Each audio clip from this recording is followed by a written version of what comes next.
Boy dan juga Rekan Mato juga saya ada buka dalam YouTube channel saya. Aku Terbaik. Jangan lupa untuk datang ke TCG Convention pada 7 dan 8 Oktober. Pelbagai TCG akan dipromosikan. Ini adalah satu-satunya convention yang tertumpu pada trading card game sahaja. Kita jumpa kat sana ya. Oh, hi guys. We're currently at Toys Bar. Do follow us, like us, share us for you to have a chance to win some giveaway as well.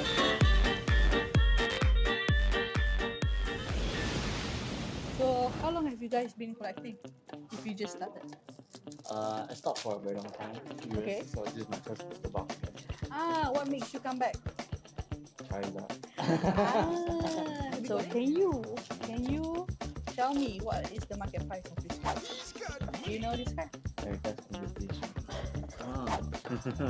So, yeah, can you guess the price? Ringgit, probably close to 300. Yes, yeah, you hit the right figure. How long have you been playing Pokemon? First time. Training.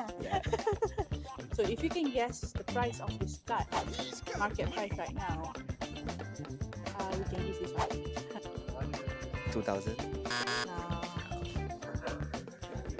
2008. Okay, it's actually 100 USD. 100 USD. Yeah.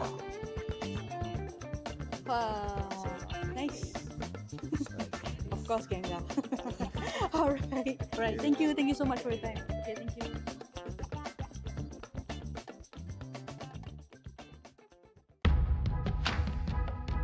Hello Malaysia, my name is Koki Saito. I am an restoration artist from Japan. Please come and join me in the TCGKL 23 competition and see you all this November.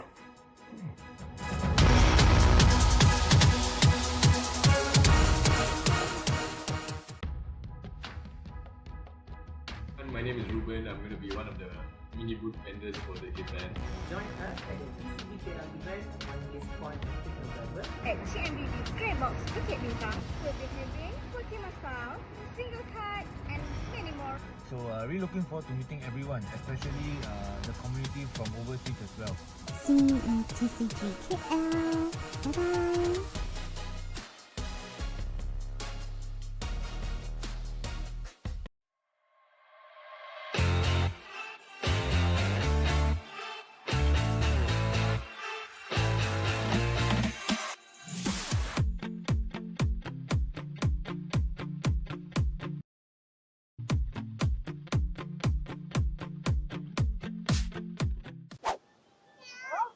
Hi guys, it's me Iman from TCGKL.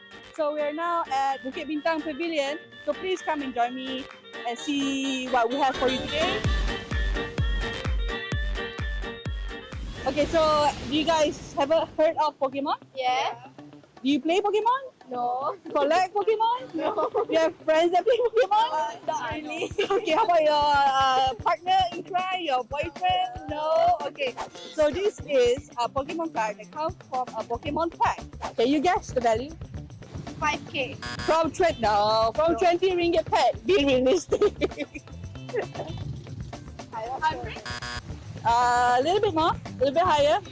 No. 180? No. 200? No. Is it 3 digits or 4 digits? It's 3 digits. 500? No, it's 400 ringgit. 100 USD. So basically, we're here today because we have our event TCG KL coming soon in November, and we hope to see you there if you want to. Which is my favorite Pokemon. Wah, Ivy! Simpan, and who knows the price might hike kalau masih terdekat. Okay? Alright, thank you so much. Thank you for your time.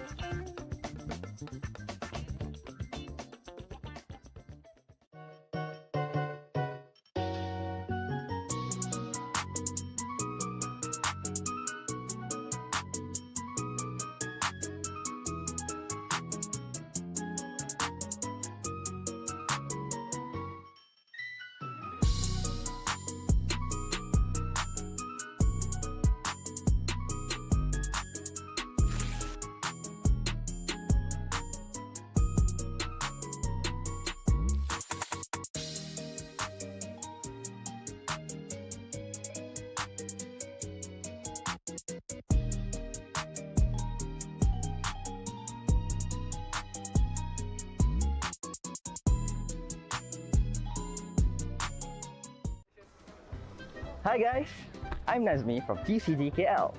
Next month we'll be holding a trade show event on the 2nd of March. Where will it be? Drumroll please. Central Market. So block your dates now and make sure to see you guys then. Bye! Promo card? Of course we'll bring our promo card to the TCG Malaysia Open Championship. Only those who sign up as a player for our tournament will receive a complimentary serialized promo card. And if you manage to collect all from our Collect Them All series, you could stand a chance to win a free meet and greet session with our international guest illustrator for our upcoming TCGKL 2024, which we will be announcing in a month or two. So, sign up now and grab yours at the tournament. Good luck! Hi, Richard Low here. I have had quite a few good experiences. Sometimes you meet people who are middlemen and can help you to do trades from overseas. Things that they don't have to do, but out of passion for the industry or passion for the hobby, they do it. And yeah, it's really nice of them. They don't charge anything and they're all friendly. You make a lot of good friends.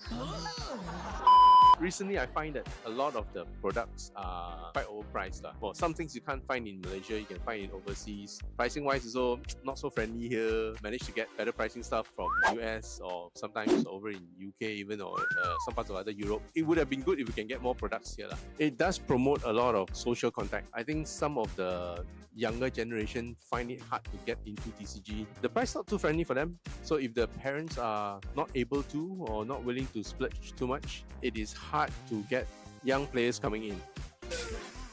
If you are a collector, don't be pressured by other people around you. Go for what you like, find out a bit more about it, start collecting that. Always remember that this is not a race where you rush to the end. It's a marathon. It's a slow marathon. Take your time, collect what you like, be happy about it, and go from there. So don't forget to come over, TCGKL at the JMB Bukit Bintang. See you on the 7th and 8th of October, yeah? See you guys there.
Hi, it's Aaron Minjun here, the MC for today, I guess.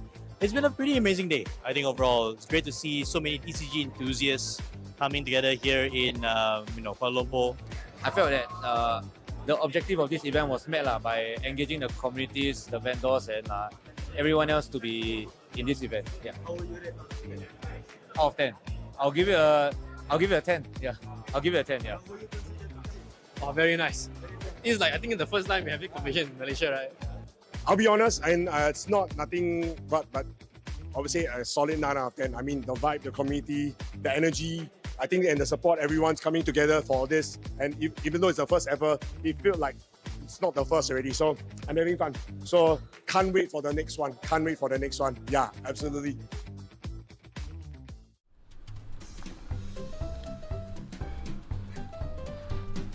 Oh, hey guys!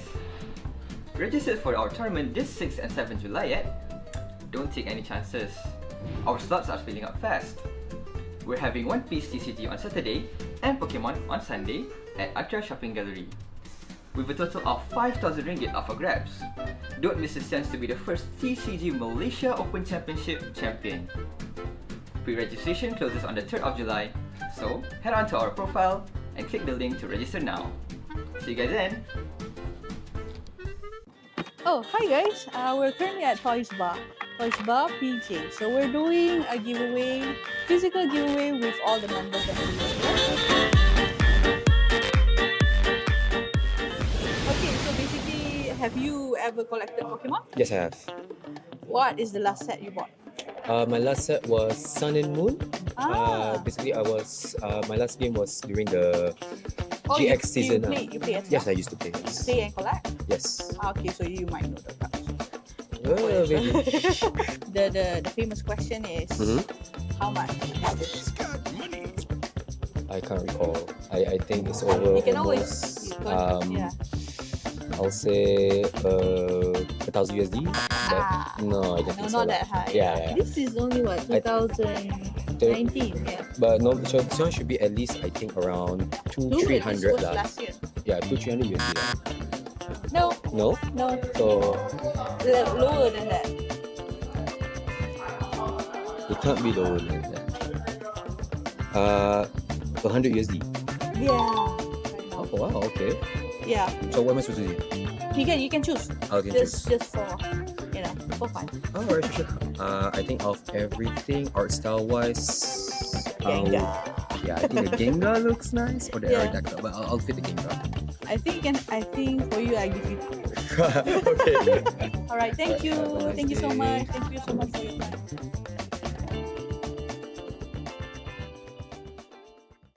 Hi guys, it's me back again at Bukit Bintang Pavilion.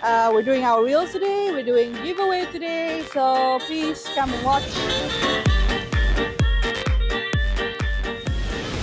Yeah, we're not selling anything. So, korang collect Pokemon card tak? No. Tahu Pokemon? Yeah. Tak pernah buka card Okay, so this card comes from a 20 ringgit pack. Can you actually guess how much is this card? Yeah. How much is that card? From a 20 ringgit pack. I think 20. Okay.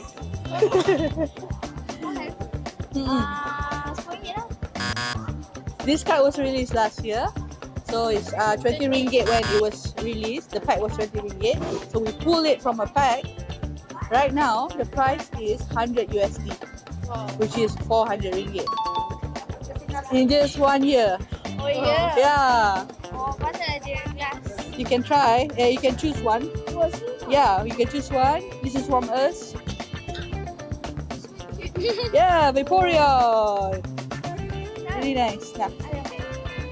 Yeah. Oh, I got to choose one. Yeah, you too. Oh, okay. Now ambil pair, Jolteon. This is actually a sotong. Sotong. Jolteon siapa? Ni. This one. Oh, okay. Yeah, dia macam pair lah. Vaporeon and Jolteon. Yeah. Okay. Alright, thank you so much for your time.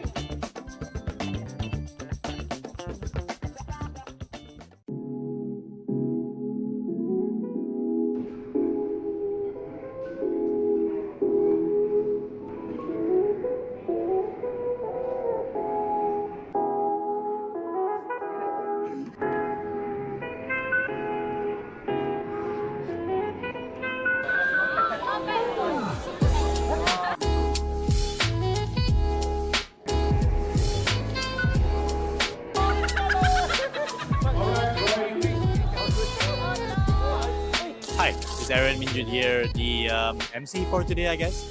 It's been a pretty amazing day. I think overall, it's great to see so many TCG enthusiasts coming together here in Kuala Lumpur. I felt that the objective of this event was met by engaging the communities, the vendors, and everyone else to be in this event. Yeah. Out of 10, I'll give it a 10. Yeah, I'll give it a 10. Yeah. Oh, very nice. This is like, I think it's the first time we're having competition in Malaysia, right? I'll be honest, and it's not nothing but obviously a solid 9 out of 10. I mean, the vibe, the community, the energy, I think, and the support, everyone's coming together for this. And even though it's the first ever, it feels like it's not the first already. So I'm having fun. So can't wait for the next one. Can't wait for the next one. Yeah, absolutely.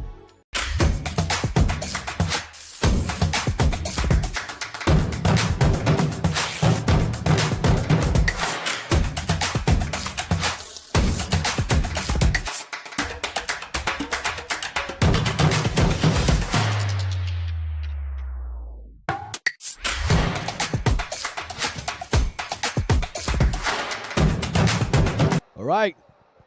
Test. Like, all right. A very good morning, Pokemon trainers. Woo! All right. Thank you so much for your patience. We had some technical difficulties, so we managed to sort it out. My name is Adam, and I'll be your MC for today. Also joining me is... My name is Ali, and I also will be your MC for today. Awesome. You guys are excited? Woo! Not loud enough. Come on, let me feel your energy. Are you guys excited? All right. So before we begin, I have a pantun for you guys. I know it's very seldom that you hear this, but here is our pantun pembuka majlis. Melayang serindit di atas pematang, merba berkicau di hujung muara, pemanis kata selamat datang. Awal bismillah, pembuka bicara. Wow. Good, dah lama tinggal kat sekolah masih boleh. Not bad lah. Okay, so how about you? Do you have anything to say? Okay, everyone, welcome to TCGMY Open Championship Pokemon Edition. Are you ready? Wait, I think you forgot to mention this is our very first tournament, guys. Yes. First, by TCGKL Malaysia. Woo. I like it. Okay, we would like to say a special thanks to Dave Daly, that is our strategic partner, Boost Juice, Switch Cafe, Des Monster, Pull Heat X Maniacs TCG, Collector, Winter Panda Gaming, La Juiceria, as well as Zeus Coffee. Adam, are you forgetting? We also have vendors to be thankful for. We have vendors too, yeah. By the way, the vendors is all the way at the back. Did you guys visit the vendors just now? Anybody went there? Okay, they have interesting cards. Do you want to mention all the vendors? Yeah, we got Collector, we got Winter Panda Gaming, Hype Cards, NZ Hobby Shop, and Stella RMC. Exactly. Woo! Okay, by the way, did you guys know what are you competing for today? Do you know what are you getting from today? No? No? Not yet. Okay. Anyway, let me just remind you guys what are you competing for today. For the junior category, from third place is 200 ringgit. Second place is 300 ringgit. And for the champion, for the junior category is 500 ringgit. So you plus another 99 ringgit, you can get one booster box. Wow. Please don't spend on booster box. Help your parents settle the bills for coming here. Okay, for the champion, for the third place, master division, third place is 1,000 ringgit. Second place is 2,000 ringgit. And for master champion is 3,000 ringgit. Hey, you benang ah? Oh, no wonder lah. I was thinking, what is he doing? So whoever that won, for today's tournament, you will not only be going back with a gold medal, you'll be going back also with a trophy, 3,000 ringgit in your hand, and the new best friend is me. Okay, all right, so before we begin for today's tournament, we have a special guest, right? Okay, we have a special guest. Now, this special guest is our Malaysian national players that is going to Hawaii, Honolulu. So let's have them on the stage and let's give them the best blessing that we can give as well as semangat, okay? So for the Masters Division, I would like to call top rank, Jason Wee. Are you here with us? Jason Wee. Please be up on the stage. Our national Come player. on up, Jason Wee, come on up. Jason, you can stand here, Jason. Yeah, just here. Because can't fit everybody. Here, stand here. Okay. Okay, top rank, Rinesh John. Woo! Are you here, Rinesh? John. Are you here? Okay, namai lah. Later we ask him to come, huh? Okay, Aaron Kang. Oh, not here. Aaron Kang is not here. Kai Jen, which is the champ. Kai Jen. And one more finalist, Nick Key. Are you here, Nick Key? Nick Key. Outside, can you call him inside, please? Nick Key. Nick Key. Come. Yes, Nicky. All right, so trainers, these are your Masters Division that is going all the way to Honolulu. Come on, give a round of applause. All right, thank you very much. All right, you may have your seat right now. You want to take a picture of them? Okay, you may have a seat right now, yeah? for the senior division, we'd like to call top rank YK. Are you here, YK? Woo! YK. Hello. Okay. I thought it was him. Confident he come up. YK, are you here, YK? Nope. Calling for YK. Okay, never mind. For finalists, Ong Yi Gen. Ong Yi Gen, are you here? Ong Yi Gen. All right, nope. No one? And senior division champ, Cayenne. Calling for Cayenne. Okay, no. Anyways, this is our senior division. 3 players that's going to be heading all the way to Honolulu. And for the junior, top rank, Zahin. Woo! There you go. Oh, our little Kecil, champion. kecil, chili padi. That's the center. Double, stay here. Okay. Then after that, we have finalists, Kinyu. For the junior division, Kinyu, are you here? Oh, they're almost the same height. All right, and the champion for junior division nationals is Vibun. Oh, our champion. No. Champion don't have Oh, champ sleeping at home. Very nice. Anyway, these are the 3 participants that's going to be going to Honolulu, is it? Yes. Wow. Hey, sure or not, go Honolulu. How are you? Wait. Since he's very small, let me ask him. Okay, let me ask, how old are you? 11. 11. How about you? How old are you? 10. 10. How come? Wait, I think there's a little bit of adjustment here. Later we will adjust a bit. You are 10. 11. No, 10. 11. 10. Just say 10. No, I'm just kidding. Okay, so how do you feel that you are part of it from going to Honolulu? Excited. Excited? Then what about you? I can't go. You No- can't not go? enough money. Alamak, tak apa, but anyways, you made it to the top, right? All the way to the top, right? How do you feel about it? I don't know. Don't know, excited lah. Of course excited ma. Okay, never mind. So anyways, all the best for today's tournament. We hope that you guys able to manage to get either champion. Okay? One more time, ladies and gentlemen, round of applause. Come on, guys. Support here. All right, thank you very much. Okay, you have a seat first? Okay. All right, so that's our contestants. That is going to go all the way to Honolulu, Hawaii, by the way, yeah? All right. So, I would like to request everybody. Wait, hang on. Are we?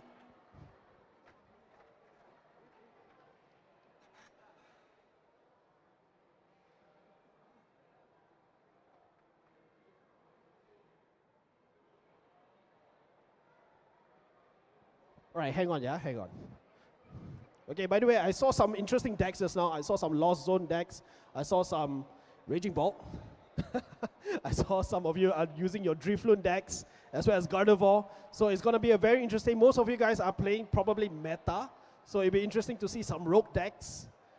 I hope I get to see some rogue decks. Mostly are meta decks, but it will be very interesting to see a rogue deck win a champion for today. Would it be interesting? Yes, Anik says the only one. Okay, so are you guys ready? Hang on. Upon my call, hang on. Okay.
Thank you very much.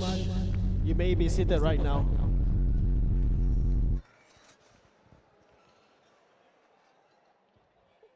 All right, so I hope you guys are ready. Now, I would like to also introduce you the judges for today.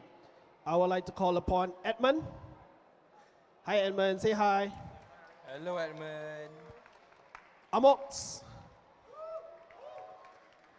Derek.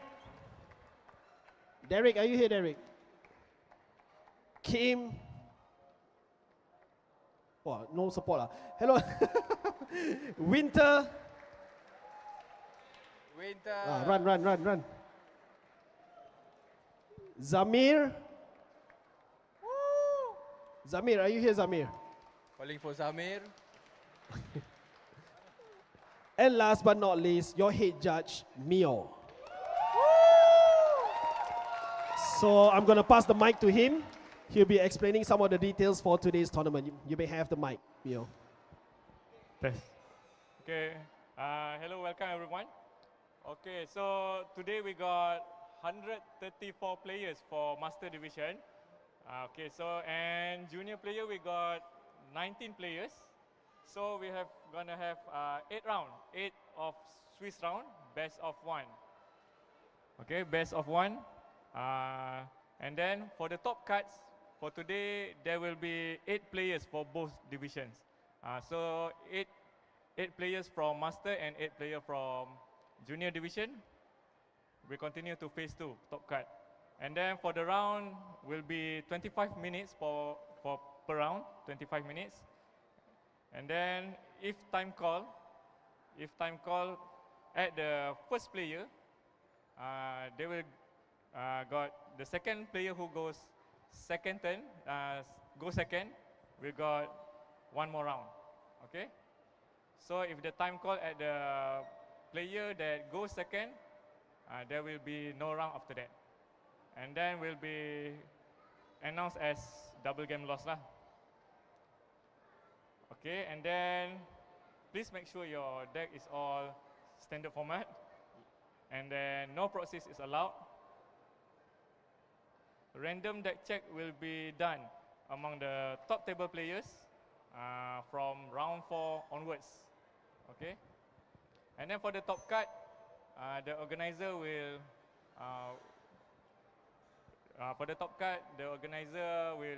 will choose to make best of 1 or best of 3 depending on the time. All right. Okay, then that's all. I think all the players know all the rules. So good luck and have fun, guys. Thank you very much, Mio. I hope you guys are ready for that, okay? Okay, so thank you very much, judges. You may be at your stations right now. Okay. Sufyan, do we have the name? All right. Can we have the QR code on the screen right now so that you guys are able to identify who are you guys going to be pairing with? So take out your phones and be ready for the QR code on the screen.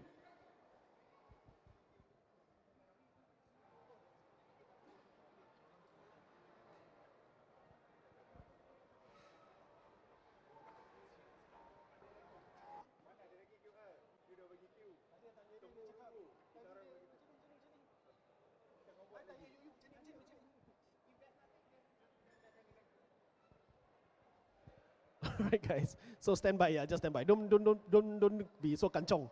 You will be out later. Don't worry. You'll be out later. Okay. So you are still able to final check your deck first. Everything on set, ready. And after this, we're gonna put up the QR code just for you guys. Okay. Test. Okay, everyone. Just for your information, we have a challenge booth located to the left of me. Can see our gym leader. Woo! Make some noise. Woo! So anyone can play. If you have finished your match earlier or you are feeling boring, you can go challenge our challenge booth. You will have a chance to win our enamel pin and our last event promo cards. All right?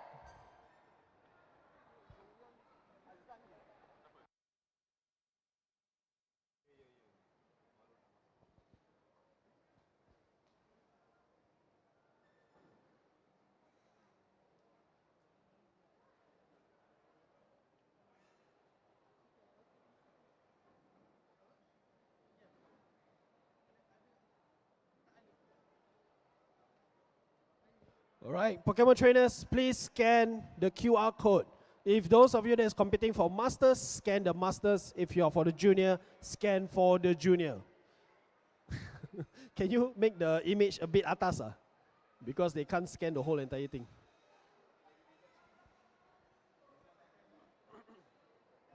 Try your best, yeah, try your best. Can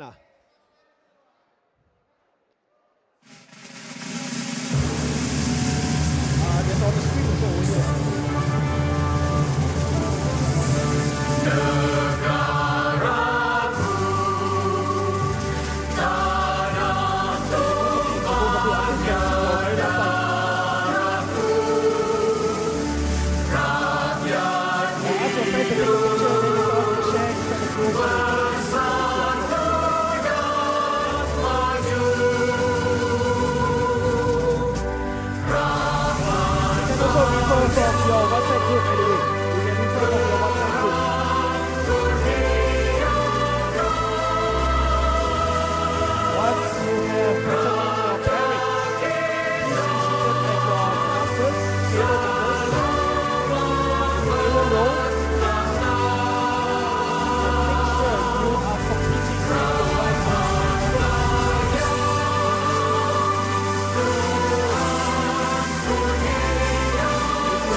The QR code is already posted on the WhatsApp group, so you don't need to come up front to scan the code. Just go to the group and scan there.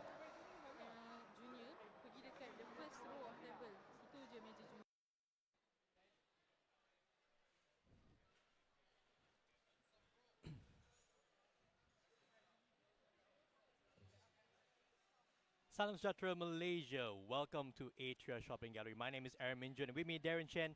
Darren, how are you feeling today, my friend? I'm feeling gardy good. Gardy good. Yeah. That's a spoiler for those of you at home. We are here to celebrate Pokemon TCG. We are here at the Malaysia Trading Card Game Open Championships, the largest cash prize pool in Malaysian history, I want to say, Darren. Yeah, it's pretty much an open tournament for SEA. So we're going to have a lot of overseas people coming over to play as well, together with Malaysians. Yep, So, that's it, yeah. Yeah, I think that's about it. It's 1 week after our Malaysia Championship, so it's pretty interesting to see how decks evolve, or maybe not evolve. We're not sure, but I guess we got to stay tuned to find out. Speaking of decks, we also have some of Malaysia's star-studded players here. I think Kaijian, the national champion and ranked #1 in Malaysia, is here.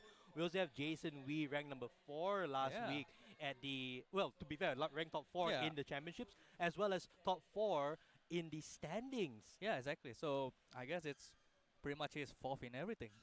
Well, to be fair, here in Kuala Lumpur, Malaysia, we have about 200 players duking it out at the largest, again, one of the largest prize pool tournaments here for the Pokemon TCG in our region. We also have players, as you said, from across the Southeast Asia region, all here to, well, go for it and get the prize pool. Yeah, they're gonna duke it out, man. They're here to win some cash money. So let's see whether they can do it. Speaking of cash money, shall we go and see what are the prizes that we have for today's event? Yeah. Maybe you can talk about the cash prizes that we will be giving out to the top players. Yeah. So Masters, if I remember, they're gonna get 2,000 ringgit first place for champion. Second place getting 1,000 ringgit, and then third place they get 500. Right, so essentially this is a huge prize pool just for the top ranking players. Yeah, exactly. Right? It's a big tournament. It's open for a lot of Malaysians as well, majority Malaysians and SEA people, just to duke out and just see who can be the best in Asia, I guess, for this weekend. Right, so think about it this way, right? Normally you play events, you're playing for packs, you're playing for the glory. There are no championship points today. This is a completely standalone event, not even in our circuit. Our circuit ended last Sunday. Yeah, right? exactly. So championship points are done. We're done with that. Invites are sent out for the World Championships, but this is where some of these players who may not have had a chance to play last week, or maybe did not do as well last week, to come here and showcase what they have, and maybe set themselves up for the next season. Exactly. So since Worlds is coming up, so maybe it's a prep for them as well, for just preparing for next season, and also for those that are going to Worlds this year. it also it's sort of like a big playtest session to see whether they can keep up the consistency for this weekend at Worlds as well. I see, right. So we should go and take a look at some of the meta decks that we are talking about today. What do you think we will be seeing on the decks that we have today? So decks, I think we're probably going to see quite similar like what we had in Malaysia Championship last week. We had a large Ogopon Raging Bolt decks that were dominating in the top 32, and as well I think majority of the tournament, there were a lot of them. Gardevoir EX as well, and Lugia. They were pretty much the top 3 in terms of decks, I think, the majority in the shareholders list. Yep. Yeah. I think the number 1 deck in Malaysia last week was actually, well, the number 1 in composition was Charizard. So Yeah, Charizard exactly. was still flexing his muscles here in Malaysia. Just for everyone's understanding, we do play a best of 1 format here in Southeast Asia. So hence why you'd see a different flavor of decks compared to the decks that you normally see in the West, right? So Charizard was the number 1 deck, right? Before that, let's just talk about the format. We have the format right in front of us now. We'll be playing a best of 1 Swiss as per the usual, right? Best of 1 Swiss. 8 rounds, I want to say, I think. And then we will cut to a best of 3 top cut. And here we see some of the top decks that we should be expecting to see in Malaysia. Of course, the number 1 deck that came up tops last weekend was Champao the Dunsparce. Not the only variant. This was, of course, the variant piloted by Yong Kai Jian, Malaysia national champion. We also saw Champao Bibarel take part in the top 4 by Jason Wee. So it's going to be a stable deck. I want to say Chen Pao. What about the next decks that we'll see today?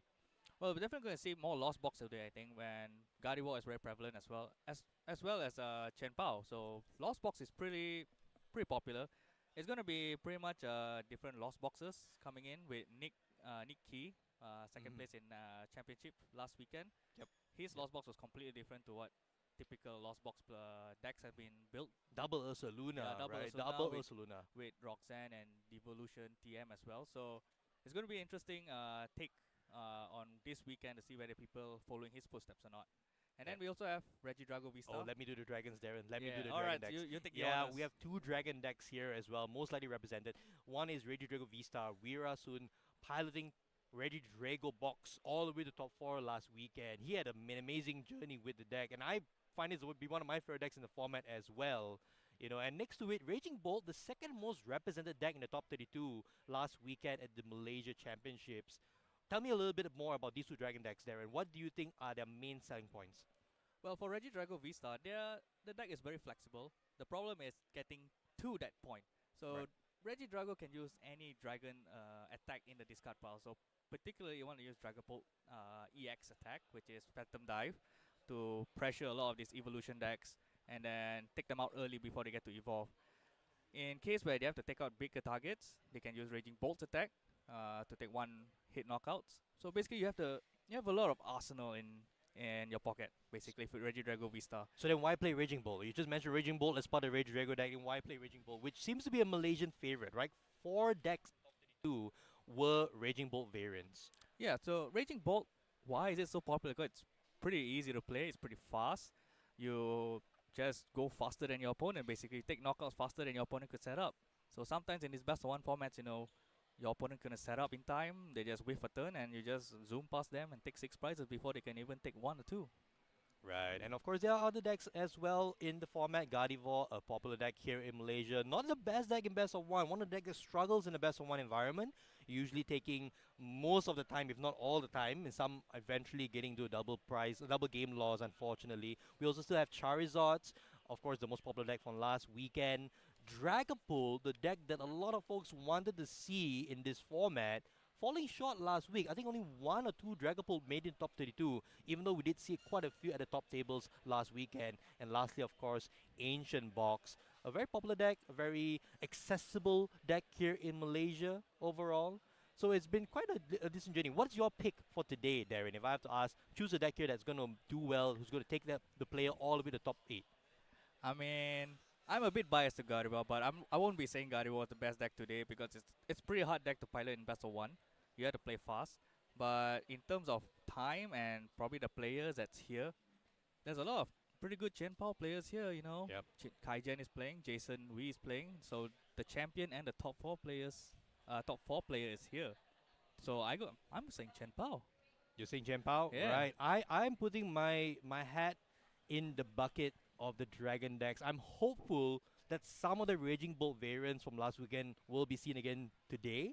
And I'm also hoping some of the Regidrago decks will be back as well. I forgot to mention, Weera is also here as well. Weera Soon, top 4 last weekend, is also here piloting, most likely Regidrago, I want to say, which is his favorite deck. Just by assumption, we're predicting that he'll be running the Regidrago deck. Right, so I think at this stage, we are going to get the tournament underway very soon. Give us some time here, folks, here at Atria Shopping Gallery. Of course, if you're anywhere nearby here, looking around, there are more than just the tournament. So it's going to be pretty much a festival for Pokemon, a festival for trading card games. If you're not taking part in the tournament here, there are also lots of booths set up. There's a challenge booth set up, as well as I believe some stalls that are set up as well by some of the vendors from around the country. So if you're not doing anything today, come over to Atria Shopping Gallery here in Damansara and just join us, right? Yeah, it's a celebration of TCG in Malaysia. We know we're pretty much having a lot of new players coming in, exposure to many more people. So we want to let the game grow. Like not only just Pokemon, but we also had One Piece yesterday. So but today is all about Pokemon. So we want Pokemon to grow further and beyond. Oh yes, for sure. And just to recap, the Malaysian Pokemon TCG scene is at its largest ever. 702 masters at last weekend's championships, and not even considering the 40 or so seniors, the 40 or so juniors, and all the guests that came by, people that got turned away because there were no longer any slots. We could be looking at like a 1,000 player event here in Malaysia right now, which is amazing. Yeah, it's amazing. So we're gonna take a 15-minute break. We'll be back shortly, but do wait. More Pokemon action coming back to you. Don't go anywhere. Grab a beverage, grab a snack. We'll be right here with round 1 starting very soon. See ya.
How to get to Central Market. For the second parking, we have City Parking, which has an hourly rate, but caps at a maximum of 13 ringgit. It is also around 10 minutes walk to Central Market. Once you get to the 5-story parking, find the stairs nearest to the car exit and head for the rooftop. There, you'll find a pedestrian bridge. Walk along the bridge and you'll reach an intersection. Turn right towards the KTM station. Entering the KTM station, look left, and you'll see the bridge towards the LRT station. Remember, take the smaller path on the left, as the larger path leads toward the LRT station payment gates.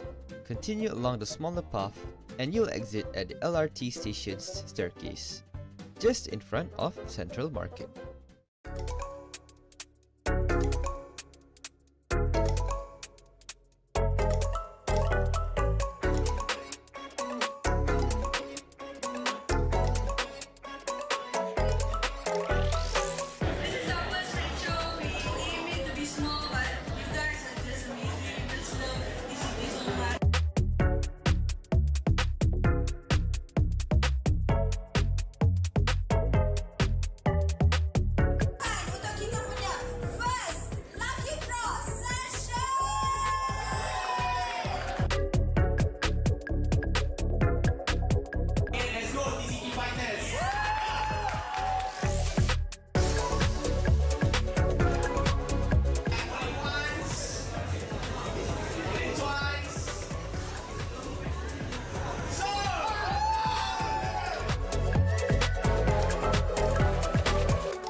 Collecting cards can be daunting for new hobbyists such as myself. Should I get sleeves? Should I get top loaders? Should I get display cases to flex my cards? Or should I send my cards for grading? All of those questions will be answered at our trade show on the 2nd of March in Central Market. So, see you guys there!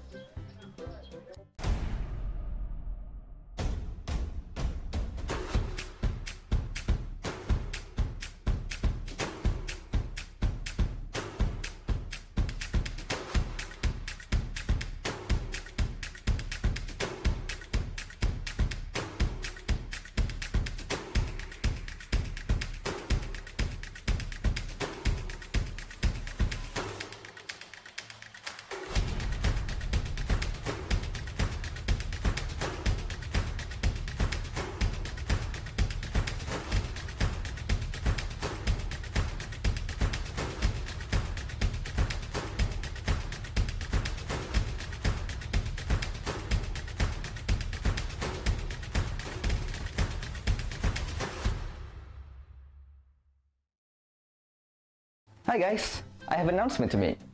But before that, a quick reminder. Remember to register for our membership before the trade show as it is compulsory for trade show entry. Moving to our main announcement. During the event, we'll be doing lucky draws. There will be 3 sessions, 1 PM, 5 PM and 9 PM. However, those who want to participate have to register within the hour before of the session itself. You will need to show your proof of membership to our PCICs during the lucky draw registration. What are the prizes, you ask? Let's show them a little teaser. A Gem Mint PSA 10 Monkey D. Luffy from Bandai Games Fest! So, what are you guys waiting for? Sign up for membership now! See you then! Hi guys, it's me, Nazmi again. So, for our very first trade show, we'll be having vendors from various TCG scenes, from Pokemon, One Piece, Magic the Gathering, and many more. Not only that, we'll be having hourly auctions.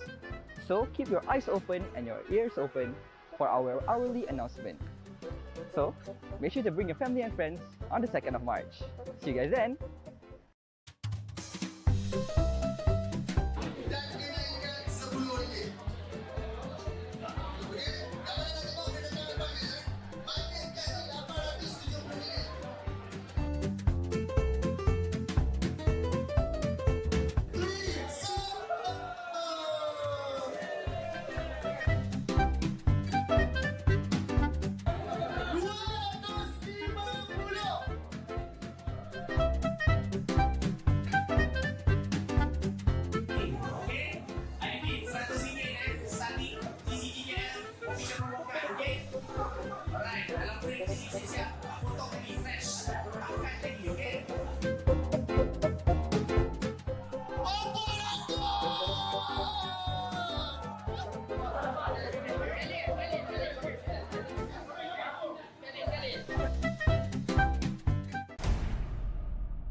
Hi everybody, it's me Iman from TCGKL and we're back again here in Perth.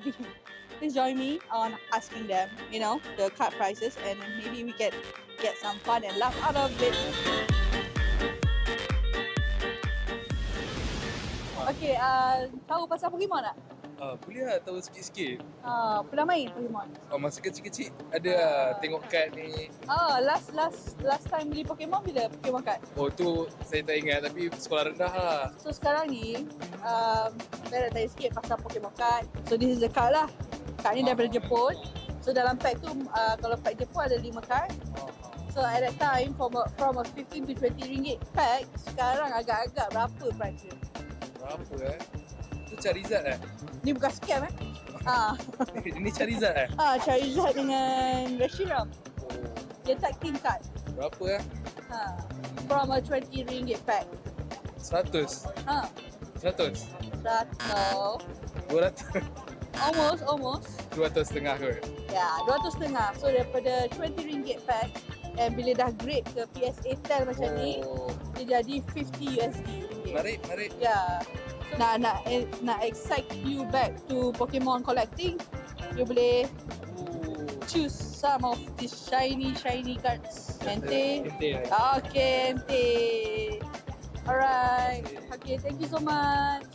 Okay.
For an even more exciting news, we're bringing 3 TCGKL promo cards. All of them will sell at 24 ringgit 90 cents.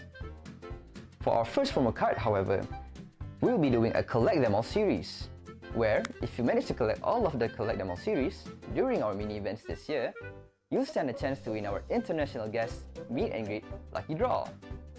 These cards will have a serious number on the back, so only one person can own one card, and needs to be registered during the event. So, make sure you don't lose it. Bye!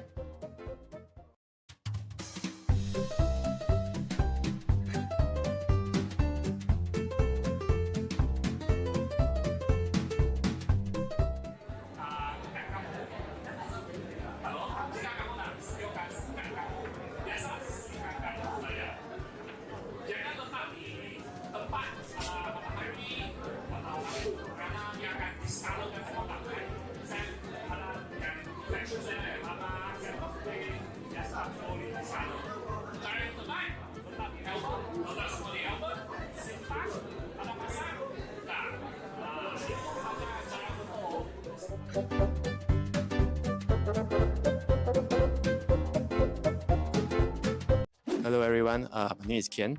I am both a player and also a collector for Dragon Ball Super card game. I've been actively collecting and playing the cards since 2018. And even though Dragon Ball Super is less popular in Asia compared to Pokemon or Yu-Gi-Oh or Magic, I've still been actively participating in online and offline events across the region. I think the most recent events are the online regionals and also last year Asia Finals. My best achievements back in these events are top 4. It's definitely gaining more traction as we start to see more and more collectors are beginning to recognize the actual value and potential of Dragon Ball Super cards in comparison to a few years ago where people would just buy and play the cards. Many of them have actually started to send their cards for professional gradings and scorings like you would previously only see in Pokemon or Magic card players. To me personally, from a player's perspective, it's always advisable to try out different games to see which mechanisms you prefer the most. Whereas on a collector perspective, of course, you can look at different angles such as the art and also the popularity of the card game itself. Please do not forget to attend the upcoming event hosting. Welcome back, everyone, to the Malaysia Trading Card Game Open Championships. It's Aaron and Darren here, and we are right into our round 1 here. And on the left, a familiar name, Yung Kai Jen, Malaysia national champion, up against Heng, who will be trying to take down Malaysia's best player here, Darren. It is a uphill battle, I guess. If based on just standings alone, he's looking at the best of the best. So we're about to see whether he can take down Kai Jen. That would be something. And let's look at the matchups here. We have, of course, Yung Kai Jen piloting his signature Chen Pao Baxcalibur Dadan Spars. It's on the stream once again here, folks. Awesome stuff as always. We are going to be treated to one more Chen Pao masterclass. But what is Heng playing? What is his opponent playing here today, Darren? So Heng is playing Lugia Vista. Now, typically Lugia Vista has very standardized lists. A standardized list with Minchino and Chinchinos, and also the Iron Hands and Luminion Vs, the classics of Lugia Vista. What's special in Heng's list is has one Lost City. That Lost City is very spicy. Now that can come up in certain matchups and could be for this Chen Pao match as well, where he can take a knockout on the Iron Hands and it's gone. It's gone, so no more super rodding or the Iron Hands back, and there's no more. It's gone forever. So that's what we have to look forward to. It could come up very clutch in this matchup as well. You know, not only just Iron Hands, but maybe just Baxcalibur as well. Baxcalibur getting to the Lost Zone. There's no more Baxcalibur. That's true. It's no more flooding the energies into the field. No more. None of the Super Rods will come into play from that point onwards, right? Yeah, Darren? exactly. So this is a matchup we didn't see last weekend. We did see quite a few Lugias in Malaysia Championships. Obviously, Lugia, a staple deck in the format ever since it was released back in Silver Tempest, paired together with the Archeops from Silver Tempest as well. Now in its own new flavor, right? Yeah. Having the Minchinos from the later set, the Chinchinos, right? Not just the Minchinos, the Chinchinos, the Iron Hands. What else do we have here? We also have the Blood Moon Ursaluna. Pretty much like a Lugia toolbox, as we always been saying. It's basically like a Lugia skeleton box. Right. It's either you're playing the full basic Lugia Vista with all its friends, the big basic Vistas or V, sorry, or else it's the Chinchino line. Right. So Heng here is playing a mix of both. Although he does play the Chinchino line, there's still a Blood Moon Ursaluna. There's also one Flutter Mane, just to fight off any Iron Thorns that he might meet. Because if Iron Thorns EX is in front, Lugia Vista can't do anything. That is interesting, of course. And of course, now we see players are almost ready. The match is about to start here in Atria Shopping Gallery. If you have ever thought about coming down to see a live Pokemon trading card game event, come on down here to Atria Shopping Gallery here in Damansara and feast your eyes on some of Malaysia's best Pokemon TCG players duking out for the largest prize pool in Malaysian TCG history. Yeah, definitely. It's going to be a sight to behold where the community is growing. The competitions are growing as well. We have grown so much in the past year, and I'm excited to see the future.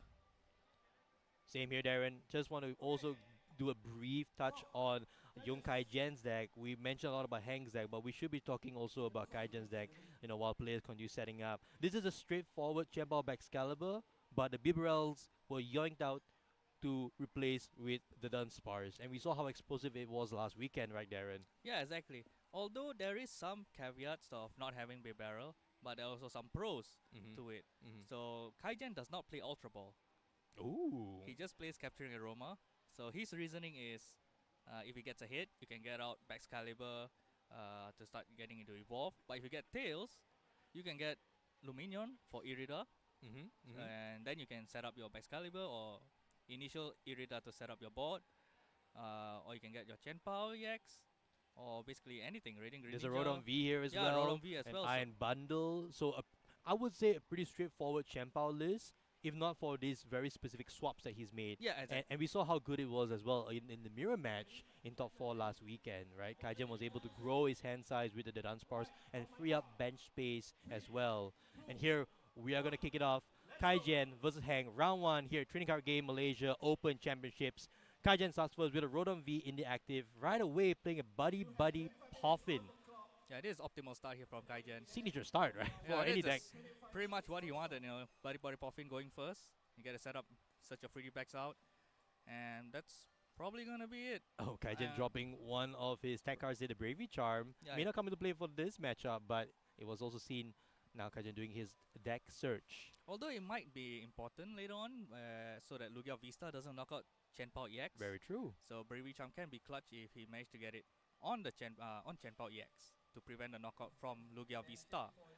So I think the card that we will want to be seeing here for Kaijen is whether or not he's able to get, I was about to say Chenpao in the active. And there it is. Right off the bat, getting 2 water energies thanks to the ability called Shivery Chill. Yeah. Now it's pretty much straightforward. This is just masterclass from Kaijen. Now he's going to conceal cards, draw 2 more cards. And then it's probably going to end off with a Rotom V here's ability. So here's the conceal cards here for 2. Yeah, that's a nest ball, right? Yeah. The nest ball coming in as well for 1 more card. Yeah. I was going to say the Dunsparce. Not something you usually see in decks these days. We've seen some Dunsparce played with Roaring Moon, the Salamence lookalike. Although he did retract it back, so he might not have the Dunsparce in the deck. It might be priced. Oh. So the Dunsparce might be priced, so he might not opt for the Dunsparce. So yeah, it looks like it is. Here comes... Right. And yep, the Forest Sealstone comes down as well. And here is the Rotom. Instant charge for 3 cards. And look at the hand size from Kaijen. It's just turn 1. Humongous. That's what you want as a Baxcalibur player. And now Hang. Hang's turn. Hang's turn. Luminion. Straight off the bat, Luminion V. He does play. I want to say the Lugia deck is on the back foot right now, right? Oh, he's definitely for this matchup at this stage, because Kaijen has an optimal setup. Hang would probably want to disrupt the hand here from Kaijen. Maybe looking for the, I want to say the Iono if he plays one. Yes, a couple of Ionos in the list. Maybe that might be the right thing to do at this stage, to just disrupt that large hand that Kaijen has built up here for himself. It could be. He's going for Iono, but he needs to set up as well. Like, if he doesn't get his Archops into the discard pile, he's not playing anything. Plus, Kaijen does have the Forest Sealstone on. Sorry about that, Darren. Looks like Hang agrees with me here that Iono is the play. Forgo my setup, but I need to disrupt that hand. Otherwise, I'm on the back foot here as Hang and Lugia. Right off the bat, firing off the Iono. I think there are only 2 cards played in addition to the Luminion, right? Just the Minchino and the Gift Energy, and that's it. Yeah. So he needs to get Ultra Ball and probably Archops into the discard pile. We see a Great Ball. Capturing Aroma. I don't see it though. Okay, maybe this is a start. Capturing Aroma. Hits, alright. That's definitely Archops here. He's probably going to read the wind, the Archops away. Probably. He does have a Great Ball, but he might save it for the next turn. His hand doesn't seem that great though. Holy so he is playing the Great Ball. Yep, Great Ball comes down. Top 7 cards. Interesting that both these players here are using very different ball search cards. Great Ball as well as Capturing Aroma. Yeah. Now there is an Ultra Ball. There are multiple Ultra Balls in Hang's deck, but it's interesting to see these players, choosing different routes for Pokemon search, such as the format that we have today. Lugia does need a lot of Pokemon search, especially the way to discard Archops. First to search the Archops and then discard it. So hence a lot of these ball searching cards is immensely needed for Lugia decks. So I would say now Hang is still in a very awkward spot here. Read the wind, discarding the Archeops, draw 3. Can Kaijen find a knockout? It will put him in a commanding position. Right off the bat, going for the Forest Sealstone. I think that's the Shivery Chill. Yep. But he does also have access to the Forest Sealstone V-Star power. He pretty much kind of secured his Baxcalibur here. Does he have the pieces already? Is there going to be... Oh, that's a heavy ball.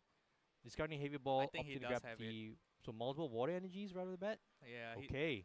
He does have Forest Seal Stone, so that can get Irida. So that's pretty much a rare candy and Excalibur That's setup true. right there. So That is he's true. just taking out the energies right now, just setting up the knockout on this Lugia V, and I think that would probably be game.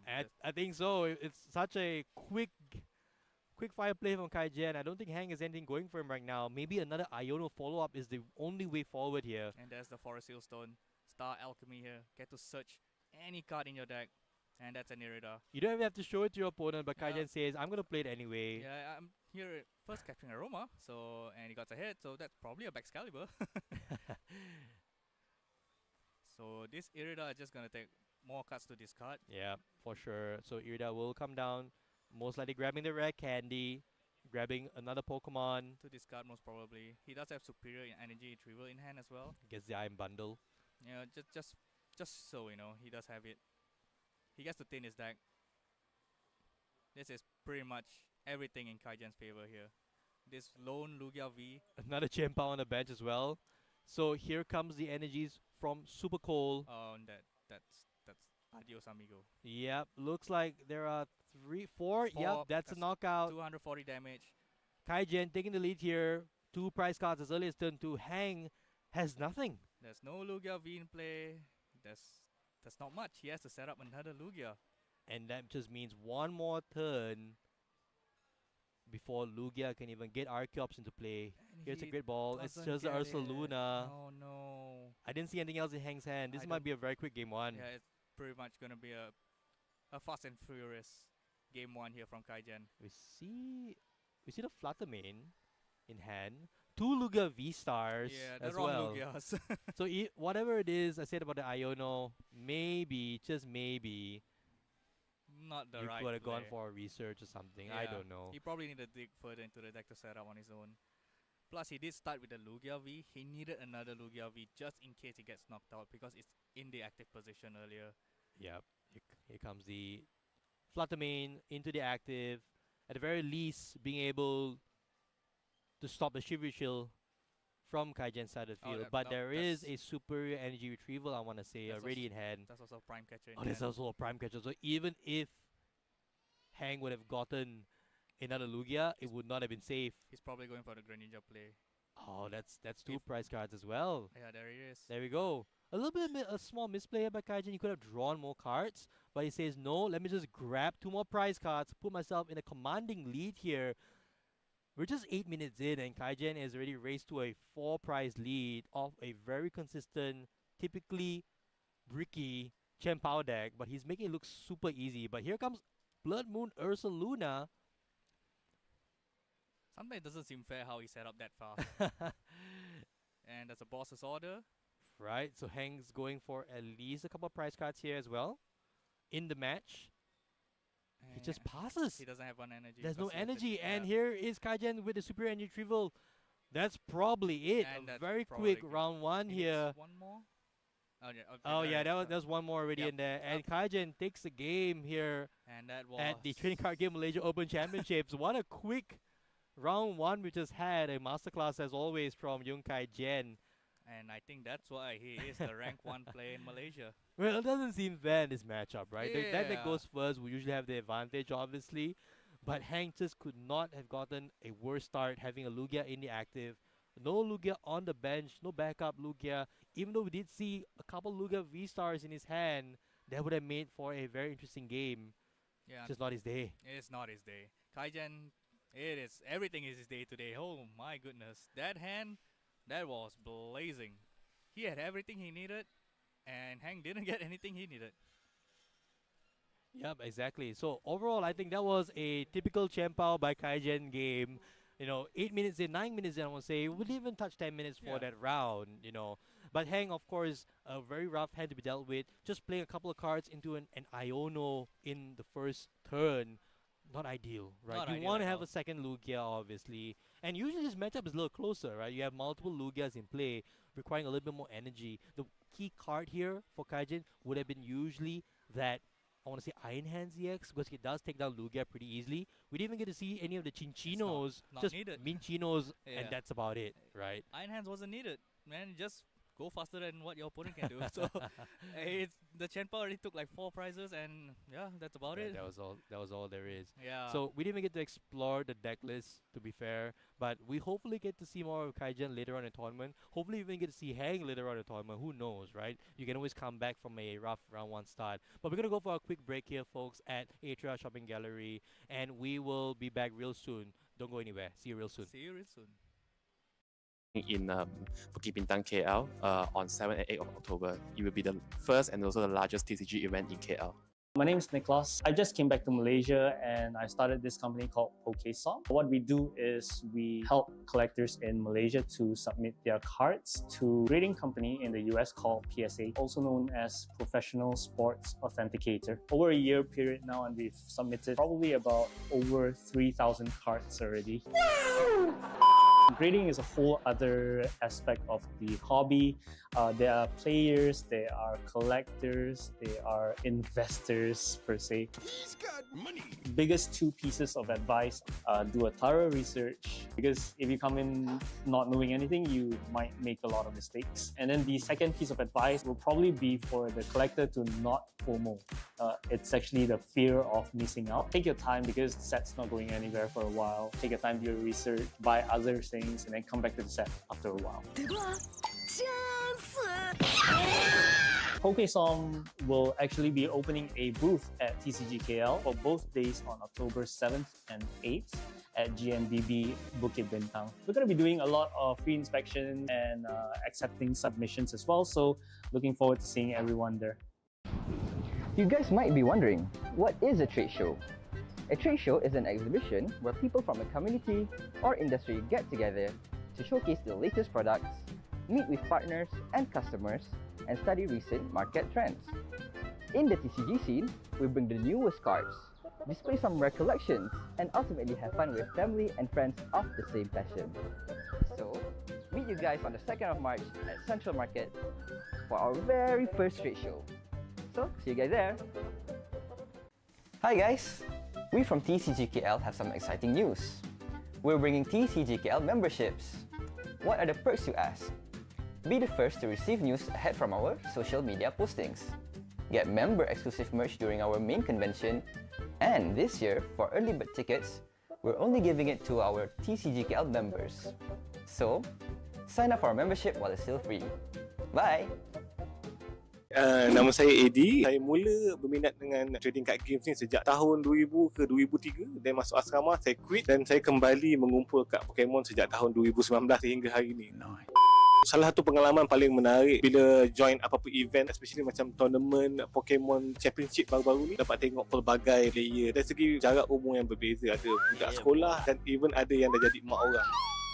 So satu konsep yang menarik bila kita dapat gabungkan pelbagai bangsa dan umur dalam satu minat yang sama lah. Saya salah seorang content creator ataupun YouTuber trading card games paling aktif dekat Malaysia. Saya yakin benda tu lah. Saya buka pelbagai jenis TCG, Pokemon, Digimon, One Piece, sometimes Yu-Gi-Oh lah. Even TCG Malaysia sendiri macam Boboiboy dan juga Nakamato juga saya ada buka dalam YouTube channel saya. Aku terbaik. Jangan lupa untuk datang ke TCG Convention pada 7 dan 8 Oktober. Pelbagai TCG akan dipromosikan. Ini adalah satu-satunya convention yang tertumpu pada trading card game sahaja. Kita jumpa kat sana ya. Oh, hi guys. We're currently at Toys Bar. Do follow us, like us, share us for you to have a chance to win some giveaway as well.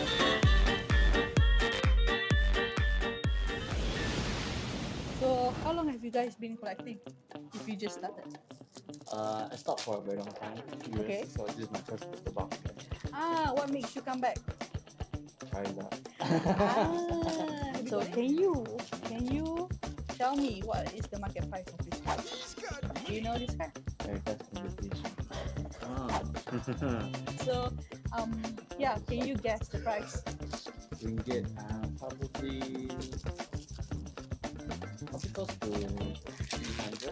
Yes, yeah, you hit the right figure. How long have you been playing Pokemon? First time. Training. So if you can guess the price of this card, market price right now, we can give this card. 2000. 2008. Okay, it's actually 100 USD. 100 USD. Yeah.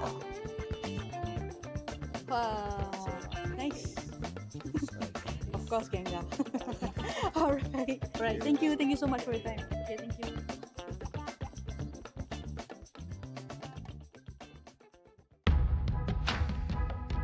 Hello Malaysia, my name is Koki Saito. I am a restoration artist from Japan. Please come and join me in the TCGKL 23 competition and see you all this November.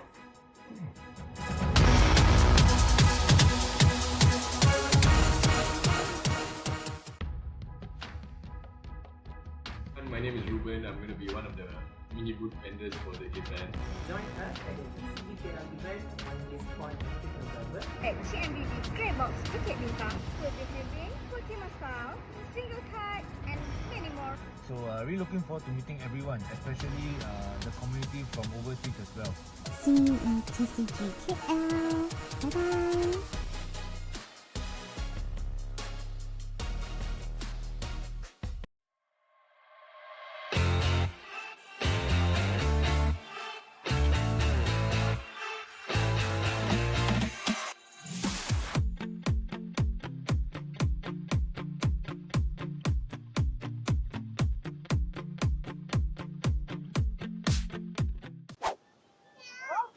Hi guys, it's me Iman from TCGKL. So we are now at Bukit Bintang Pavilion. So please come and join me and see what we have for you today. Okay, so do you guys ever heard of Pokemon? Yeah. Do you play Pokemon? No. Collect Pokemon? No. You have friends that play Pokemon? Not really. Okay, how about your partner in crime, your boyfriend? No? Okay, so this is a Pokemon card that comes from a Pokemon pack. Can you guess the value? 5K. From 20 ringgit pack. Be realistic. 100? A little bit more, a little bit higher. No. 180? No. 200? No. Is it 3 digits or a little bit more? It's 3 digits. 500? No, it's 400 ringgit. 100 USD. So basically, we're here today because we have our event, TCG KL, coming soon in November. And we hope to see you there if you want to. Looking for my favorite Pokemon. Ivy! Simpan, and who knows the price might hike kalau masih terdekat. Okay? Alright, thank you. Thank you so much. Thank you for your time.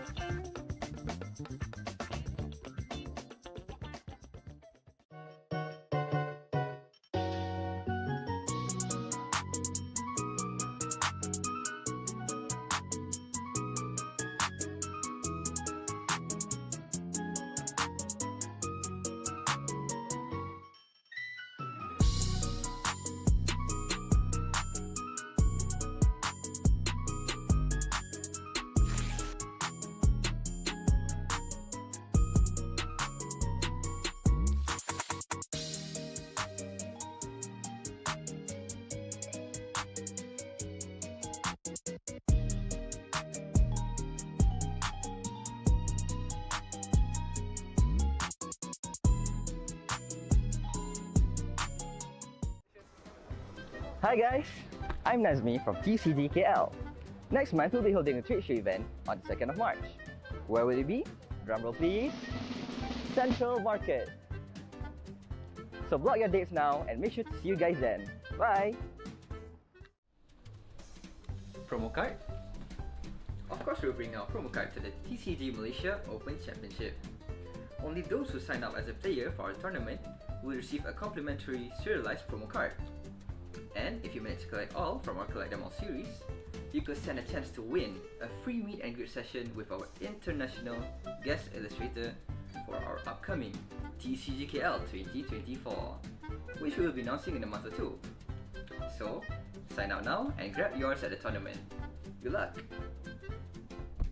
Hi, Richard Lowe here. I have had quite a few good experiences. Sometimes you meet people who are middlemen and can help you to do trades from overseas, things that they don't have to do, but out of passion for the industry or passion for the hobby, they do it. And yeah, it's really nice of them. They don't charge anything and they're all friendly. You make a lot of good friends.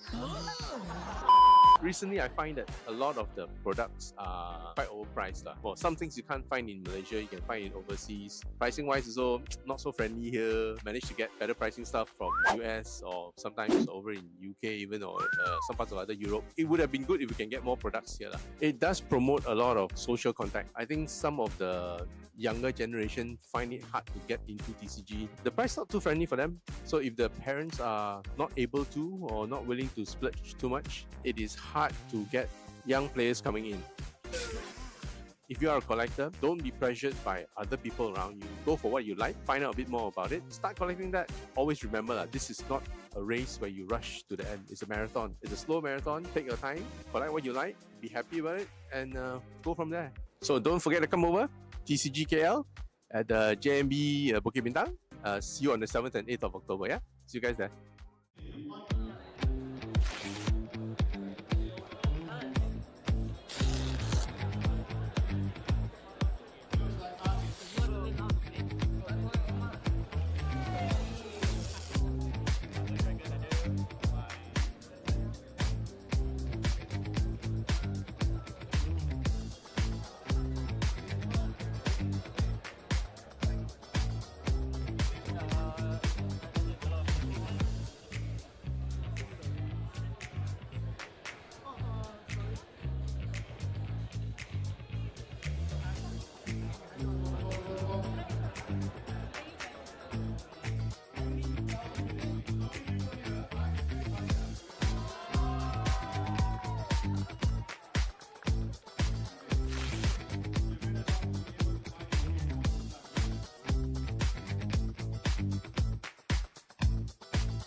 Hi, it's Aaron Minjun here, the MC for today, I guess. It's been a pretty amazing day. I think overall, it's great to see so many TCG enthusiasts coming together here in Kuala Lumpur. I felt that the objective of this event was met by engaging the communities, the vendors, and everyone else to be in this event. Yeah. Out of 10, I'll give it a 10. Yeah, I'll give it a 10. Yeah. Oh, very nice. It's like, I think it's the first time we have this competition in Malaysia, right? I'll be honest, and it's nothing but obviously a solid 9 out of 10. I mean, the vibe, the community, the energy, I think, and the support, everyone's coming together for this. And even though it's the first ever, it feels like it's not the first already. So I'm having fun. So can't wait for the next one. Can't wait for the next one. Yeah, absolutely.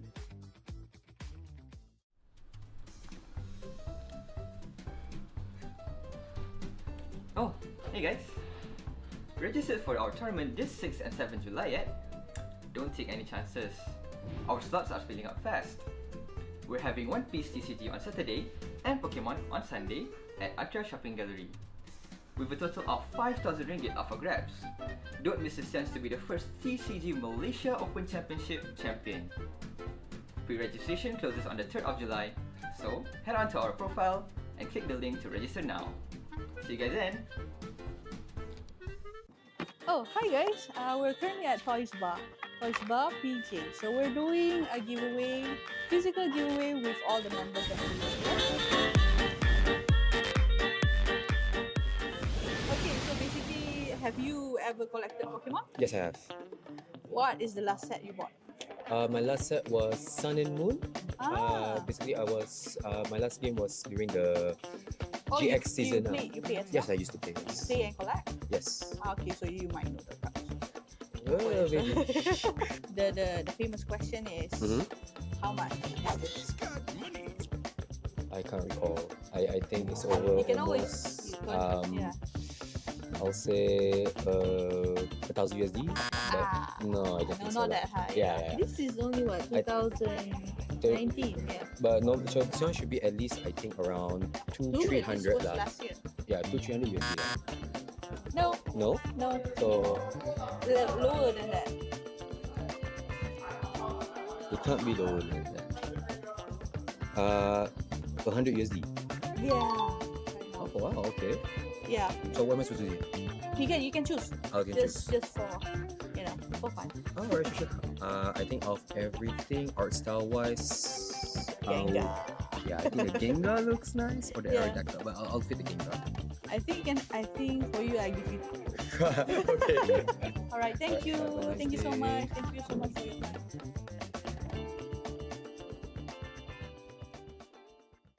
Hi guys, it's me back again at Bukit Bintang Pavilion. We're doing our reels today. We're doing giveaway today, so please come and watch. Yeah, we're not selling anything. So, korang collect Pokemon card tak? No. Tahu Pokemon? Yeah. Tak pernah buka card Okay, so this card comes from a 20 ringgit pack. Can you actually guess how much is this card? God. Yeah. Guess how much is that card? From a 20 ringgit pack. I think Okay. Mm-mm. 10 ringgit lah. This card was released last year. So it's 20 ringgit when it was released. The pack was 20 ringgit. So we pull it from a pack. Right now, the price is 100 USD, which is 400 ringgit. In just 1 year. Oh yeah. Yeah. Oh, mana ada glass? You can try. You can choose one. Oh, sweet. Yeah, you can choose one. This is from us. Yeah, Vaporeon. Really nice. Yeah. Yeah. Oh, I got to choose one. Yeah, you too. Oh, okay.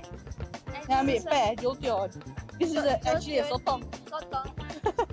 Jolteon siapa? Ni. This one. Oh, okay. Yeah, dia macam pair lah. Vaporeon and Jolteon. Yeah. Okay. Alright, thank you so much for your time.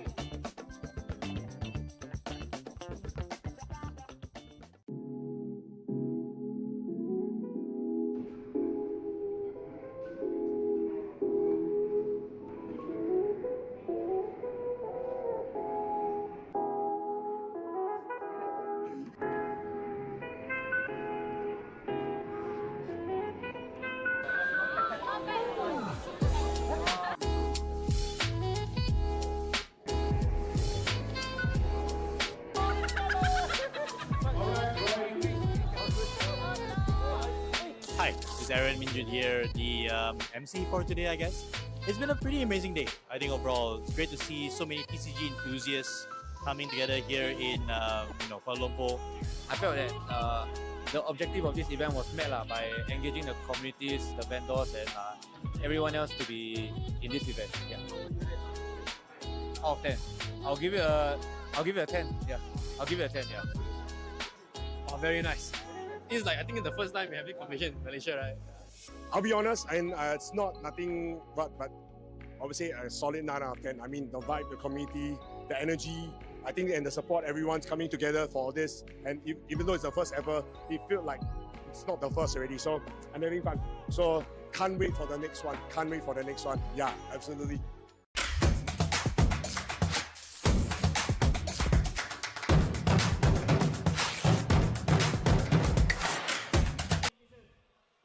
Welcome back to Trading Card Game Malaysia. My name is Aaron Minju. With me here, Darren Chen. A brief break, and now we're back here for some more Pokemon TCG action. Tell us what we're going to face right now. We're going to segue a little bit into the juniors division, the junior/senior division. Yep. For round 2, we have a Raging Bolt Mirror. Oh, that's going to be interesting. It's going to be explosive. Yes, so just so everyone at home knows, the Masters and the juniors and seniors will be playing in separate tournaments, obviously. And with the whole tournament going as it is, this is the best of one round, right? So we're going to have a lot of downtime between. The best thing to do is to see more Pokemon TCG action. And right now, we have Zahin versus Hansen, two very strong seniors, juniors players who are now going to go up in a mirror match. Raging Bolt and Ogapon. Mirror. It's a mirror match. Yeah, it's a mirror. Yeah. It's going to be a heck of a lot of energy, acceleration, and baboom. Yeah. What do you think is a key card here in this matchup, Darren? What can you tell us regarding the list that we see here? What's the main focal point for these lists? Technically, it's just who's going second in a way, because Raging Bolt Mirror, you want to attack first. Right. So to get the explosiveness out, you want to use your Squawk Ability EX and your Radiant Greninja. Yep. And then just use your Professor Sada's Vitality and just start attacking as fast as you can. Yep, So- Raging Bolt with the Bellowing Thunder attack, obviously, right? Yeah. That is the card. That is the explosive card that we have seen from. I want to say, is it the Temporal Forces? Yeah, it was Temporal Temporal Forces. It wasn't even Forces. Twilight Masquerade. So a card from a previous set now making a splash thanks to the Ogapon, Tilmas Ogapon Ogapon EX. Exactly. Yep, we've seen some of this deck's action last weekend as well. Raging Bolt was the second most popular deck here at the Malaysia Championships last week. Didn't do too well, unfortunately. Yeah, it kind of sunk in a bit for the top 32. It didn't do too well in the best of 3. Yep. But in the best of 1, like in day 1, it was everywhere and Yep. it did pretty well because it was consistent. It was just taking out knockouts fast. It didn't waste time. There's no Yep. penalty and whatnot because it's just winning. Yep, definitely. And Yeah. of course, it pairs super well with the Rage Drago as well. yeah. So the one sole Raging Bolt EX card that made it all the way top 4 came in the form of the Rage Drago V-Star box deck. Yeah. Right. So Bellowing Thunder being able to be used by Rage Drago as well, and it's also paired with Ogapon. But that's a different deck. Let's not talk about that right now. So if you talk about the Pokemon, obviously Raging Bolt, Ogapon. What are some of the random techs that we will see in today's match, or we might see in today's match? Not known too much for techs in Raging Bolt decks, although some of them does play Cornerstone Mask, the Ogapon, Right. the fighting type. We see one here, Yeah, piloted by Zahin. Zain. Zain will be But playing one of those. I don't think it'll be that important in the Okay. mirror because Raging Bolt doesn't have an ability, so Right. it can attack through Cornerstone Ogapon EX. Hmm. It might block. It can block Teal Mask Ogapon if the opponent if Hansen is using it to attack first. Right. But I don't think you want to commit that many energy on the Ogapon, the Cornerstone Ogapon. Right. Yeah. So we're probably just gonna see a lot of just Raging Bolt and just Taking each other out. Yeah, it's just gonna be Yeah. a slugfest between both of them. It will also be interesting to see how these players navigate situations where they might not have enough energy in play. You know, Yeah. obviously the Raging Bolt EX has 240 hit points, one of the more beefier EX cards, and we might even see some Bravery Charms come into play, making it much more difficult, right, for some of these knockouts to even happen. You know, one extra energy, I want to say. Is it? Yeah. It's one extra. One energy. extra energy, right? So it goes from 240 to 290, one Yeah. additional energy card, and that could be make or break in the Yeah, matchup, right? Exactly. So 290 HP on a basic Pokemon does sound very absurd. If you think about it, that's not much can knock it out very early. You That's have the to power get- creep, right? Yeah, Power creep it's happening. huge. Yeah. Like the Bravery Charm on it, and then in this mirror, if you get to slam it early on your Raging Bolt EX, the Bravery Charm, you might survive That's a true. knockout. That's So true. it's going to be a key part where the Raging Bolt can survive the hit.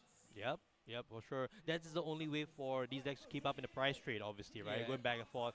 It's We will also see, potentially some Radiant Greninjas being played. They're one of the best Radiant Pokemon that we still have in the format. Yeah. Right? The awkwardness, obviously, is whether or not you take a knockout, a single price knockout Yeah. in this match, right? Typically, you do not want to take a single price knockout in this matchup because Mhm. you're just going to go for keep 2 prizes, just take Yep. 2, and That's then the price 6 map. Yeah, That's the you're price done. map. So that's usually what all the Raging Bolt decks do. Just take 2 prizes each Yep. time he attacks, and you win in 3 turns. And let's get the action started. Zahin on the left, Hansen on the right, and Hansen goes first with the Teal Mask Ogapon in the active. And right off the bat, we see a Hisuian Heavy Ball getting the Raging Bolt from the prize card. So Hansen obviously having both the ideal Pokemon here in play already, but Zahin is the one in pole position to get the first knockout. We had a Squawk ability in the active. That's not what you're going to see, obviously. But it's pretty decent because you can still use Squawk ability EX ability Yep. to discard your hand, draw 6. So it's not that bad. Oh, in and all Hansen things just considered. passes. But they get the Bravery Charm down, Yep. but just passes with nothing else to play for. He does have an energy attachment, so That's that true. is something. That is true. Now Zahin obviously will be trying to set up his very own Raging Bolt in addition to the Ogapon already on the bench. This turn is very important for Zahin because he's going second, so this is where he's expected to take a knockout. So we'll see if he manages to get all the pieces together, the puzzles and the pieces together to And he take also this knockout. plays his Bravery Charm as well. So both players here valuing the Bravery Charm right off the bat. So this is pretty much so far going pretty well here for Zahin. It depends on what he draws here from the when he uses the ability from the Tealmas Ogopon. Or even the Tail squawk dance. ability. Yeah, right? he's probably not Squawk gonna, and seize. Yeah, he's probably gonna squawk and seize. So now we see Zahin discarding that Ogopon, the cornerstone Ogopon, grabbing a couple energy cards. Yeah, it's not now, needed. What but is Zahin looking for now, Darren? That's the question. What is a card that will make or break his turn 1? Definitely Professor Sada's Vitality. He wants that card, and he did not get that card from that Teal Dance, I should say. Well, it's still. Well, see, we do see in hand though. There is a Professor Vitality, but he has to discard the hand to get a few more resources from the Squawk and Seize. So there was a Professor Sada's Vitality in hand, but just not a way to discard the right energy into the discard in that turn. But here comes an Earthen Vessel discarding the Lightning Energy, which is what you want to see. Yeah, that's what he wanted to get. So now he gets the energy out to pivot out and start using Teal Dance again. He's So- also looking for the switch card, I want to Yeah, say, or even switch an card. manual attachment, right? Because he already manual He attached. manual attached to the Raging Ball, so he does need a switch card. So 2 switch cards in the list here from Zahin So is yeah. the only way for him to get the Squawk ability out of the active. And he got Jamming Tower. Yeah, that's going to be an awkward one. Oh, Here Poke comes Gear. Pokegear 3.0. Does he get it? And doesn't seem like it. There Oh, is. no, there is a Sada. There it Yep. is. It was He hiding behind playing right the there. different artwork there from Zahin. One was the full art, one was the normal art. I was looking for the full art. So, step number 2 here from Zahin in hand. Alright. He will be able to accelerate energy as well as draw 3 more cards. The question is, does he have another Raging Bolt? No. No Raging Bolt. No ancient Pokemon He to does accelerate need to the as switch well. card though. So 3 cards off the top. Does he get a switch card? There's another Ogopon Lightning Energy. That's not what he needs. He's picking up his Raging Bolt though. Does he have a card that we did not see? It's in hand. It was in There's a hand. switch card. There There it is. I thought I saw the switch card got from the Sada. So Yes, so Zahin did get the switch card. Now 3 energies into the discard. Bellowing Thunder for the knockout. 210, 70 for each energy. There 2 goes. prize cards for Zahin. Hansen now on the back foot. So this is where you need to keep up. You need to knock out this Raging Bolt here if you're Hansen. I don't think there's any other way. You have to take out this threat. It is a monstrous 290 HP threat though. Is it even possible at this point? With Hansen's hand, doesn't look like there's much going for him. Yeah. It's And his Tealmas Ogopon just got knocked out. So Yeah. he loses another draw power. no, it's nothing. It's just using a burst roll for 6 cards. That's all he has. No. So advantage now back obviously to Zahin. Well, This it's always is- been with Zahin. Yeah, it's very, He's very really favored playing now his to turn. Zahin. Oh. Alright, Teal Dance. Teal Dance for 1. Can do another Teal Dance. Keep dancing, you know. So what play that Zahin can probably play here is actually playing the Jamming Tower to make it that much easier for him to get a knockout on this Raging Bolt. And knowing Yeah. Hansen has nothing else in play, it's probably the best way forward. He does have an Earthen Vessel, but I'm not sure how many grass is left in his grass energy left in his deck. So it looks like he does opt for the Earthen Vessel, and he Grabs the does have fighting fighting, and and there the is a grass. grass. All right. So he does need the fighting energy in the active Raging Bolt Mhm. before being able to attack. Yeah. And he might be able to pull this off even without a Professor Sada's Vitality. He can just attach. and start Exactly. attacking. Yeah. So this pretty much secures an attack this turn. Just that I'm not sure if it's enough to knock out. No, Unless you have the play- Jamming Tower. So Yep, he- the Jamming Tower in the hand will come in clutch here. Fighting into the active. Here comes the Jamming Tower. Will we see it, or will he just go No. ahead discard energy? He's choosing discard energy. So saying, I don't need the Jamming Tower right now, but 5 energies. 300 damage. 350 damage. Oh, 350. Oh Yep, my goodness. 70 for each energy. And we might be seeing a very quick game here. Nope, I think that's probably an Iono, I want to say. Oh no. Or maybe that's just Ultra a. Ball? We might have missed that card. Maybe a Nest Ball. Maybe a Nest Ball. Unfortunately, we missed the card declare here. Unfortunate as it is. We do see a Raging Bolt from Hansen. But that's all he has right now. Zahin does only have the Raging Bolt active. That's the only one. There's no backup Raging Bolt. That is so true. that's the only upside. Pokestop. Another problem that Oh, is here that does Pokestop. this Sandy Shocks is stuck in the active too. That's true. It's 2 retreat costs. Well, we will need to see a switch card from Hansen as well in order to stay in this game. He does need Sada as well. He needs so many things here. He has a Pokegear is the jumps- first step. Here he needs a comes s- Pokegear for 7. Sada?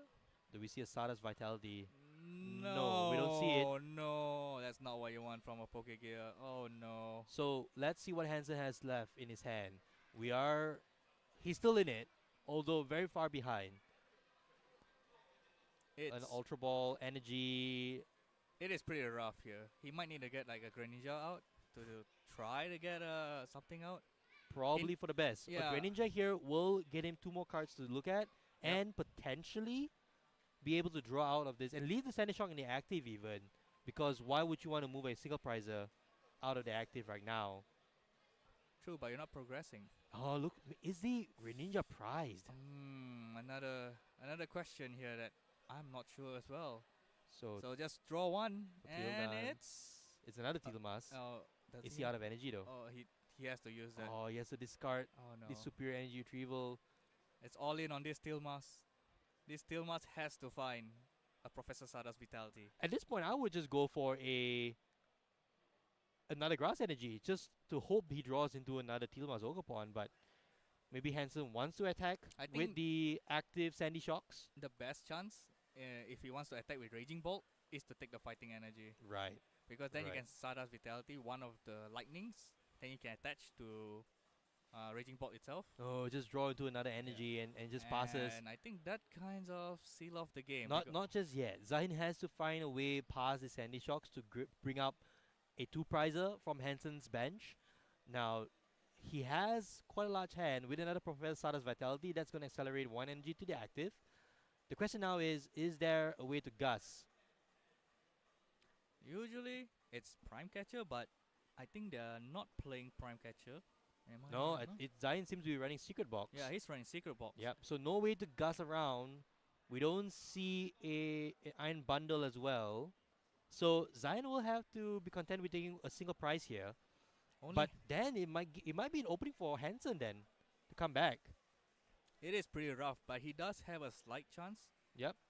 Like he has to basically hope Zahin doesn't draw any more Professor Sada's Vitality after this, because his second Raging Bolt is on the field as well, and that can be charged with Professor Sada's Vitality and just take a knockout right back. Yep, that's true. So it will be interesting to see where Zahin discards energy from here. You will need to discard 2 energies to take a knockout. Or maybe just even pass and wait for next turn. He you can know. actually, yeah. He might not even need to grab this knockout, considering Hansen has not benched any other single prizer. But it looks like he's going for the knockout here. Yep, he is. So splitting That's two. energies, that's a smart play. Alright, he's splitting the energy, so yep, pretty much kind of have the best case scenario where he can take a knockout. Oh, right off the bat, a switch card from the top. Not something you need right now, but the Professor Sada's goes into the discard. The Sada is a very painful discard right there. He still has not played a Sada yet, unfortunately for Hansen. Hansen pretty much is all inning All on in this on one. this Raging Bolt. Yeah, this one Raging Bolt have to take 6 prizes basically. So the question now is whether or not he survives the next turn, because Zahin will still need quite a few energy on his side of the field. He does already have a lightning energy on that bench Raging Bolt. So fighting energy and a couple of teal dancers will give Zahin the match. But Hansen, let's not write him off just yet. He's checking. He just passes. Oh no. That's not great. He knows he's not able to take a knockout here. It's not enough. He's 10 short. Yep, just 1 energy short We talked to take about a it. knockout. We just did. This 10 HP. And now Zahin not playing the jamming tower earlier was clutch. That yeah. was all he needed. Place an energy retrieval to get a couple of grass energy for more teal dancers. He's just gonna keep dancing this turn. Yeah, it's probably game here. All he Yeah. needs is that fighting energy in the active, Yep. and that should be game. Any other retrievals or Sada? Actually, Zahin would have won the match if he just went and grabbed a fighting energy with that energy retrieval. Could be. Yeah. Yeah, actually he did, because there's no bravery charm on Hansen's Raging Bolt. So potential misstep here by Zahin, but that's okay. I mean, these players are, of course, on stream. There's quite a crowd here in Atria Shopping Gallery. He does have a secret box in hand. Oh yeah, that's secret box. That's pretty much game right there. Yes, that is probably the match here for Zahin with that secret box. Grabbing a supporter, an item, and a tool card. And that Sada is pretty much game. Able to get the fighting out from the discard to the Raging Bolt EX. Additional energy on the bench. Which is not really needed at this Yeah. point. He's flooded. Yeah, draw 3 because why not? And Because you have to, Darren. Because you Yeah. have to. And Hansen scoops it up. Zion takes the win here in comfortable fashion. 6 prizes to none in this Raging Bolt mirror match. We were hoping for a more explosive game, Darren. It was explosive on one side. Yeah. Hansen just could not get anything rolling, rather unfortunately. And Zion... Oh, you see a couple of Raging Bolts hit prize from Hansen, Unfortunately. rather unfortunately. So, well, to be fair, he did have Raging Bolt, access to Raging Bolt in the early part of his match. It's just a matter of not getting anything else, right? Yeah, exactly. He is pretty much unfavored the moment he's going first. That's one downside. Raging Bolt surprise. That's another unfortunate misstep. And now, Zahin get the optimal start that he need and get to attack and take the knockout first. So he couldn't retaliate. Hansen couldn't retaliate back. We didn't even see a Raiding Great Ninja coming out from Yeah. Hansen. Maybe it was one of the prize cards as well. Could be. Yeah, and the hands that we see from Hansen just now, it was just not great. Energy Yeah. with super energy retrieval, earthen vessels, no supporter. And when we did see a supporter, it ended up being binned from that Pokestop. So rather unfortunate as it is, but we did get to at least get a view over the juniors and seniors division. Obviously, some of these players here will be representing Malaysia at the World Championships come August. But before that, we're going to go for a quick break here at Atria Shopping Gallery at the Trading Card Game Malaysia Open Championships. Don't go anywhere. We'll be right back with Masters coming out real soon. See you.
How to get to Central Market. For the second parking, we have City Parking, which has an hourly rate, but caps at a maximum of 13 ringgit. It is also around 10 minutes walk to Central Market. Once you get to the 5-story parking, find the stairs nearest to the car exit and head for the rooftop. There, you'll find a pedestrian bridge. Walk along the bridge and you'll reach an intersection. Turn right towards the KTM station. Entering the KTM station, look left, and you'll see the bridge towards the LRT station. Remember, take the smaller path on the left, as the larger path leads toward the LRT station payment gates. Continue along the smaller path, and you'll exit at the LRT station's staircase, just in front of Central Market.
sungguh sangat susah and requires niat basically ini penting.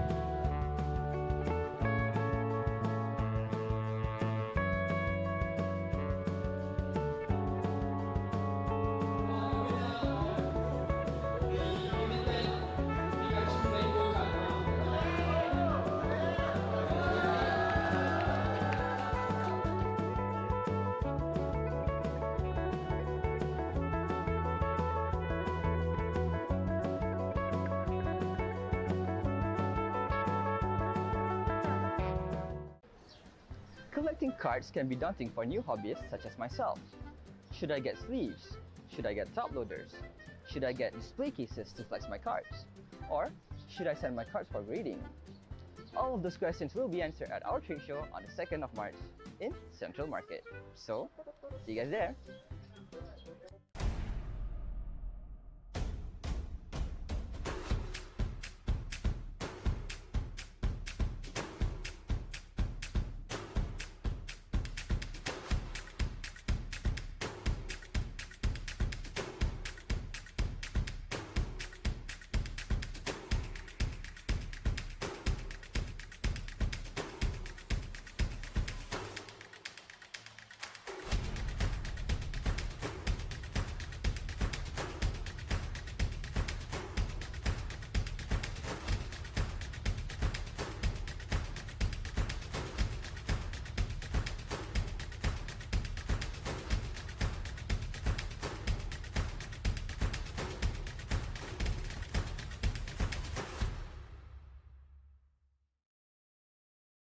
Hi guys, I have an announcement to make.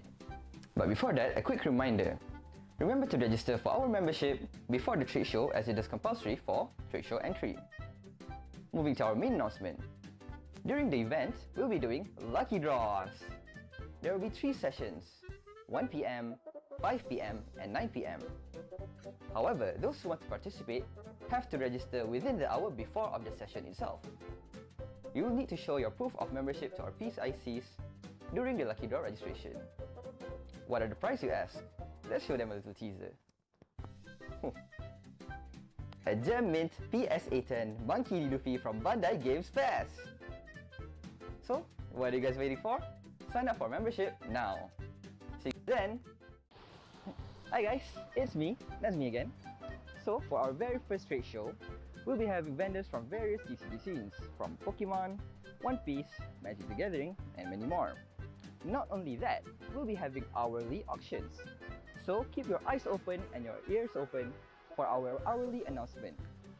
So make sure to bring your family and friends on the 2nd of March. See you guys then!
everybody, it's me Iman from TCGKL and we're back again here in Perth.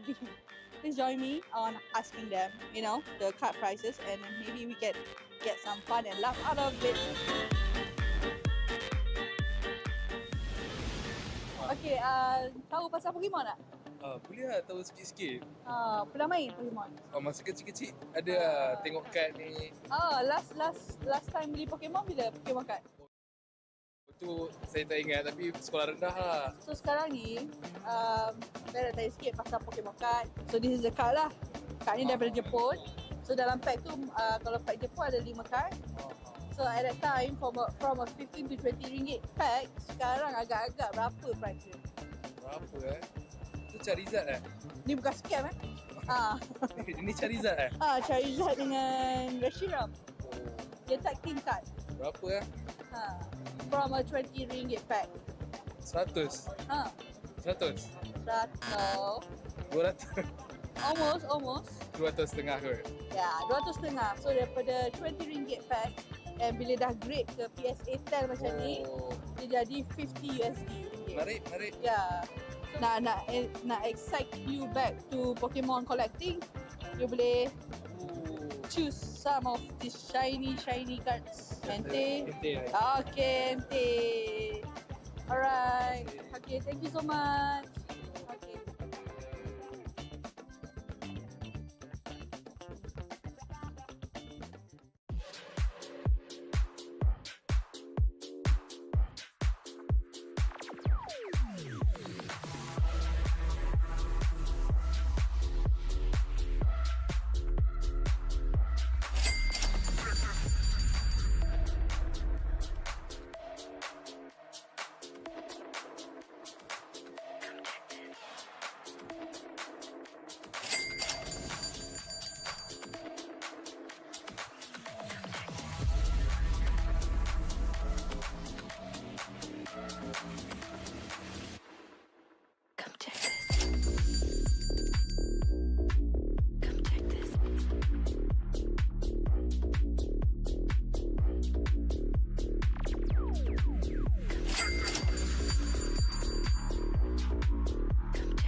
For an even more exciting news, we're bringing 3 TCGKL promo cards. All of them will sell at 24.90 ringgit. For our first promo card, however, we'll be doing a Collect Them All series, where if you manage to collect all of the Collect Them All series during our mini events this year, you'll stand a chance to win our international guest meet and greet lucky draw. These cards will have a serial number on the back, so only one person can own one card, and needs to be registered during the event. So, make sure you don't lose it. Bye!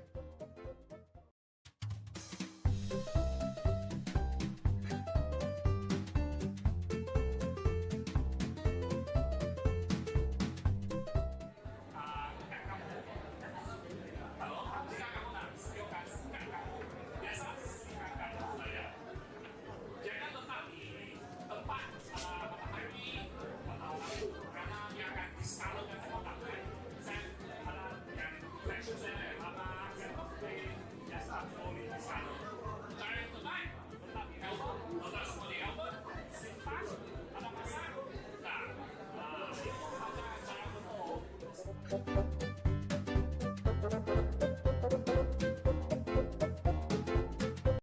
everyone, my name is Kian. I am both a player and also a collector for Dragon Ball Super card game. I've been actively collecting and playing the cards since 2018. And even though Dragon Ball Super is less popular in Asia compared to Pokemon or Yu-Gi-Oh or Magic, I've still been actively participating in online and offline events across the region. I think the most recent events are the online regionals and also last year Asia Finals. My best achievements back in these events are top 4. It's definitely gaining more traction as we start to see more and more collectors are beginning to recognize the actual value and potential of Dragon Ball Super cards in comparison to a few years ago where people would just buy and play the cards. Many of them have actually started to send their cards for professional gradings and scorings like you would previously only see in Pokemon or Magic card players. To me personally, from a player's perspective, it's always advisable to try out different games to see which mechanisms you prefer the most. Whereas on a collector perspective, of course, you can look at different angles such as the art and also the popularity of the card game itself. Please do not forget to attend the upcoming event hosting in Bukit Bintang, KL on 7 and 8 of October. It will be the first and also the largest TCG event in KL. My name is Nicholas. I just came back to Malaysia and I started this company called PokeSong. What we do is we help collectors in Malaysia to submit their cards to a grading company in the US called PSA, also known as Professional Sports Authenticator. Over a year period now, and we've submitted probably about over 3,000 cards already. Grading is a whole other aspect of the hobby. There are players, there are collectors, there are investors per se. He's got money. Biggest 2 pieces of advice, do a thorough research, because if you come in not knowing anything, you might make a lot of mistakes. And then the second piece of advice will probably be for the collector to not FOMO. It's actually the fear of missing out. Take your time because the set's not going anywhere for a while. Take your time. Welcome back to Training Card Game Malaysia. My name's Aaron Minjut and with me here is Darren Jen. We are the Open Championships and we have round 2 Masters coming right up. Darren, take us away on who we'll be seeing on stream today. So we have Jason Wee, which is our top 4 from last weekend. Yep. From the Malaysia Championship. Yep, piling something different. Yeah, he was playing Chen Pao in the championship. Not today. Yeah. Today he's taking it a bit spicy with Ancient Box. Ancient Box, a very popular archetype last weekend, but did not convert very well into top 32, unfortunately. I don't think it made that many, right? It's one of the more accessible decks in the format, to be sure, right? It's accessible for newer players to play. May not be easy for newer players to pilot, though. Exactly. But Jason here has been I would say a Roaring Moon aficionado. Yeah, exactly. That's the word he uses. He plays a lot of it. And of course, on the other side, we have Ashley Minjut. Yep. Who is playing Lugia. Another Lugia. Another popular deck here today, Lugia V-Star. Darren and I, we walked through some of the tables here and we saw quite a bit of Lugia. Still a very popular deck here in Malaysia. It hasn't been very popular in the West though, right? We see quite a few Lugias top in Japan and now here in Malaysia as well. Just not many elsewhere. Yeah, it's probably got to have a bit because of how the format works. Perhaps. Like we are in best of 1, like Japan does as well. Not in the Western, which is best of 3. Which Lugia, sometimes it's hit or miss. But in the best of 1, if you hit, you hit. And you gotta go. That's the unfortunate situation we didn't see in our round 1, right? Where Hank was not able to get any of the Archeops out and Chen Pao just took the game in 4 turns. Hopefully in this game though, a much slower, grindier matchup for Lugia and also for Ancient Box, obviously. Yeah. Right. It's probably a much more slower matchup. Although Lugia does go fast, but Ancient Box, they don't get knocked out easily by Iron Hands. That's true. So the game doesn't go that fast. Lugia can only take 1 prize at a time. Right, let's just take a look at the Ancient Box list here from Jason Wee, just to divulge a little bit of what's going on in his list. It's not a standard Ancient Box list, I don't think. Somewhat a bit teched out. He does have 1 Roaring Moon EX in his deck, so it's not just a basic non-EX deck. It does have 1 Roaring Moon EX, and that could come in clutch in certain matchups and near the end. So gouging. What was the attack name again? Roaring Moon's EX attack, the first attack. Frenzied Gouging. Yeah, Frenzied Gouging. Yeah. So Frenzied Gouging can knock out any Pokemon. So when your opponent puts out a big Charizard EX, let's say, that's hard to knock out, like from a baby Roaring Moon. The Yep. Roaring Moon EX can just knock it out with just That's one true. attack, 3 energy, and it's gone. That Because- might come in clutch here up against some of the heavier hit points coming out of the Lugia V-Star deck, obviously. Now we do see some Iron, we have the Iron Hands, we have the Blood Moon Ursa Luna, we also see a Wellspring Mars Ogapon EX. So these are Yeah. some of the options that the Lugia deck runs. And obviously in this particular matchup, we probably want to be seeing, well, at least some Archeops obviously going on Yeah, second on yeah. turn 2. But what is the top, I would say, attacker for Lugia in this matchup, Darren? It's actually Lugia itself, Right. and probably Chinchino because you trading 1 prizes. Although Lugia can absorb a hit early on, so it's probably the much more efficient attacker going into the mid game. Right. So Lugia Visa is definitely the one that you want to focus on. Iron Hands can only attack if their Walking Wake is in field or Radiant Greninja. Yeah. So that's another scenario that can take to account when true. facing Jason here. Yep, well said. I think the Iron Hands here would hopefully accelerate the price raise in favor of Lugia. Otherwise, it'll just be a matter of time before the Roaring Moon deck starts to grind his gears and get prize cards turn after turn, right? There's also a very spicy card here out of Jason Wee's deck. I think there's one of Dark Patch that Dark comes up. Yeah. And now here goes a match. Jason Wee starting off first with a Flutter main in the active. That is an ideal starter for Jason. Whereas for Ash, there is a Minchino. Yeah, pretty much a straightforward start here from Jason. Ultra Balling, probably going to check through his deck how many ancient Pokemons are in his deck. Probably the Roaring Moon, because that's his main attacker. Yep. And Or maybe even the Radiant Greninja right off the bat to get some draw power going for yeah, Jason true. Wee. Yeah, exactly. there is quite a few options for Jason, obviously, in this early part of the game. There is no pressure to take prize cards. Obviously, you kind of tank on turn 1, but Jason might just want to get more cards in hand so that his second turn will be with at least a couple of prize or 1 or 2 prize cards. Yeah, exactly. So here we go. Radiant Greninja does come out. So Yep. this does open up the Iron Hands play later on for Ashley. What do you think about the A-spec of choice here from Jason? He runs 1 unfair stamp Yeah, in it's the list. definitely unusual. It's kind of unfair, to be frank. Well, we've typically been seeing Prime Catcher for these Ancient Box decks to go and grab the exact price they want to grab. Ancient boxes are more towards either the Drum of Awakening, Okay. so they can have more consistency in the late game, especially after Ionos or unfair stamps from opponent. The other option was actually Secret Box. So they can discard right. more from their hand, like all the ancient stuff in their hand, Okay. they get to discard it. Ooh, look at And this here. Pass from Jason, no Roaring Moon in play. I think that's still okay, actually, Okay. because he just needs Professor Stardust Vitality and then attachment. Now Ashley takes his turn. Great Ball into an Archeops, that's decent. But we still don't see a Lugia on his side of the field, Yeah. which is even more important than benching any other Pokemon. Both sides still doesn't have their key Pokemon in play. Yeah, that's a fact, right? So, but we'll see. Both are actually a much more slower deck. Another Great Ball off the top. All about this Great Ball. Can he find any Lugia with this? Great Ball, 7 cards, and grabbing a Pokemon. another Is that Archeops. another Archeops? So double Archeops in hand here from Ashley, but no Lugia. Does he have an Ultra Ball? Let's hope so. If he does have an Ultra Ball, that would be explosive. I think. Oh, okay, going that's- for the Luminion. All so right. it looks like a Professor Research. Most should likely, yeah. Should be coming up. And that should kickstart most of Ashley's setup. If he can find one Lugia, that is.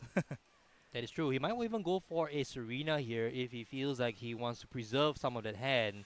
But I would say go for the research, just discard a hand, draw the most number of cards to grab a Lugia, hopefully. That's the key card here in this matchup for Ashley. Well, the key card for Lugia in general, obviously. Yeah. But in this matchup particularly, you want to start racing prize cards before the Roaring Moon deck gets a chance to take one-hit knockouts.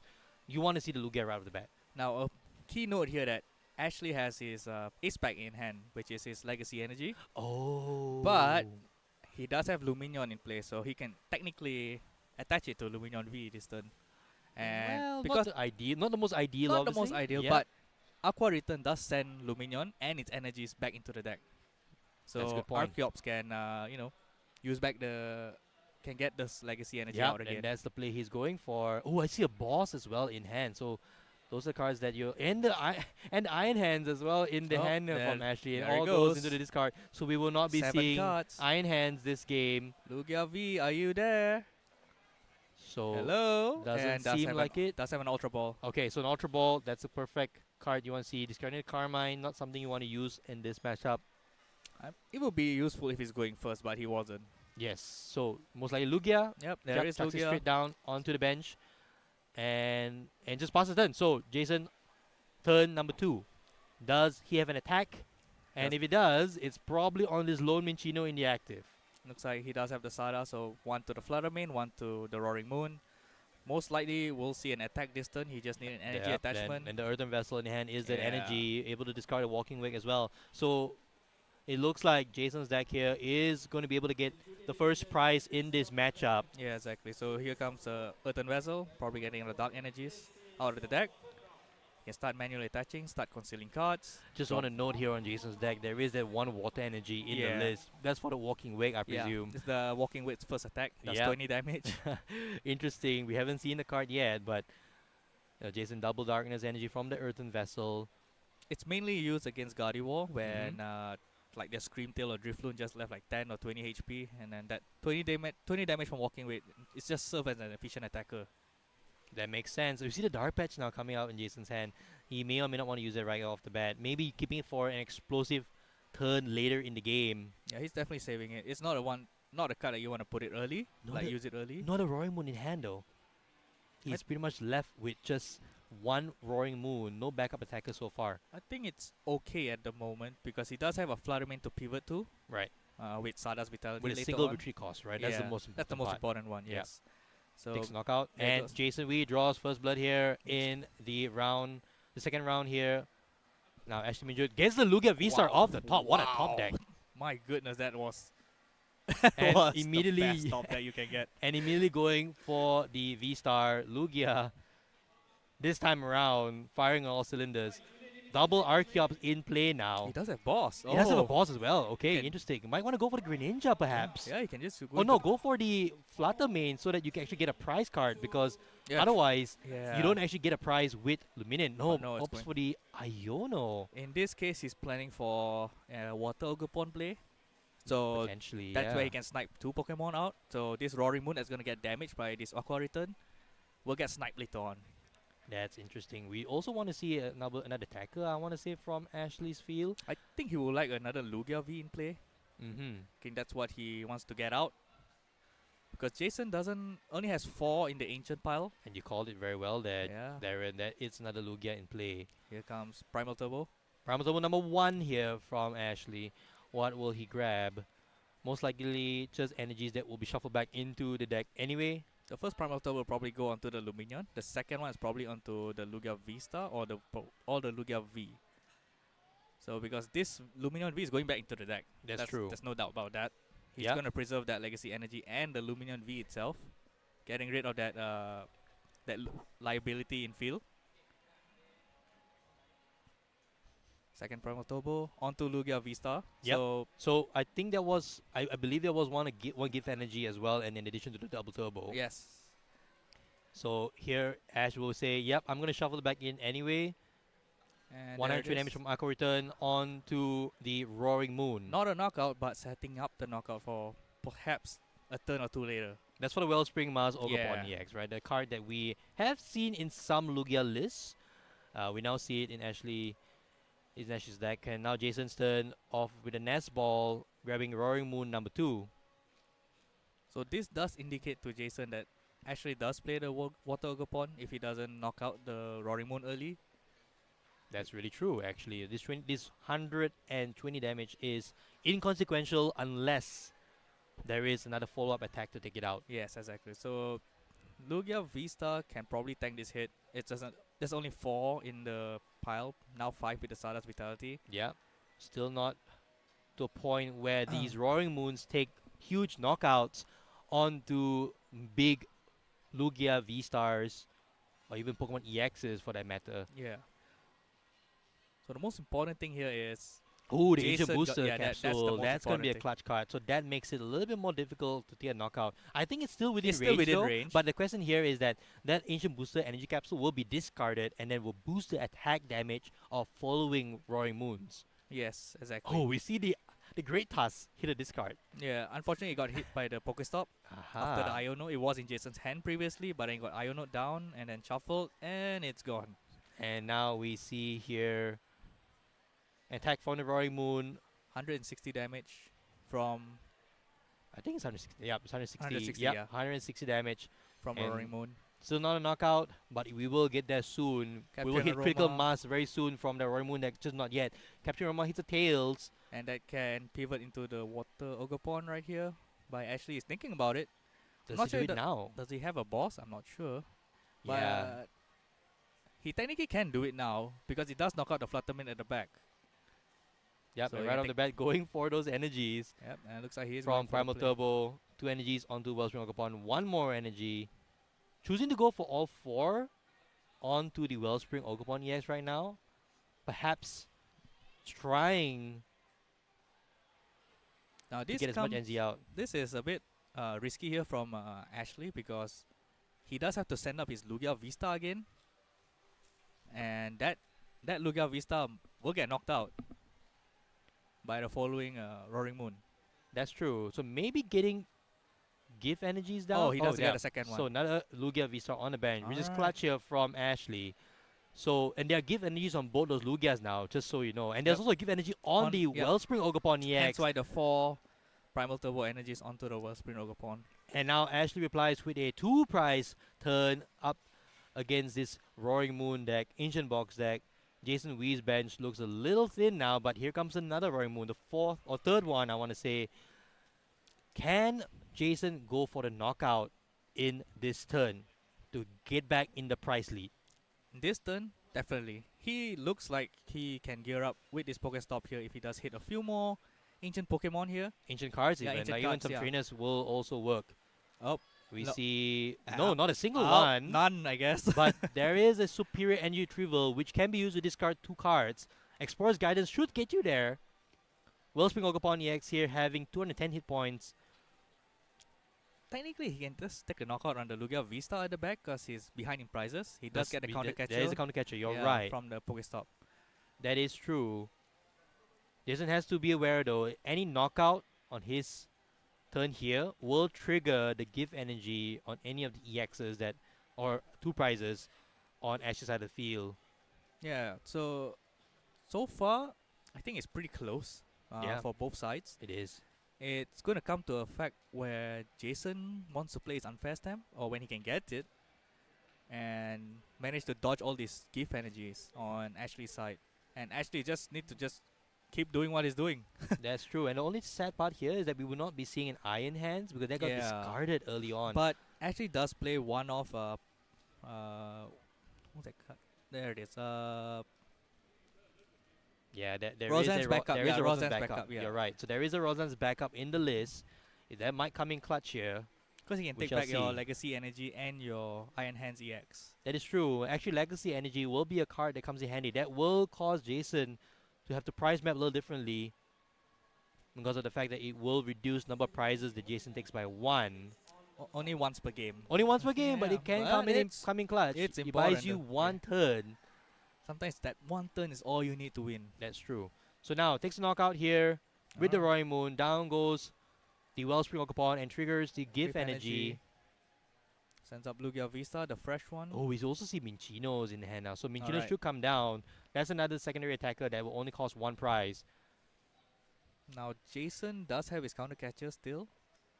And Ashley is... But the counter catcher won't be active next turn because Ash and, Oh, yeah, he's- and Jason will be yeah, tied on that'll prize be tied, cards. Yeah, exactly. So maybe not... I still could have feel he could have went for the Lugia Vista at the back and just save the Wellspring Ogapon for later. That could be a play here. Jason and Ash here trying to navigate the matchup. Ash now going for a Primal Turbo. He was eyeing up the Iron Hands in the discard. But looks like Legacy might go on this Lugia Vista. Yeah. Just to make it tankier. You know, I mean, not 280 really HP. thank you, but it's just a That's matter one of price. reducing the price count. It's just a bit more harder for Jason to reach the finish line. Well, to be fair though, even if Jason takes 1 prize here, he's still 1 boss or counter catcher away from knocking out Yeah. the one at the bench. So perhaps saving the Legacy Energy for a Chinchino, I want to say. That could have come in clutch.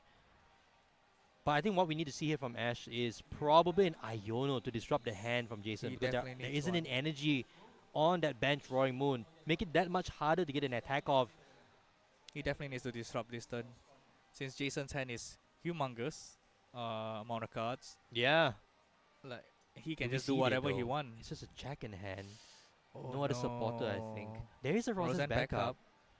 So maybe going into the Iron Hand system would have been. Oh no, there is no attack No. for Ash or no prize card for Ash if he goes for it. Goes for it now though. So Roseanne's backup, getting the double turbo and then the Iron Iron Hands, Hands yes. into the deck. So potentially setting himself up for a 2 prize turn next turn. Oh, That is clutch from Jason, getting the reset stamp, or Both- unfair stamp. Both sides drawing absolutely what they need so far, both games. Well, sorry, I misspoke. Unfair stamp. I yeah. keep saying reset stamp.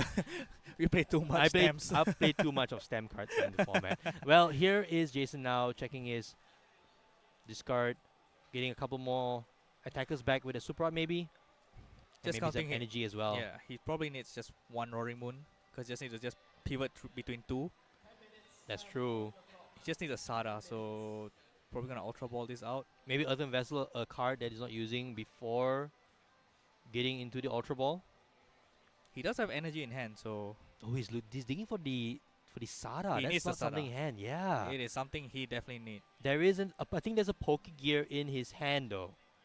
He does have a Stamp, so at least that can draw him cards. So Counter Catcher get discarded with Earthen Vessel. Yeah, not a card you Two need to see right now. He does have Conceal cards. He does have Unfair Stamp, so he does have a few cards to work with here.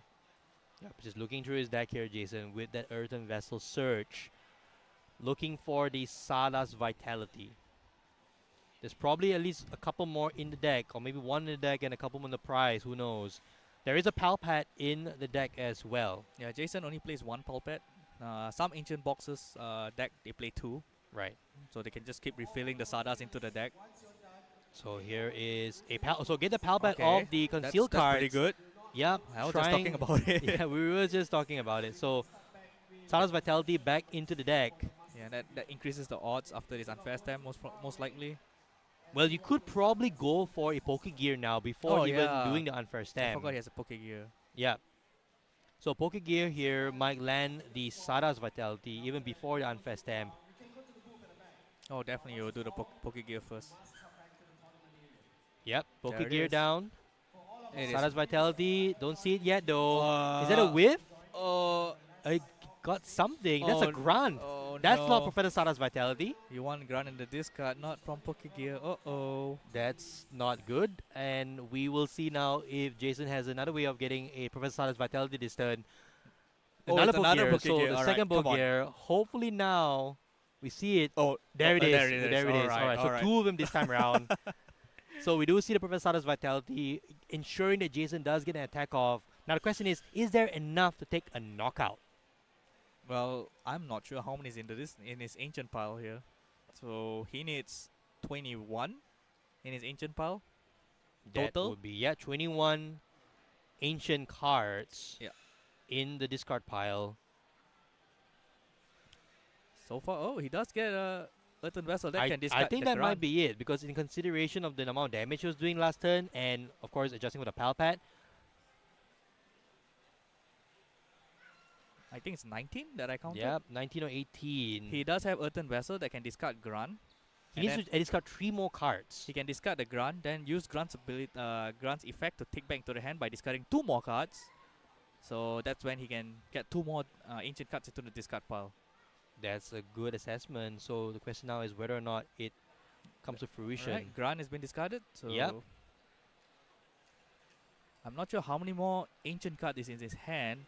If he doesn't have 2 more, he does have a capsule in hand, so he needs 1 more to able to discard with Grunt. Yep, using the effect of Grunt here, discarding. Alright, Yep, that's a there's Platinum Platinum Main, Main. So alright. I think that should be enough here. That's enough, and then that should be game. And we haven't even seen the Unfair Stamp being played, so we might even just see that right now. And Jason might just lock up this game here with that Yeah. Dark Patch. So ensuring that no matter what, I have an attacker next turn.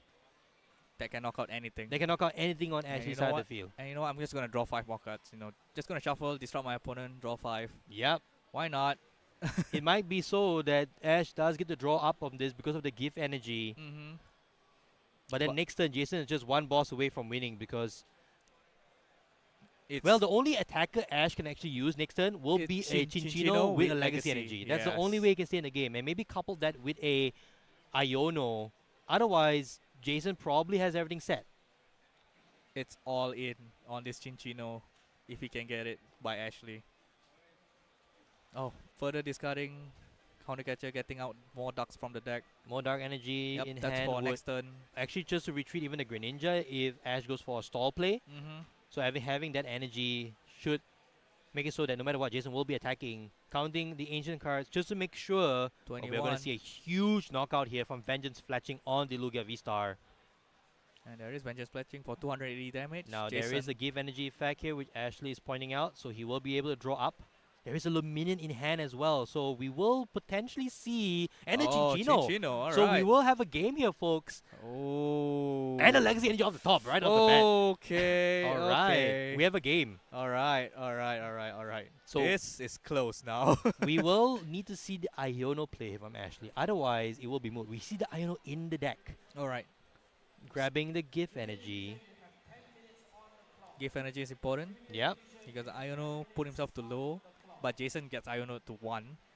So this Chinchino is gonna get knocked out next turn, but it doesn't give a price for Jason when he gets knocked out. That is true, and I think if I'm Ash here, I would be hoping to get into another attacker that is not his Lugia, because he still needs to take 3 prize cards. Maybe the Iron Hands has to come into play here. Iron Hands is definitely his all-in play on the Greninja. Yep. And that would secure the game. Exactly. So he has to go for the Iron Hands in this particular instance. Yes. Even discarding the... Oh, it's going for the Iono. Alright, so no Iron Hands Not at yet. this stage. Oh, I think they're discussing what cards has been shuffled.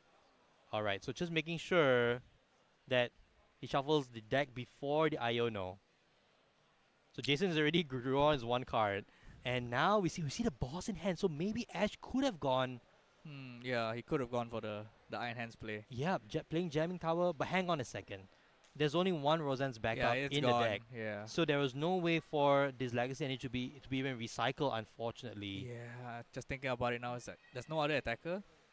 So maybe Ash needed to bench the Minchino to have another attacker. Yeah, he just need another attacker. Maybe just all in on this 1 Lugia that's on the bench to attack this last Roaring Moon. Here's the thing, because Jason... that's the play there. So that's game. Iron Bundle for the victory here for Jason. Alright, Iono to 1. Let me get that Nest Ball out. Alright, here comes Iron Bundle. And see ya later. And the card that we never really see from Jason throughout the most part of this match. Coming in clutch right at the end here. So... at the end of the day, Jason Wee takes down Ashley Minjud with a, I would say, rather convincing fashion. But it was a point there we thought maybe this Lugia deck would have had a comeback. Yeah, he had a chance, but then the early discard of the Iron Hands really set him back. So into the mid game, he doesn't have enough resources to take the additional prize cards against Ancient Box, and that is unfortunately the downfall of the Lugia deck into this matchup. That is true. Leading with the Iron Hands potentially would have been the way to victory from Ashley, but in the end, we will see a Roaring Moon progressing to the next round in a perfect record at this stage. So we're done here round 2. We'll come back very soon with round 3. Don't go anywhere. Grab a snack, grab a beverage, and we'll be back here shortly. See you soon. Your research, buy other things, and then come back to the set after a while. Pokesom will actually be opening a booth at TCGKL for both days on October 7th and 8th at GMBB Bukit Bintang. We're going to be doing a lot of free inspection and accepting submissions as well, so looking forward to seeing everyone there. You guys might be wondering, what is a trade show? A trade show is an exhibition where people from a community or industry get together to showcase the latest products, meet with partners and customers, and study recent market trends. In the TCG scene, we bring the newest cards, display some rare collections, and ultimately have fun with family and friends of the same passion. So, meet you guys on the 2nd of March at Central Market for our very first trade show. So, see you guys there! Hi guys! We from TCGKL have some exciting news. We're bringing TCGKL memberships. What are the perks, you ask? Be the first to receive news ahead from our social media postings. Get member exclusive merch during our main convention. And this year, for early bird tickets, we're only giving it to our TCGKL members. So, sign up for our membership while it's still free. Bye! Nama saya Eddie. Saya mula berminat dengan trading card games ni sejak tahun 2000 ke 2003. Dan masuk asrama, saya quit dan saya kembali mengumpul kad Pokemon sejak tahun 2019 hingga hari ini. Salah satu pengalaman paling menarik bila join apa-apa event, especially macam tournament Pokemon Championship baru-baru ni, dapat tengok pelbagai player dari segi jarak umur yang berbeza. Ada budak sekolah dan even ada yang dah jadi mak orang. So satu konsep yang menarik bila kita dapat gabungkan pelbagai bangsa dan umur dalam satu minat yang sama lah. Saya salah seorang content creator ataupun YouTuber trading card games paling aktif dekat Malaysia. Saya yakin benda tu lah. Saya buka pelbagai jenis TCG, Pokemon, Digimon, One Piece, sometimes Yu-Gi-Oh lah. Even TCG Malaysia sendiri macam Boboiboy dan juga Rekamato juga saya ada buka dalam YouTube channel saya. Aku terbaik. Jangan lupa untuk datang ke TCG Convention pada 7 dan 8 Oktober. Pelbagai TCG akan dipromosikan. Ini adalah satu-satunya convention yang tertumpu pada trading card game sahaja. Kita jumpa kat sana ya. Oh, hi guys. We're currently at Toys Bar. Do follow us, like us, share us for you to have a chance to win some giveaway as well.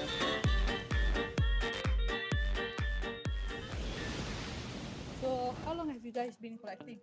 If you just started? I stopped for a very long time. Okay. So this is my first booster box. What makes you come back? Try that. So can you tell me what is the market price of this card? Do you know this card? Very fast conversation. So yeah, can you guess the price? Ringgit, probably close to 300. Yes, yeah, you hit the right figure. How long have you been playing Pokemon? First time. Training. So if you can guess the price of this card, market price right now, we can give this out. 2000. 2008. Okay, it's actually 100 USD. 100 USD. Yeah. Nice. Of course, Gengar. Alright. Thank you so much for your time. Okay, thank you.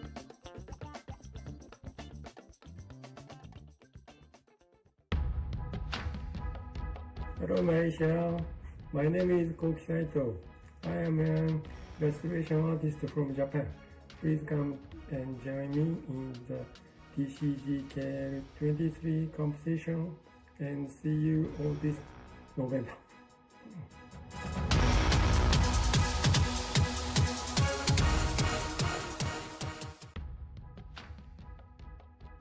My name is Ruben. I'm going to be one of the mini booth vendors for the event.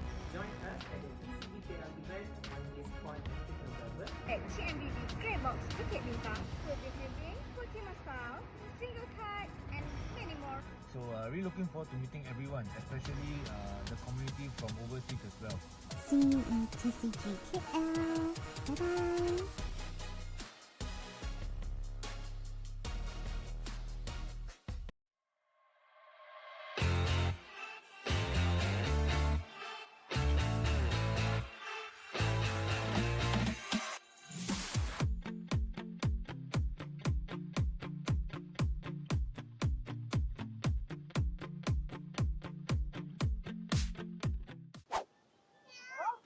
Hi guys, it's me Iman from TCGKL.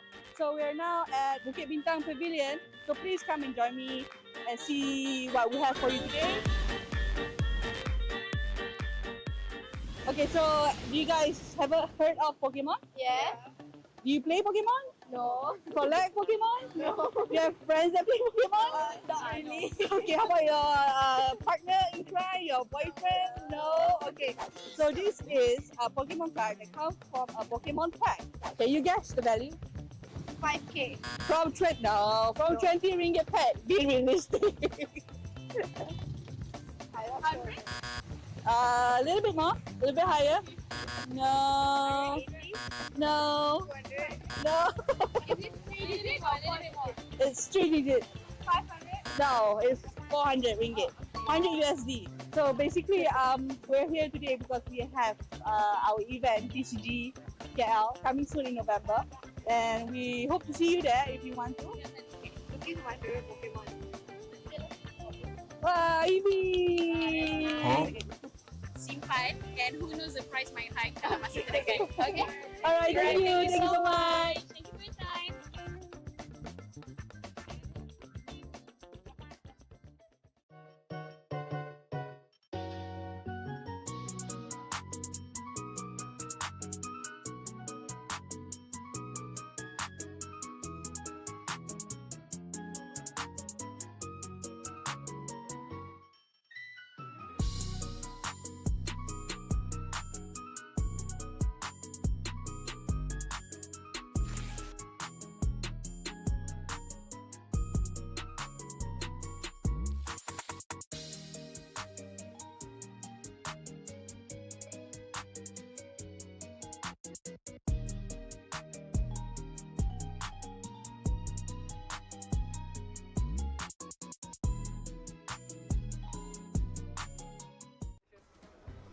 Hi guys, I'm Nazmi from TCGKL. Next month we'll be holding a trade show event on the 2nd of March. Where will it be? Drumroll please. Central Market. So block your dates now and make sure to see you guys then. Bye! Promo card? Of course we'll bring our promo card to the TCG Malaysia Open Championship. Only those who sign up as a player for our tournament will receive a complimentary serialized promo card. And if you manage to collect all from our Collect Them All series, you could stand a chance to win a free meet and greet session with our international guest illustrator for our upcoming TCGKL 2024, which we will be announcing in a month or two. So, sign up now and grab yours at the tournament. Good luck! Hi, Richard Low here. I have had quite a few good experiences. Sometimes you meet people who are middlemen and can help you to do trades from overseas. Things that they don't have to do, but out of passion for the industry or passion for the hobby, they do it. And yeah, it's really nice of them. They don't charge anything and they're all friendly. You make a lot of good friends.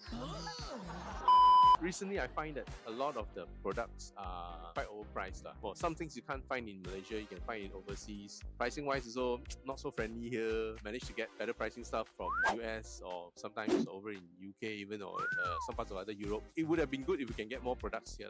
It does promote a lot of social contact. I think some of the younger generation find it hard to get into TCG. The price not too friendly for them. So if the parents are not able to or not willing to splurge too much, it is hard to get young players coming in. If you are a collector, don't be pressured by other people around you. Go for what you like, find out a bit more about it, start collecting that. Always remember, this is not a race where you rush to the end. It's a marathon. It's a slow marathon. Take your time, collect what you like, be happy about it, and go from there. So don't forget to come over, TCGKL at the JMB Bukit Bintang. See you on the 7th and 8th of October, yeah? See you guys there.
Hi, it's Aaron Minjun here, the MC for today, I guess. It's been a pretty amazing day. I think overall, it's great to see so many TCG enthusiasts coming together here in Kuala Lumpur. I felt that the objective of this event was met by engaging the communities, the vendors, and everyone else to be in this event. Yeah. Out of 10. I'll give it a I'll give it a 10. Yeah, I'll give it a 10. Yeah. Oh, very nice. It's like, I think it's the first time we have this competition in Malaysia, right? I'll be honest, and it's not nothing but I would say a solid 9 out of 10. I mean, the vibe, the community, the energy, I think, and the support, everyone's coming together for this. And even though it's the first ever, it feels like it's not the first already. So I'm having fun. So can't wait for the next one. Can't wait for the next one. Yeah, absolutely.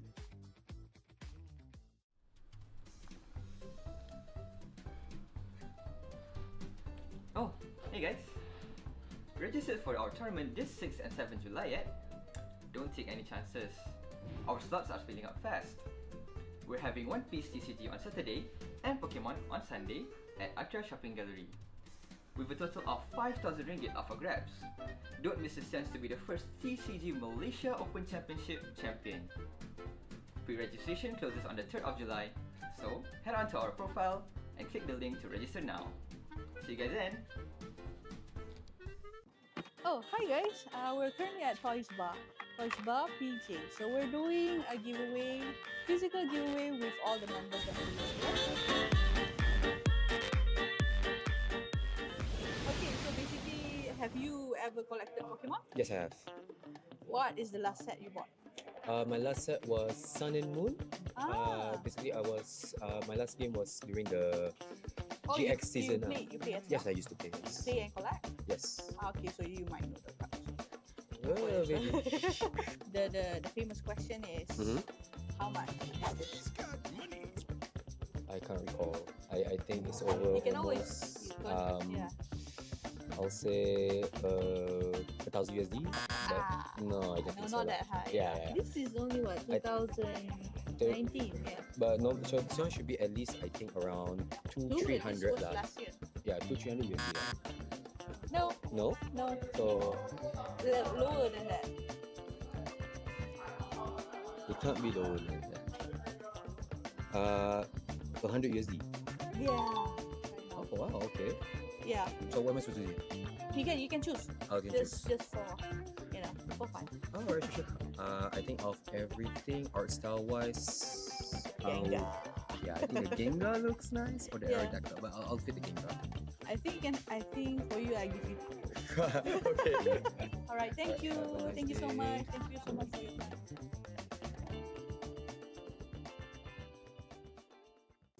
Hi guys, it's me back again at Bukit Bintang Pavilion. We're doing our reels today. We're doing giveaway today, so please come and watch. Yeah, we're not selling anything. So, korang collect Pokemon card tak? No. Tahu Pokemon? Yeah. Tak pernah buka card eh? Okay, so this card comes from a 20 ringgit pack. Can you actually guess how much is this card? Yeah. How much is that card? From a 20 ringgit pack. I think 20.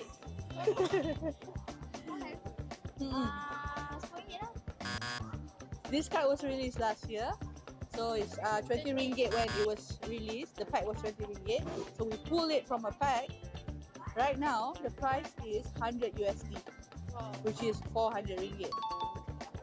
In just 1 year. Oh yeah. Yeah. Oh, mana ada glass? You can try. You can choose one. Yeah, you can choose one. This is from us. Yeah, Vaporeon. Really nice. Yeah. Oh, I got to choose one. Yeah, you too. Oh, okay.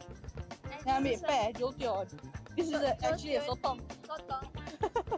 Jolteon siapa? Ni. This one. Oh, okay. Yeah, dia macam pair lah. Vaporeon and Jolteon. Yeah. Okay. Alright, thank you so much for your time.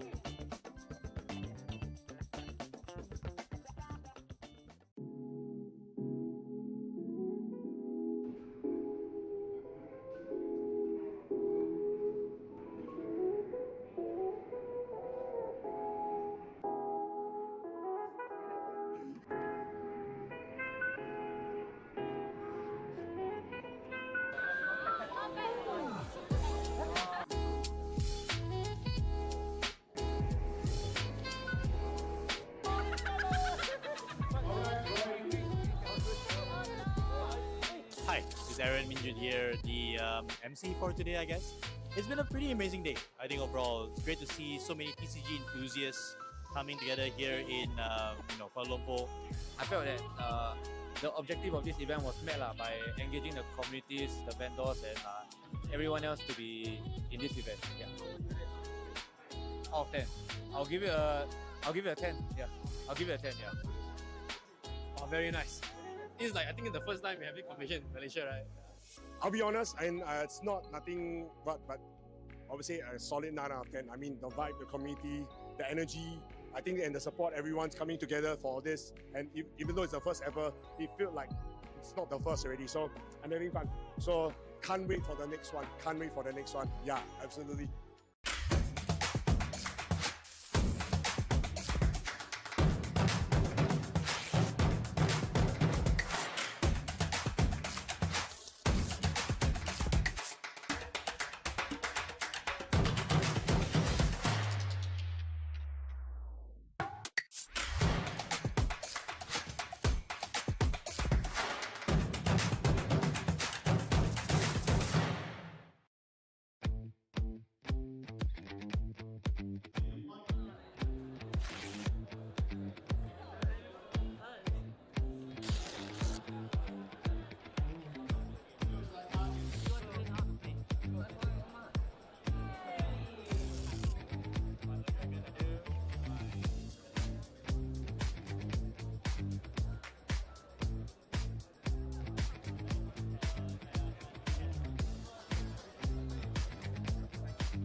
How to get to Central Market.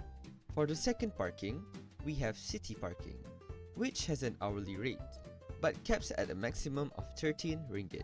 It is also around 10 minutes walk to Central Market. Once you get to the 5-story parking, find the stairs nearest to the car exit and head for the rooftop. There, you'll find a pedestrian bridge. Walk along the bridge and you'll reach an intersection. Turn right towards the KTM station.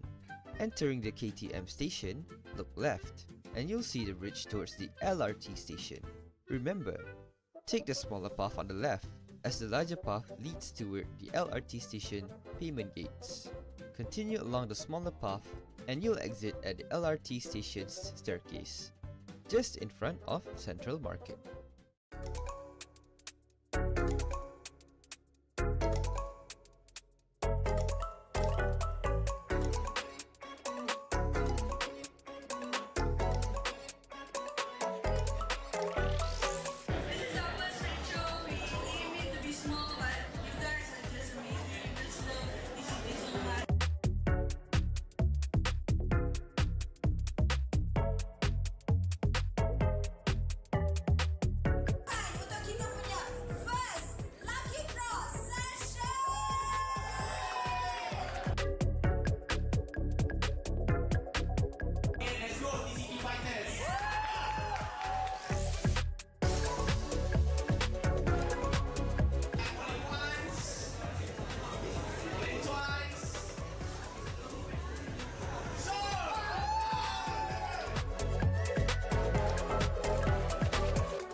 sangat susah and requires niat. Mesti gini mandi.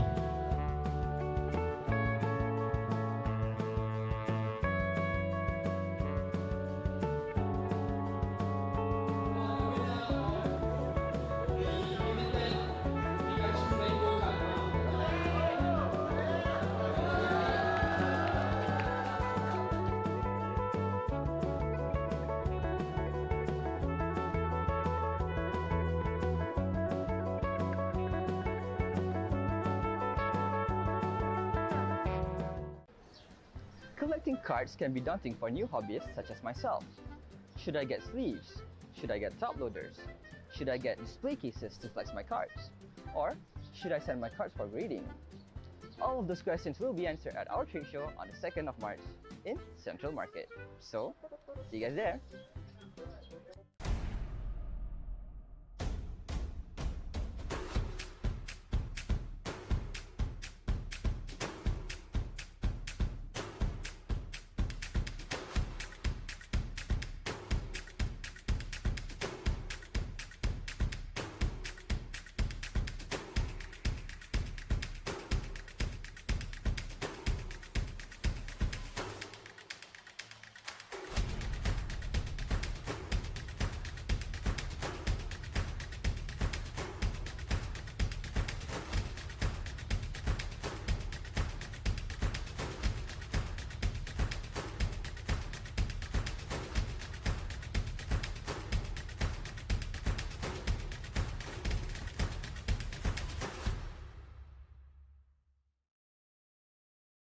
Hi guys, I have an announcement to make.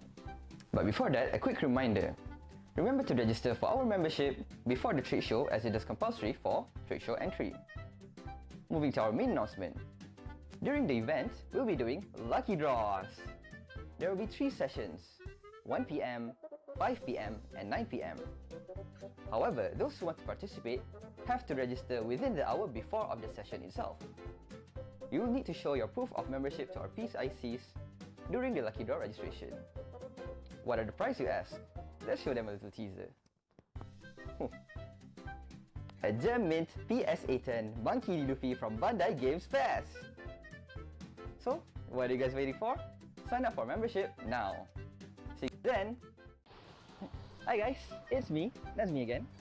So, for our very first trade show, we'll be having vendors from various TCG scenes, from Pokemon, One Piece, Magic the Gathering, and many more. Not only that, we'll be having hourly auctions. So keep your eyes open and your ears open for our hourly announcement. So make sure to bring your family and friends on the 2nd of March. See you guys then!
Hi everybody, it's me Iman from TCGKL and we're back again here in Perth. Please join me on asking them, the card prices and then maybe we can get some fun and laugh out of it. Okay, tahu pasal Pokemon tak? Boleh lah tahu sikit-sikit. Pernah main Pokemon? Masa kecil-kecil ada lah tengok kad ni. Last time beli Pokemon bila Pokemon card? Oh tu saya tak ingat tapi sekolah rendah lah. So sekarang ni, saya nak tanya sikit pasal Pokemon card. So this is the card lah. Card ni daripada Jepun. So dalam pack tu, kalau pack Jepun ada 5 card. So at that time, from a 15 to 20 ringgit pack. Welcome back, everyone, to the Trading Card Game Malaysia Open Championships. My name is Aaron Minjut. This is Darren Chen. We are back with round 3 here at the Masters Tournament, and we have an interesting matchup for you today. Oh boy, we do. It is Charizard EX versus Charizard Dragapult EX deck. So basically, it's somewhat almost like a mirror, but one has a Dragapult EX, which definitely is favored in terms of the mirror. But in terms of consistency, it might go to just a pure Charizard. That's true. We're gonna see whether both players set up, who can set up first, basically. That's true. And of course, on one side here we have Lo Shirong from Malaysia, and on the other side, Deontes Lee, the Singapore national champion, playing here in Malaysia. Looking at that prize pool that we have players coming in from all around Southeast Asia coming to Malaysia to play on. He is obviously also the top 4 place player at the Asia Open last year, which was won by national champion of Malaysia, Yong Tai Jian.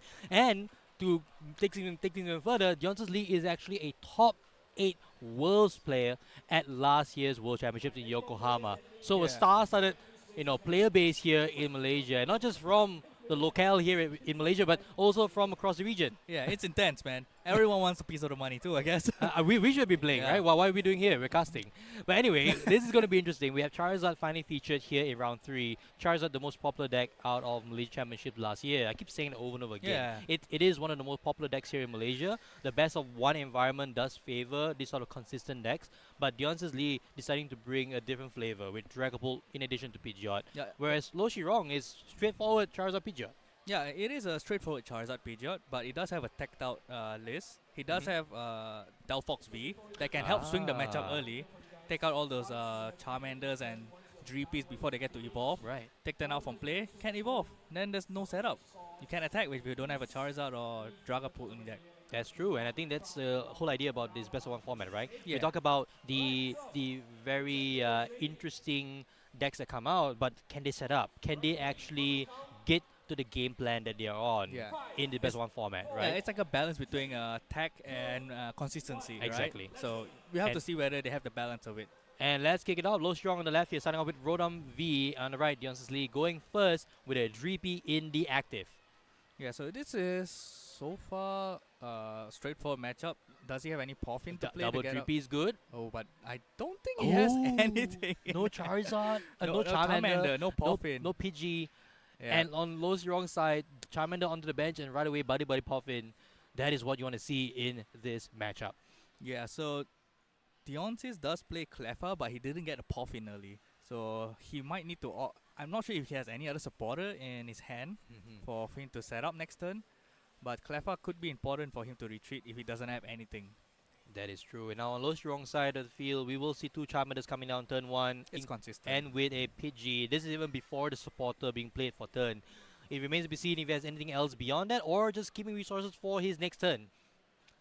Looks like he does have almost everything. It's an Arven as well. Yes, that's a pretty good hand overall. I think discarding the Turo might and the Collapse Stadium might bite him if this game goes to late.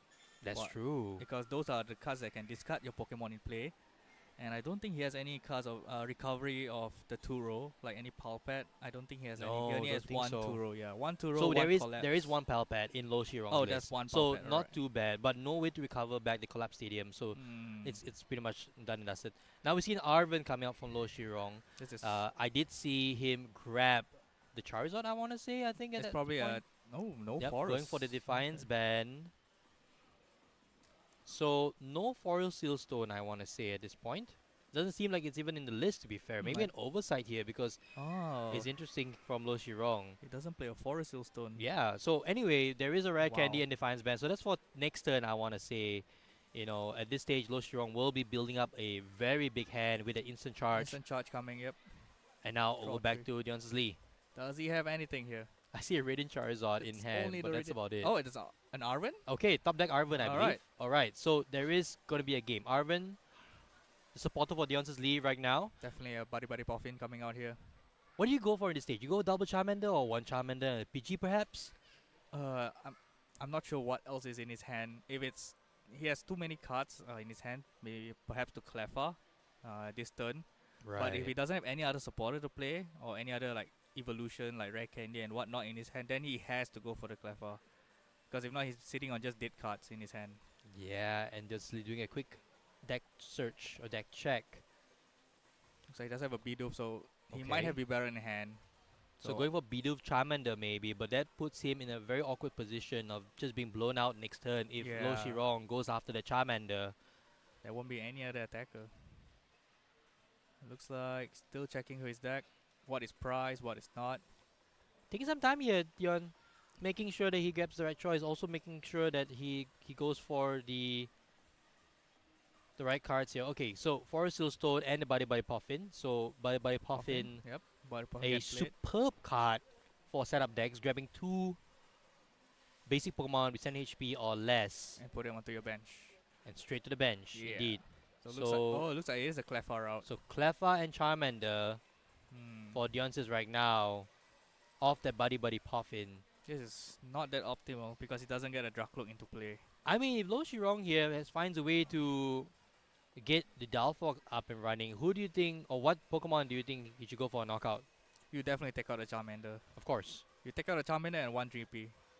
And that could set up a lot into the mid game. As Deonces doesn't have a response with Charizard, nor he might get a Rare Candy with a Psychic Energy into Dragapult EX, but that's a lot of if. Well, I mean, Lo Shirong just go after the Drippy with the Fire Energy that's in play right now. Yeah, exactly, yeah, So Deonces, true. even with the Rare Candy, will not have anything going on. And now we see the Cleffa. I was going to say Eek, but I can't recall the exact name of the... Grasping Draw. Grasping Draw, there you go. So, Grasping Draw here from Cleffa, and now Lo Shirong right Yeah, away okay. slamming that Rare Candy. No hesitation. Hesitation is defeat, I guess, for Lo Shirong. I'm running the EX era energies. Very nice from Lo Shirong here. I enjoy my retro energy cards.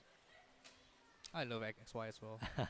All those So red- Lo Shirong here good going for the times. aggressive play. Energy to the active Rotom V. Not sure if he has anything else. I didn't Maybe that's all he has right now. The Rare Candy into the Charizard.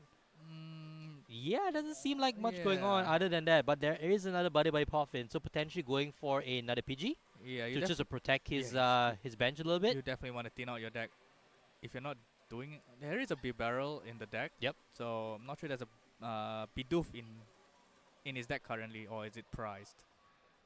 And looks like no Bibs. So just another Pidgey and a Charmander. We're all out Charmandering here. So we will see now what Lo Shirong goes for. So it's another Charmander and another Pidgey. So his board state, you know, is looking pretty decent so far. Retreat the Rotom into the Charizard. Take the first prize of the game here for Lo Shirong. Now, tell me, Darren, in the Charizard mirror match, it may or may not be a good thing to take the first prize. Why is that so? Well, Charizard hits harder if you're behind. And Rotom is very susceptible to that. With Counter Catcher in Charizard decks, make it accessible to knock out things at the back as well. You just ignore the Charizard EX up front if you don't play Devolution, which both decks I don't think they play. No, it doesn't seem like Devolution it, yeah. TM. So you ignore the Charizard EX and you just go for the bench. Just take out all the Rotom V or possibly the PGs or another Charmander, anything. Basically, just avoid the Charizard EX unless you have to. Unless hit you into can get it. a full knockout, isn't it? Like Yeah. with the maximum belt in hand here, or in the deck here for Lo Shirong. But Exactly. now, Dion says promoting the Charmander. Does he have anything going for him? We do not see... Oh, so you see Buddy Buddy Puffin right off the bat. No Rare Candy, I don't think. No Charizard as well. So potentially just setting up this Charmander here. He does get a PG down, so possibly next turn he can get his PG. Yeah, potentially going into the Pidgeot route. Yep. and just forgetting about the Charizard, I feel. Okay, Here so comes there's an Arven. All right. Does this Rare candy. grab a rare candy? It seems like it does. So rare candy into Charizard or the Dragapult. He has a Charizard, I think, in hand. Alright, so there is a Charizard already in hand here for Dion. I'm not sure he has a counter catcher in hand. Can't really look from the angle of the camera, but so rare candy. Anyhow, no at tool? least he does get a Charizard into play. Yes. Start pressuring into this Charizard EX. Yep. The benefit of Dion's deck here, that because he's playing Dragapult as well, this 210 damage into the Charizard EX can accumulate later on with the Phantom Dive from Dragapult EX. So this Burning Darkness here will do 210 if there's no any tool cards as well. So just base 210, then you just Phantom Dive and just spread energy, spread the damage. Yep. And And you now can just we take a knockout later on. now we do see a Dracloak, which is the precursor to that Dragapult that you should talk about. And now Dion's board state doesn't look too bad now from where it was. Yeah, he was in an iffy position earlier if Yeah. Loshirong can get out his Delphox V attack out, but unfortunately that wasn't the case. Well, I mean, in this scenario for Loshirong, it's still not a bad thing to even go into the Delphox V next turn because you can still take a knockout on the Dracloak and the PG.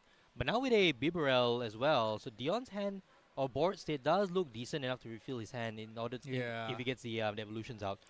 He has set up most of his attackers ready, so now he start to set up his support Pokemon at the back as well. Now here comes the Burning Darkness for 210 damage on that Charizard EX. These Charizards will be taking each other down soon enough. But Loshirong here, he did get a boss Yeah, he order, gets a boss so that's order. an interesting one. Potentially going for the Dracloak or even the Pidgey on the bench. Oh, he does have another rare candy. So Ooh. he has another Charizard ready, but I'm not sure what decision he'll go here. He does have the boss. The boss is what he's thinking of. Like, does he need to Yeah. knock out the Dracloak? Is he really that afraid of the Dragapult? I And think yes, so, it is. yeah. So taking out the Dragapult possibility basically at this stage. And no other card played down. Just taking the price and then moving on to Dion's turn, promoting back the Charizard. So Dion can take down this damaged Charizard EX in the active. Benching another Charmander, which is great to see. A Super Rod here, recycling some of those energies that were discarded from the retreat. Now this is a close deck list tournament, so both players do not know what their opponents are playing, like in attacks as well. So maybe Loshirong is just afraid of TM Devolution, because sometimes Dragapult decks does play Devolution. So maybe not using the rare candy into another Charizard very early, like that he had the option earlier. Maybe. So just being more aware and being protective of his hand and his resources mainly. Heads up play there for Loshirong if that's the intent. But there goes down the Charizard EX. So Dion tying up the price race. So Loshirong will have first dibs on damage on the next Charizard EX.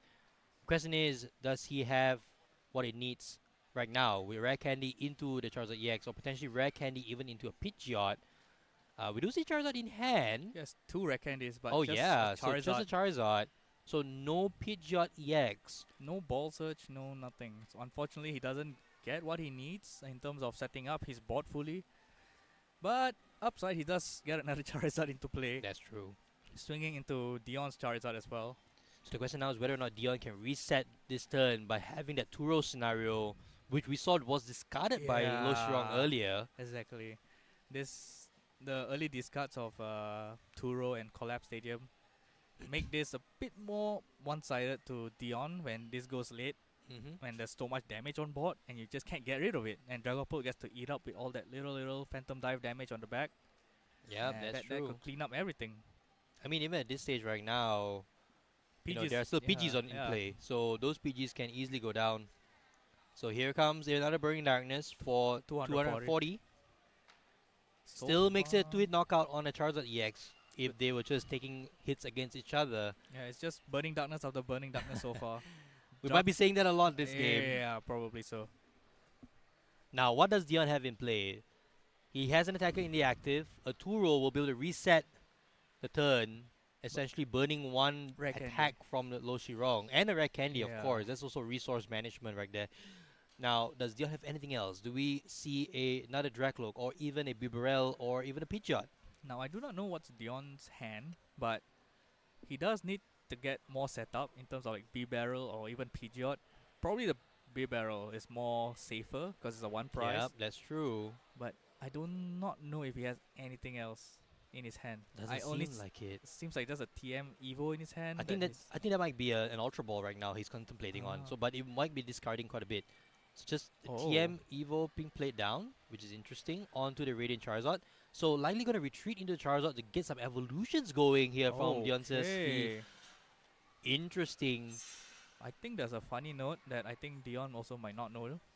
I think you can use TM evolution without energy when you use because of Charizard's Excited Heart ability, Radiant Charizard. Oh, that's interesting. I think he just forgotten about the ability. I think that works if I remember. Because Cramoran get to use any TM like Crisis Punch for free. That makes sense. So essentially, it should be the same for this Charizard. Because Yeah, I mean, yeah, it makes a lot of sense. We might be wrong here. We aren't judges, aren't we? Yeah. So if there's an energy there, that removes any doubt. But here comes Bibarel and the Charmeleon for Dionson. So taking the turn just to reset his board. Lo Shirong now got a boss in hand. He can go up deck, the boss? 2 prize cards to the good here in this match. Oh my goodness. There was nothing in Lo Shirong's hand, but now there is another 2 prize cards potentially hitting his hand. From nothing to everything, huh? But still though, there aren't any backup attackers, which is a concern obviously. He doesn't, but he does have Rare Candy in hand. So this is taking 2 prize here. That's true. So essentially it could be going for the Bibarel. Okay. Just want to take out the draw power. So Lo Shirong here maybe playing the long game. The long game. Yeah, Dion only has 1 card in hand and is a Pidgeot. Oh, that's a smart play there by Lo Shirong. Okay, so now we're in another pickle. That is heads up play there. We were excited for the 4 prize lead, or 2 prize lead I should say. But Lo Shirong reading there that if I go directly for the Bibarel, it just limits the options for Deonce's Lee. What does he What have? does he get there? Is it Red Candy? Is it Iono? Iono? Oh, what a my top deck. Goodness. All right, we still got a game then. Yes, yes we do. So Dion grabs 4 cards. Lo Shirong here getting 3. Still not out of the woods yet. Indeed. Oh, he has an unfair stem, right? He plays unfair stem. Wow. Okay. So that's an unfair stem. So even more cards for Dion to be able to see here. Yeah. Remember, But he has a Charmeleon in play, so that became a Charizard. That is true. So he does need a Charizard. That's about it. The question now is whether or not Dion actually plays unfair stem. I don't think there's any reason not to, because you put Lo Shirong down to 2 cards. But down to 3, down to 3. Yeah. Down to 3. No, I mean with the unfair stem. Yeah. So that's going to be more cards for Dion to actually see, right? That's the most important part. So here comes the unfair stem. Dion needs to get set up. He needs to Yes. attack this turn. He cannot wait any longer. Because his Charizard EX is already damaged. That's true. That's already 1 resource, 1 Charmander, and 2 fire got bin. So he needs to get attack going to start pressuring Lo Shirong. Because if he doesn't pressure, all Lo Shirong does is just start attacking whatever. He's out attacking you, basically. That is because true, you have more damage on board. Indeed. So the unfair stem there on your screens. You only play the card if one of your opponent got knocked out last turn. Which he did. The Which Bibarel it got did. knocked out. Yes. And from just having a 1 card hand, Dion's lead now is able to refill his hand up to 5 of the unfair stamp. Now, if you're wondering what Lo Shirong's ace spec is, it's maximum belt. So interesting. It can be clutch. Oh, Dracloak coming down. Alright. Seeing 2 more cards in the Ultra Ball in hand as well. So we potentially see an attack here from Dion's Lee. It depends how many energies have in his deck. Oh, that's He needs 2 more because 1 for the retreat of the PG and then 1 more onto the Charmeleon, which is essentially the Charizard basically. So he might need a Super Rod. That is true. He only runs 5 fire energies in the deck list. So he's a bit. And we see 4 on screen already right now. That's 4 on screen. He needs the Super Rod very, very badly. So that attachment on the Radiant Charizard might just could be the game deciding one from And earlier. even an attachment onto the Charmeleon right now, because if he had the energy in the deck and psychic energy attachment to the active, would have been able to get him an attack this turn, but decided to actually attach the energy before the unfair stamp. Yeah. Oh, but seems like he does have a Pidgeot. Okay. Rare Candy the Alright. Pidgeot. I guess you do not need the Super Rod. So the question now is whether or not the fifth, the last card in hand is a Charizard. Nope. So it is. So he grabbed the Charizard. So there is an energy. All right. So not too bad. This route also gets him an attack off because the retreat cost of Pidgeot EX Is zero. is 0. So Dion there hiding his cards really Oh well my from hand. We didn't even see goodness. the Pidgeot earlier. Just so we're kept up. Dion had one card hand, it was a Pidgeot EX and nothing else, and suddenly his board is developed with that Iono. And it even has a Oh, prime catcher as well. Counter catcher. Sorry. And now it's pretty much Dion in the lead at this point, taking Okay. 2 prize cards. This What has happened, Darren? Okay. Essentially, you just get everything you want in that match. In that turn, basically. And Lo Shirong. Mm, Really unfortunate. unfair stem. He Maybe- does have max belt. Maybe he could have just taken a knockout to go, No, he down can to 2 prizes earlier. So the funny thing here is he can knock out the Pidgeot EX. Oh no, he can knock out the front. He can knock out the Charizard EX, I Yeah, he believe. can knock out the front Charizard EX with maximum belt because he has it in hand. Oh, what a Yeah. card to have in hand at this particular juncture. Unfair stand to maximum belt. What is going and on? a knockout. Right? That is crazy. Yep, that's a knockout. Takes a knockout like that and down to the final prize of Lo Shirong. Oh. What's going on here? That's oh my goodness. That's uncalled for, man. You thought you're gonna unfair stem him? 320. So let's see what happens here now. We'll see. Interesting stuff, of course, coming out of the game. And I think the judges now are just checking something, or it might be Dion's turn already. I think it's Dion's turn already. So yeah, the game continues. Yep, no issues so far. We just got confirmation. The match goes on. Wow, what a turn of events there, Darren. Yeah, it was.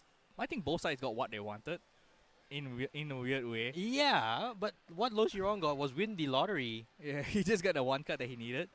And off the unfair stand to 3 without any Pidgeot nor Bibarel in play. So now we see Dion. How does he come back from this? He doesn't have a Charmander. His Radiant Charizard is the only attacker. The damage. Charizard EX has no energy in play. Yeah, he has to get Super Rod for that. Yeah. And remember, Lo Shirong is at 1 prize. Yes. Yes, indeed. That's the crutch. This is a very, very weird situation for Dion. So I think the only way back here for Dion's Lee is with that Defiance ban, which he does run in his deck. But how does he accelerate energy? I'm not sure. There is no other I way don't to get think there's energies any, yeah. attached, even though there is another Super Rod left. But no way to accelerate those energies for Dion's Lee. This has been a nail biter of a game. It's such a back and forth match. But it might just all come down to what was Luminion? drawn that last time for Lo I Shirong. don't know. I don't think he has any other choice. Iono to 1, but this Charizard EX is... Yeah, what can you do about this? I don't know to 1, but Lo Shirong can just attack. Dragapult is here. Alright, so Dragapult comes down. It's still in range. Of Well, potentially trying to buy another turn here for Dion's Lee by going for an Iono play. Oh, and also, Counter-catcher. yeah, counter catcher as well. Okay. So, being able to tie up the price race and just hoping Lo Shirong is not able to draw out of the Iono. He cannot take a knockout on this Charmander because if he does, then Lo Shirong is just going to attack back. Oh, that's right. That's true. So even the Dragapult is actually in range of a Burning Darkness. Yeah, I don't think he can survive anything if he takes his knockout. So best way is just to stall. Well, there is, I think, a Lost Vacuum in Dion's deck. Oh, Maybe okay. looking for that Then off he definitely his needs Iono. that. Yeah, he needs that then. It's all in on the Iono, I guess. But he's already used and it just passes. Alright. Is that just game if he has an energy for Lo Shirong? No. Don't Doesn't see seem it like... yet. Alright. Dion still has another turn. There's no Pidgeot for Lo Shirong's side. Potentially buying a turn here. Yep. And I think Lo Shirong just counting the amount of energy that Dion has in his discard pile. It's the late game Charizard Oh, resources. that's just Cleffa and a... I want to say counter catcher? Oh, you can't play, You can't counter play catcher. that. You can't play that. Yeah, the prizes are in your favor, Lo Shirong. So it just passes. So bought that turn. What does Dion get here? Arven, alright. They can get a Super Rod. So Super Rod, Or Counter Catcher or anything.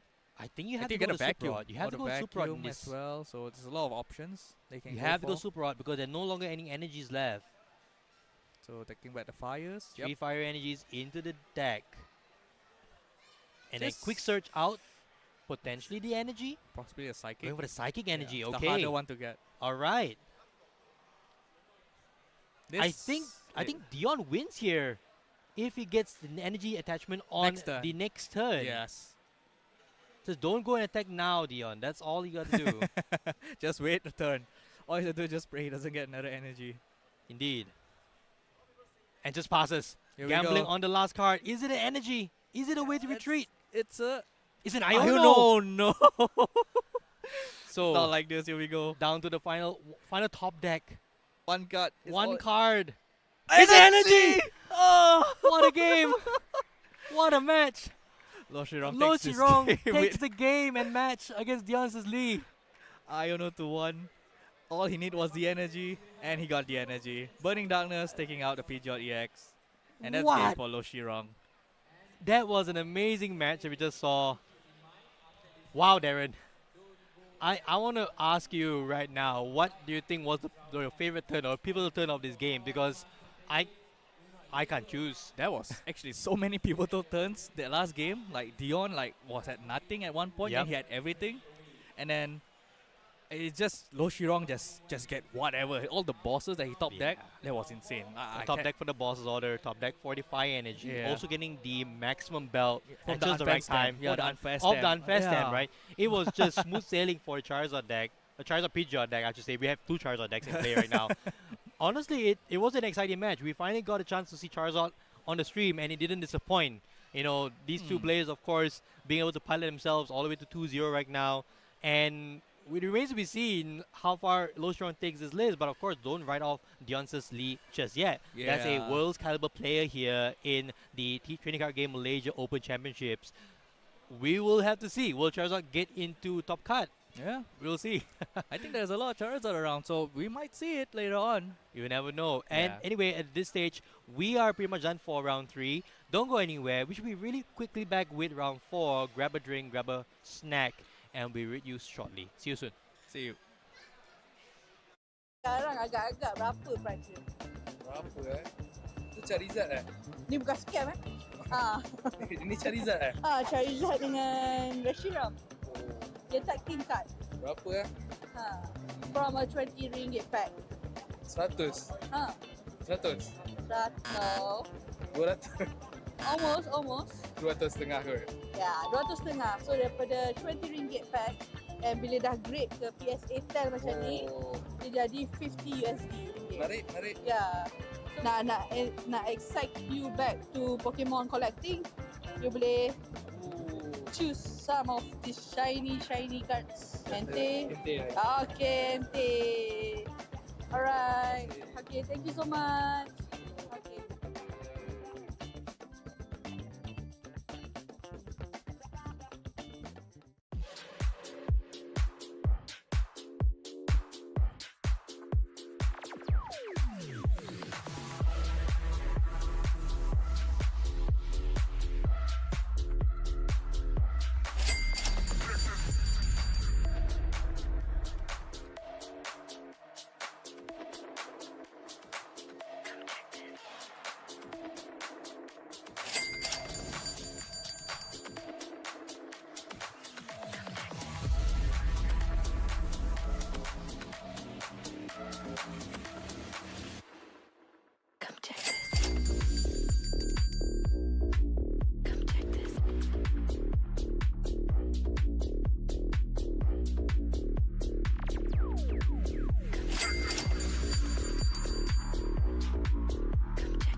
For an even more exciting news, we're bringing 3 TCGKL promo cards.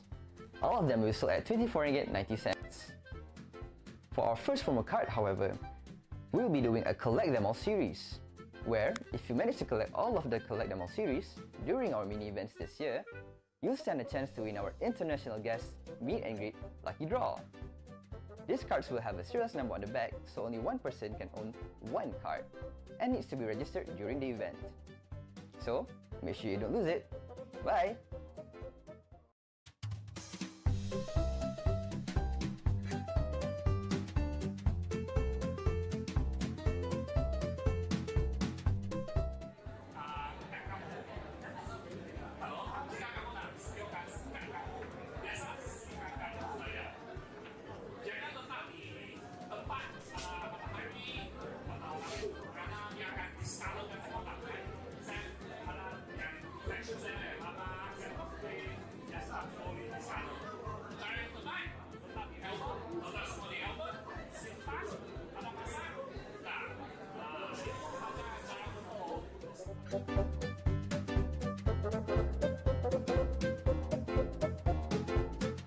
Hello everyone, my name is Kian. I am both a player and also a collector for Dragon Ball Super Card Game. I've been actively collecting and playing the cards since 2018. And even though Dragon Ball Super is less popular in Asia compared to Pokemon or Yu-Gi-Oh or Magic, I've still been actively participating in online and offline events across the region. I think the most recent events are the online regionals and also last year Asia Finals. My best achievements back in these events are top 4. It's definitely gaining more traction as we start to see more and more collectors are beginning to recognize the actual value and potential of Dragon Ball Super cards in comparison to a few years ago where people would just buy and play the cards. Many of them have actually started to send their cards for professional gradings and scorings like you would previously only see in Pokemon or Magic card players. To me personally, from a player's perspective, it's always advisable to try out different games to see which mechanisms you prefer the most.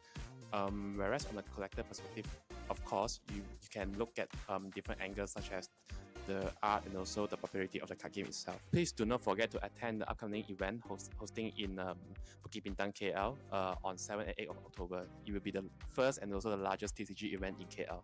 My name is Niklas. I just came back to Malaysia and I started this company called PokeSong. What we do is we help collectors in Malaysia to submit their cards to a grading company in the US called PSA, also known as Professional Sports Authenticator. Over a year period now, and we've submitted probably about over 3,000 cards already.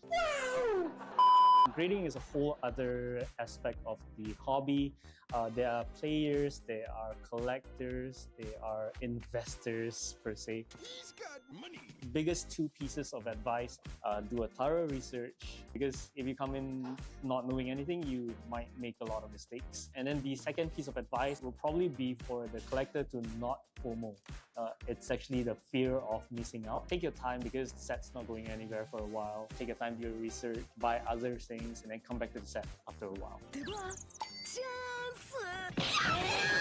PokeSong will actually be opening a booth at TCGKL for both days on October 7th and 8th at GMBB Bukit Bintang. We're going to be doing a lot of free inspections and accepting submissions as well, so looking forward to seeing everyone there.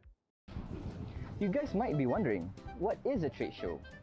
A trade show is an exhibition where people from a community or industry get together to showcase the latest products, meet with partners and customers, and study recent market trends. In the TCG scene, we bring the newest cards, display some rare collections, and ultimately have fun with family and friends of the same passion. So, meet you guys on the 2nd of March at Central Market for our very first trade show. So, see you guys there! Hi guys!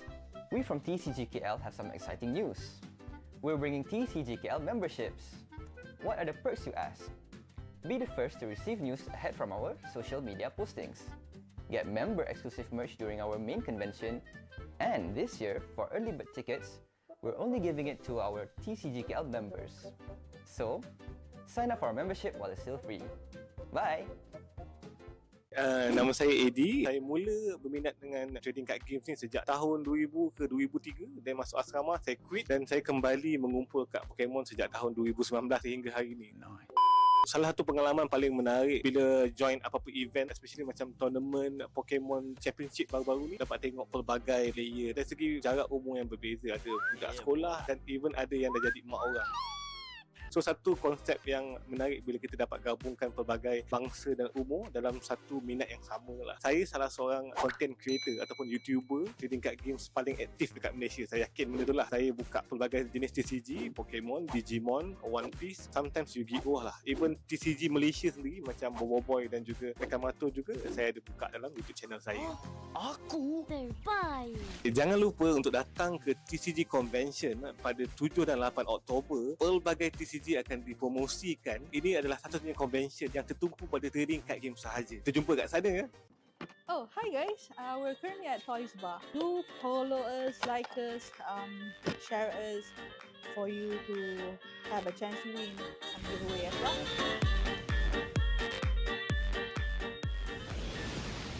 So, how long have you guys been collecting? If you just started? I stopped for a very long time. Okay. So this is my first booster box. What makes you come back?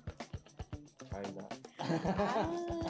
So can you tell me what is the market price of this card? Do you know this card? Very fast competition. So yeah, can you guess the price? Ringgit, probably close to 300. Yes, yeah, you hit the right figure. How long have you been playing Pokemon? First time. Training. So if you can guess the price of this card, market price right now, we can give this one. 2000. 2008. Okay, it's actually 100 USD. 100 USD. Yeah. Nice. Of course, Gengar. Alright. Right. Thank you so much for your time. Okay, thank you.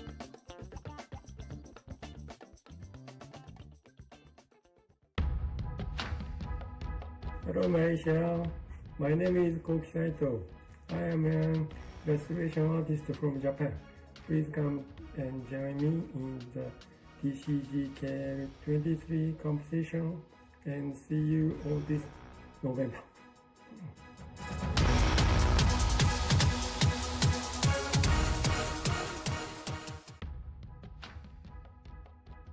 My name is Ruben. I'm going to be one of the mini booth vendors for the event.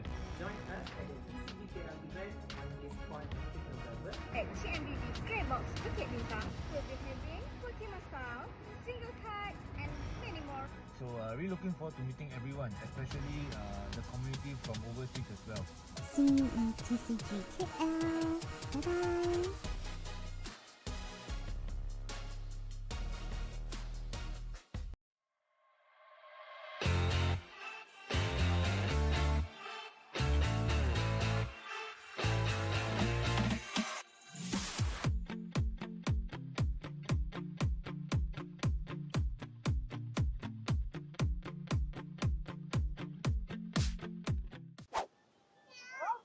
Hi guys, it's me Iman from TCGKL. So we are now at Bukit Bintang Pavilion. So please come and join me and see what we have for you today. Okay, so do you guys ever heard of Pokemon? Yeah. Do you play Pokemon? No. Collect Pokemon? No. Do you have friends that play Pokemon? Not really. Okay, how about your partner in crime, your boyfriend? No? Okay, so this is a Pokemon card that comes from a Pokemon pack. Can you guess the value? 5K. From 20 ringgit pack. Be realistic. 100? A little bit more, a little bit higher. No. 180? No. 200? No. Is it 3 digits or a little bit more? It's 3 digits. 500? No, it's 400 ringgit. 100 USD. So basically, we're here today because we have our event, TCG KL, coming soon in November. And we hope to see you there if you want to. Which is my favorite Pokemon. Bye, Ivy! Huh? and who knows the price might hike kalau masih ada gang. Okay. Alright, thank you so much. Thank you for your time.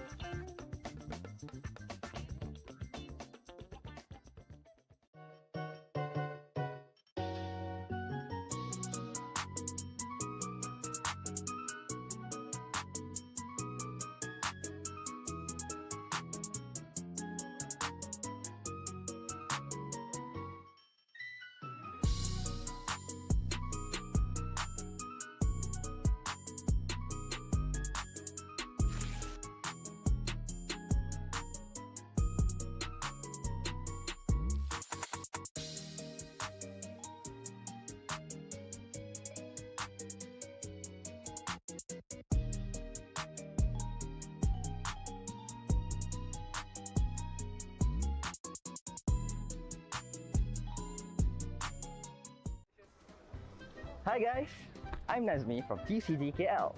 Next month we'll be holding a trade show event on the 2nd of March. Where will it be? Drumroll please. Central Market. So block your dates now and make sure to see you guys then. Bye! Promo card? Of course we'll bring our promo card to the TCG Malaysia Open Championship. Only those who sign up as a player for our tournament will receive a complimentary serialized promo card. And if you manage to collect all from our Collect Them All series, you could stand a chance to win a free meet and greet session with our international guest illustrator for our upcoming TCGKL 2024, which we will be announcing in a month or two. So, sign up now and grab yours at the tournament. Good luck! Hi, Richard Low here. I have had quite a few good experiences. Sometimes you meet people who are middlemen and can help you to do trades from overseas. Things that they don't have to do, but out of passion for the industry or passion for the hobby, they do it. And yeah, it's really nice of them. They don't charge anything and they're all friendly. You make a lot of good friends. Recently, I find that a lot of the products are quite overpriced. For some things you can't find in Malaysia, you can find in overseas. Pricing wise, also not so friendly here. Managed to get better pricing stuff from US or sometimes over in UK even, or some parts of other Europe. It would have been good if we can get more products here. It does promote a lot of social contact. I think some of the younger generation find it hard to get into TCG. The price not too friendly for them. So if the parents are not able to or not willing to splurge too much, it is hard to get young players coming in. If you are a collector, don't be pressured by other people around you. Go for what you like, find out a bit more about it, start collecting that. Always remember that this is not a race where you rush to the end. It's a marathon. It's a slow marathon. Take your time, collect what you like, be happy about it, and go from there. So don't forget to come over, TCGKL at the JMB Bukit Bintang. See you on the 7th and 8th of October, yeah? See you guys there.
Hi, it's Aaron Minjun here, the MC for today, I guess.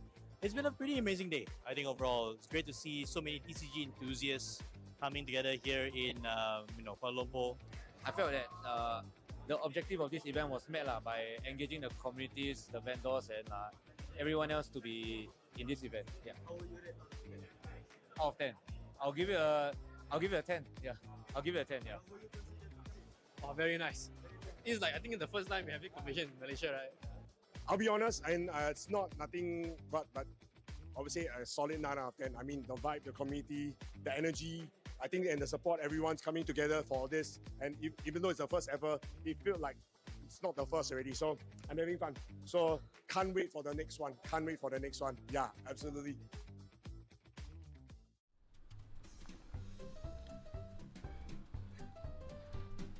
Oh, hey guys.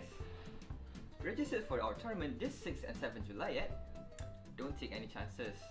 Our slots are filling up fast.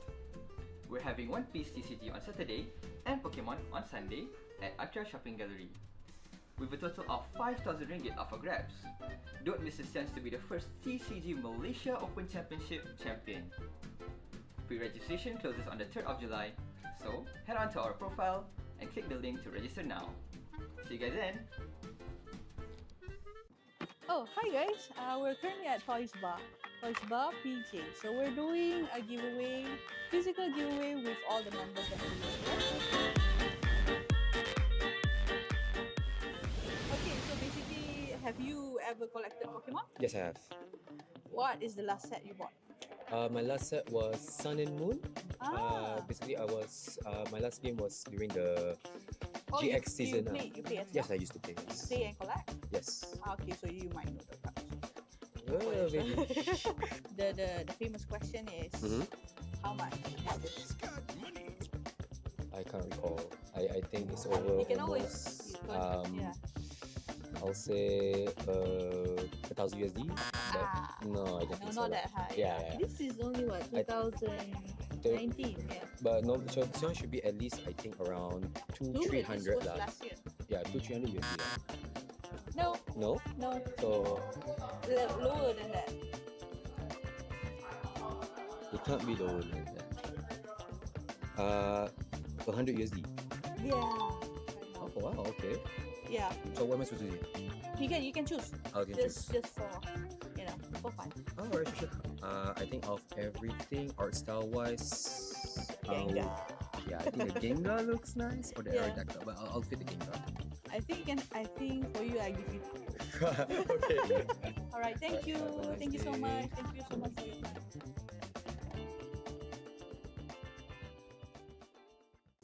Hi guys, it's me back again at Bukit Bintang Pavilion. We're doing our reels today. We're doing giveaway today, so please come and watch. Yeah, we're not selling anything. So, korang collect Pokemon card tak? No. Tahu Pokemon? Yeah. Tak pernah buka card Okay, so this card comes from a 20 ringgit pack. Can you actually guess how much is this card? Yeah. How much is that card? From a 20 ringgit pack. I think cantik. Okay.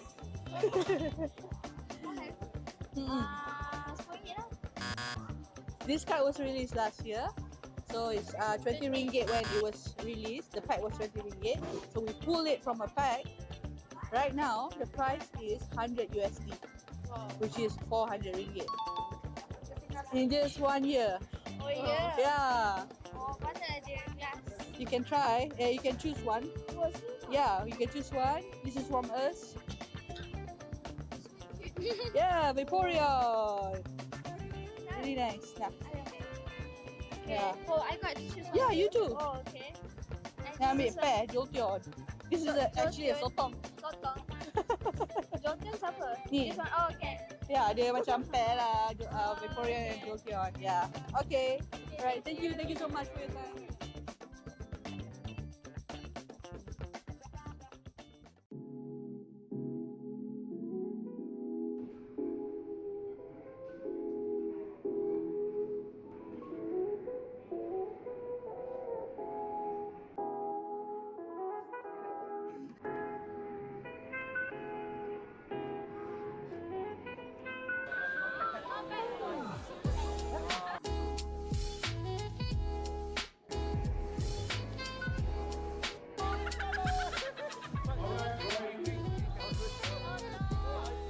Hi, this is Aaron Minjun here, the MC for today, I guess. It's been a pretty amazing day. I think overall, it's great to see so many TCG enthusiasts coming together here in Kuala Lumpur. I felt that the objective of this event was met by engaging the communities, the vendors, and everyone else to be in this event. Yeah. Out of 10, I'll give it a 10. Yeah, I'll give it a 10. Yeah. Oh, very nice. It's like I think it's the first time we're having competition in Malaysia, right?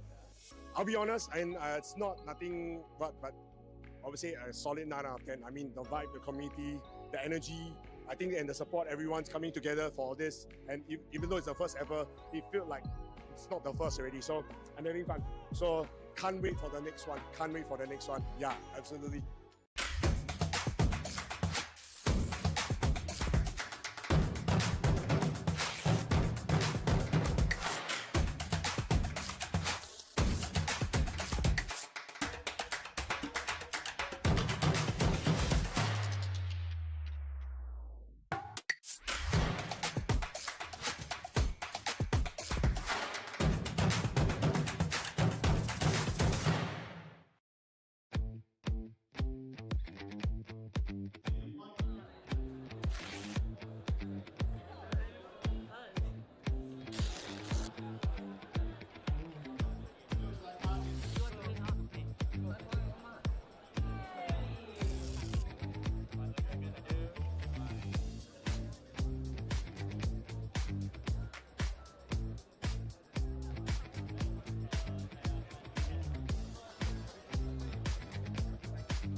How to get to Central Market.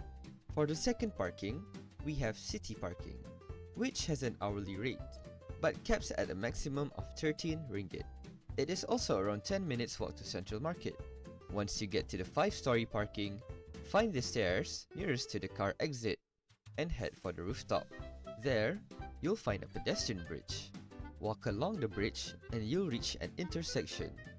Turn right towards the KTM station. Entering the KTM station, look left, and you'll see the bridge towards the LRT station. Remember, take the smaller path on the left, as the larger path leads toward the LRT station payment gates. Continue along the smaller path, and you'll exit at the LRT station's staircase, just in front of Central Market.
Collecting cards can be daunting for new hobbyists such as myself. Should I get sleeves? Should I get top loaders? Should I get display cases to flex my cards? Or should I send my cards for grading? All of those questions will be answered at our trade show on the 2nd of March in Central Market. So, see you guys there!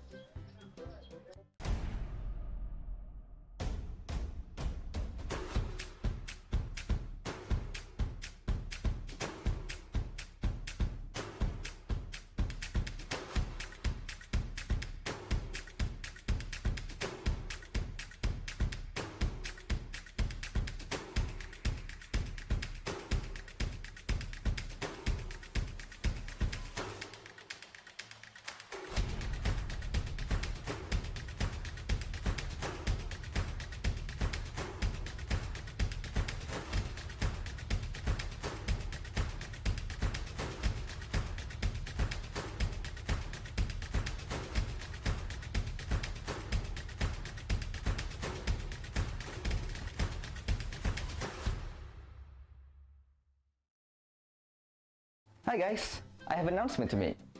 But before that, a quick reminder. Remember to register for our membership before the trade show as it is compulsory for trade show entry. Moving to our main announcement. During the event, we'll be doing lucky draws. There will be 3 sessions, 1 PM, 5 PM and 9 PM. However, those who want to participate have to register within the hour before of the session itself. You will need to show your proof of membership to our PICs during the lucky draw registration. What are the prizes, you ask? Let's show them a little teaser. Welcome back everyone to the Trading Card Game Malaysia Open Championships. My name is Aaron Minjit. With me here, Darren Chen. Darren, what's better than Charizard?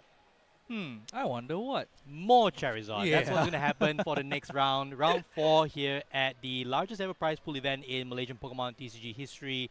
We're going to have Chen Jin-chung up against Muaz. Charizard once again, Charizard Pidgeot, the most streamlined Charizard Pidgeot as we always seen, up against something rather interesting. Well, we're having Greninja EX. We're having Greninja EX on the stream. Say it loud, Yeah. say it proud. It's a completely different deck out of the blue. Greninja with Frostlass. Yeah. So a rather rogue deck that's now 3-0 here at the Trading Card Game Open Championships. I'm excited, Darren. Are you excited? I'm excited, man. It's supposedly a slight favorite to the Greninja deck I because see. there's a lot of abilities on the Charizard side. Like I think 99% of the cards in Charizard decks are all abilities, so they're all gonna get damaged over time by the Frostlass. Right. So this is gonna be an interesting one. Yeah. It is. And we saw Frostlass make his debut on stream as well last weekend at the Malaysia Championships. Now we see Frostlass once again. It seems like Malaysians love their Frostlass. This time around, instead of being paired with Monkey Dory, it's going to be paired with Greninja EX, a card that has received some level of hype, but didn't really take itself all the way to the top. Maybe today we'll see one top card, who knows? Yeah, the not nice matchup for Greninja EX or this deck archetype in general is Gardevoir EX, because Greninja EX is weak to Psychic. Right. So your one Greninja EX that's gonna carry the whole deck is gonna get knocked out with just anything from the Gardevoir's deck. And That's true. Cresselia is gonna just move away all the damage, and Monkey Dory is moving the damage. So essentially, your whole strategy has been nulled by Gardevoir EX archetypes. That is interesting. So then again, we also get to see Charizard once again. Another powerful deck that has been very popular in Malaysia. Did get a downturn recently, I want to say. Yeah. You know, when the latest set Twilight Masquerade came about, we had the Ogerpon come back in. We also saw much more explosive decks in the format. So Charizard took a back seat, right? Yeah, It became more of like, well, it's still good, but not great anymore. Charizard has always been that consistency deck. Always go to turn 2 or on his turn, where he gets to attack with Burning Darkness. So that is upside. Charizard is a big tanky Pokemon. 330 HP, 180 damage without anything. You know, just evolve and you get to attack because the ability is so good. You know, getting the energy out from the deck, attaching to itself and attacking right away. That's true. I think overall we're going to be in for a treat in terms of the matchup, right? We Yeah. are seeing something that we probably have never seen before. I don't think I've ever played against a Greninja EX, to be honest. don't think I've played I've- against Frostlass, and I've been losing against Frostlass because I love my abilities, obviously. But I've not played against any Greninja before. right? So let's take a look at the deck list here. Obviously on the left we have Chen Jinchung first. Anything specific from this list that we want to call out right now? Jinchung's playing maximum belt as his ace spec, so that might Okay, come once into again, yeah. it might come into the numbers game where the moment certain Pokemon gets knocked out, it reaches the threshold for Charizard EX to knock out a Greninja EX. Yep. The more spicy thing of what Charizard is trying to adapt to is Lost City. So both decks actually plays Lost City, and both decks can get affected by Lost City. So it's going to be interesting as we get into the game here by Moaz we and didn't Jinchung. get a chance to go into Moaz deck, but Yeah. basically the card of interest here will be deck Greninja EX with Shinobi Blade, 170 damage for a single water energy. But anyway, Moaz on the left, Jinchung on the right, and it's just a pass from Jinchung after benching a couple of Pokemon, and that's it. And now Moaz right off the bat getting a Snorunt and an Irida. Well, that's so far pretty ideal. That Buddy Poppin is probably coming out from Moaz here. And Jinchung had an okay start. He has a Pidgey, he has a Charmander. That's decent. That's decent. to say As the going least. first, Yeah. because you don't get Arvans to play, because you can't use an Arvan turn 1. So at least he get his basics out first. That's very important. Speaking of Arvan, we also have Irida on the other side for Moaz, which is a very important card for the water type decks that can run it, right? Yeah, it's like the core in the archetypes. It is. So look at this right here. Buddy Poffin grabbing 2 basic Pokemon, 7 HP or less. Also grabbing a Froakie. So Moaz is pretty much set up here. Double Snorunts, double Froakies, and a Rotom V in the active. Yeah, he's pretty much has what he needs. The more Snorunt, the more damage. Later the Frostlass accumulates because the ability stacks. The more Frostlass you have in play, the more damage your Pokemon will ability stack each turn. So and an instant charge here from Moaz. So that's solid. Pretty solid turn. Yeah, solid it's turn 1. Pretty good. Now Jinchung's turn here. Does he have anything going on? There's a very large hand size. I think Jinchung just trying to ask, do I need to Ion this hand away? First off though, Buddy Poffin for Jinchung. Looking from his hand, just the initial hand, I think he doesn't have a supporter other than Iono. Oh, right. So I you don't see kinda a rare have to candy do as it. well, yeah. So I think it looks like a Iono and Prey. Probably with a rare candy and Charizard as well. Well, the important card here that I think on his side of the field is not just the PG or the Charmander. It's actually the Manaphy that does protect against the Greninja Mirage Barrage for a colors and a water, and 2 colors that does 120 to 2 of your opponent's Pokemon. Jinchung there having the Manaphy as a heads up play, making sure that no case at all would Moaz want to Mirage Barrage. Say that 3 times fast. Mirage Barrage. I'm not gonna attempt to say that. And in any case, let's see what Jinchung has here from the Buddy Poffin. Although there is an argument where if you bench a Manaphy too early, it's gonna get damaged by the Frostlass very fast. Oh, that's and true. Greninja doesn't attack with its the second attack because it does it needs 2 attachment, a water and then a DTE. That's true. So it's probably a Shinobi Blade at best going for Moaz during his turn 2. So that Manaphy technically doesn't need to be benched early because now when Moaz evolves his Snoruns into Frostlass, yeah, that Manaphy won't survive very long. Damage gonna pile up, definitely. And we see here from Jinchung grabbing double Charmander, so foregoing the other Pidgey, interestingly enough. There was a Pidgey in the deck, but preferring instead to go for 3 Charmanders right off the bat. This is somewhat a bit of a risky play. He doesn't even go for the Cleffa or whatnot. He just looks like he's just playing this Iono, I guess, and just see what he gets. Yeah, so Iono coming out here. Be careful there. You should put it underneath the deck, not shuffling it up. Alright. Okay. Alright. That's nice. 6 fresh cards here for both players. Obviously, Jinchung needs to refresh hand. No rare candy. Nothing in the hand? Oh, wow. He needs a rare candy. He has an Ultra Ball, he has Charizard, just no rare candy, unfortunately. That's going to be a very slow start there from the Charizard deck, which is the 3rd one we've seen so far today. Yeah. As you said, in Malaysia, we love our Charizard. It's still one of the more popular decks in the format. In the best of 1 format especially. Jinchung is also thinking to either put down this Rotom V. I think you have to at this stage. Yeah, I think he has to. Yeah, you need to refill the hand. That hand is not going anywhere. Yeah, he doesn't have a supporter at all or whatnot.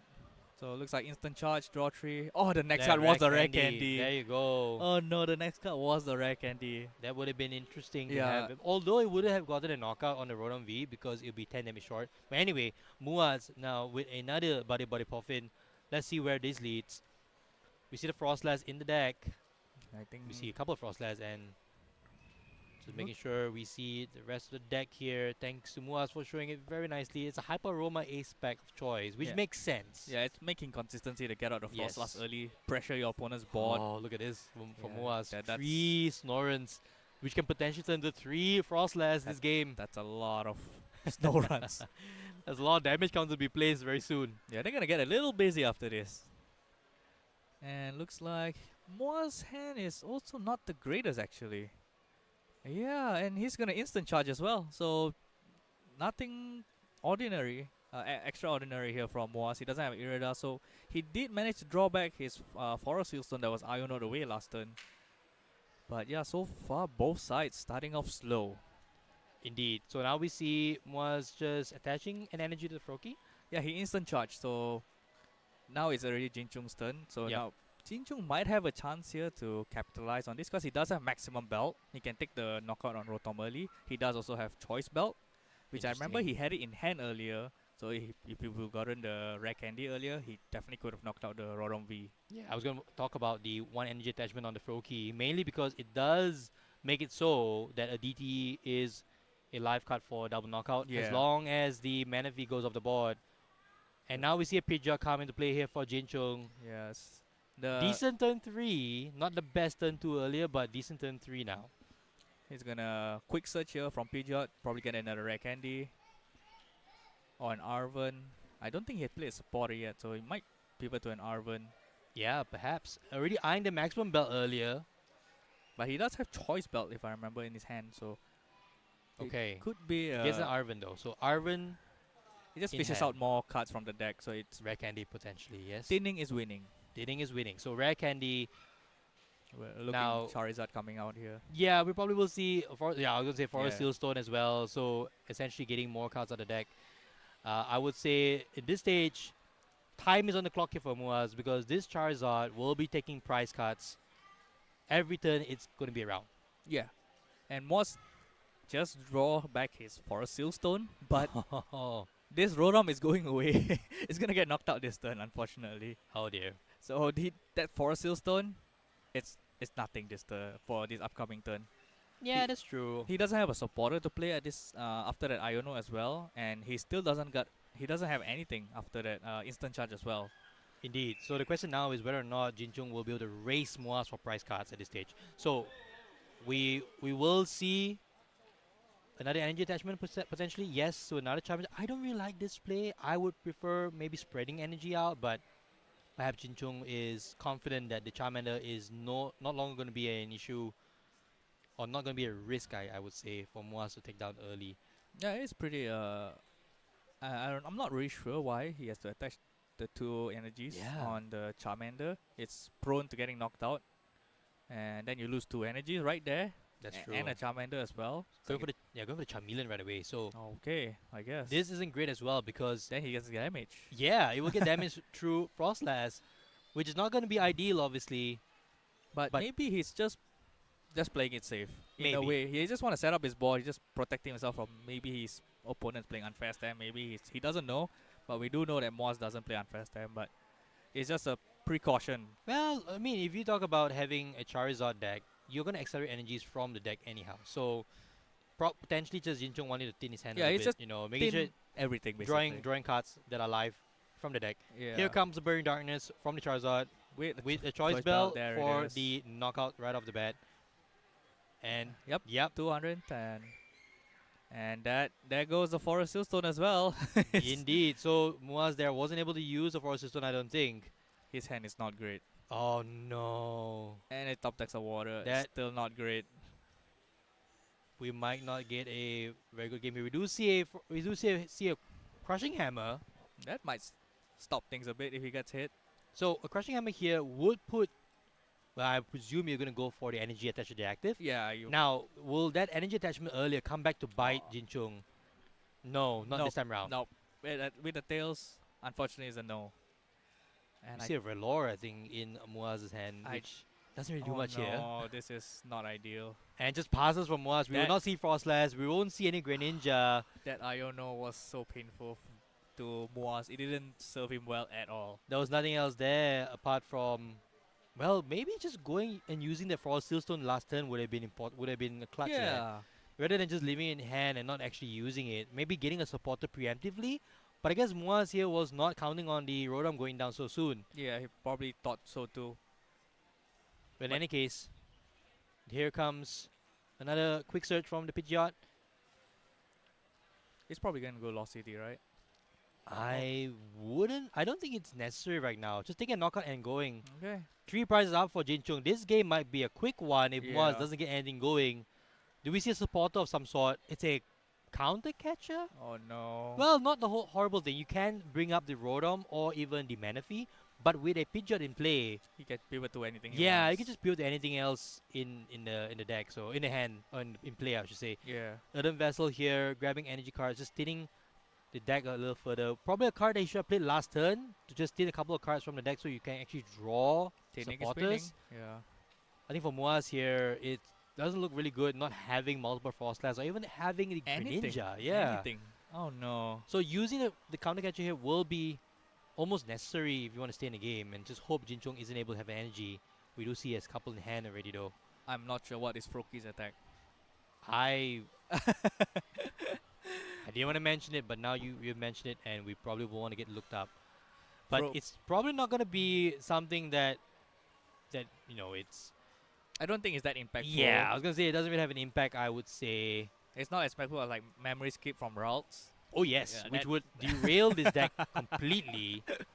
So that's different, but I this think it's Froakie- called try bouncing for 30 damage on a coin flip. So Oh. you actually have to flip in order to get it. So yeah, it's not ideal. So here comes the counter catcher, Manaphy. hoping and praying for a turn. And it's just a pass. So Jinjung here completely in the driver's seat. Why not just try? Well, Flip the coins. I mean, yeah, you have the energy there, right? Might as well, you know. And if I were Moz in this case, I would have retreated into a Snorin. You probably won't get 3 Frostlasses anyway. I mean, he could if he gets Hyper Roma, because that's what he plays. True. True. But let's then see again, now. there's still no Greninja EX. We wanted to see Greninja EX. We Oh, definitely no. need to see some form of supporter or something like that in order for this game to keep going. And really, we're not seeing anything at this stage. Yeah. Even an Arven or an Iono, any of those would come in clutch here for Muaz. But Yes, instead, we're just seeing basic Pokemon get knocked out by Charizard. And now there are 2 of them in play on Jinchung's side of the field. His setup is complete. Yeah, he's pretty much set up. I think close near the end game as well. He has Pidgeot, he has 2 Charizards. He has a Charmander just in case. Yep, becomes a retreat, sending up the Charizard. I trade 1 fire energy for your Froakie. And even a Velocity in play for good measure as well. And see you later, I guess. So no more Froakie. Burning Darkness. Now, I think for Muaz here, Oh no. once he draw off the top, it's a No heavy heavy ball. ball. Does it get him something? Maybe a Huh? Radiant Greninja? Is that in the list? I don't think so. It's not a Froakie. Alright, I guess that replaces the one that's in the lost zone, I guess. Yeah, I mean at this stage, I don't think there's much going for Muaz at this point. Exactly. Yeah. Oh yes, you have to shuffle back this one heavy ball. It's shuffled. It should be shuffled. Yeah. It should be shuffled. Yeah, the judges will That's help gonna out with that one. shuffle. Unfortunately for Moaz, I think this is not looking good at He all. has so much going for him. He has such an Yeah. awesome starting hand, but that Iono Derailed him completely. yeah, it just did nothing, and here is just a collect for 1. That's an Arven, but maybe too little too late. Oh no, a bit too late. I think Muaz could have gone into the Snorrens earlier to draw more cards. Yeah, I think it And was just a afraid. boss's order Okay. even onto the Froakie. This adds insult to injury. Okay. Well, let's see what happens. We will likely have to see an Iono, which is what I just called. What? But then again, it's just a boss's order for game here. Yeah. Now, looking at the list that we have access to, there are 3 boss's orders for Jinchung, so no chance of that being prized, I would think. There is one chance, but I do not see that he got the chance. There is a TM Devolution in Moaz's deck. Oh. But yeah, I don't think he got it. We don't see it. The Yeah. hand doesn't look great as well. I think that's pretty much it for Moaz. And just a concede here, unfortunately. And that's it. Jinchung takes the game. 6 prizes, 0. What a clean sweep. It is so one-sided, Darren. Unfortunately. That matchup. we were promised so much with Greninja. I was hype on it. We were both hyped for it, but rather unfortunately, we will not see that in this particular round. Rather sad to say, it was a deck that had been, it was 3-0 here in the best of one format, potentially riding his luck, but also you need a good play behind some decks these days as well, right? So Moaz, of course, getting here because the deck is functioning, but just didn't cut it when it comes to a Charizard matchup, unfortunately. And now go down to 3-1. Unfortunately, he didn't draw well off the Iono. The Iono was painful. His start was spectacular. He had everything he needed turn 1. The Irida and his setup. It was ready. Yeah. And then it was gone. I think I saw a Frostlass in hand as well. Yeah, so he had a Frostlass as damage well. would have been starting real soon. And look at the list. It's a very cool list, right? Yeah, You talk it about is. Greninja, 3 Greninja EXs, 4 Frostlass, 3 Frostlass. That setup on turn 1 was perfect, but from turn 2 onwards, it just went downhill. Yeah, it went downhill. Right? There was so much potential, but yeah, it is the nature of a best of one format. It is. Like, you don't draw well, like, in one turn, and it just snowballs from there. Indeed. And that's why Charizard is popular, and sometimes Lugia is popular. They are consistent mainly decks. they're mainly the reasons. I would argue Charizard is probably the more consistent deck of the two. Yeah. Or even considering Lugia, right? Yeah. So that's all from us on round 4. We'll be back round 5 very shortly after a quick break. Don't go anywhere. Obviously, more Pokemon TCG here at the trading card game, Malaysia Open Championships. Don't go anywhere. We'll be right back real soon. See ya.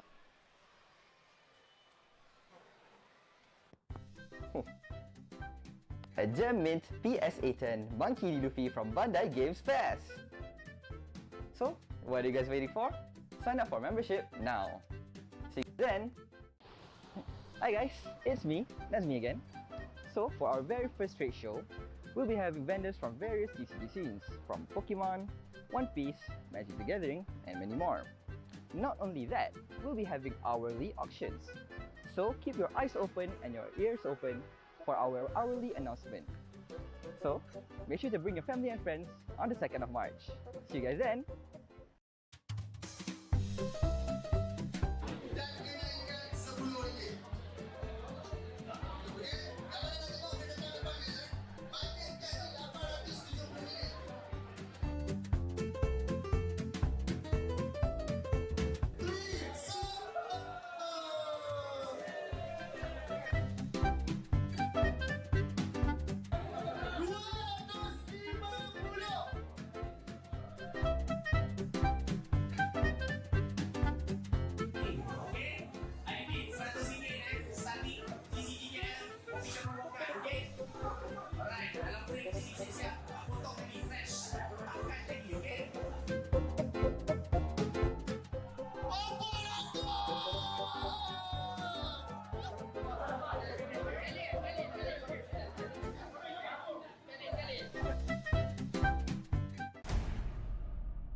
Hi everybody, it's me Iman from TCGKL and we're back again here in Perth.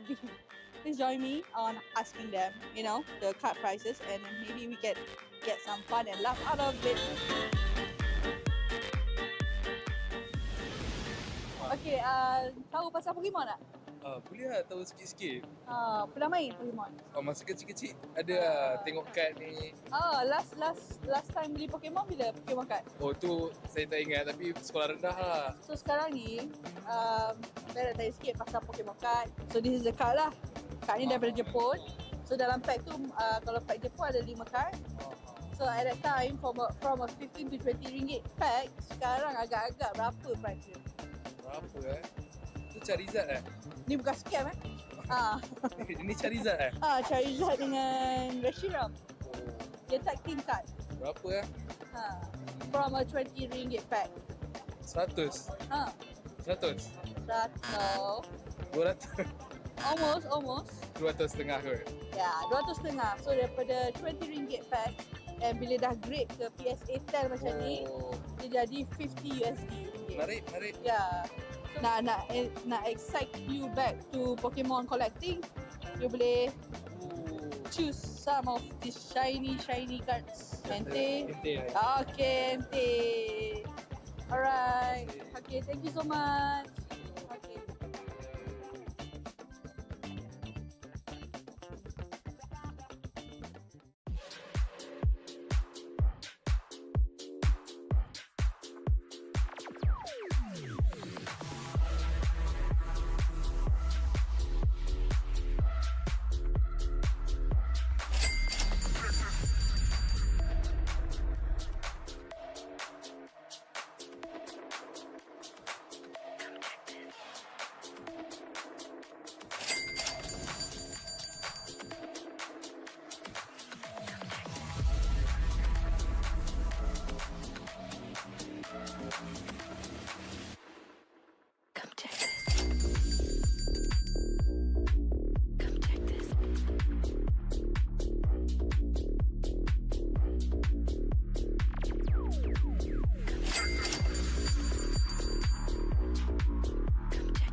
For an even more exciting news, we're bringing 3 TCGKL promo cards. All of them will sell at 24 ringgit 90 cents. For our first promo card, however, we'll be doing a Collect Them All series, where if you manage to collect all of the Collect Them All series during our mini events this year, you'll stand a chance to win our international guest meet and greet lucky draw. These cards will have a serial number on the back, so only one person can own one card and needs to be registered during the event. So, make sure you don't lose it. Bye!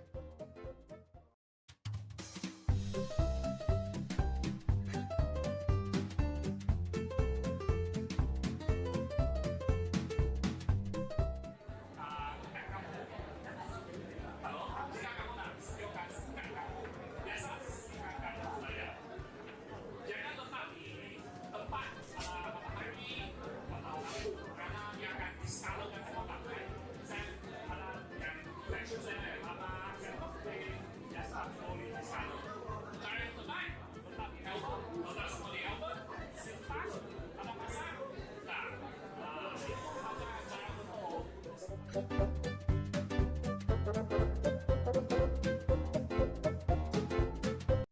everyone, my name is Kian. I am both a player and also a collector for Dragon Ball Super Card Game. I have been actively collecting and playing the cards since 2018.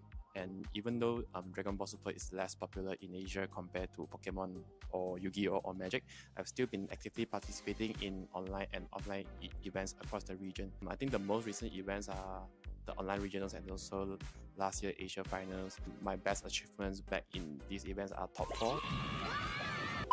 It's definitely gaining more traction as we start to see more and more collectors are beginning to recognize the actual value and potential of Dragon Ball Super cards in comparison to a few years ago where people would just buy and play the cards. Many of them have actually started to send their cards for professional gradings and scorings like you would previously only see in Pokemon or Magic card players. To me personally, from a player's perspective, it's always advisable to try out different games to see which mechanisms you prefer the most.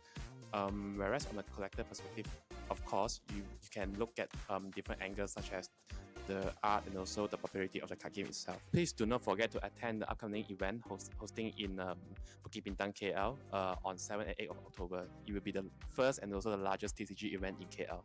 My name is Niklas. I just came back to Malaysia and I started this company called PokeSong. What we do is we help collectors in Malaysia to submit their cards to a grading company in the US called PSA, also known as Professional Sports Authenticator. Over a year period now, and we've submitted probably about over 3,000 cards already.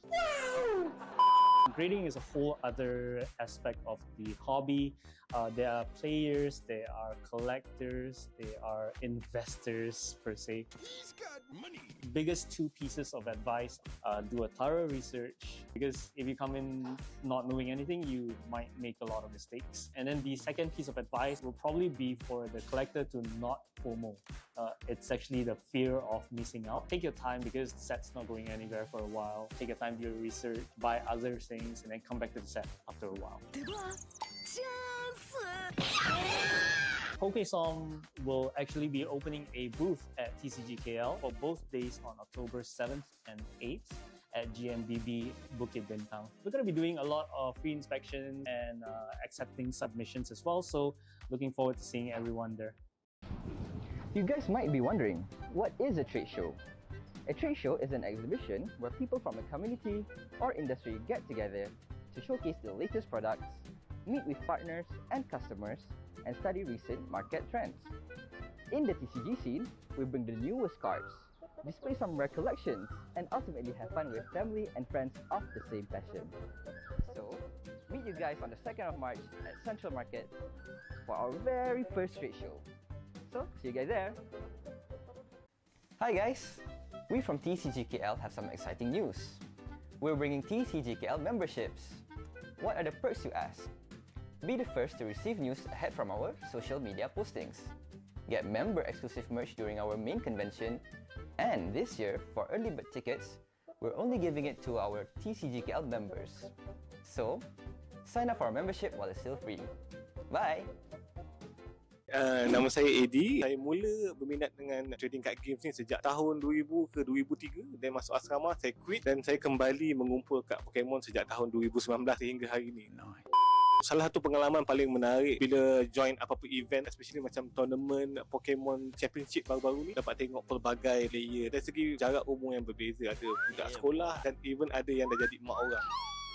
So satu konsep yang menarik bila kita dapat gabungkan pelbagai bangsa dan umur dalam satu minat yang sama lah. Saya salah seorang content creator ataupun YouTuber trading card games paling aktif dekat Malaysia. Saya yakin benda tu lah. Saya buka pelbagai jenis TCG, Pokemon, Digimon, One Piece, sometimes Yu-Gi-Oh lah. Even TCG Malaysia sendiri macam Boboiboy dan juga Nekamato juga saya ada buka dalam YouTube channel saya.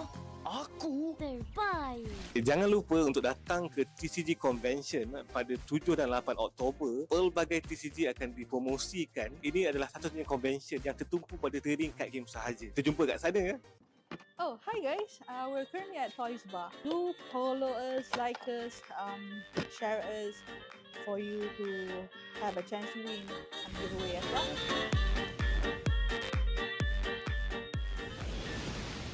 So, how long have you guys been collecting? If you just started? I stopped for a very long time, 2 years, Okay. so this is my first booster box. What makes you come back? Ah, So can you tell me what is the market price of this card? Do you know this card? So yeah, can you guess the price? Ringgit, probably close to 300. Yes, yeah, you hit the right figure. How long have you been playing Pokemon? First time. Training. So if you can guess the price of this card, market price right now, we can use this one. 2000. 1008. Okay, it's actually 100 USD. 100 USD. Yeah.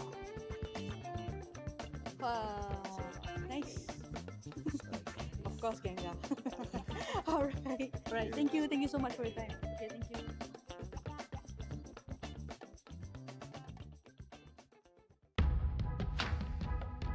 Hello Malaysia, my name is Koki Saito. I am an restoration artist from Japan. Please come and join me in the TCGKL 23 competition and see you all this November.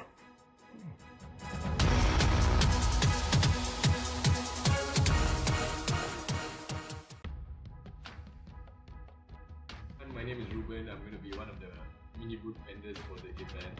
Join us at the TCGKL event on this point of November. At CMBB Skybox Bukit Bintang, we'll be having Pokemon Style, single card, and many more. So really looking forward to meeting everyone, especially the community from overseas as well. See you in TCGKL. Bye-bye.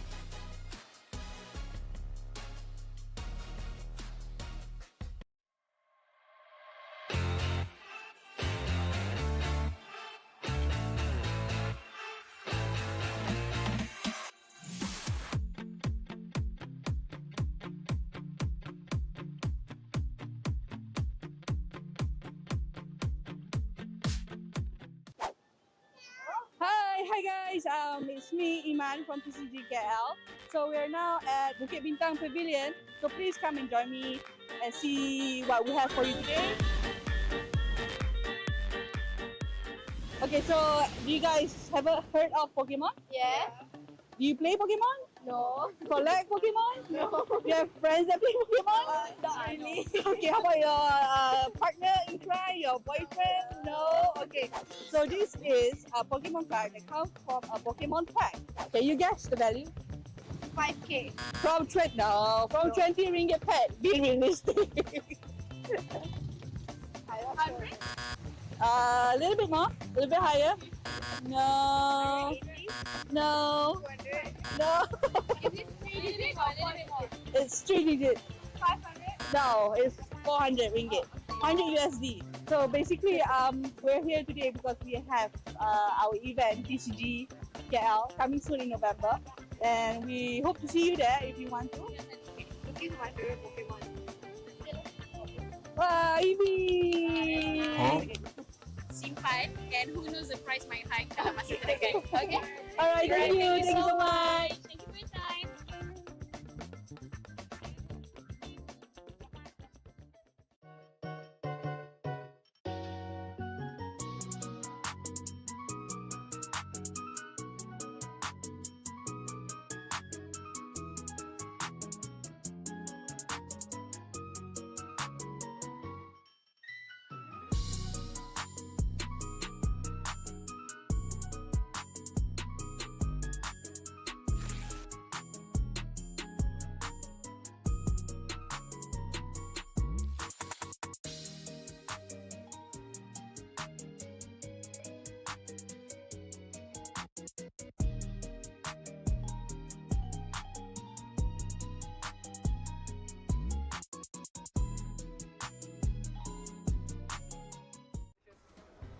Hi guys, I'm Nazmi from TCGKL.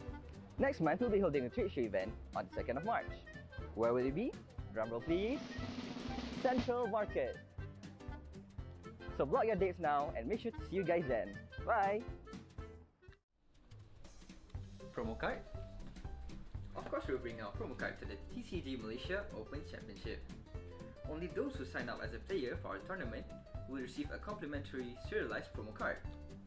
And if you manage to collect all from our Collect Them All series, you could stand a chance to win a free meet and greet session with our international guest illustrator for our upcoming TCGKL 2024, which we will be announcing in a month or two. So, sign up now and grab yours at the tournament. Good luck!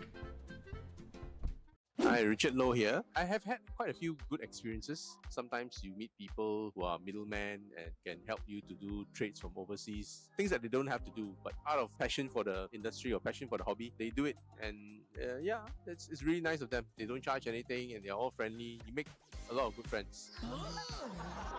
Recently, I find that a lot of the products are quite overpriced. For some things you can't find in Malaysia, you can find in overseas. Pricing wise, also not so friendly here. Managed to get better pricing stuff from US or sometimes over in UK even, or some parts of other Europe. It would have been good if we can get more products here. It does promote a lot of social contact. I think some of the younger generation find it hard to get into TCG. The price not too friendly for them. So if the parents are not able to or not willing to splurge too much, it is hard to get young players coming in.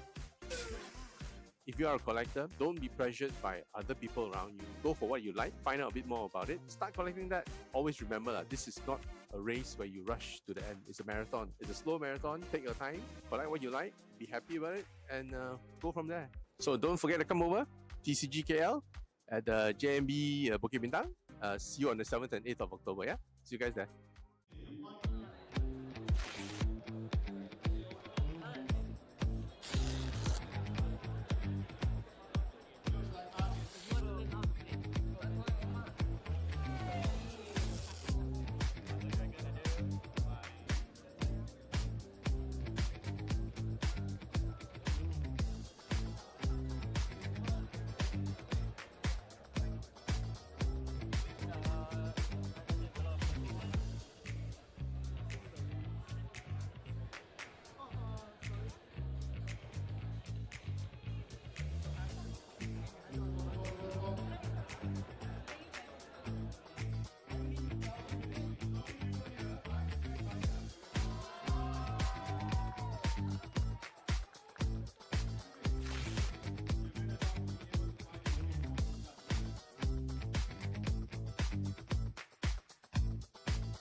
Hi, it's Aaron Minjun here, the MC for today, I guess. It's been a pretty amazing day. I think overall, it's great to see so many TCG enthusiasts coming together here in Kuala Lumpur. I felt that the objective of this event was met by engaging the communities, the vendors, and everyone else to be in this event. Yeah. Out of 10, I'll give it a 10. Yeah, I'll give it a 10. Yeah. Oh, very nice. It's like, I think it's the first time we have a competition in Malaysia, right? I'll be honest, and it's not nothing but obviously a solid 9 out of 10. I mean, the vibe, the community, the energy, I think, and the support, everyone's coming together for this. And even though it's the first ever, it feels like it's not the first already. So I'm having fun. So can't wait for the next one. Can't wait for the next one. Yeah, absolutely.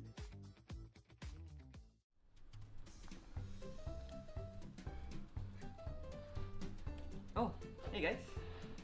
Registered for our tournament this 6th and 7th July yet? Don't take any chances. Our slots are filling up fast. We're having One Piece TCG on Saturday and Pokemon on Sunday at Atria Shopping Gallery, with a total of 5,000 ringgit up for grabs. Don't miss a chance to be the first TCG Malaysia Open Championship champion. Pre-registration closes on the 3rd of July, so head on to our profile and click the link to register now. See you guys then! Oh, hi guys! We're currently at Toys Bar PJ. So we're doing a giveaway, physical giveaway with all the members that we have. Okay, so basically, have you ever collected Pokemon? Yes, I have. What is the last set you bought? My last set was Sun and Moon. Basically, my last game was during the GX season. You play as well? Yes, I used to play. Yes. Play and collect? Yes. Okay, so you might know the cards. Maybe. The famous question is how much? I can't recall. I think it's over. You can almost, always yeah. I'll say 1,000 USD. But no, I don't think so. Not that high. Yeah. This is only what 2019. Yeah. But no, so this one should be at least I think around 200-300 This was last year. Yeah, 200-300 USD. No. No. No. So lower than that. it can't be lower than that. 100 USD. Yeah. Oh wow, okay. Yeah. So what am I supposed to do? You can choose. I can just choose. for for fun. Alright, sure. I think of everything art style wise. Gengar. Yeah, I think the Gengar looks nice or the Yeah. Aerodactyl, but I'll fit the Gengar. I think for you I give you. Okay. All right. Thank you. Thank you so much. Thank you so much for your time.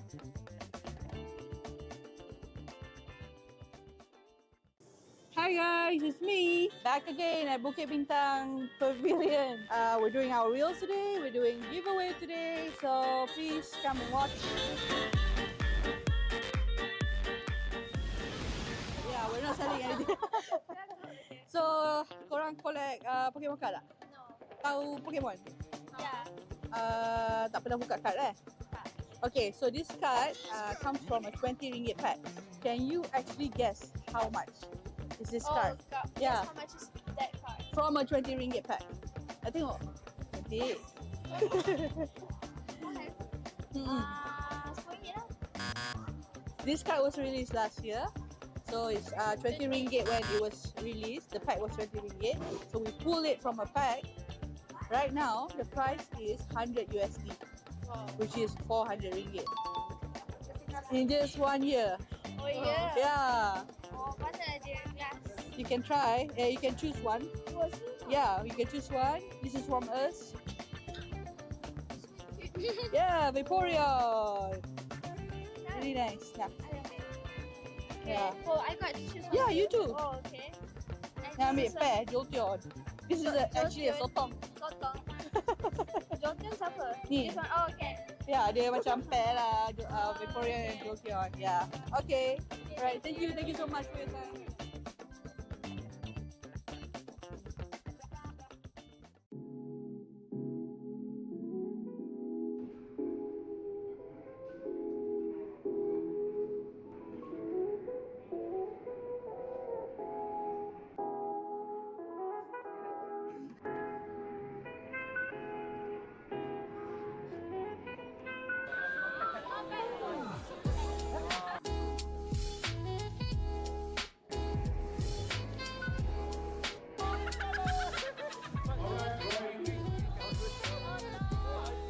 Hi, it's Aaron Minjun here, the MC for today, I guess.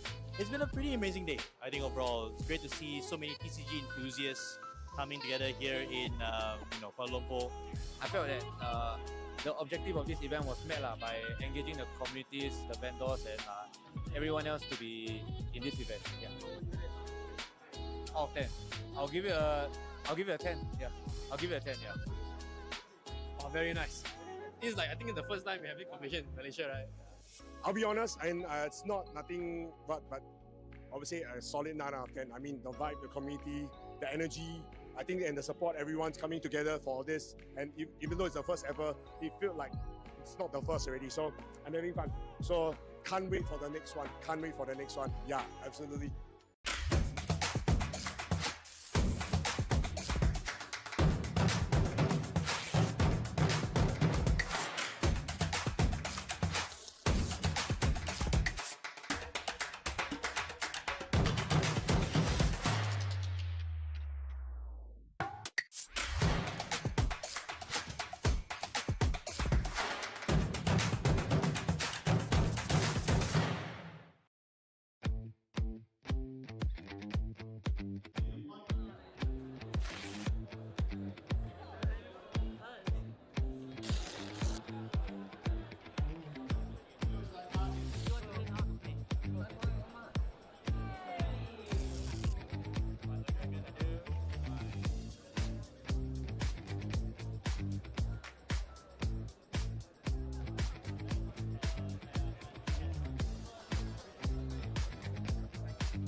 How to get to Central Market. For the second parking, we have City Parking, which has an hourly rate, but caps at a maximum of 13 ringgit. It is also around 10 minutes walk to Central Market. Once you get to the 5-story parking, find the stairs nearest to the car exit and head for the rooftop. There, you'll find a pedestrian bridge. Walk along the bridge and you'll reach an intersection. Turn right towards the KTM station. Entering the KTM station, look left, and you'll see the bridge towards the LRT station. Remember, take the smaller path on the left, as the larger path leads toward the LRT station payment gates. Continue along the smaller path, and you'll exit at the LRT station's staircase, just in front of Central Market.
Welcome back, everyone. My name is Aaron Minjud. With me, Darren Chen. We're at the Trading Card Game Malaysia Open Championships.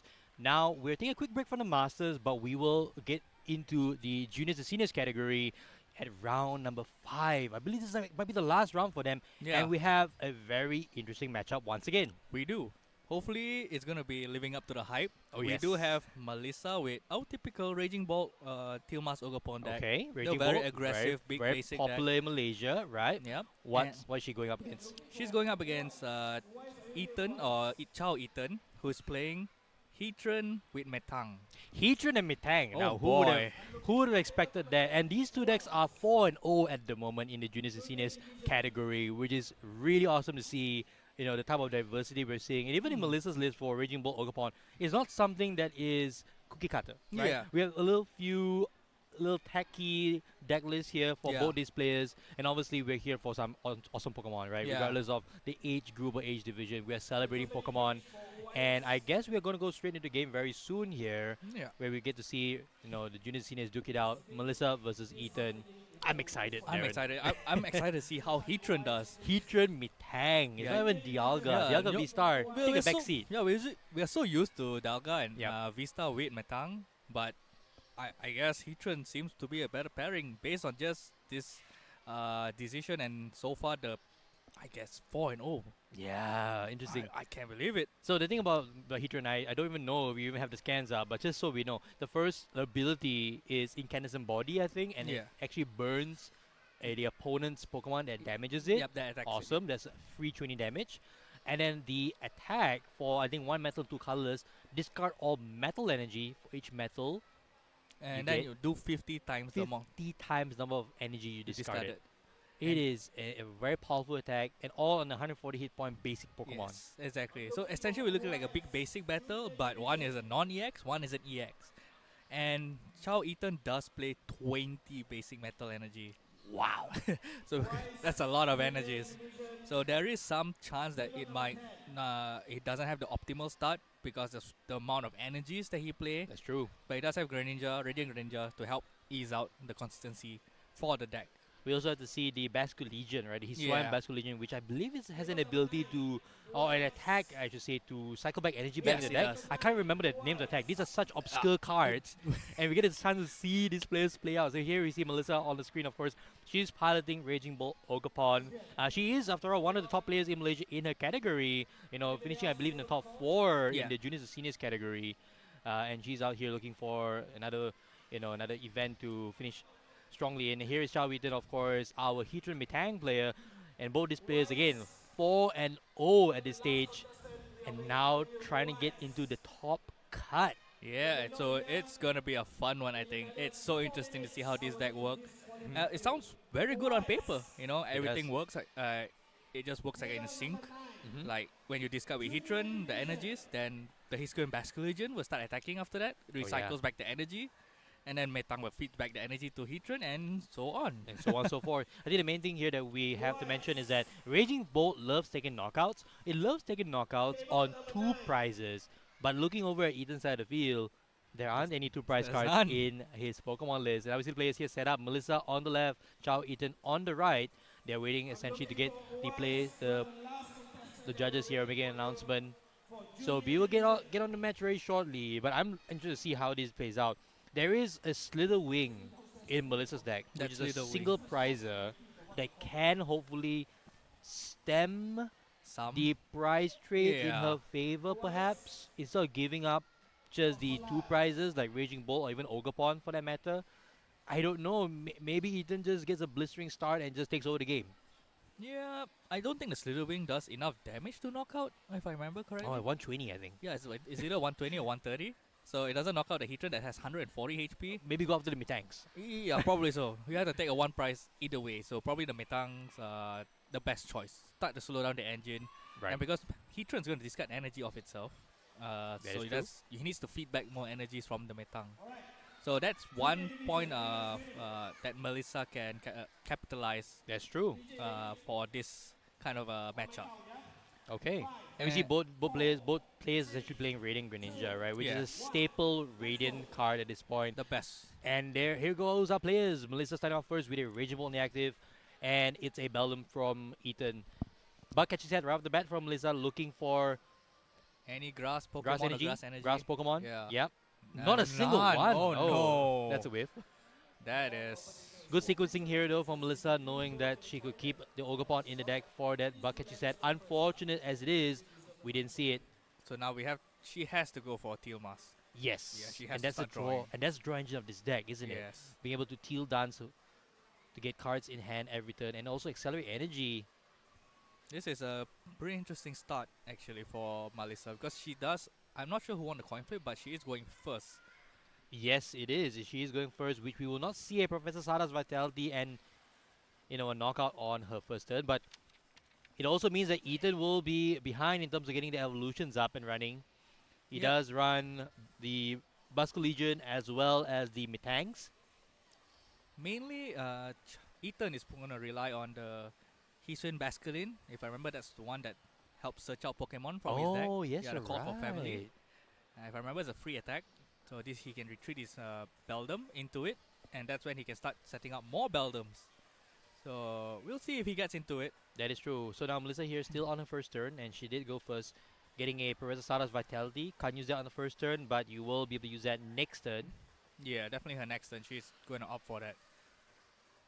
Seems like a normal start, no squawk ability. Yeah, and just no passing it nothing. over to Yep. Ethan, I say. And here comes the Heatran. Yeah, there's Heatran. Love the artwork on that card.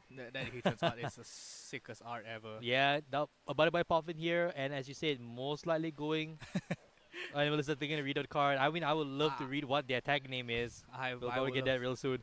But in any case, Chow Eaton here going into the deck for the first search. It's called Steel Burst. Steel Burst. There you go. Alright. Steel Burst.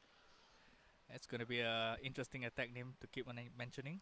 It It is going to take a lot of energies to knock out the Raging Bolt when he has a Bravery Charm, but I think because it does mention on this Pokemon from Heatran himself. Yes. So you yes. cannot discard like how Chen Pao does it, like you discard from all your other Pokemon, the energies wise. That's true. So you have to discard only from Heatran himself to do the damage. That is true. And now we see Ethan here with another Beldum and a Basculin, and now a Radiant Greninja as well. He's pretty set up. Pretty set up so far. No stage 1s yet. Obviously, this is his first turn. He will need to wait for another turn before going into his stage 1s. But at the very least, he has what he needs to play out his second turn. This Radiant Greninja here going to add some level of consistency as well, drawing a couple of cards. of a discard. That Ethan's aspect of choice is Hyper Aroma. Oh, interesting. So he's gonna get it. If he does get it, that's definitely he's gonna get a blazing start with all the metangs in play from that. And for Melissa, she's up for the Secret Box, so a much more consistent style of Raging Bolt deck. And it looks like pretty much Ethan got whatever he needs. He has 2 of everything except for the Heatran and a Radiant Greninja. I think it's pretty set up. So it looks like he's probably just gonna attach. Not sure if he wants to retreat to protect this Beldum. Probably, yeah, he should do that. So there it is. Setting up the Basculin, which is not gonna have anything to do other than probably take a knockout, get knocked out itself. It's just a lonely little 50 HP Basculin. Over to Melissa there. I want to say pretty smart play, hang on to the Earthen Vessel in turn 1 because now you get to discard it and it will activate Professor Sara's Vitality. Yeah, she's gonna start dancing again. And Teal Dance, of course, the accelerator for the deck. It just does so much. You draw a card and then there's an energy in field that you can discard to more damage. Yeah, that's what Raging Bolt wants. You know, right before Twilight Masquerade, when Teal Mask was released, like Raging Bolt wasn't anywhere near the top. It wasn't even played, I want to say. I mean, you could still play it, you know, maybe in some Palkia decks, things like that, but yeah, it wasn't really a played card. Now we see Professor Sara's Vitality, well, accelerating an energy to the active Raging Bolt. Drawing 3, that's the Slither Wing. Unfortunate that Melissa did not get another ancient Pokemon on the bench to be accelerated too, but I would think there wasn't even a energy in the discard to accelerate. She doesn't have any other attacker other than this Raging Bolt and possibly that Slither Wing. Yes. She doesn't get a Raging Bolt down, so it looks like she's just gonna take a knockout here. Yep. Melissa taking the first prize and Ethan actually accelerating, well, I should say promoting the Heatran Heavy Ball here, not finding anything. Just a Metang prize and a few energies. Yeah, not horrible. I want to say you do run 20 basic energies. Yep. You're bound to prize a few energies in that case when you have 20 in the deck. Indeed, and we also should say that Ethan runs 3 Adaman, which is a card we rarely see. That allows you to discard 2 metal energies to search your deck for any 2 cards. Yeah, it might come to play soon. Yeah, I guess when you have certain scenarios where your energies are in your hand, you can just utilize them. Well, it looks like he's considering the choice of... just passing. Nothing from Ethan there. No Metang. And promoting that Heatran will now come to bite him. He will lose the attacker. But this Raging Bolt will get burned if he attacks into this Heatran. True. Just start some residual damage. Alright, so Melissa now having multiple Teal'ma Zogapons in play. One with 3 energies even. Not the most ideal of attackers, unfortunately, because... an Iono here from Melissa. That gives Ethan a fresh hand. I don't think that Iono is probably the best choice. She should just hold on. Ethan maybe played nothing that turn. We also see him draw almost nothing. There was a ton of energy. Maybe he can get Adaman now. Maybe, or maybe he was on the earlier cards. I didn't catch it, but... Alright, we'll have to see. She does have the Bravery Charm, so that can help protect her active Raging Bolt. Does have E-Switch as well. So it looks like, I guess you can just knock out with, discarding the energies from the Teal Mask. Although her hand doesn't look that great moving into her next turn. Couple of energy switches, I think, and that's about it. So Ethan still has a chance. He is playing a 1 prize deck, so Melissa is still technically on the somewhat a back foot. But Ethan does need to pick up the pace here. He needs to get something out. And there's a burn damage here. Yep. Burn to check whether it will stay on. Burn damage is applied. And it stays on. So continuing to take damage in through the next Pokemon checkup. What does Ethan grab here? What does he has? Metang 1 active. We have 1 Metang on the bench with the Basculin in the active. I believe the Basculin has 1 retreat cost or none? Yeah, he has one retreat. He has 1 retreat cost. Okay.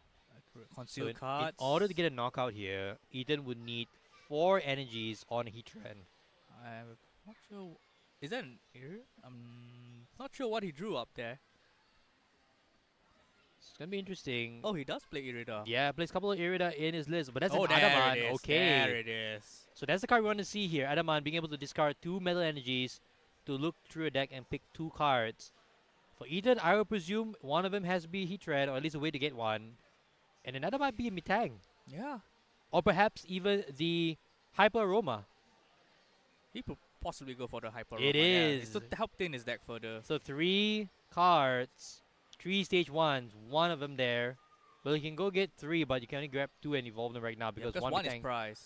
Yes. Oh, right, he has the Basque Yeah, the Legion. Basque Legion. Yeah. And Basque Legion, I believe, has no retreat cost, I think, I want to Oh. say. Might be the perfect pivot. If it does not have any retreat cost, then it is the best pivot. Plus, So now its attack is free, so that one, that is indeed. definitely what its perks are for. I just had to keep track how many energies in the discard pile now for Ethan, because that's can accumulate to how much damage this Basque Legion does. Looks like 6. Yeah, that's a lot of energy. So using the Basque Legion instead of the Heatran here might be good. But so here comes the Metang. Looking at top 4, grabbing as many metal energies. We see one. So not ideal. Not the best so far. Reading here, you're Second hoping to get at least 2, and then you can grab now 2 more of the next Metang. Come on. Let's see. Let's Hoping to see see the 3. metal. No, Just one. Just one. So it's contemplating attaching it. I think you should. Yep. Yeah. Unfortunately, not the best draws from the Metang. So the question is whether or not the Basque Legion can take a knockout here. Yeah, There is I think you just go for just a hit to just shuffle back the energies back into the deck, so your Metang can prime the Heatran up for next turn. That is true. So 120, shuffle all the energies back into the deck. 20 damage times the amount of energy you shuffle back. Indeed. And So now a burn check again for Malaysia. We rarely get to say this. Burn checks. Burn check. Who does that? And it's hit. It's So a hit. we will Alright. be removing it. By the way, the name of the text will Upstream Spirits. Upstream Spirit. Alright, got it. So that allows Ethan to be able to do 20 damage times number of basic energy in the discard and then shuffle them back in the deck. So there was 6, 120. And the thing about Melissa right now is that she has to be careful about resource management as well, because taking these knockouts can be quite expensive. Yeah, she might run out of resources soon if she doesn't plan her resources properly, like all her energy retrievals, her superior energy retrievals and whatnot. So those are her very, very crucial points of resources that she has to remember that's in her deck. So you see an energy attachment to the active Raging Bolt. And discarding 2 energies, one from the bench, one from the active. Taking a knockout, going 2 prizes up. Or 3 prizes up, I should say. Ethan still has chance here, because he is playing a 1 prize deck. So when he take this knockout, he just have to retaliate every turn after this. That's true. So 2 prizes each turn for Ethan would essentially give him the win. But Melissa will be able to have a much more consistent attack phase moving forward, considering that she already has 2 Raging Bolts down. This is interesting. We'll see how much Metal Maker does here from the Metang. That Pokegear is going to go into the hand actually, because that was off the Irida. Right. So that Or maybe he used it already. I'm not too sure. I'm not sure, but he looks like the Irida came out of Pokestop. Pokegear. Okay. So we'll have to check with the judges. Then we'll see how. But it's all good. I think right now Ethan has already accelerated energy onto the active. He is zooming. Is he going for a knockout on the bench, Raging Bolt, I'm maybe? not sure if he has counter catcher. No counter catcher, No but counter catcher. But I think he just want to get as much energy into the discard pile so he can attack with the Hisquin Basque Legion again. that's next true. turn. That's a good point. Conceal cast. He just going as fast as he can with all the energies into the discard. I don't think Ethan has played a supportive for turn, so He played the maybe. Irida. Oh, he played the Irida. So there you go. No boss order for this turn. So just utilizing as much energy as possible. Alright. I don't know how many energies were there, but It's definitely a knockout. That's the most important part. And now Ethan is back in action. 2 prizes to the good. Melissa already taken 3 and will probably take her 4th one here. but she doesn't have. Oh, she does have Sada. Alright, so there's a Sada's Vitality going for. Okay, so Nesball here first. Just to thin out the deck, probably another Raging Bolt. Yep, so you can utilize your Sada more Yes. efficiently. Accelerating 2 energies rather than 1 here. Yep. It's going to be interesting. This turn of sequences for Melissa is so important, because if she doesn't get a knockout this turn, this Heatran is going to go ham on. on Melissa's Raging Bolt. Here's a Sada's Vitality. All right. Does she have the electric lightning energy in the hand? No. Not yet. There it Okay, is. lightning, Of wow. the third card of the Sada's Vitality. Oh, but then again, she already had a super energy retrieval. True. But she still needs. She's not going to Teal Dance, I think, this turn. I don't think she has any. She wants to sacrifice the super energy retrieval for Teal Dancing, so she's just gonna. Maybe not right attack, now. Yeah. Yeah, I two think an energies, attack here. 2 energies down. and the burn should be applied. And Yes. 2 damage, 20 damage, and a burn check. The tails is burn again. Okay, so that's interesting here for That- Ethan. That tails is important. Promoting the Greninja though, rather than the Basculin. Interesting. I wonder if he's out of attackers this turn. Oh no. I thought he's gonna go with the Basque Legion this turn. And you would think that's the case because 10 energies in the discard, which Yeah. is probably where he is right now. He could take a knockout right away, thanks to the burn damage that gets applied during Pokemon checkup. There's another. That's the Basque Legion, but he has promoted the Greninja, so. Oh, against the okay, switch card. So I think Ethan was just hoping for a decent top deck before promoting the Basculin, and then once he knew he had what he needed, then he grabbed the switch card. Probably, yeah. So maybe he just want to get more this. Oh yeah, more energies in this card. Yeah, good point right there. So maybe that was a 10th energy. Yeah, exactly. Heads up play here from Ethan. So let's see Alright, how let's count. much of damage. Let's count. That's 5. Upstream Spirits. Is that a knockout? It is. So that's 10 energies. No, I think there's a Bravery Charm as well. Oh, you're right. So that Bravery Charm just protects Oh, the Raging Bolt. I missed that completely. You are absolutely right. So if there wasn't a Bravery Charm, that Raging Bolt is gone. So So the question now is whether or not is there any Lost Vacuum in Ethan's deck? It doesn't seem like it. No, there aren't any Lost Vacuum, unfortunately. Oh no, this doesn't look very good here for Yeah, Ethan. that wave on the knockout is very, very big. And now Melissa gets to accelerate energy using Professor Sada's Vitality on both these Raging Bolts again. I keep saying Roaring Moon. It's actually Raging Bolt. They're both ancient Pokemon. They are, in my defense. But we probably will see Melissa wrapping up here because that just means that Ethan will not be able to take a knockout or 2 knockouts next turn unless we don't see something in the list here. I don't think there's anything. He's a lot of energies. He kept the deck very simple, but yet in a way unique. That's what I like about Ethan's deck. Unfortunately, Yes. it didn't just come to fruition early enough through the pressure of the Raging Bolt. Look at it, energy flood onto the field. Couple more energies to the hand there from Melissa through that. Or well, I should say 1 energy and an Earthen Vessel. But it doesn't look good here from Ethan. He needed something to get around that Bravery Charm. Yeah, that Bravery Charm just stuck on too much. I mean, the damage is picking up. Look at the amount of damage here on the side of the field. That's a lot of damage, right? On the Raging Bolt. Yeah. It's actually 220, I want to say. So he was actually still 1 energy short, I want to say. Maybe only had 9 rather than 10. And unfortunately for him, not only is that Braving Charm, but even if the Braving Charm didn't come to play, Melissa would have had enough energy or enough HP essentially to stay around.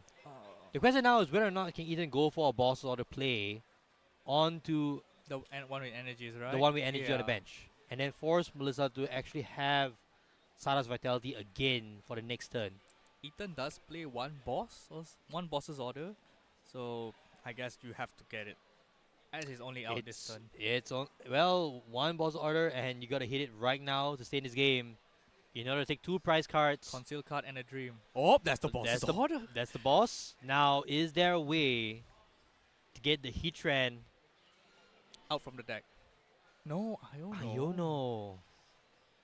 Okay. So Ethan's saying, I don't have it. He doesn't have it. So I need to draw into it.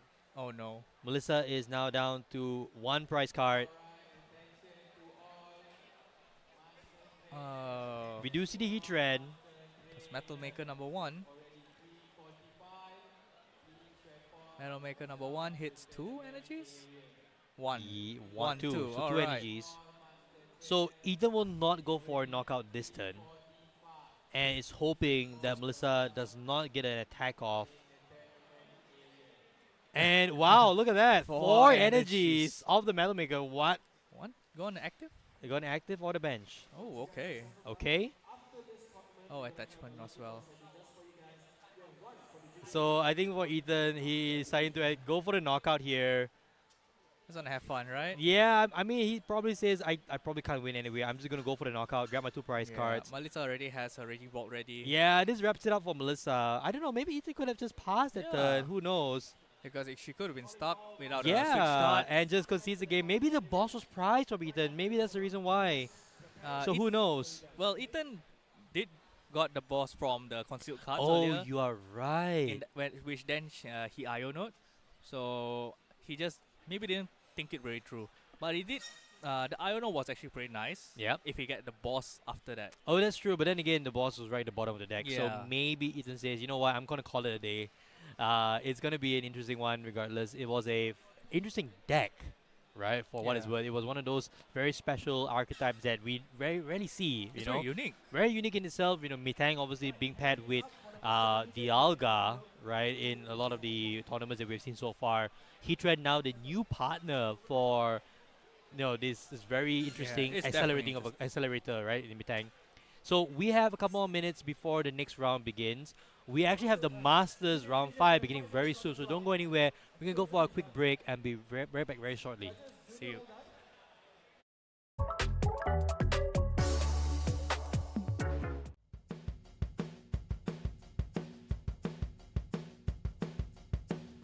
Hello everyone, welcome and welcome. Welcome to TCGKL Roadshow 2.0 semua house.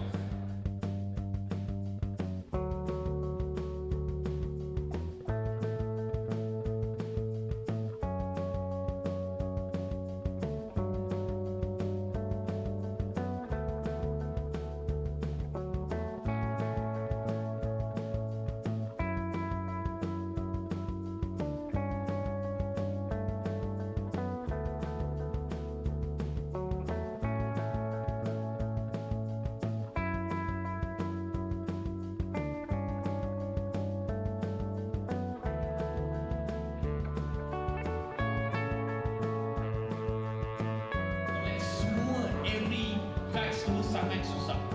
And requires niat. Basically you need money.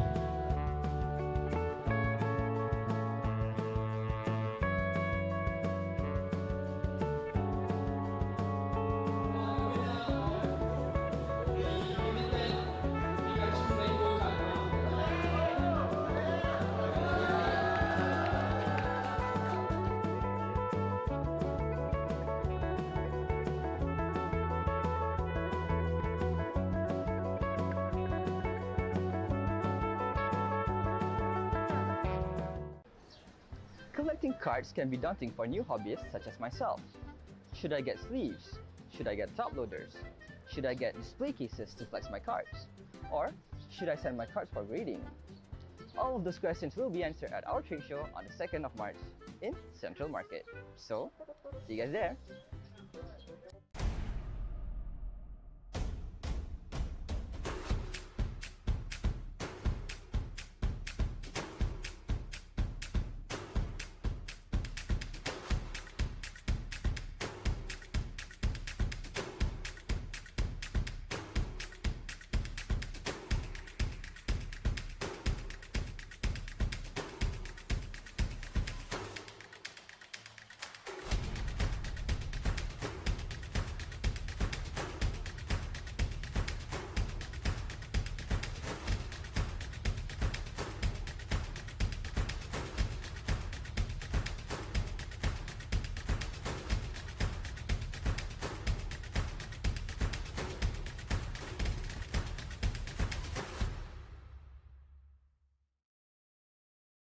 Hi guys, I have an announcement to make. But before that, a quick reminder. Remember to register for our membership before the trade show as it is compulsory for trade show entry. Moving to our main announcement. During the event, we'll be doing lucky draws. There will be 3 sessions, 1 PM, 5 PM and 9 PM. However, those who want to participate have to register within the hour before of the session itself. You will need to show your proof of membership to our PCICs during the Lucky Draw registration. What are the prize, you ask? Let's show them a little teaser.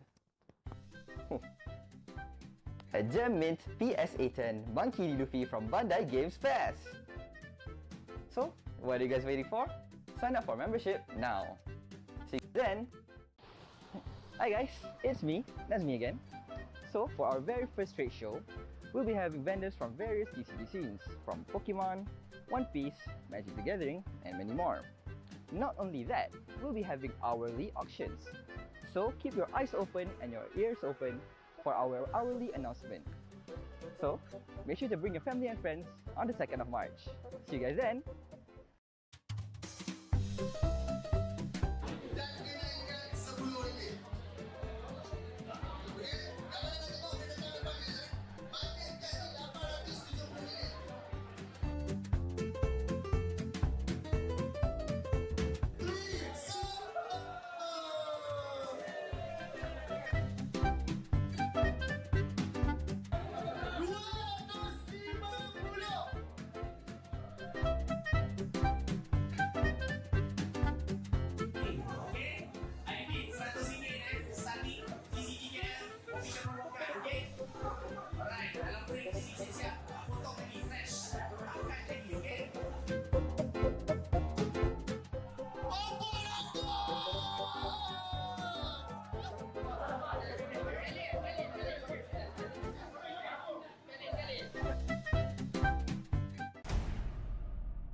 Hi everybody, it's me Iman from TCGKL and we're back again here in Perth.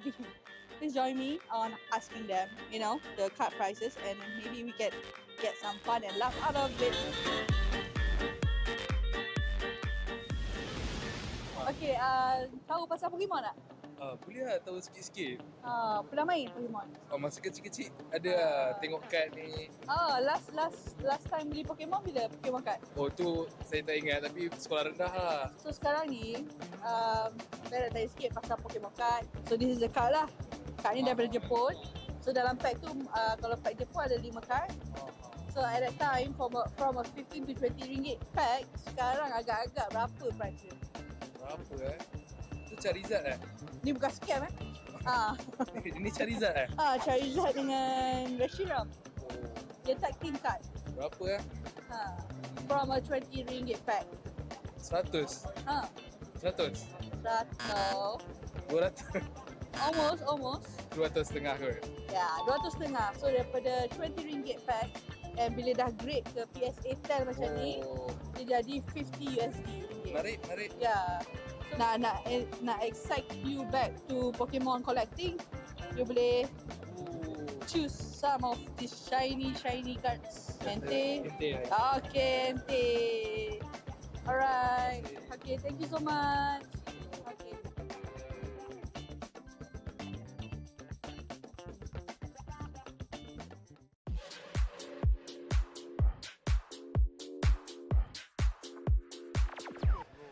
Alright, so now we are going to start off with our lucky draw session, but of course with the junior division. Right on the stage we have the man of the hour, Adlin from Collector. Can you guys give a big shout out? But This man, I wasn't dressed for this, sorry pakai slipper je, but I hope you guys, I see a lot of familiar faces. You all having fun? Come on lah, you having fun or not? Yes! You must have fun. Okay, so they are one of our sponsors as well as strategic partners, as you can see above there, Collector. Their booth is just right at the back, so if you guys want to check it out, you're most welcome to do so. So, let's have the Junior Wheel of Fortune on the screen right now. Okay, so your name all are there. Where's my name? If don't have, I will take. Okay, so can we see the price? What are they going to get? I was told by Iman you can probably get a first edition Charizard, right? I'm just. Serious, first edition Charizard. I'm making it up, guys. Otherwise, I balik with this already. Okay, we just can hope lah. Okay, so dua untuk junior. One for junior and one for masters. We're gonna start with the junior first. So we're gonna do 1 spin or 3 spins as like yesterday. 1, 3 spins. We're gonna do 3 spins. Okay, so can we have the first spin? Hey, 3 spin, that means the third name only get it, or not necessary to be the first, you know.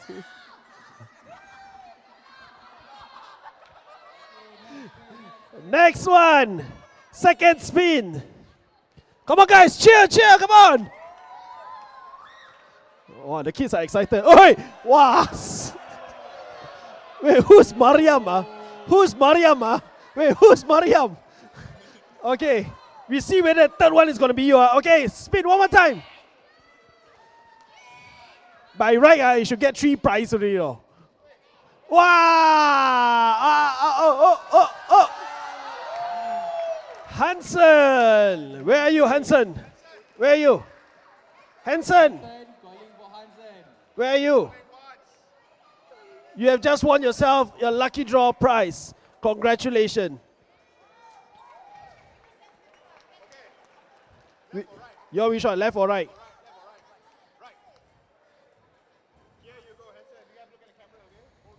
Okay, congrats.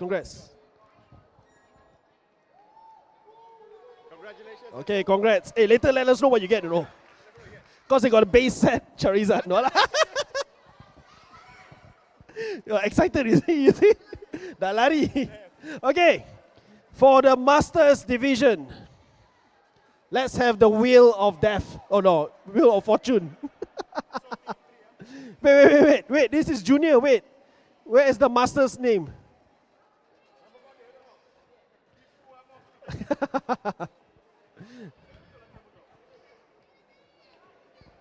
Okay, we're going to put the Masters one right onto the screen. Okay, we're going to give them some time. Let's see what's inside. Cannot see one, right? Tebal, right? Hey, kita fair, okay? If the Master's name kita announce, we call 3 kali, Tak ada nama keluar, kita pusing lagi sekali. Is that okay? Okay. I'm okay with that. What say? Wow. Hey. To get this, very slim. No kidding, man. This is very slim. Okay, 3 spins, yeah? So, Pian, 3 spins, right? Okay, spin number 1. Tak nampak. Aku pun tak nampak. Hey, my name inside or not? Okay, second spin.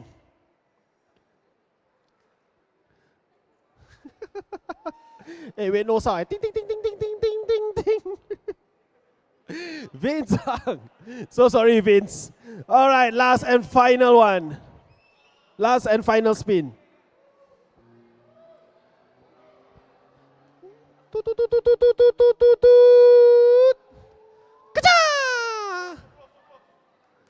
Tan Zet Yao, are you here? Tan Zet Yao, are you here? Serious No! Call once, call once. Okay, calling once. Calling once. Okay. Tan Zet Yao, calling once. Are you in KFC? If you're in KFC, you better come up, Tan Zet Yao calling twice. Calling 2.5. And we spin again! Woohoo! All right, one more time. Hey, remove the name. If it's not here, remove the name. Hey, yeah. Okay, never mind. Okay, spin one time. If his name come out again, I'm really lucky. Yo.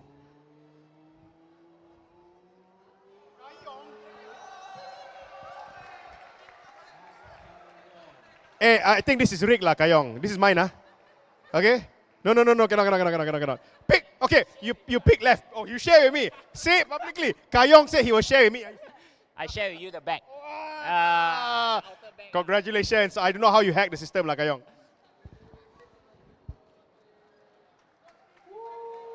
All right. Congratulations, Kayong. Hey, later take a look inside. Tell us what you have, Okay, one more time. Thank you so much, Adeline. We will see you again, yeah? Thank you so much. Hey, when you guys crack that, please tag TCGKL, Or what is it now? What's your Instagram tag? Let them tag. Okay, TCGKL.my. So Kayong and who was the previous winner earlier? Please tag and see what you want, because we all want to see. We're a bit FOMO. What did you guys get in your special prize packs, okay? Okay, guys, have fun. Good luck and win the games. Thank you very much. Thank you very much. All right, once again, Adeline, guys, come on. Give a big shout out for it. Okay. So, can we have everybody ready? Judges, one last final check.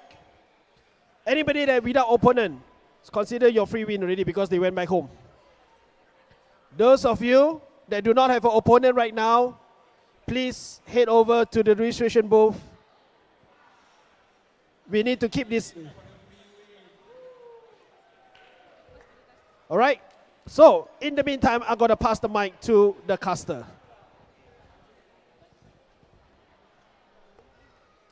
Welcome back, everyone, here at the Trading Card Game Malaysia Open Championships. My name is Aaron Minjut, and this is Darren Chen. We are now into the final few rounds here for the Masters Division. But before that, we should talk about something really special here, Darren. What is it over here? This is a special promo card given for the tournament today. Yeah, Catches Gear 5. Yeah, apparently it's like a collective, a series of collection of these cards. Yeah. So if you have everything, they said you'll get something special. So what we heard so far is that every competitor today will bring home one of these special custom cards, and the top 8 will bring back custom copies of this card. A winner also has a custom copy as well. So these aren't your typical Pokemon trading cards, obviously. These are specially made for this event. Like, the thing here is that these are from TCGKL, and if you're interested in the special mystery prize, I want to say, you need to collect a certain number of these cards in order to exchange for that mystery prize. What is it? Stay tuned. TCGKL will announce that. Obviously, we are at a event proudly brought to you by TCGKL among some of the key partners here at Atria Shopping Gallery. And we are now into round number 6. Right? Yeah. So we're gonna round number 5. Sorry, Round we 5. are going to see on our screen right now a Gardevoir mirror match between Leong Wei Shen and Wang Chen Seng. Yeah. This is going to be an interesting one, folks. We have not seen Gardevoir mirrors for a while, and now we get to see one here at the Open Championships. Now this is going to be interesting because mirrors are extremely volatile for Gardevoir. It goes both ways. When both set up well, you're going to have a game. One doesn't, you basically don't. Yep. And in this game, both Gardevoirs do diverge in terms of strategy. We have Chen Sheng here with Devolution. He plays Devolution. While Wei Shen opts for the more classic Drifloon, heavy Drifloon line, just to take one-hit knockouts as soon as possible. And obviously here, Seng taking his first turn off the bat, getting a Buddy Puffin from the concealed card. That's clutch here. Being able to set up those routes that is, well, pretty much the main part of your deck. You don't have any routes, you don't get Gardevoir. No Gardevoir, your deck cannot function.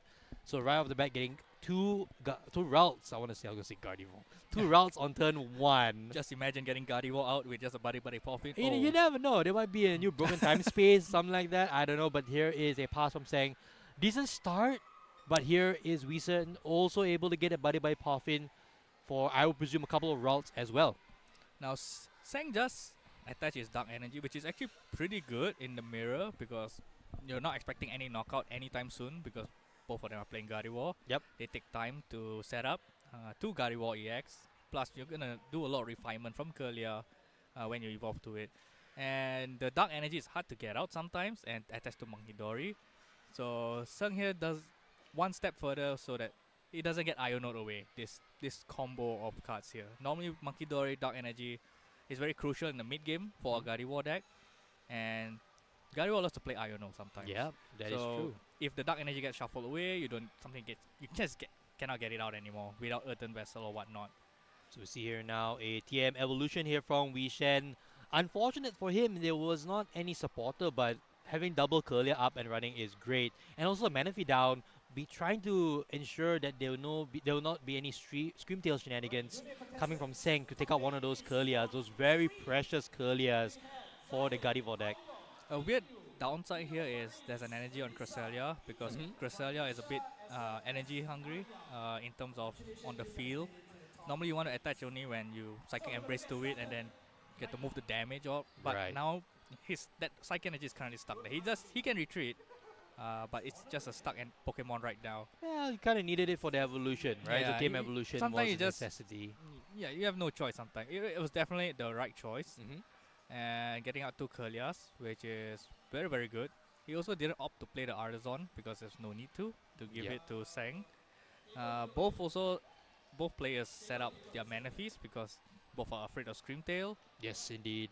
And so if you're saying having a second Buddy Poffin as well, grabbing Manaphy and it's Evo, it might be prize. It's a routes prize. Oh, he has an Evo in hand. No, but I'm talking about the routes, the third routes. Or is he trying to keep that space for an attacker like Drifloon or Screamtail?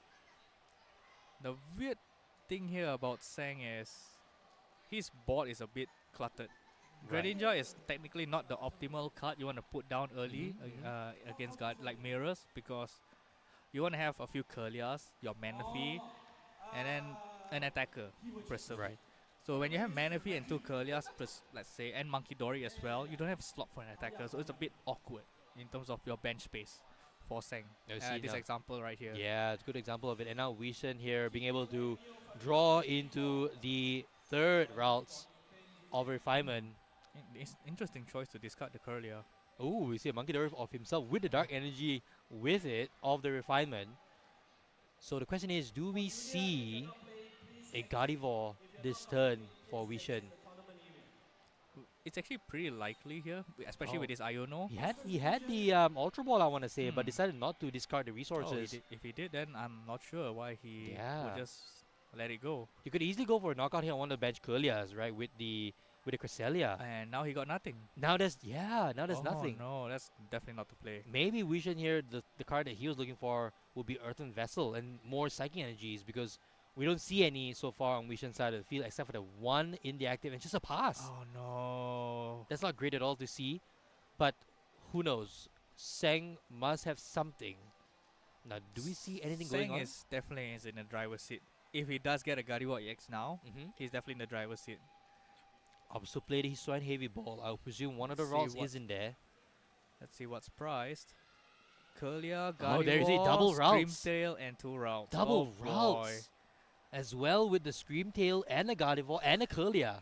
That's a whole family in there. That's a poker hand if I ever seen one for Sang, but it's in his prize cards. Now being able to grab one of the routes is great here. Now he will have access to 3 routes, up to 3 Kirlias at any given time. The Kirlia already in hand actually. This is a very weird situation here because he's bench locked. There's no attacker that you can attack with unless you're attacking with Monkey Dory, which I don't think is the optimal attacker in this case. Well, I mean, it's still an attacker, right? You want to have at least an attack off going. And we do see an Earthen Vessel in hand here from Sang. The question now is, will Sang go for Gardevoir? I don't think there's any risk in leaving those Curlias as Curlias. You can definitely go on the offense here, especially if your opponent, Cresselia, which is one of the main attackers against Mirror, goes down without taking any prize. Although you would love to take down Curlia, but your bench space just doesn't allow it. So I think going to take the knockout onto Cresselia is a pretty decent play here. That's true. Now we do see the Monkidori on stream here. It's not just there for its Adrenaline ability, which of course is a really powerful ability to have. Many decks have been playing Monkidori for that reason. Yeah. But in this deck, in Gardevoir, it actually can attack with Mind Bend. Yeah, it does. It does 60 and then it confuses the opponent's Pokemon. And don't forget, you have Adrenaline as well. Yeah, so potentially go up to 90 damage. Yeah, exactly. In a turn. And that ramps up over time. We know Gardevoir is a very tactical deck. It slowly ramps up the damage slowly and take knockouts efficiently as possible. Although the downside, of course, it takes time to get there, which is a bit harsh for a best of one tournament where time is literally your enemy. Yes, indeed. We're now down to the final 18 minutes, of course. And both these decks have yet to take a single prize card. If both players doesn't move faster, like play faster, this game will not end. Well, I mean, this is a Gardevoir mirror match. Yeah. As quickly as you can go, it's still going to take some amount of time to get into a decent setup before taking your first prizes. And we saw just now, Wishan had an ideal setup, but he didn't have enough psychic energy even. So now you see a Gardevoir EX from Sang. I think he does have after the Earthen Vessel, so he definitely should have enough to attack with Gardevoir EX. So here we go, retreat into Gardevoir EX. Turning on the aggression right away. This is the definite better play because you put pressure on your opponent's side of the field and you get to Adrenal Brain early because he does have it on board already. And this can pressure a Curlia or a Ralts. Most probably I'll go for the Ralts so he can take a potential knockout later on, but he is going for the Manaphy. Okay. So not sure there if Sang has a particular idea about going for the Manaphy instead. Maybe try to open up for the Screamtail play later on. But I agree with you. I would have gone for either the Ralts or the Curlia even. Yeah, I would go for the Ralts minimum because the Ralts maximum could go to a Curlia, evolve to a Curlia that's of 80 HP. Yes. When you put 30 onto a from Monkidori, let's say from the past turn, it does only have 50 HP, and then you just Monkidori again, left 20, and you can just Flutter Mane for another 20. That's a very interesting math. So the key question here is, does Wishan have anything to respond with at this stage? Oh, he better. He does have Unfair Stamp, so that probably going to reset his hand and Indeed. evolution. Most probably to thin the deck.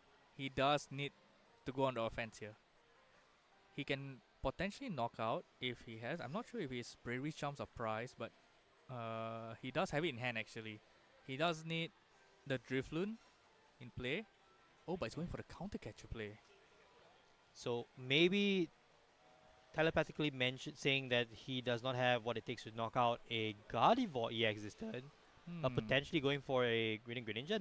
I don't think it's the best target, to be fair. I would rather grab the Curlia and leave it inactive a little bit. I don't know if Sang... I think Sang has at least 2 Psychic Energies left in the discard. This is a very unique play, I guess. Normally you do this with Cresselia. If you have it, then you can start pressuring the Curlia on the back by using Moonglow Reverse. But there's a Manaphy on board, so you can't even Screamtail. So the best is still Cresselia. So I'm not sure what kind of line that Wishan wants to do here. We does get the Screamtail in the hand. Does have Curlia as well. Yep. So here we go, Refinement.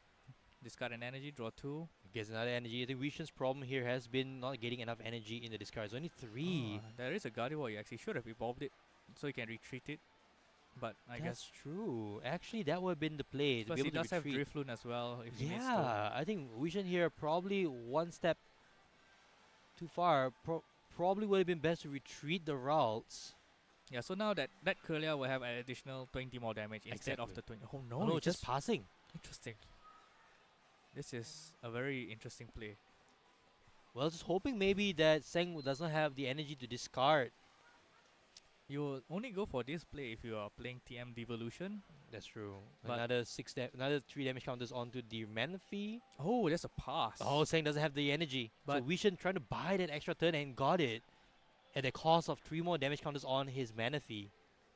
But the fact of the matter is, the state of the board is still favoring Sung actually, because the Manaphy is just 10 away from getting knocked out, and Vision only has 3 Kurlia, which is good. No Gardevoir inside yet. He does have it in hand. He get to draw 6 cards total from all these refinements.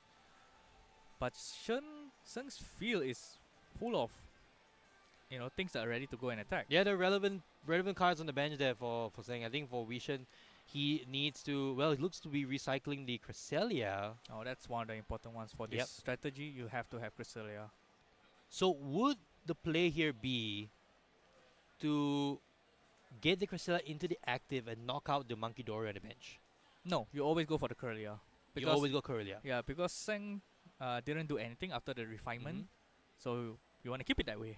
Got it. So take away as much draw power from Seng as possible, so the Curlia has to be knocked out. But that does come with the cost of potentially going one more price down to Seng. Yeah, but so far Gardevoir mirrors, they're always 1 prizes first, unless the deck is playing a lot of 2 prizes, which none plays these days. The long gone was Asian V, and I guess good old memories. It doesn't sound very long ago when it's only been less than a year, but it definitely has evolved, this deck.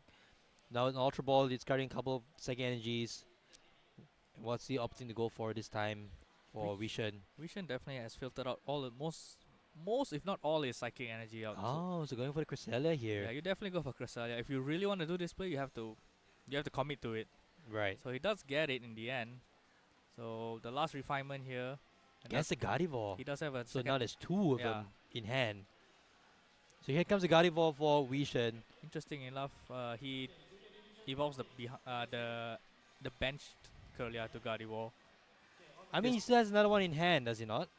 Yeah, but if he evolve the front, the active, at least the Gardevoir only has 20 damage on it after Cresselia uses his attack. That's true. Less pressure on the Curlia, because now this Curlia, after this Moonglow reverse, you still have 60 HP, which is still very, very, very dangerous. Well, I think the relevant point here is that it will be an extra 20 damage, right? Because you are going to have to accelerate energy onto every Pokemon.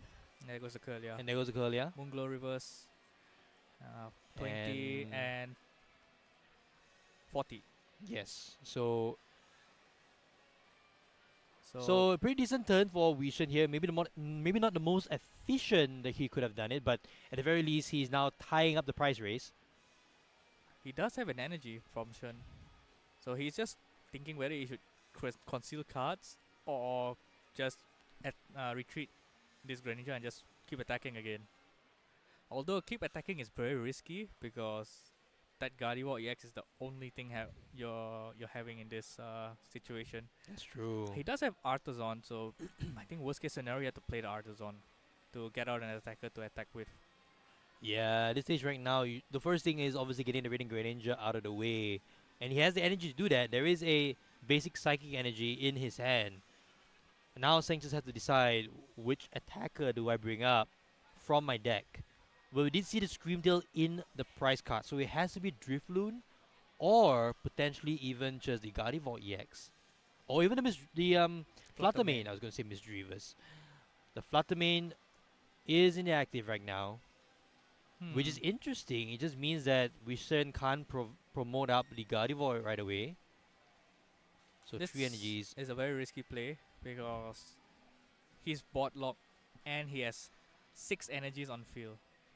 Yeah. Oh no. So takes a knockout here on the Manaphy, thanks to Adrenabrain. Alright, Adrenabrain, knockout. Yep, so I think okay, so the players are just making sure they get the right...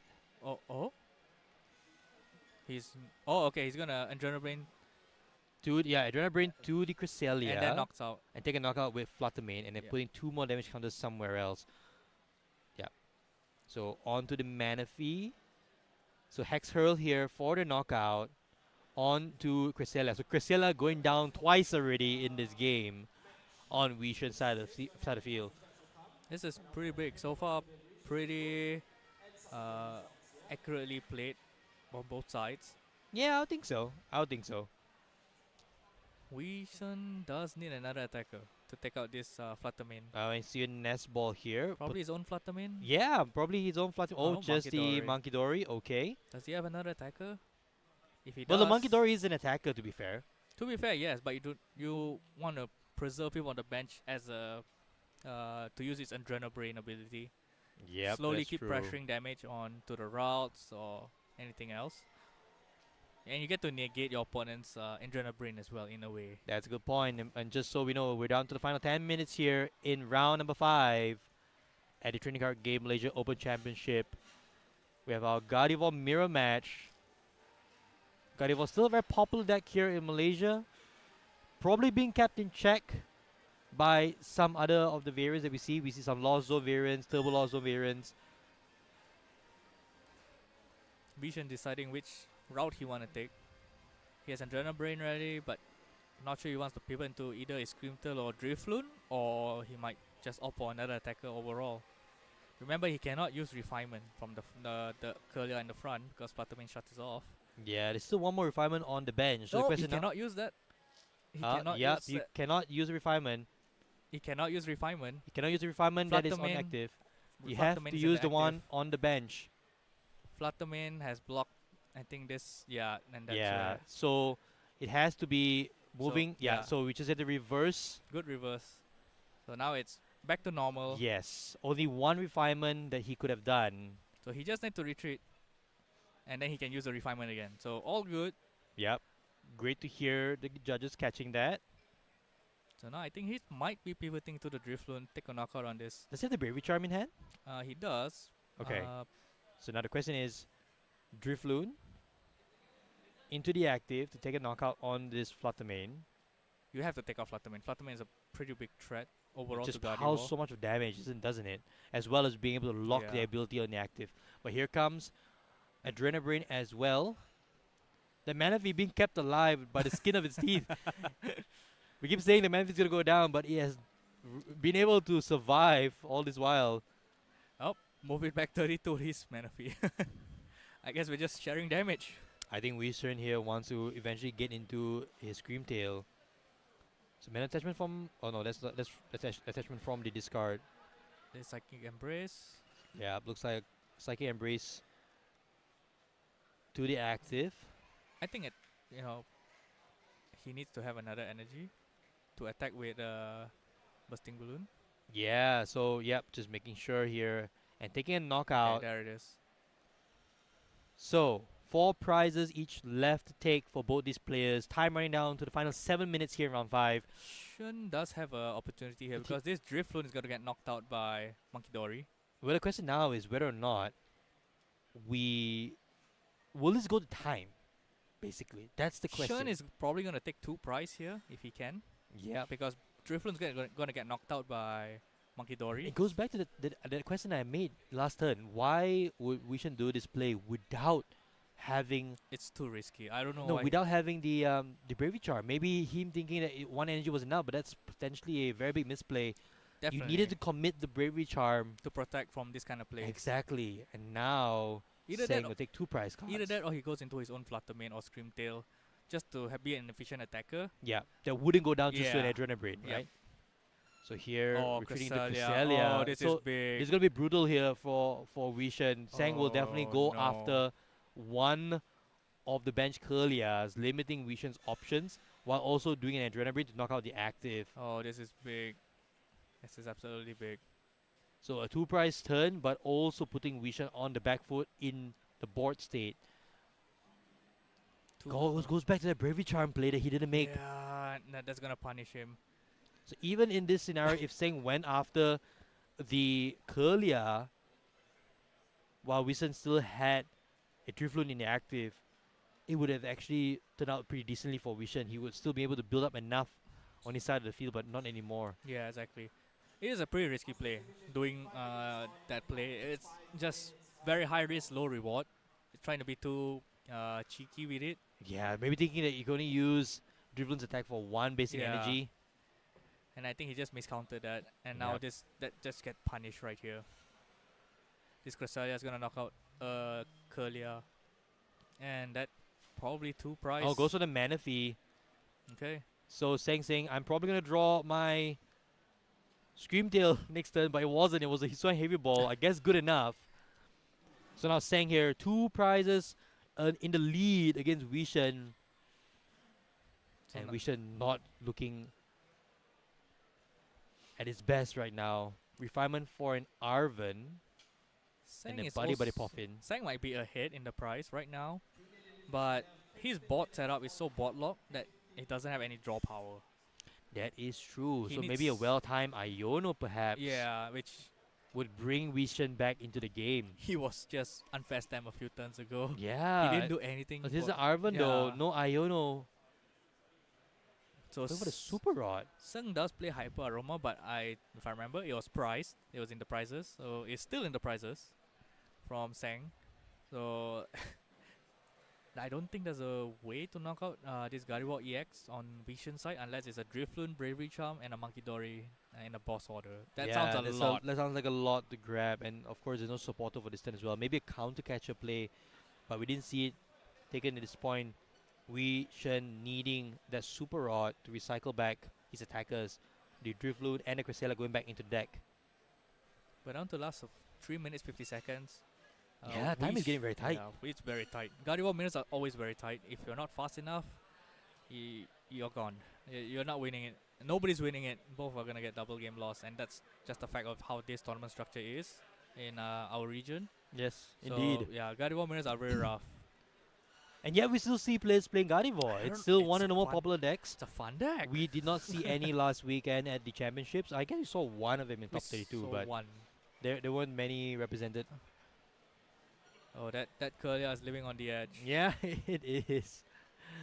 So here comes the Moonglow reverse. There is a line of play here from Sang, easier line of play that he might be able to get.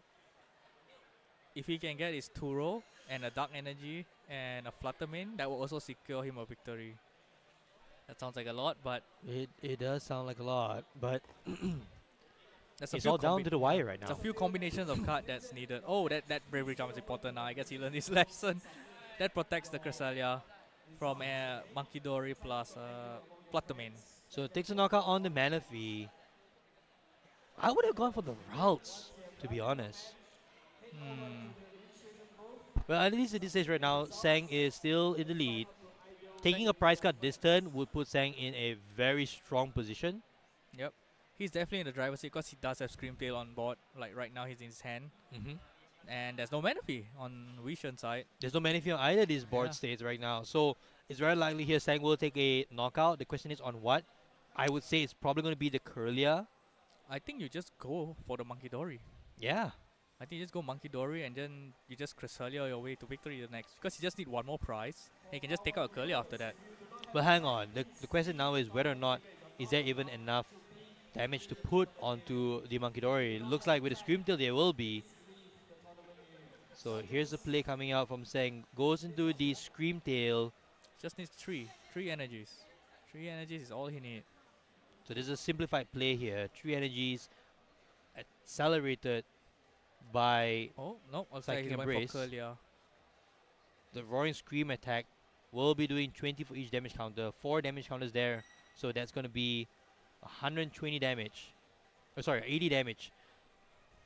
I think this kind of secures the game as well because Gardevoir X can take out whatever, except for the Gardevoir EX itself from Vision's That's side. true. I think it's pressured now as we have 1 minute left. Well, the question now is, I think Sang might have missed the Adrenabrain there. I think he doesn't need to because there's no damage on field other than Screamtail, and you need the damage on Screamtail to do damage. Right. I mean, you could have also accelerated to any of the bench Pokemon to actually put that 3 damage counters, but not opting to do that this time around. I think you just want to play it safe, so you have enough damage to take a knockout, let's say on a Gardevoir EX, because he needs like 5 energy on Drifloon Very with good a point. Bravery Charm. Very good point right there. So sometimes you don't have enough energy because Shun just Sang also plays only 7 psychics, so it's a bit on the streamline list. So you have to play very, very carefully with your energy. Okay, so here's a boss's order, bringing up the Radiant Greninja. As we were talking about energies. And the time is going very low here. Wishen has to eke out a win somehow. I'm not sure who went second because this is when time is going to get called. where I think it was Wishen that went second. Oh, okay. So if time gets called on Sang's turn, Sang will have one turn left. That's his only turn to victory. Indeed. So takes a knockout here, and I think Sang might just get it. This is his last turn. Oh, yes, Turo! There's a Turo. What a Last top prize. Deck. That's Just it. Turo into That's Gardevoir it. EX. Yeah. Top deck for the Turo. Oh my Gardevoir EX. goodness. What an end to the game. Accelerates every energy he had there. Oh my goodness, what a top deck. Sang will go 5-0 here with Gardevoir. The last unbeaten Gardevoir at this stage. That was an interesting match, Darren. What do you think? Oh, that was went down through the wire to the T. Man, yeah. The top deck into the Turo. He didn't even play Curlia that whole game. I think it was only one, and then it was gone. We had to have a Curlia to go to Gardevoir, Yeah. right? So there was a Curlia in play, but it just goes to show that these matchups are so swingy, right? Yeah, I think it if Wishen had a little bit more time, Mhm. who would have known, right? And not a Turo top deck, obviously. Yeah. A Turo scenario top deck would have. We've seen some amazing top decks here so far at the tournament. And right now, we're going to go into our quick commercial break as always. Round 5 just concluded. We have round 6 coming up right away. Let's catch up real soon. We'll see you in just a bit. See ya.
For an even more exciting news, we're bringing 3 TCGKL promo cards.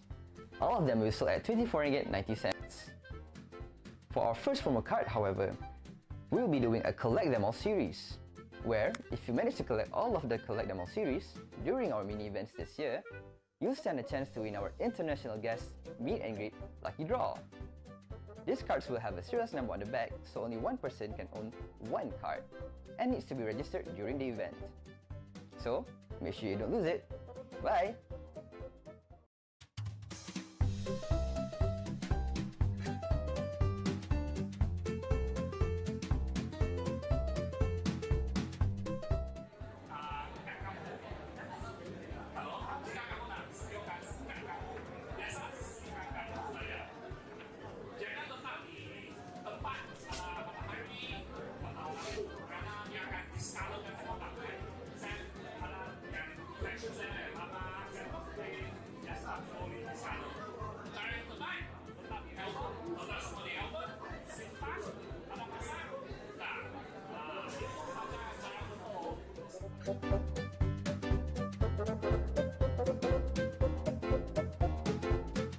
Hello everyone, my name is Kian.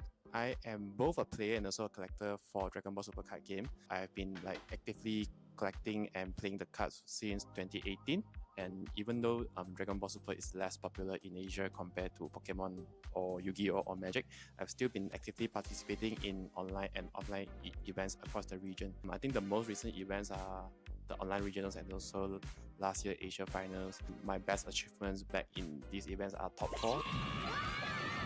It's definitely gaining more traction as we start to see more and more collectors are beginning to recognize the actual value and potential of Dragon Ball Super cards in comparison to a few years ago where people would just buy and play the cards. Many of them have actually started to send their cards for professional gradings and scorings like you would previously only see in Pokemon or Magic card players. To me personally, from a player's perspective, it's always advisable to try out different games to see which mechanisms you prefer the most.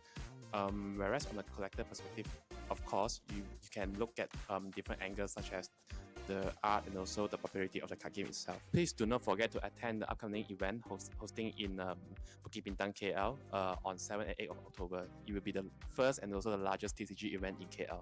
My name is Niklas. I just came back to Malaysia and I started this company called PokeSong. What we do is we help collectors in Malaysia to submit their cards to a grading company in the US called PSA, also known as Professional Sports Authenticator. Over a year period now, and we've submitted probably about over 3,000 cards already.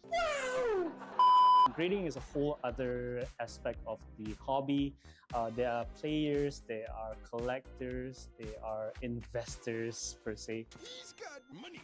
Biggest two pieces of advice: do a thorough research, because if you come in not knowing anything, you might make a lot of mistakes. And then the second piece of advice will probably be for the collector to not FOMO. It's actually the fear of missing out. Take your time because the set's not going anywhere for a while. Take your time to do your research, buy other things, and then come back to the set after a while. PokeSong will actually be opening a booth at TCGKL for both days on October 7th and 8th at GMBB Bukit Bintang. We're going to be doing a lot of free inspections and accepting submissions as well, so looking forward to seeing everyone there. You guys might be wondering, what is a trade show?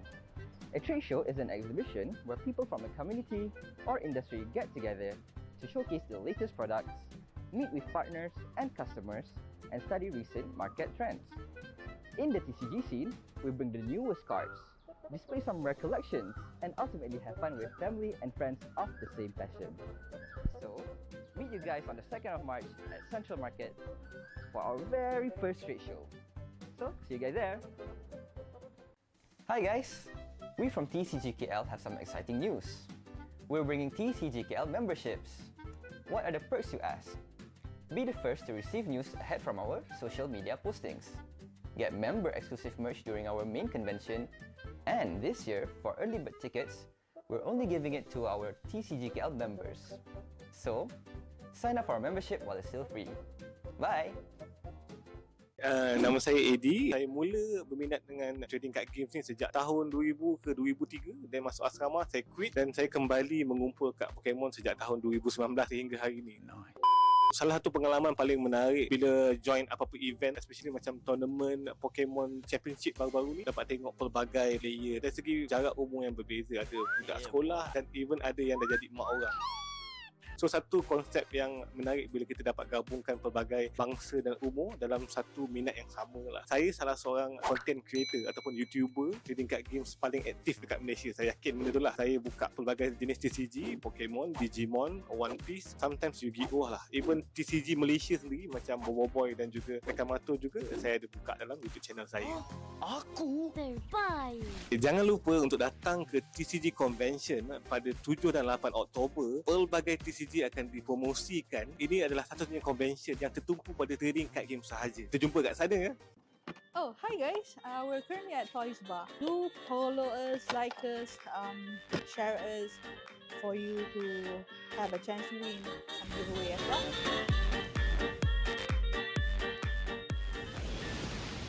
So, how long have you guys been collecting? If you just started? I stopped for a very long time. Okay. So this is my first booster box. What makes you come back? Try luck. So can you tell me what is the market price of this card? Do you know this card? Very fast invitation. So Yeah, can you guess the price? Ringgit, probably close to 300. Yes, yeah, you hit the right figure. How long have you been playing Pokemon? First time. Training. So if you can guess the price of this card, market price right now, we can give this one. 2000. 1008. Okay, it's actually 100 USD. 100 USD. Yeah. Nice. Of course, Gengar. Alright. Right. Thank you so much for your time. Okay, thank you.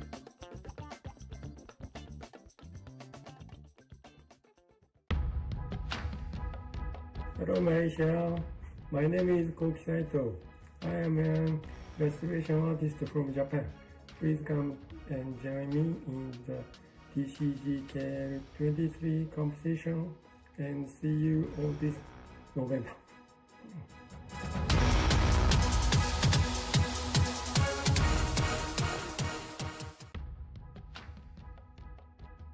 My name is Ruben. I'm going to be one of the mini booth vendors for the event.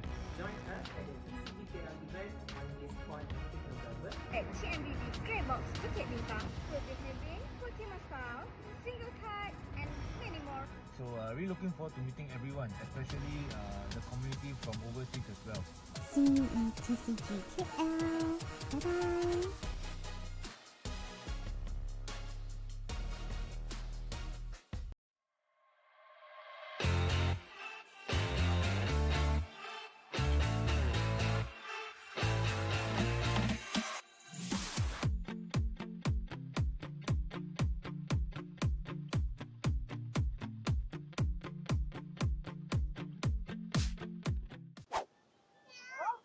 Hi guys, it's me Iman from TCGKL. So we are now at Bukit Bintang Pavilion. So please come and join me and see what we have for you today.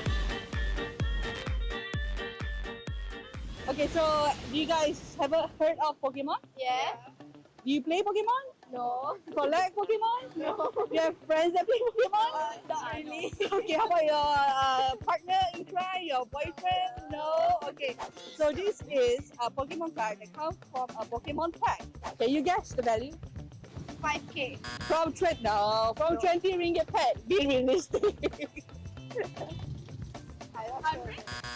A little bit more, a little bit higher. No. No. No. It's 3 digits. 500? No, it's 400 ringgit. 100 USD. So basically, we're here today because we have our event TCG KL coming soon in November, and we hope to see you there if you want to. Looking for my favorite Pokemon. Ivy. Simpan, and who knows the price might hike kalau masih terdekat. Okay? Alright, thank you so much. Thank you for your time.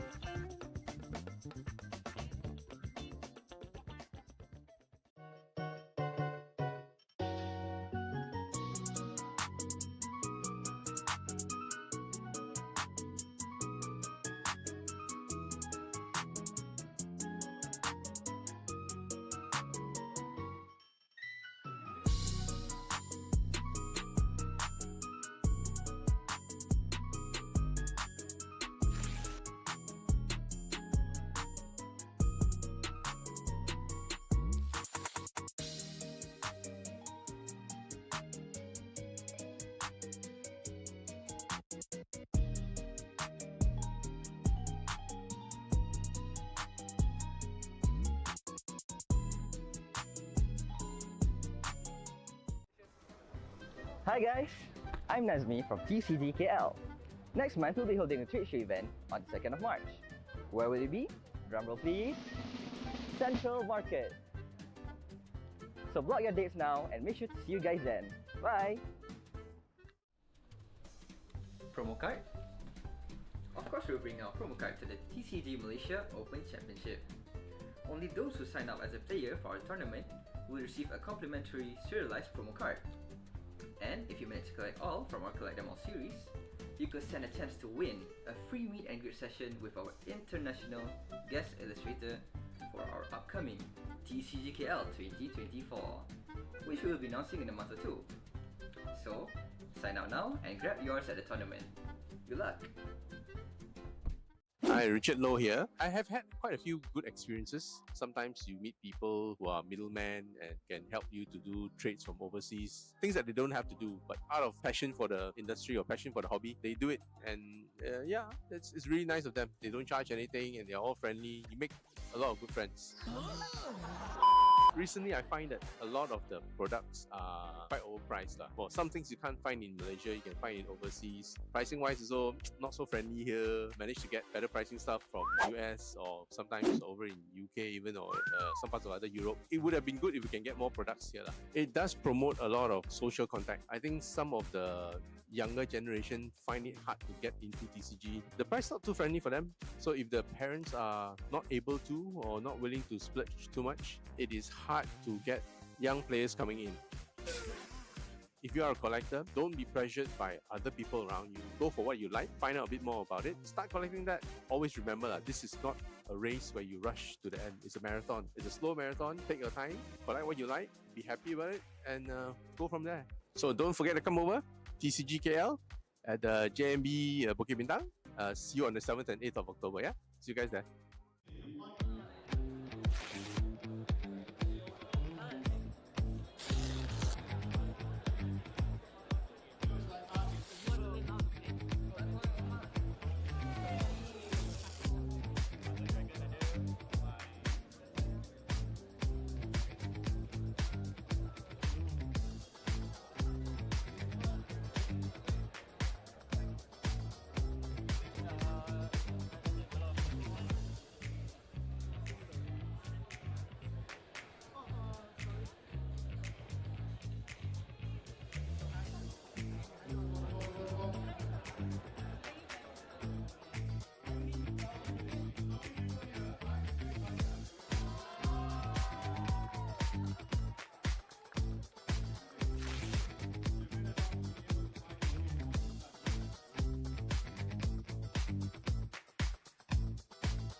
Hi, it's Aaron Minjun here, the MC for today, I guess.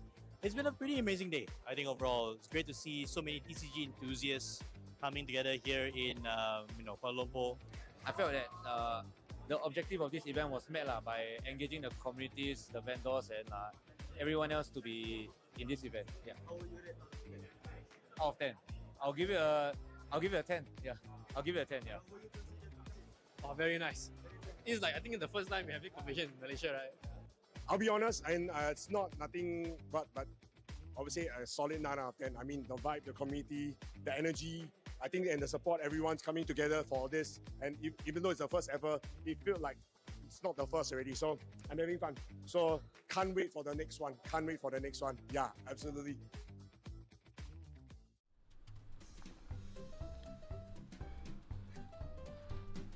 Oh, hey guys! Register for our tournament this 6th and 7th July yet? Don't take any chances. Our slots are filling up fast. We're having One Piece TCG on Saturday and Pokemon on Sunday at Atria Shopping Gallery, with a total of 5,000 ringgit up for grabs. Don't miss the chance to be the first TCG Malaysia Open Championship champion. Pre-registration closes on the 3rd of July, so head on to our profile and click the link to register now.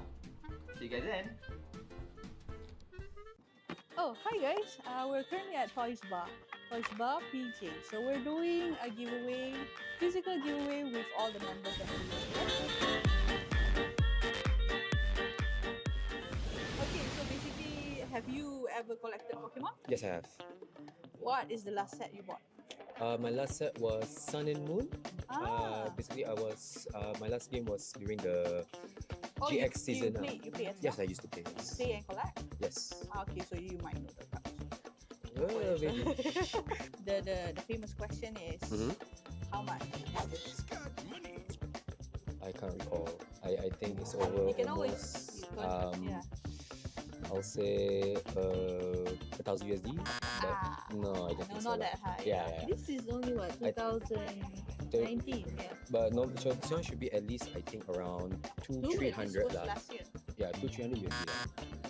No. No? No. So Lower than that. it can't be lower than that. 100 USD. Yeah. Oh wow, okay. Yeah. So what am I supposed to do? You can choose. I can just choose. just for for fun. Oh, right, sure. I think of everything art style wise. Gengar. Yeah, I think the Gengar looks nice or the Yeah. Aerodactyl, but I'll fit the Gengar. I think for you I give you. Okay. All right. Thank you. Have a nice Thank you so day. much. Thank you so much for your time.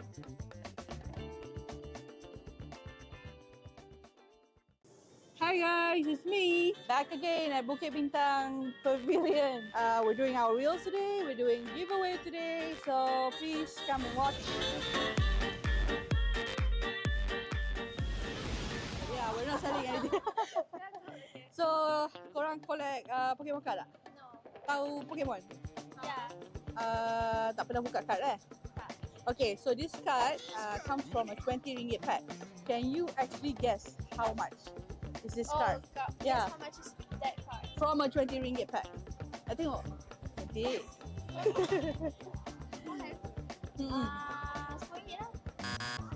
This card was released last year. So it's 20 ringgit when it was released. The pack was 20 ringgit. So we pulled it from a pack. Right now, the price is 100 USD, which is 400 ringgit. In just 1 year. Oh yeah. Yeah. Oh, mana dia glass? You can try. You can choose one. Yeah, you can. All right, Pokemon trainers, it is time once again for our lucky draw session. Woohoo! But this time, it's going to be much more interesting. I know you're going to love it. But first and foremost, I would like to call upon the man of the hour from Winter Panda, Andrew. Hello guys, my name is Hello. Andrew. So cute. This is like me. Okay, I'm from Winter Panda Gaming. My partner is over there as a judge, Winter. Where's your hand? Where are you? Literally winter. Yeah. Winter Panda. Okay, can. Makes sense.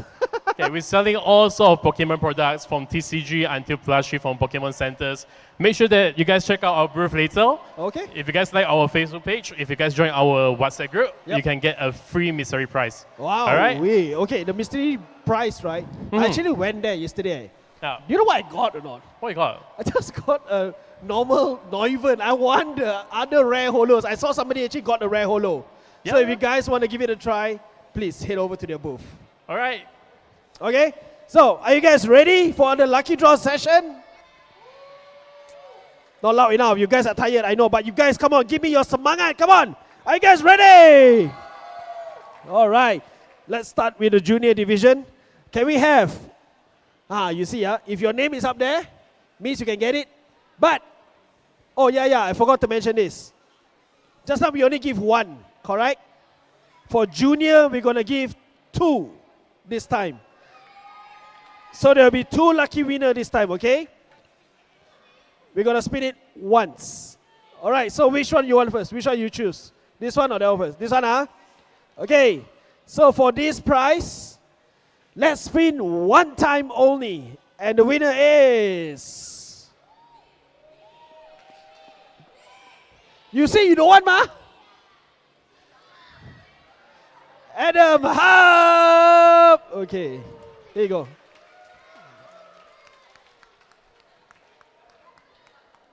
Adam, come here. Come in the middle here. All right, there's your prize. Shake hands and face the camera and smile.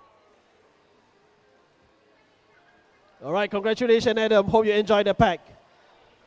Okay, so for our second lucky draw winner, you're going to be getting Graphite Xbox.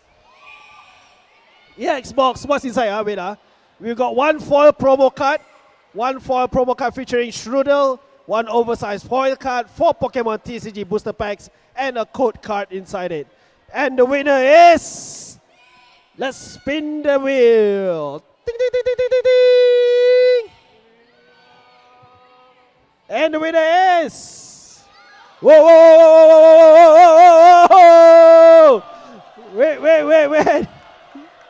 Hang on. We need to spin one more time. Remove. No? Don't remove. Okay, close it.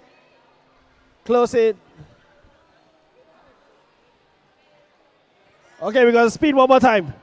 One more time. And the winner is... Drum roll. Oi. Oh! Ng Ming Guan! Wow, really close, There's something wrong with the wheel, man. Okay, here you go. Congratulations. Shake hand. And smile and look at the camera, yeah? All right.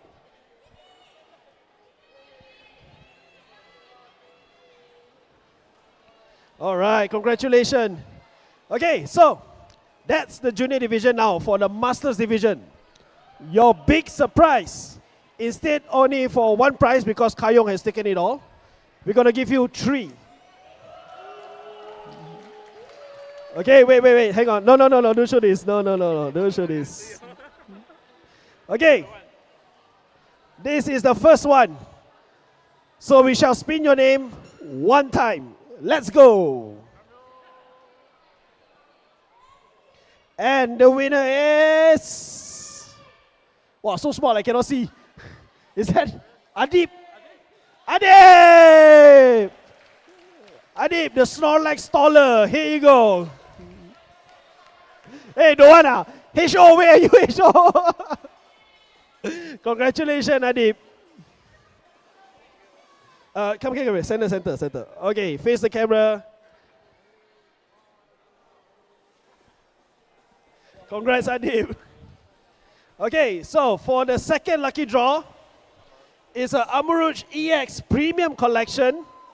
You have 1 Edge foil promo card featuring Amuruch EX, 2 foil promo cards featuring Chakadet and Cerulege, 6 booster packs, 1 magnetic card protector with display case, and 65 sleeve featuring Amuruch and Cerulege.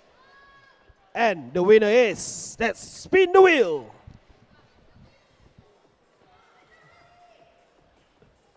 My name is not there. I'm not excited at all.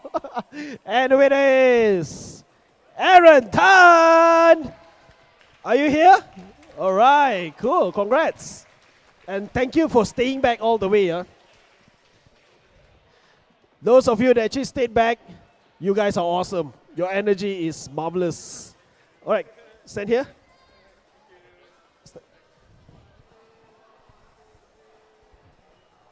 Okay, thank you very much. Congrats. Okay, so the final one, which is what you guys are looking for.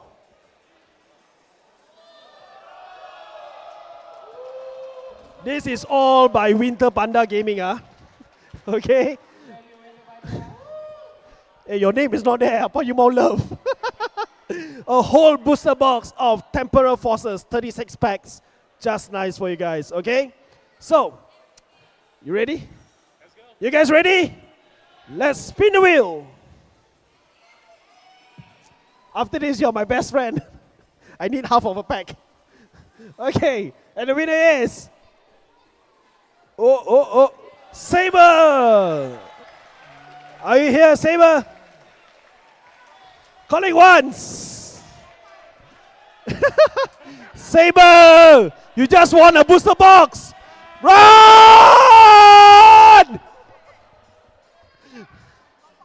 Huh? He go back, Go back,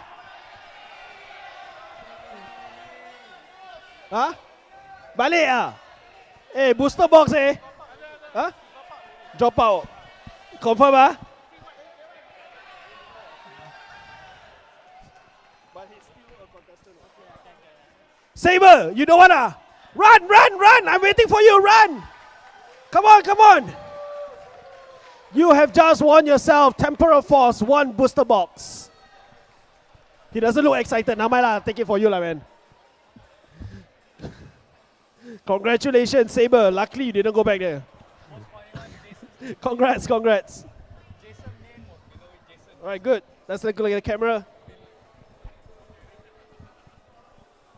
All right, congrats, congrats. All right, that's the end of the lucky draw. But do we have another lucky draw? Where are you, KJ? Do we have another lucky draw after this, right? Not now, right? Okay, so we're going to continue with our game first, match 6 and top 4. Then only we continue with the lucky draw. So if you are here, still with us today, you have another chance to win the lucky draw. By the way, round huge applause for Mr. Andrew from Winter Panda Gaming. Thank you very much, Andrew. Thank you very much. Do visit their booth, yeah? Don't forget to visit their booth.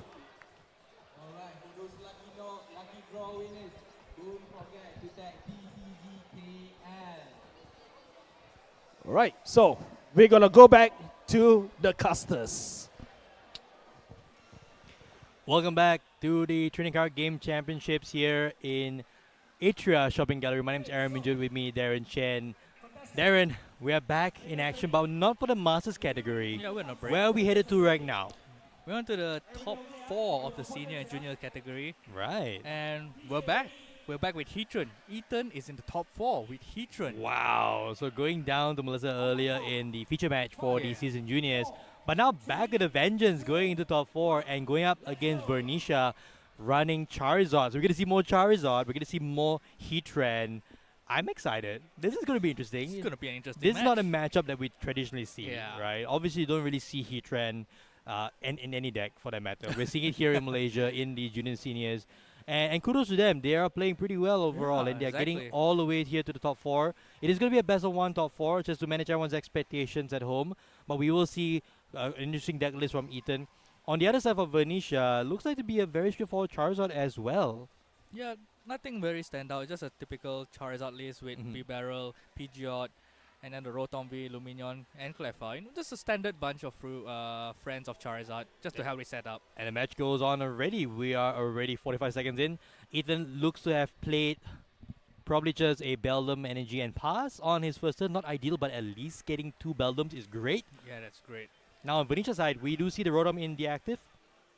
I think there's a Cleffa as well as a Pidgey. Now no Charmanders for Venisha. No Puffin, no Charmanders. Looks like Yeah. just a grasping draw. Just a grasping draw. Oh no. Oh no. And that's not really much going on. And right off the bat, Eden benches, or I should say evolves, into the Mitang. And our Pokegear gets played. Pokegear looking for support against an That was the Irida. last card. Well, technically the first card, Oh, really? right? Okay. I don't know. I'm not sure. Yeah, so at least an Irida off the top here for Ethan and going straight into the deck looking for Probably a Puffin or a Nest Ball. I'm not sure.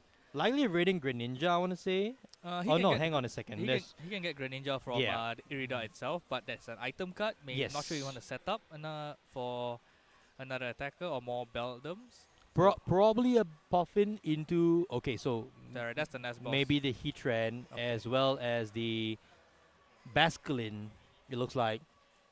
It's like Greninja There it might is. be priced. 'cause Oh, you usually opt for it earlier, that's right? true. But I did see it in the deck there for Ethan. Maybe opting to go straight into the Basculin.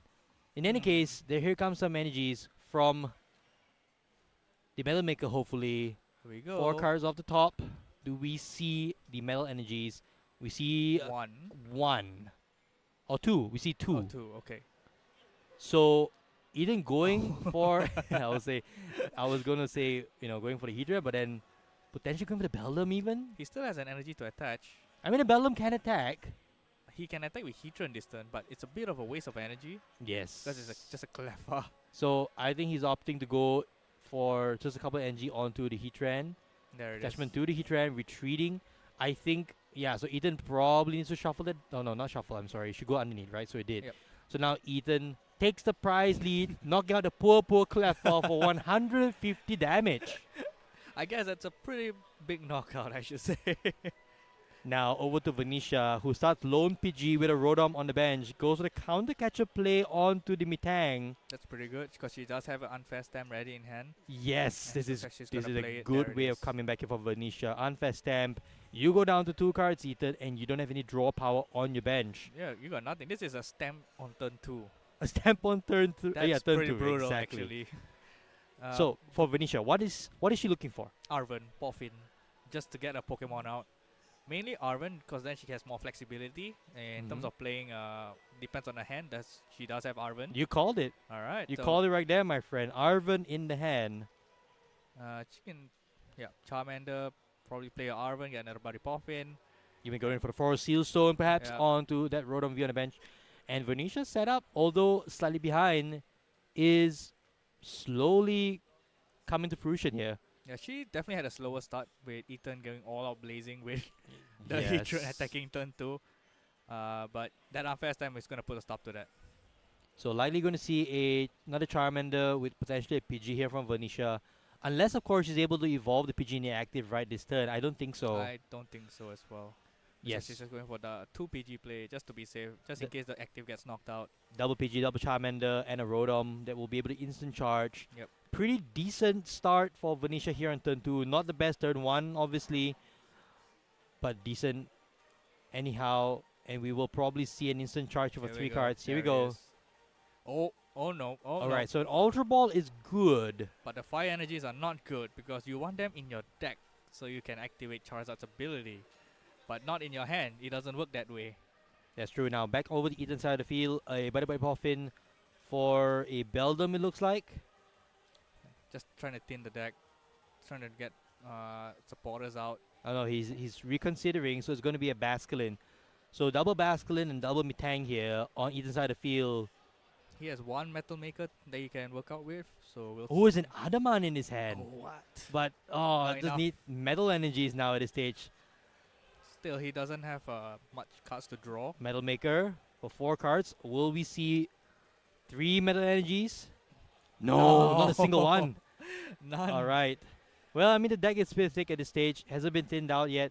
We did see 1 metal energy in the hand for Ethan. So a couple of energies on the Metal Maker would have granted Metang an attack. But no, just passing back to Venetia. Now, Ultra Ball is clutch here. That just means that she will be able to get into one of the stage 2s in conjunction with that Forest Seal Stone. And I think it's a Pidgeot. Yeah, definitely getting Pidgeot here. She has to get set up. She is technically not out of the woods yet. Although Ethan did not do anything last turn. He does have an Adamant and Energy in hand. So he still has an opportunity to do something next turn. 1 energy is all Ethan need now. So for Venetia, setting up that Pidgeot. This is... I think the safer route is definitely Pidgeot. Yes. It- And using V-Star for the with Rare Force Seal Candy. Stone, Rare Rare Candy.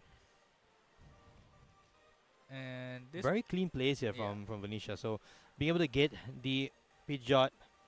And oh, look at that. She does have the Charizard line as Yeah, well. the Charizard is a potential here for She can- Venetia. She can quick search for an Arven first. So he can has an additional card to throw. That is true. With the Ultra Ball instead of the Fire Energy. And you wouldn't want Iono in this hand, Oh, obviously. no, you won't. Well, we're pretty much gonna see an attack here by Charizard EX most likely with this hand from Venetia. So far pretty decent start. I should say pretty decent comeback turn here from the previous turn. Good Yes. bounce back actually. So Yes, indeed. Now we see the Charizard deck doing what it's supposed to do. Super consistent in all ways. Now Venetia probably discarding the Defiance Band and then Energy going for the Charizard. there it is. We will see Charizard coming down here on turn 3 here from Venetia off a very strong turn 2 after a lackluster turn 1. And here comes Charizard with Burning Darkness. The last 2 fire in the deck. Oh, wow. That's going to be important for Venetia to keep track of. Yeah. So when she drew the energies earlier, I was a bit worried that she doesn't have it all. Yep. But, fortunately, she does have 2 in the deck that she's able to use Burning Darkness now with Charizard EX. And taking a knockout. Equal up the price trade here. And it's Miriam. Oh, Okay, a card that we don't see interesting. often. Indeed. Miriam allowing you to recycle some of the Pokemon in the discard pile into the deck. And then draw 3 cards. So it's still a draw supporter.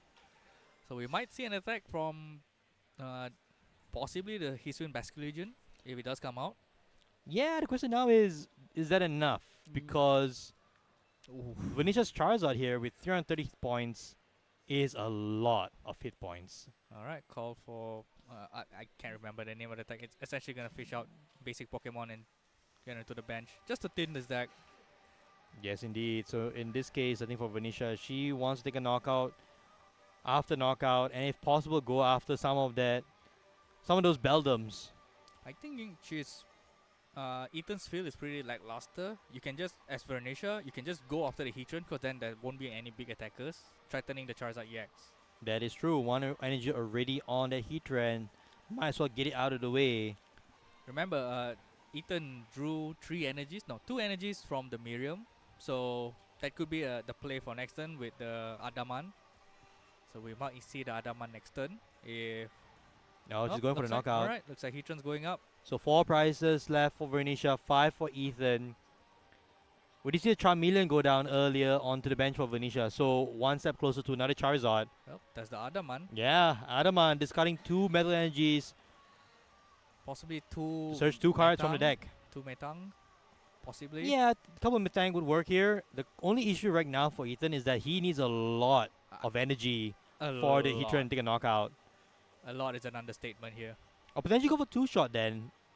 Which possibly can, yes. Because it's possible. The only question then is whether or not is he quick enough, because you are on a clock here up against this Charizard deck.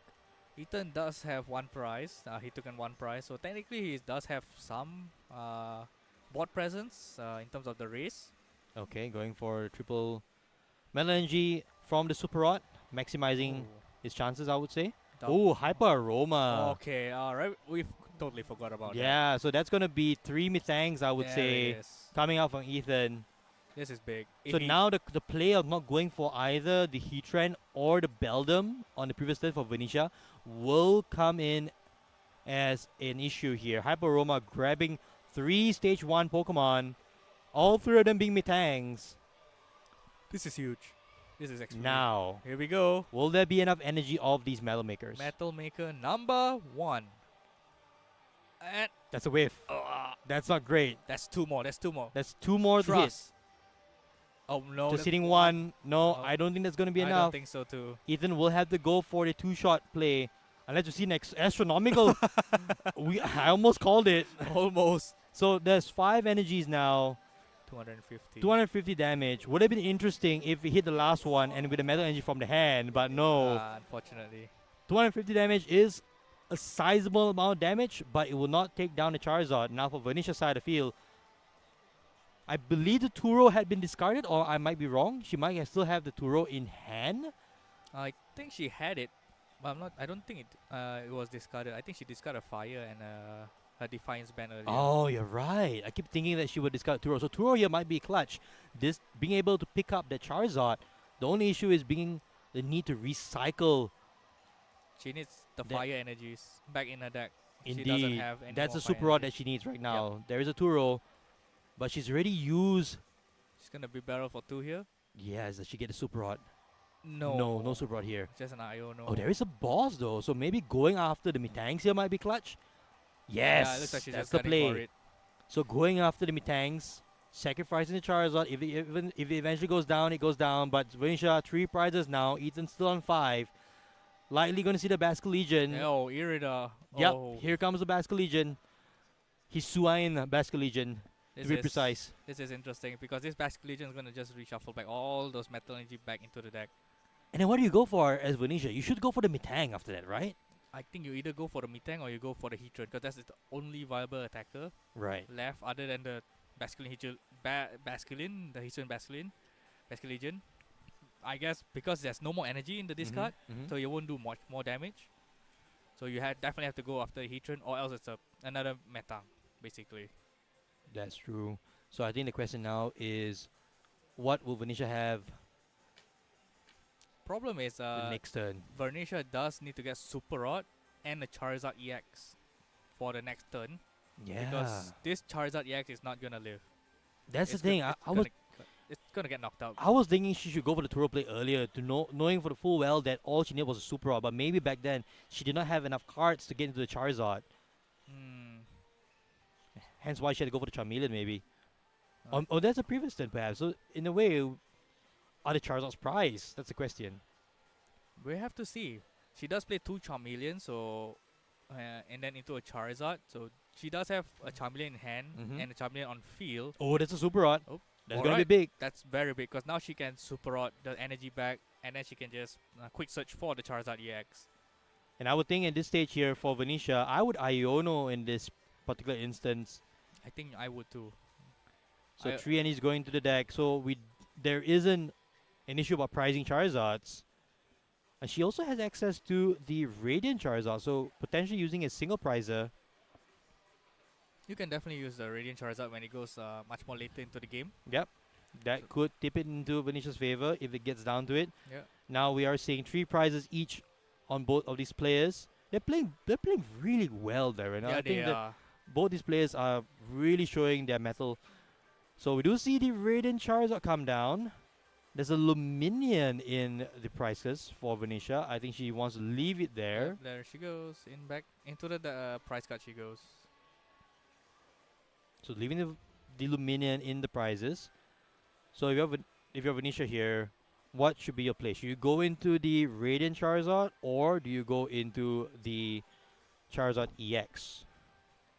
This is a very tight line here, whether you want to go into the Radiant Charizard or Charizard EX, because Ethan is at 3 prizes. Oh, that's a Charizard off the top. Alright. That's a perfect Bibarel draw. Industrious Incisors coming in clutch. She needs another energy though onto that Charizard. Looks like not opting for it. I think, not sure if she has one in hand, but she needs another one if she wants to attack with this Radiant Charizard this turn. Yeah, not sure if she might missed it or she's going into the Charizard EX instead. It might be that she's going for the Charizard EX because then she's expecting to Turo it up. Oh, no. She's eyeing up a boss. Ah, so going after the Heatran and saying, hey, you know what? I'm going to take out the only main threat now. All the energy is already in your deck. Yeah, exactly. Especially when there's 2 already on the Heatran. Indeed.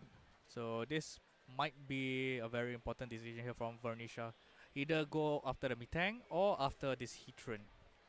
I would go after the Heatran knowing full well there's already 2 energies attached to it, right? Yeah. Oh, going for the Metang. Looks like Okay. she does go for the Metang. So going into the Charizard EX, taking out another Metang, saying, I don't think you can hit 4 of the top deck, but who knows, right? Metal energy. It's asking a lot though, but here comes Ethan creating a Radiant Greninja, so he was prized. Okay. So this is...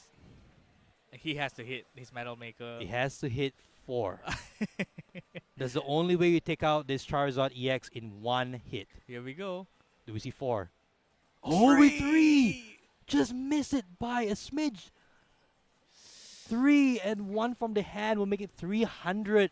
Oh, that's so close. That is so close. The thing is though, Venetia cannot take a knockout on this Heatran because it might be that the burn might take out the Charizard even if Ethan doesn't attack. So let's see what happens. Oh, is that knockout? What? I don't know if that's a knockout. Is that 6 energies? Or was it 5? I couldn't catch it. I thought it was 5. Here, Can we confirm it's 6? I think, yeah, it might have been 6. Might It have been was 6. 1 energy from the hand. So that was a knockout. So Ethan only needed 3. I see. Okay. We might have missed that. Oh, there was energy attachment from the hand. I So think there was 2 on the Heatran before that. Yes. And then 3 from the Metal Maker. Yes, and attachment. indeed. So yeah, it is 6. Yes, indeed. So now Ethan in the driver's seat, down to the last prize.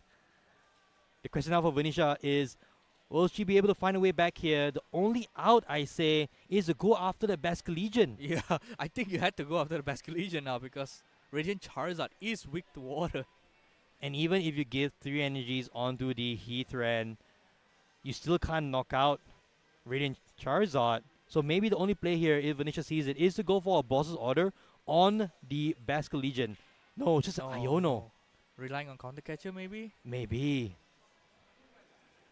Oh, this is not looking good here for Venetia. So a counter catcher still works for Venetia here. So disrupting Ethan to a single card. This has gotten very interesting in short span of minutes. It's really down to the wire. So here comes the quick search. Will she get the Counter Catcher? Oh, Yes, looks like she is it's eyeing up the Counter eyeing Catcher. up the counter catcher. Yes, indeed.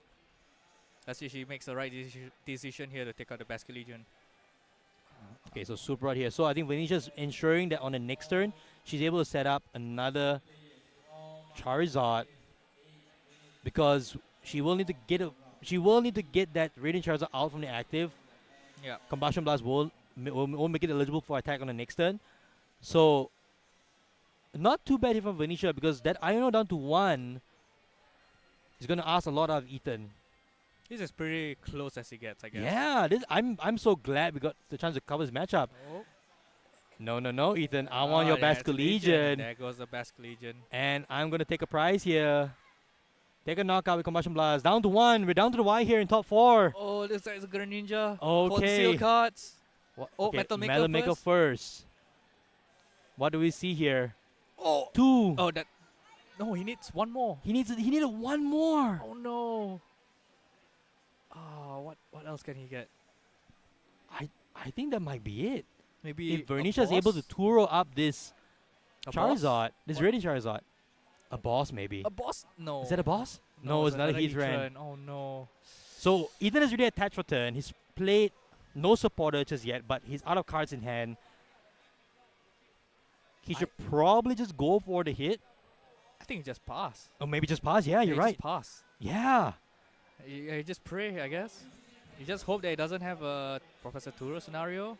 All right. Because he won't take the knockout. And now, Venetia, do you have it? He didn't discard it, so it should be in the deck, as it was Indeed. Iono earlier. Ultra Ball first. I think she has it. There's a red candy in the deck, in the hand. Oh, if she has it, then it is game over. I think it's game. She's checking out the cards, making sure she has everything she needs. Wow. That line of play was amazing. Let's see here. There you go. Quick search for an energy. Rare candy. Is she going to go for the full retreat? She is. Oh. Retreating the Radiant Charizard. And that's game. Venetia takes the win here and on to the finals here at the Trading Card Game Malaysia Open Championship Seniors and Juniors Division.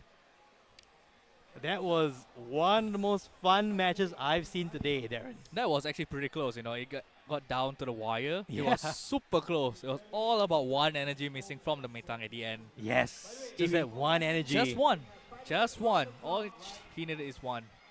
Oh Yeah, well, that it is what it is. That was astounding. I didn't even see how much time there was left. That's how engaging the games were. Yeah. And remember, this is in the juniors and seniors division. Exactly. So imagine for Malaysian Pokemon TCG for the future, we're going to get a lot of diversity as what we're seeing already today and also last weekend. We're going to see top stellar players picking up very strong decks. As I mentioned again, Charizard, such a strong deck in the best one format. Yep. The consistency that it gives you. Yeah. Just when we thought Venetia's outs were all pretty much gone, she comes up with another Charizard, retreating the Radiant Charizard and getting the game there. Amazing stuff. We're going to go for a very quick commercial break. When we're back, we might just... Choose one. This is from us. Yeah, Vaporeon.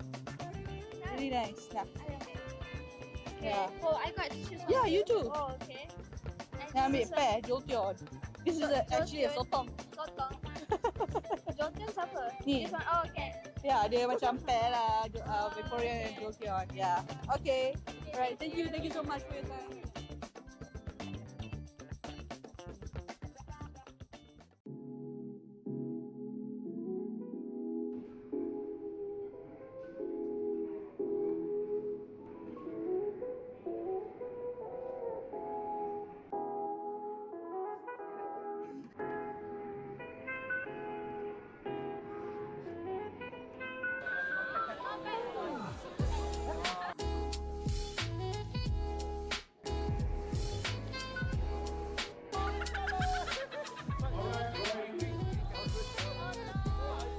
Hi, it's Aaron Minjun here, the MC for today, I guess.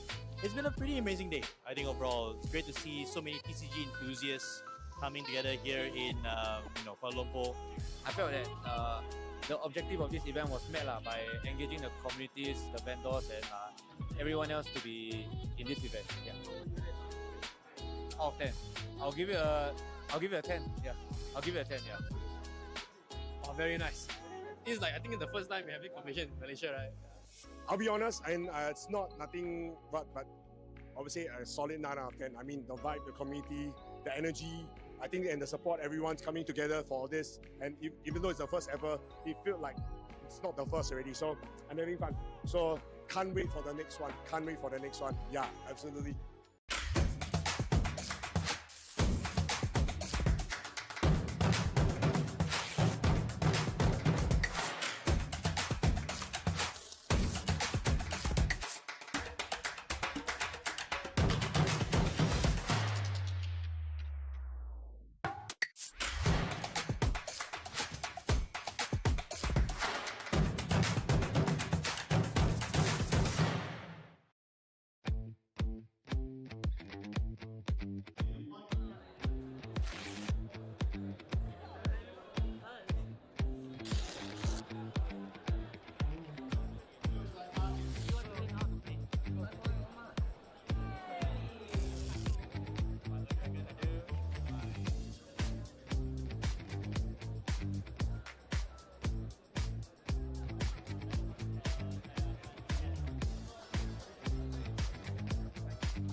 How to get to Central Market. For the second parking, we have City Parking, which has an hourly rate, but caps at a maximum of 13 ringgit. It is also around 10 minutes walk to Central Market. Once you get to the 5-story parking, find the stairs nearest to the car exit and head for the rooftop. There, you'll find a pedestrian bridge. Walk along the bridge and you'll reach an intersection. Turn right towards the KTM station. Entering the KTM station, look left and you'll see the bridge towards the LRT station. Remember, take the smaller path on the left as the larger path leads toward the LRT station payment gates. Continue along the smaller path and you'll exit at the LRT station's staircase, just in front of Central Market.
Hello everyone, welcome and welcome.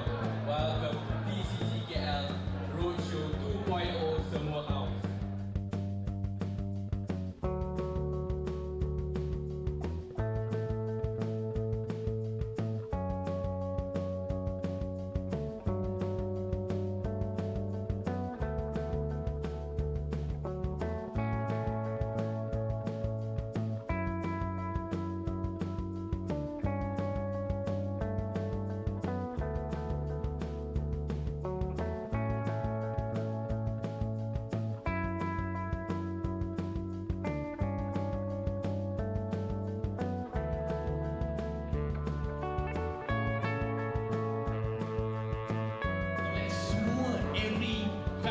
sangat susah and requires ni ya. Basically ini mandi.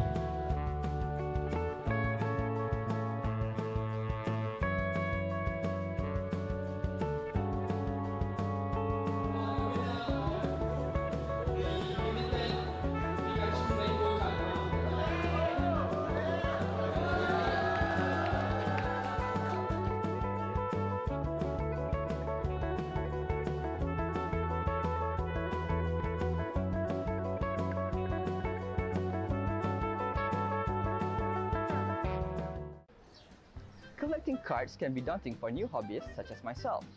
Should I get sleeves? Should I get top loaders? Should I get display cases to flex my cards? Or should I send my cards for grading?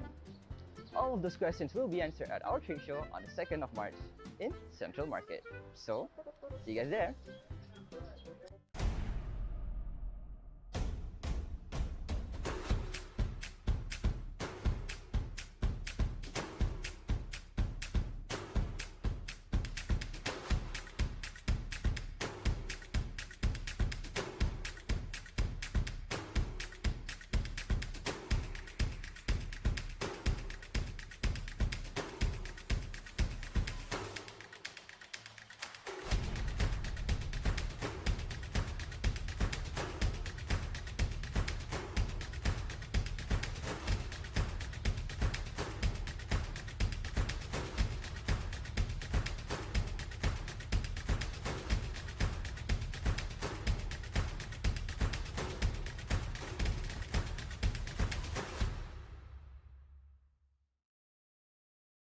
Hi guys, I have an announcement to make.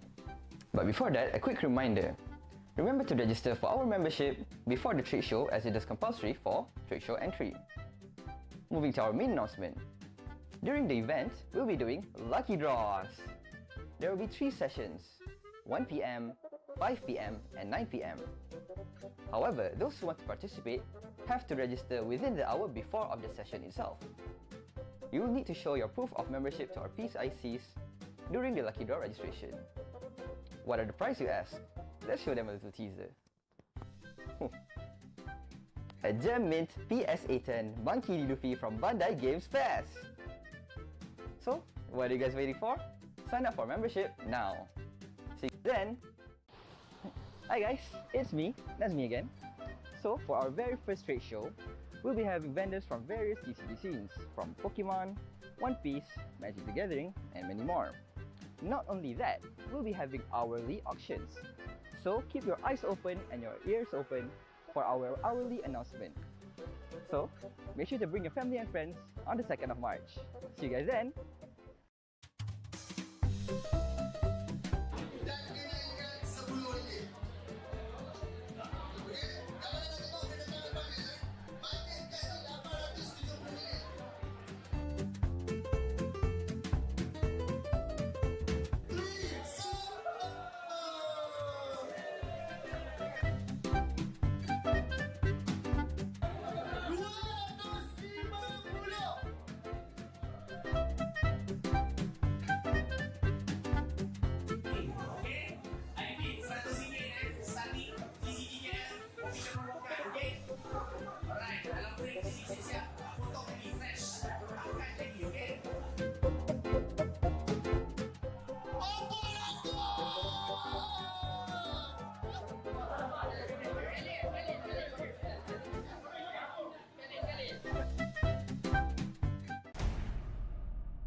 Hi everybody, it's me Iman from TCGKL and we're back again here in Perth.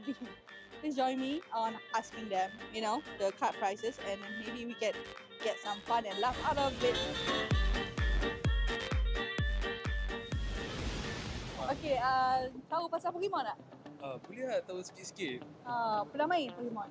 Masa kecil-kecil ada lah tengok kad ni. Last time beli Pokemon bila Pokemon card? Oh tu saya tak ingat tapi sekolah rendah lah. So sekarang ni, saya nak tanya sikit pasal Pokemon card. So this is the card lah. Card ni daripada Jepun. So dalam pack tu, kalau pack Jepun ada 5 card. So at that time, from a 15 to 20 ringgit pack, sekarang agak-agak berapa price dia?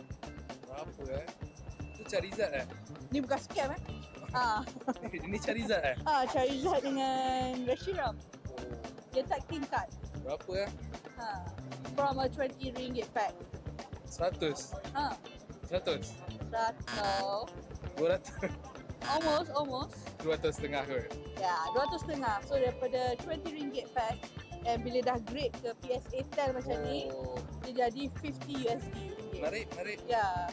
So, nak excite you back to Pokemon collecting, you boleh choose some of these shiny cards. Ente. Okay, ente. Alright. Okay, thank you so much. Okay.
For an even more exciting news, we're bringing 3 TCGKL promo cards.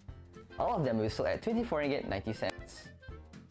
For our first promo card, however, we'll be doing a Collect Them All series, where if you manage to collect all of the Collect Them All series during our mini events this year, you'll stand a chance to win our international guest meet and greet lucky draw. These cards will have a serious number on the back, so only one person can own one card, and needs to be registered during the event. So, make sure you don't lose it. Bye!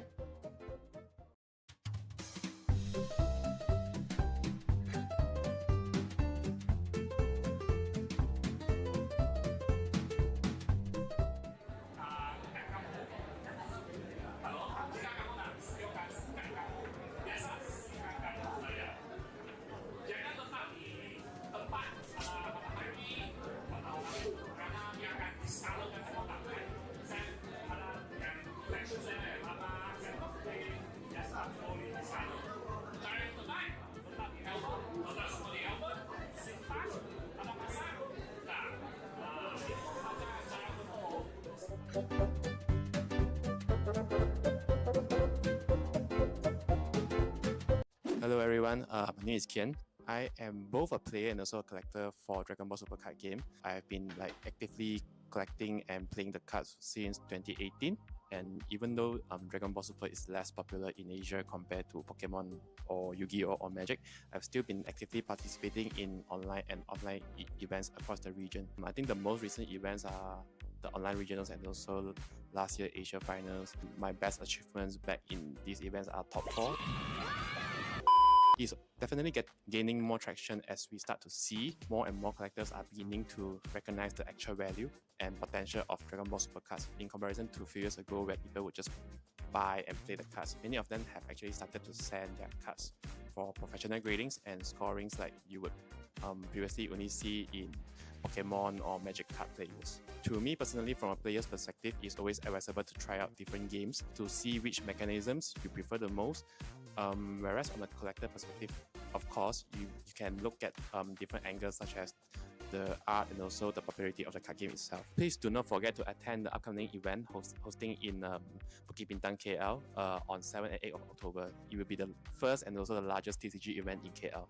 My name is Niklas. I just came back to Malaysia and I started this company called PokeSong. What we do is we help collectors in Malaysia to submit their cards to a grading company in the US called PSA, also known as Professional Sports Authenticator. Over a year period now, and we've submitted probably about over 3,000 cards already. Grading is a whole other aspect of the hobby. There are players, there are collectors, there are investors per se. He's got money. Biggest 2 pieces of advice: do a thorough research, because if you come in not knowing anything, you might make a lot of mistakes. And then the second piece of advice will probably be for the collector to not FOMO. It's actually the fear of missing out. Take your time because the set's not going anywhere for a while. Take your time to do your research, buy other things, and then come back to the set after a while. PokeSong will actually be opening a booth at TCGKL for both days on October 7th and 8th at GMBB Bukit Bintang. We're going to be doing a lot of free inspection and accepting submissions as well, so looking forward to seeing everyone there. You guys might be wondering, what is a trade show? A trade show is an exhibition where people from a community or industry get together to showcase the latest products, meet with partners and customers, and study recent market trends. In the TCG scene, we bring the newest cards, display some rare collections, and ultimately have fun with family and friends of the same passion. So, meet you guys on the 2nd of March at Central Market for our very first trade show. So, see you guys there! Hi guys! We from TCGKL have some exciting news. We're bringing TCGKL memberships. What are the perks, you ask? Be the first to receive news ahead from our social media postings. Get member-exclusive merch during our main convention. And this year, for early bird tickets, we're only giving it to our TCGKL members. So, sign up for our membership while it's still free. Bye! Nama saya Eddie. Saya mula berminat dengan trading card games ni sejak tahun 2000 ke 2003. Dan masuk asrama, saya quit dan saya kembali mengumpul kad Pokemon sejak tahun 2019 sehingga hari ini. Salah satu pengalaman paling menarik bila join apa-apa event, especially macam tournament Pokemon Championship baru-baru ni, dapat tengok pelbagai player dari segi jarak umur yang berbeza. Ada budak sekolah dan even ada yang dah jadi mak orang. So satu konsep yang menarik bila kita dapat gabungkan pelbagai bangsa dan umur dalam satu minat yang sama lah. Saya salah seorang content creator ataupun YouTuber trading card games paling aktif dekat Malaysia. Saya yakin benda tu lah. Saya buka pelbagai jenis TCG, Pokemon, Digimon, One Piece, sometimes Yu-Gi-Oh lah. Even TCG Malaysia sendiri macam Boboiboy dan juga Nekamato juga saya ada buka dalam YouTube channel saya. Aku terbaik. Jangan lupa untuk datang ke TCG Convention pada 7 dan 8 Oktober. Pelbagai TCG akan dipromosikan. Ini adalah satu-satunya convention yang tertumpu pada trading card game sahaja. Kita jumpa kat sana ya. Oh, hi guys. We're currently at Toys Bar. Do follow us, like us, share us for you to have a chance to win some giveaway as well.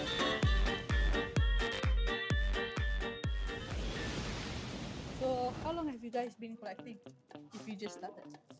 I stopped for a very long time, Okay. so this is my first booster box. What makes you come back? Charizard. So can you tell me what is the market price of this card? Do you know this card? So, yeah, can you guess the price? Ringgit, probably close to 300. Yes, yeah, you hit the right figure. How long have you been playing Pokemon? First time. Training. So if you can guess the price of this card, market price right now, we can give this out. 2000. 2008. Okay, it's actually 100 USD. 100 USD. Yeah. Nice. Of course, Ganga. All right. Right. Thank you so much for your time. Okay, thank you.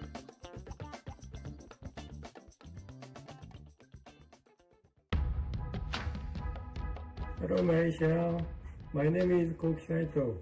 I am an restoration artist from Japan. Please come and join me in the TCGKL 23 competition and see you all this November.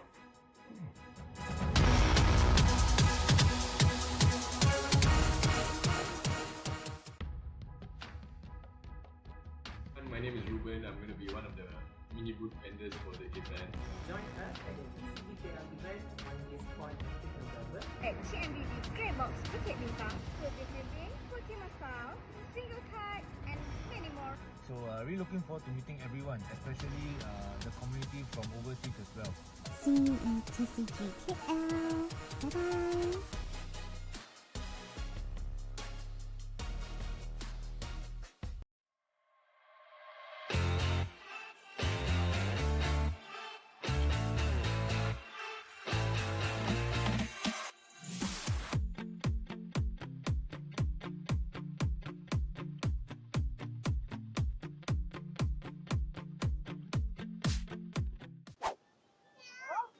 Hi guys, it's me Iman from TCGKL. So we are now at Bukit Bintang Pavilion. So please come and join me and see what we have for you today. Okay, so do you guys ever heard of Pokemon? Yeah. Do you play Pokemon? No. Collect Pokemon? No. You have friends that play Pokemon? Not really. Okay, how about your partner in crime, your boyfriend? No? Okay, so this is a Pokemon card that comes from a Pokemon pack. Can you guess the value? 5K. From 20 ringgit pack. Be realistic. A little bit more, a little bit higher. No. No. No. Is it 3 digits or a little bit more? It's 3 digits. 500? No, it's 400 ringgit. 100 USD. So basically, we're here today because we have our event TCG KL coming soon in November, and we hope to see you there if you want to. This is my favorite Pokemon. Ivy. Simpan, and who knows the price might hike kalau masih terdekat. Okay?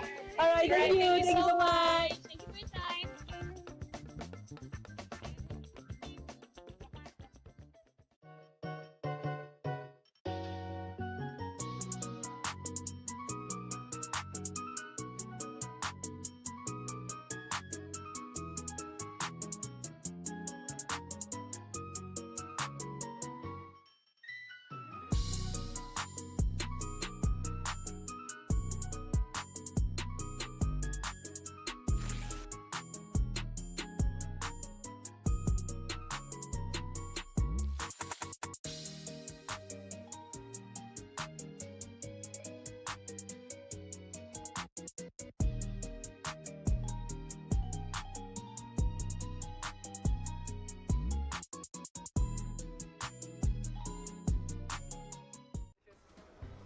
Hi guys, I'm Nazmi from TCGKL. Next month we'll be holding a trade show event on the 2nd of March. Where will it be? Drumroll please. Central Market. So block your dates now and make sure to see you guys then. Bye! Promo card? Of course we'll bring our promo card to the TCG Malaysia Open Championship. Only those who sign up as a player for our tournament will receive a complimentary serialized promo card. And if you manage to collect all from our Collect Them All series, you could stand a chance to win a free meet and greet session with our international guest illustrator for our upcoming TCGKL 2024, which we will be announcing in a month or two. So, sign up now and grab yours at the tournament. Good luck! Hi, Richard Lowe here. I have had quite a few good experiences. Sometimes you meet people who are middlemen and can help you to do trades from overseas, things that they don't have to do, but out of passion for the industry or passion for the hobby, they do it. And yeah, it's really nice of them. They don't charge anything and they're all friendly. You make a lot of good friends. Recently, I find that a lot of the products are quite overpriced. Well, some things you can't find in Malaysia, you can find in overseas. Pricing wise, also not so friendly here. Managed to get better pricing stuff from US or sometimes over in UK even, or some parts of other Europe. It would have been good if we can get more products here. It does promote a lot of social contact. I think some of the younger generation find it hard to get into TCG. The price not too friendly for them. So if the parents are not able to or not willing to splurge too much, it is hard to get young players coming in.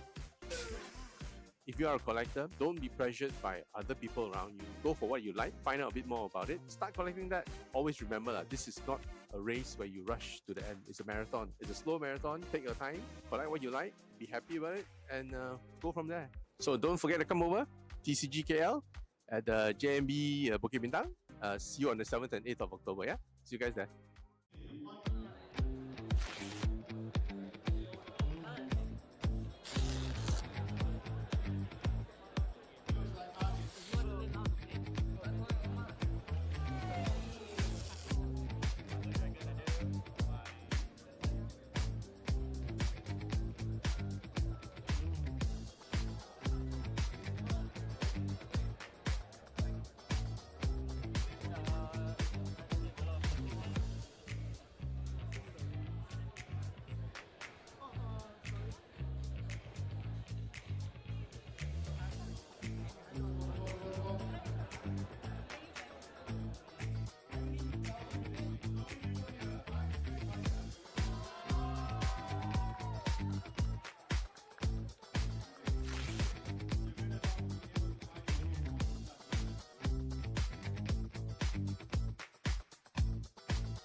Hi, it's Aaron Minjun here, the MC for today, I guess. It's been a pretty amazing day, I think overall. It's great to see so many TCG enthusiasts coming together here in Kuala Lumpur. I felt that the objective of this event was met by engaging the communities, the vendors, and everyone else to be in this event. Yeah. Out of 10, I'll give it a 10. Yeah, I'll give it a 10. Yeah. Oh, very nice. It's like, I think it's the first time we have a competition in Malaysia, right? I'll be honest, and it's not nothing but obviously a solid 9 out of 10. I mean, the vibe, the community, the energy, I think, and the support, everyone's coming together for this. And even though it's the first ever, it feels like it's not the first already. So I'm having fun. So can't wait for the next one. Can't wait for the next one. Yeah, absolutely.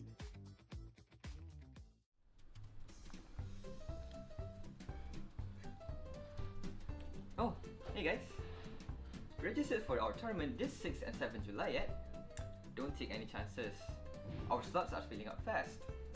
We're having One Piece TCG on Saturday and Pokemon on Sunday at Atria Shopping Gallery, with a total of 5,000 ringgit up for grabs. Don't miss this chance to be the first TCG Malaysia Open Championship champion. Pre-registration closes on the 3rd of July, so head on to our profile. Alright, so for the last and final lucky draw, I would like to call upon, her name is quite interesting, just go with it, is from AC Live. Her name is Vibe. Oh. Wait, don't show, turn around, turn that side, don't show them. I don't know, I don't know, Hello guys. Alright, so, Chip Vibe, do you want to say anything to our players over here? Hello guys, saya Isi dari Bike Shop. Okey, tahniah kepada pemenang semalam untuk One Piece dan bakal pemenang pada hari ini. So, jom kita layan untuk lucky draw. Alright, thank you very much. Okay, so once again, of course, we will start with the junior one. Hey, wait, which was junior? Which was the senior one? Junior got how many? Senior got how many? Junior got 2. 1 only. Oh, okay, that's right. Then for the masters got 1. Okay, so it's 1-1. Okay, 1 prize for junior, 1 prize for masters. All right. So junior, can we have your name? All right, hang on.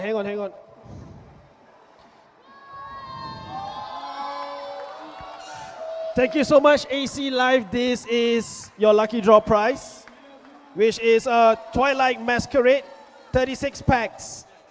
Now let's go. We're going to spin 1 time only, 1 time. Let's see who is the lucky winner.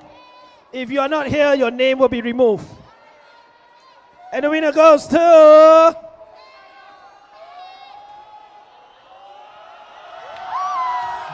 Ira Noor Khaled! Come here, center. Okay, congratulations, smile. Oh, bapak dia paling happy. Enjoy yourself, yeah? Thank you. Okay. For our Masters division, another booster box sponsored by AC Live. Cik Vibe, let's go with it, huh? All right, so can we have the Wheel of Fortune for the Masters division up on the screen right now? Wow. You better hope your friend is not here. Huh? Okay, ready? Let's go. And the winner is Lao Jia Yi. Are you here, Lao Jia Yi? Oh, you're here. Okay, come on, guys. Big shout out to Lao Jia Yi.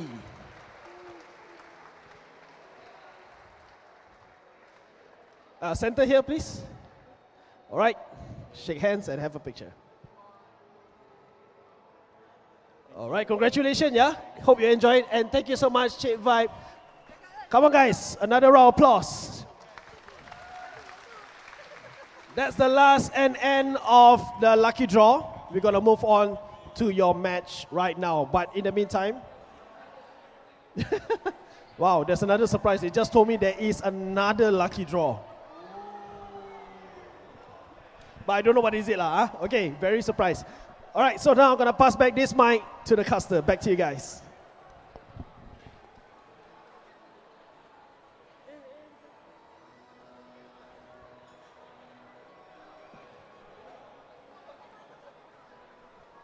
Okay, contestant. Welcome back, everyone, to the Pokemon Trading Card Game Open Championship here in Atria Shopping Gallery. We have a treat for you. We are at the finals of the junior and seniors division here at one of the biggest prize pool events in Pokemon TCG Malaysia history. Darren, introduce our 2 players making it to the finals here for the seniors and juniors division. Well, first we have, of course, Vernisha, where we had her on the top 4 stream earlier. Yes. Who was piloting Charizard EX. And now we have, again, Zahin that we featured earlier. Yeah. Who's playing Raging Bolt. So he made it all the way to the finals. It's going to be an explosive matchup here in the grand finals. Best of 3, 55 minutes. Vernisha versus Zahin. Charizard versus Raging Bolt. This is going to be a fun one, Darren. It's going to be explosive. This is going to be a very back and forth match. And it's all on how the Charizard able to set up early or not. Well, I mean, even for the Raging Bolt deck, you would expect them to be having it set up as well. You know, multiple energies, multiple Teal Mars Ogapons, more and more energy onto the field to be able to take out these Charizards. But if they were to miss, on the price race in any given shape or form, Charizard will take over the match. Yeah, Charizard will definitely take over once Zahin misses a knockout, a crucial knockout on Charizard EX. So if that happens, Charizard EX, he's gonna take over. He's gonna Burning Darkness every single turn after that. It's going to be an interesting matchup. These two players here have been playing all day long, all through the rounds and all the way into the top 8 bracket. You know, we just saw Venetia earlier take down Heatran Mitang in top 4. Zion, of course, also doing his best to go through his bracket. And now we have both players here going to duke it out for the first prize, the champion title here at, again, the largest prize pool. The winner takes on 500 ringgit in cash. And the bragging rights, right there. That's the most important part, saying that I am a champion at one of the largest events ever held in Malaysia for cash prizing. Who doesn't want that? And of course, the cash prize as well. 500 ringgit. Yep. When you're in that division, you're not in the Masters division yet. You're still in the junior/senior division, and you're getting 500 ringgit. That's a lot. Indeed. So it's going to be a very interesting match. I can't wait to see how this pans out. I can't wait either, and we see players already settled down here. Venetia on the left, Zahin on the right, Charizard versus Regibolt once again. It's going to be a fun one. It's going to be an interesting one. These two players here, you know, super experienced with their decks throughout the tournament. It will be interesting to see how things go. We're waiting on the judges to give them the green light to start off. Now let's take a quick look at their decks here. Venetia, of course, we have seen Charizard earlier. What do you think is a clutch card here for Venetia? For Venetia, it's definitely a Lost Vacuum. The Lost Vacuum. It's a one-off, and it's the most crucial one in terms of taking out the Raging Bolt, but if it has a Braving Charm on it. Indeed. And what about for Zahin? What do you think is his main card? For Zahin, ironically, it is the Braving Charm. Yeah, I was going to say that. It was exactly what he needs to stay alive from Charizard EX early pressure of Burning Darkness. Well said here. And now Venetia starts off with the Charmander in the active and a Bidoof on the bench. We do see a rare candy Charizard already in the hand. The question is, will Venetia be able to get there and pretty much ride the early pressure that we know these Raging Bolt Ogerpon decks can bring? Doesn't have a very nice start here, as she has to use Ultra Ball early and discarding a Charizard EX and a Professor Turo scenario just to get another Charmander out to protect her board. Oh, yeah, you're right. She doesn't have a Buddy Buffing to start with, so that's unfortunate. That is not ideal at all. I'm looking through the first deck search here, already eyeing down that Charmander. And look at Zahin's hand. I think that's a secret box, I want to say, in his hand right off the bat. If he does have a secret box, that's pretty good. Yeah. You can just start using Professor's Hospitality, get some Earthen Vessel or Nest Ball. I mean, so much options. That's the card you want to see, obviously. Let's see for Venetia, what else does she have in that hand? She does run... It's just a Red Candy, Charizard, and Fire, yeah. Yeah, I was going to say she does run both the Pidgeot and the Bibarel, but this time around she's going for the Charmander. Charmander is definitely the safer play. That's all she has in the hand, pretty much. In energy with a Charizard Red Candy. That's about it. So for Zahin's side of the field here, now we see the Nest Ball eyeing out that Raging Bolt EX, which is the key card in this deck, obviously. But let's not forget, the Ogerpon is actually able to attack in this matchup. This grass type being actually pretty decent against Charizard EX, but we see a Squawk ability first with the Squawk and Seize ability. Yeah. Unfortunately, although Tealmas is very good into Charizard EX, it also is the downside in the deck against Charizard EX because of its low hit points. That's true. And Charizard can knock out Tealmas Ogerpon if the Zahin takes one prize. That is true. 210 damage. Just nice to take a knockout on this Tealmas Ogerpon. Here we see an Earthen Vessel for 2 grass energy. Zayn was able to get another Tealmas Ogerpon off the Teal Dance. And now we see 2 grass energy in hand. Another Tealmas Ogerpon using Teal Dance. And it's like he has to go for a Secret Box route. I think you gotta go for it right now. You can't just Squawk and Seize that away. So Secret Box coming out right away. Grabbing an item, a tool, and a supporter, I believe. I think he discarded his Bravery Charm. Right, so grabbing another one. Yeah, I think he just had to discard something. Yeah, but at least the Nest Ball here will get that Raging Bolt that we just talked about just now with the... A stadium. Oh, so sorry, it's a stadium rather than a supporter. He can get a supporter as well, but I'm not sure if he doesn't Maybe he has one already. Yeah, maybe he has one in hand. Or preferring not to draw more cards so that he can Squawk and Seize. Yeah, probably true. So in this scenario, thin the deck. Yeah, just thinning the deck of a card that will not come into play, which is Temple of Sinnoh. You wouldn't want that anyway. You know, potentially you want to bump opposing stadiums. But in this scenario, in this matchup, I don't think there is anything relevant. So here comes the Raging Bolt on the bench with a Bravery Charm and a He's Manual thinking. Attachment. He does play the stadium down. Yes, he's playing and Swagging Seas for 6 fresh cards. Remember, he hasn't played a supporter yet. That is right. Another Tilma Zogopon. So Oh. even more energy acceleration. So far, so good here for Zahin. Oh, here it is, the Poke Gear. Does he get this Professor Sarah's Vitality here? Yes, there it is. That is so important. Yeah, so we will be likely seeing a knockout as early as turn 1 here from Zahin. Remember, this is the best of 3, so we will go the distance essentially for these two players to try and duke it out for the cash prizing. And in this case, the problem is Vernisha doesn't have a setup, like a proper setup. She doesn't have a support mod. She only has that Bidu, but her hand is, she does not have a good hand other than just a Red Candy Charizard. Indeed. So now we'll see the Professor Sarah's Vitality. Zahin was even able to get another Raging Bolt EX. The setup is close to perfection here from Zahin. We will expect to see a retreat here from the Tilma's Ogapon. Oh no, just a switch card. I don't really like that. You want to probably save it for when you want to move a beefier Pokemon out of the active. But Zahin here valuing his energy. Going for a single energy discard, and Zahin now in the lead. Whoa. And that is an amazing top deck there from Vernisha. My goodness. First, of course, the getting Charizard. Yep. And the Iono is just the icing on the top. Yeah, that was an amazing top deck. We've seen some amazing top decks here at the Trading Card Game Malaysia Open Championships. Yes. So now, Vernisha, 2 energies onto the Charizard EX in the active. Not able to take a knockout. At least not yet. She will need to look for a counter catcher. And do we see it? I don't think there's a counter catcher in hand. But there's a Nest Ball. There's a Nest Ball here, likely going for another.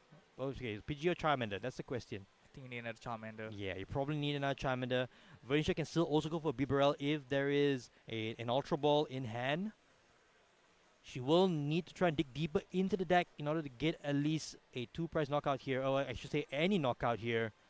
Yeah, Zahin's field is literally all 2 prizes. So yes, Vernisha's side of winning is just take 3 knockouts in a row. Indeed. The question is it possible? Yeah, Doesn't look like it. This Bravery Charm and of course Raging Bolt's immense HP, base HP of 240 itself. It's already away from Burning Darkness. So here comes 210 damage from Burning Darkness from the Charizard EX on the Raging Bolt. Not really the kind of damage you want to be doing. You want to be at least doing 240.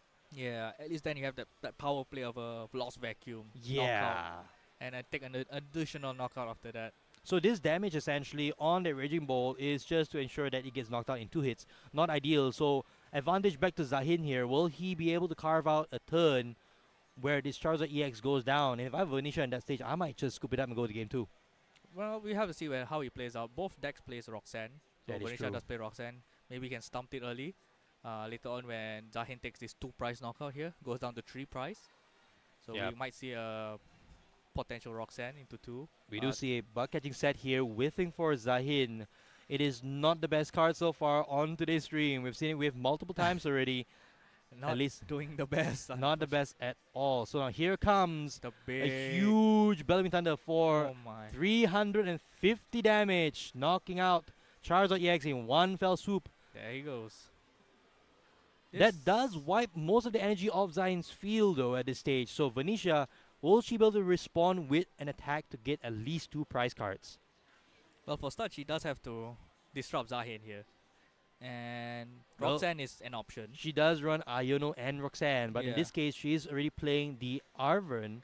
She does play Unfair Stem, so she can get Oh. Unfair Stem with the Arven here. That is not the best of hands. Vernisha going for the Arven here because she wants to confirm the Charizard, but making sure she discards a card that she won't regret discarding later on. But there is a chance for her to go into Oh, she can bench the Luminion. the Luminion for the Forest Sealstone. Yeah, she can bench the No, going for the okay. Ultra Ball instead. I like this play better because it at least saves some resources.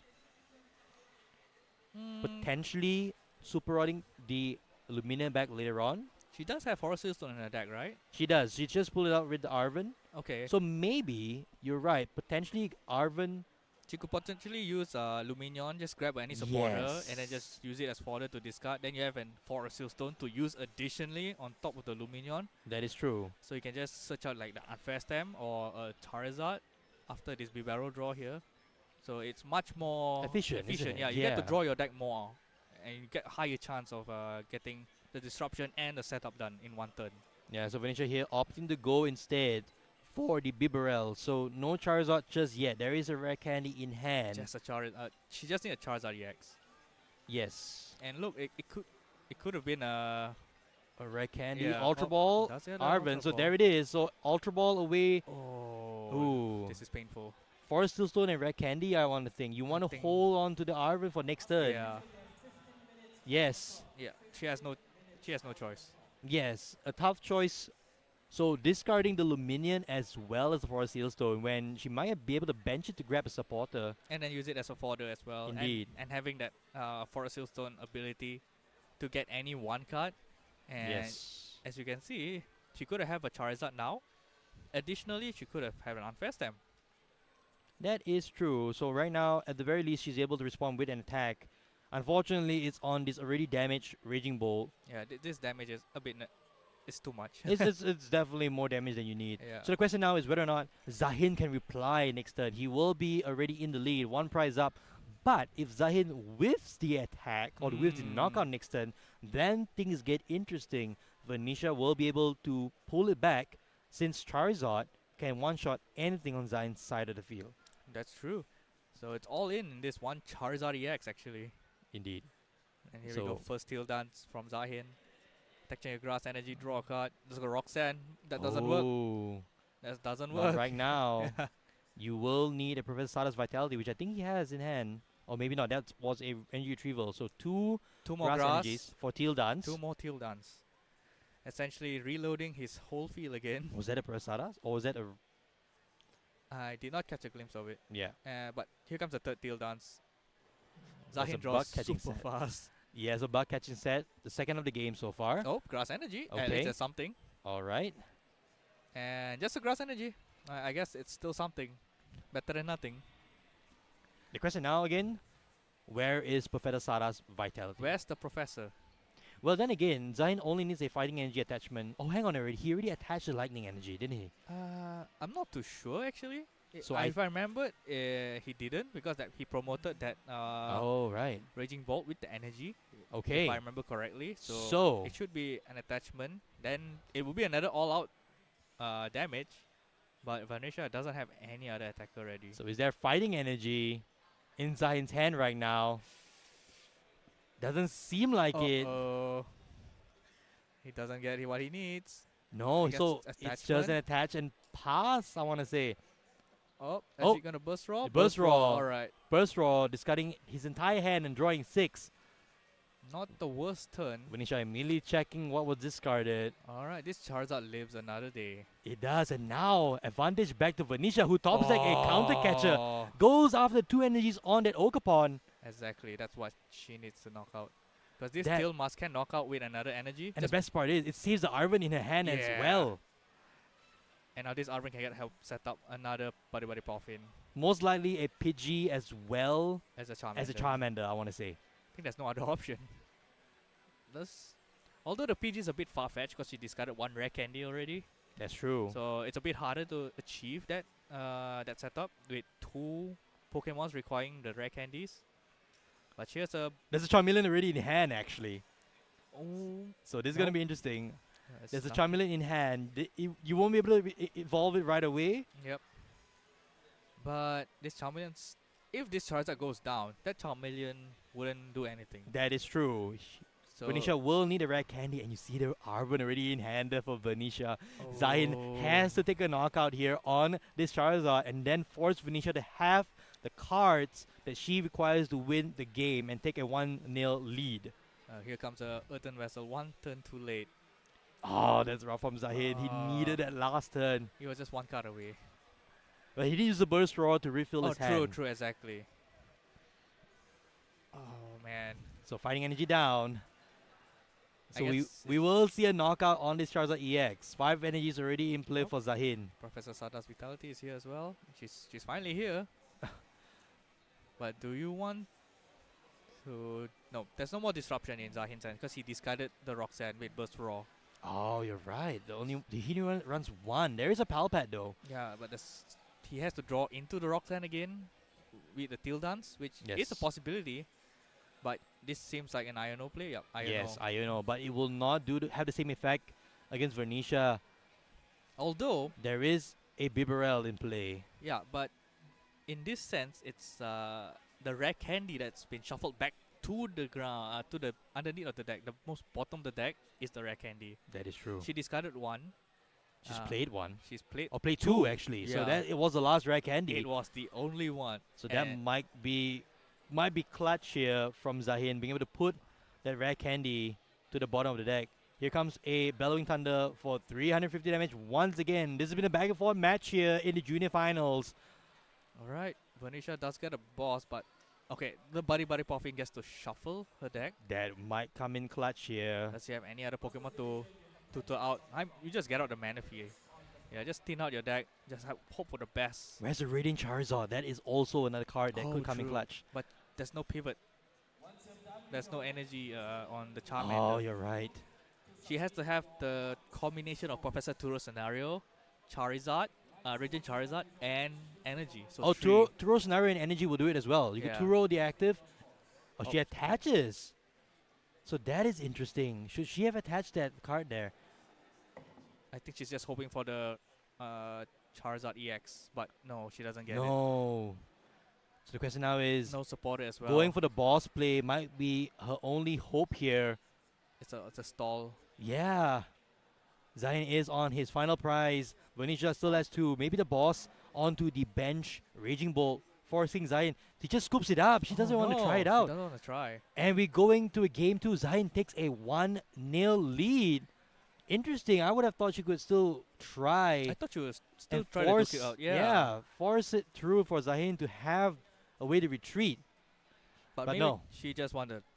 Maybe she just counts her out, and maybe Zahin didn't play that much of her his outs. Yes. And possibly the Professor Sardas that's still in his deck, because just 1 can just show a lot of aggression. Yep. And just take a knockout back on the Charmander. It's just a Charmander.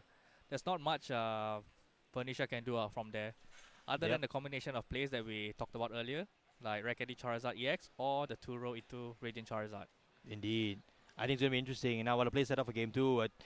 Tell me, what do you think is the clutch card here for Vernisha in order for her to pull and tie up the series? Oh, it's definitely her combination of Lost Vacuum and her Unfair Stamp.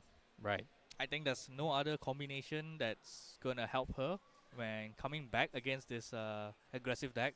Because this Ogerpon deck and Raging Ball is gonna just take prizes so fast. Which we saw, isn't yeah, it? It's 350 so damage using Bellowing Thunder every single turn. And he did attack turn 2 going first. So he's playing the deck how it's supposed to be played. Yes. It's played optimally.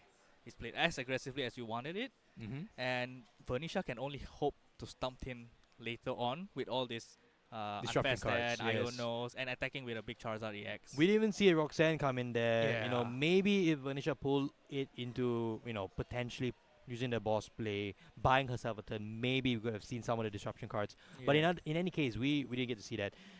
I would say it can come down to the fact that Vernisha has to give a 2 prizer for the first knockout, not a single prizer. That single prizer made it really awkward for her to take a knockout for her first attack. It was a 210 damage attack onto a Raging Bolt on a Charizard that just didn't take any prize, and then just getting knocked out right away also locks us out as well from a Radiant Charizard play later on, because once Zahin takes a single prize, there isn't any impetus to play a Radiant Charizard anymore, right? So we shall see here in next game, will Vernisha be able to come back here, as the game sets up. We will get the game back on. And yes, we already started off. Zahin went first there, and it's just a... Oh my gosh. Uh-oh. Looks like Zahin's going for a secondary play against Charizard EX. We did not get to talk about that. The Cornerstone Mask Ogerpon. I think that might be just game here for Vernisha. I I mean, for Zahin, I don't think there's any other way for her to take a knockout. I don't think this Cornerstone Ogre is gonna get knocked out at all. Zahin might just sit here and just pass it through. We might just see the game just end here. We even forgot to talk about that. In the first game, we were so engrossed in the Raging Bull and the Ogre Pawns, we failed to realize right at the corner of the deck list, one Cornerstone Must Ogre Pawn EX. Now, in our Masters like Charizard list, everyone's trying to play one Canceling Cologne, mainly because of this matchup. Indeed. It's because of just one card like Mimikyu and its Cornerstone Ogre Pawn.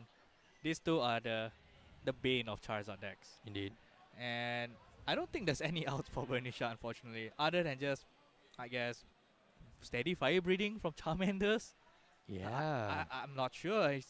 That's the only attacker that has no that can abilities, attack. isn't it? Yeah. That's the only Pokemon essentially without any abilities or that can attack. Yeah. But with multiple energies already on the Cornerstone Mars Ogre this is probably the death sentence here for the Charizard deck. Not like this. There isn't any way for Vernisha to navigate. Even if no. she were to use Charmanders. There's none. I don't think there's any option. No, I don't Like, think so. this Even the is- Charmeleon has an ability, I believe. Yes, Charmeleon does have an ability. The Only- Bibarel has an ability as well. Everything has an ability. Charizard decks are just ability reliant, except for your Charmanders and probably your Pidgeys. And those are not your attackers. Maybe your 60 HP Charmander, the promo that does 30 with 1 energy. But that's asking too much. Yeah. I'm not sure if Vernisha even notices what the Cornerstone Ogre does. Because it looks like she's just setting up regularly. I mean, maybe just realizing that she can't do much, but let's just go the distance, isn't it? I don't know. I don't know if she realizes that the Cornerstone Ogre can't be damaged by Charizard EX. Oh no, it's gonna be a bit of a rude awakening here. It's going to be a surprise when she picks up the card and takes a look at it and it says, well, prevent all damage From Pokemon with abilities. Yeah. I don't think there's any way. Yeah, she doesn't play Canceling Cologne. And Zahin just puts one big Cornerstone Ogre In the active, starting with it Yeah. as well. So it was the perfect starter in this matchup. It does the perfect start. And he has the perfect hand as well, which is all energies. Oh, well, I mean, that's... in this scenario, yes. In regular scenarios, probably not. Yeah. And she's just gonna clap off for 2. Oh no. Maybe she's trying to scare Zahin that she possibly have a Canceling Cologne. Well, you know what we need in this format right now? Path to the Peak. Let's not talk about that card. I mean, it's... What's in the past is in the past. It's hang on a second. We have a game. Zahin, why did you do that? I think he fell for it.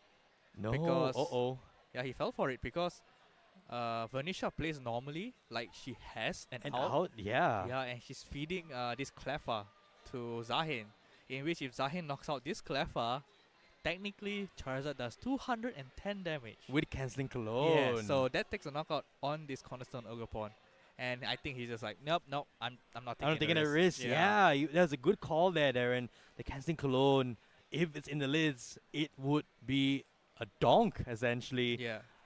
But so now Zahin not taking any chances here. she can just go counter catcher and just knock out the Yeah. the Teal Mask Ogre. But then back to question again, like, does Zahin trust that himself that Vernisha doesn't have a Canceling Cologne? It might be a revealing factor right now when Vernisha goes for the counter catcher rather than taking a knockout on the active Cornerstone Ogre. True, but that also can be a surprise play when you least expect it, you know? And then he got benched out. That is true. And that would be game. That is true. Playing the mind games Yeah, with this Vernisha. is a total mind game. This is going to be interesting. Alright. Does Zahin bench see. any other Pokemon? Let's see it. Zahin, will you bench another Pokemon? He's definitely considering He's- like, oh no, he's does she thinking play the she- Canceling Cologne? Decides to Alright, gamble it. alright, he's gambling. It's like, alright, I don't think you have it. I don't think so. But Vernisha still playing, you know, like she has it. Getting her Bidoof, trying to set up her Pidgeot EX as well. But that should be a telling tale. Once you set up Pidgeot EX and it cannot attack, you can't do anything. That shows that you don't have. You That don't is have true. That is true there. So 140 damage from Demolish on the Charizard. It will be a slow and grindy knockout. This is gonna be a very, very slow game for Zahin, but it's a sure way to victory. For Vernisha, this is not fun. You're just No, looking at this that's- cornerstone Ogre Point and be like, yeah, I can't do anything to it. Opting to retreat. Maybe Venetia just here, props to playing out her outs. So going into the Charmander to get some here we damage. go. 30 Yeah. damage, and that should be a telltale sign that she does not have an out for cornerstone Ogre Point. How many times does Charmander need to attack to take out the Cornerstone Ogopon? It's a lot. I'm not gonna lie, it's a lot. 7 times, I think? Yeah. 7 Charmanders that- have to attack. Yeah, that doesn't work. That doesn't work. Yeah, the math doesn't really add up, doesn't it?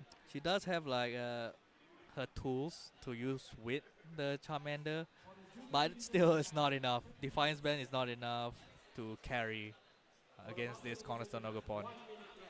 Zahin has fully committed to the Ogopon here. Yes, and He's- saying, I don't think you have it. If you did, you would have used it earlier. Yeah, I got bluffed earlier, right? NCP Jot now coming down. Oh, it does have the Ember Charmander, so at least that's a bit more damage, but still not the line of the maths of taking out this Ogopon early. For Venetia's side of the field, what else can you do? You can only play to your outs, Oh. and potentially this is the way to get some damage in. 40 damage, I believe, that Charmander does. Yeah. So the question now is it going to be enough? This is... She's doing unfair stem? That was a trick question. It's probably not, but we shall see. There's an unfair stem. Alright, see you later. I don't think Zahin will mind anything. He's like, yep, I'm just gonna get using Demolish. Yes. Demolish for days. Just demolish every single turn and no longer bench anything. That's the most important part. Do not allow Vernisha any more prize cards. Oh, she does have an energy. So there's energy. Here comes PG. Oh, PG's turn to attack. Okay. Okay, PG can do 20, I think, for 1 energy. So it's 50 damage now onto the Cornerstone Mars Ogopon. We come to this, Aaron. We have come to this. We have come to this. But I mean, props to Vernisha. Yeah, props. She's still trying her best. It's her first, I assume her first finals Of on course, a big stage. I think for both these players might be their first finals. Yeah, and they're both playing on stage as well, yeah, right? exactly. So it's their first like stream on stage finals. So Making it the is- most of what yeah. they have, yeah, right? It is something for them to achievement. Yep. And of course an experience for them in the future when they do become Masters players. Indeed. So 50 damage now on that Cornerstone Mars Ogopon. Long way to go. A long way to go indeed. 160 HP left on this Cornerstone Takes Ogopon. another prize. Zahin is like, yep, alright, that goes out. See ya. And back to Vernisha. So we do see the Charizard in hand with the red candy. So we'll be able to go for... I don't think she's going for a rare candy. I think she's No, gonna she's attach. going to go for red candy to evolve The Charizard other? and then allow the energy to come up with the Charmander for an Ember attack. Because in order to accelerate 2 energies, you will need the Charizard. But was the other Charmander on the non-Ember one? Was it on the bench before this? They both were on the bench. All right, okay, then that is cool. There you go. Alright, So alright. Venetia is going to keep trying, poking and prodding on the Steel Mars Ogopon. The only question is it too little too late? I have never seen Charizard attack with Charmanders, PG that many times in a game, in a finals. I mean, we've seen Charmander do some work, right? Taking Yeah. out Roaring Moon EXs, for example. Exactly, yeah. Here comes 40 damage from Ember. You know, this Charmander here was 58 points and also had Ember 20 years ago. Yeah. And now Ember here for 40, so he got a boost of 10 extra damage. Times have changed, you know. Pokemon grow in time. They get stronger. You see now, even Charizard is so strong. Charmander have to keep up. That's true. Zahin just like, yep, demolish, see you later again. And back to Venetia. Can she Yes. streamline another Charmander attack? And it has to be the 40 damage one. That's the only Charmander that matters in this case. So with 110 damage on the Ogopon right now, interestingly enough, Venetia needs to have 2 more attacks to take out this Cornerstone Mars Ogopon. This attachment from the on the Charizard from previous turn onto the Charmander and the Charizard. This additional fire, Mhm. I think it's a bit too much because now that is stuck. Well, yeah, I mean, you don't actually need it to be fair because all you need right now. Oh, going for the Pidgey. Yeah, Interesting. because she has to super rod back the energies to able to use back another Charmander attack or PG attack. Okay. So this resource of energy from Charizard is always its very very key point in their matchup. So energy is their most important resource other than Red Candy, of course. In this case, Red Candy is yeah. Let's throw it out the bin. I need to attack with PG. So I don't think this play works out now because for Pidgey to do 20 damage, it puts Cornerstone Mazokopon at 130 damage. Yeah. That isn't enough. She needed to go into the Charmander that can do 40 damage. But we shall see now. It's at 130. Yeah, it just if she could have attacked with a 30 damage Charmander, Yes. that would still line up because an Ember Charmander with no, a Defiance Band wouldn't work because he has a Bravery Charm. Ah, man, she had to play Damning Tower down. Well, there is a lost vacuum in. Oh, true. deck. But she does play the Jamming Tower down anyways. So lost Yeah, vacuum. actually, that Jamming Tower might be the card that prevents Vernisha from eking a win here. Because if she held on to the Jamming Tower, well, hang on a second. There's also Temple Sinnoh. I think that's in the lost zone. Yeah, that's supposed to be in the discard Oh, pile. discard pile. Okay. So the Yeah. Jamming Tower here will actually shut off her Defiance ban. Yeah, that's actually very important later on. And she cannot vacuum it away because she needs to use her other. I'm not sure if she has another stadium. She does. She has a Temple Sinnoh as well. So she does need a Temple Sinnoh as well to get out all this Jamming Tower. Oh, no. Alright, so this Charizard needs to tank, basically. Yes. Or Zahin just needs a boss.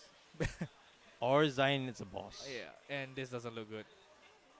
This And does- she's buying time here with a Turo play, most likely. Oh, boss's order for nothing. And she's gonna quick search here. She does have that one Charmander, but it's the one with 30 damage. She's playing to her outs here, Vernisha. Props to her. Yeah, Going the she's just distance. having fun. She's almost gonna have damage there on that Ogapon. I can't believe this Charizard is just gonna. And lose. that's the boss for the game. That's game. That is the game. Zion takes the finals. 2-0. Against- Congratulations, Zion. You are the Junior Seniors champion here at Trading Card Game Malaysia Open Championships. What a series. What a finals. Yeah. From a very explosive game 1. Yes. And then to a pretty very slow, very slow demolish play by Zahin. Well, it was a very methodical play. Yeah, it was. right? It was definitely the right play as he started with it, and it was the absolute correct play. Yes.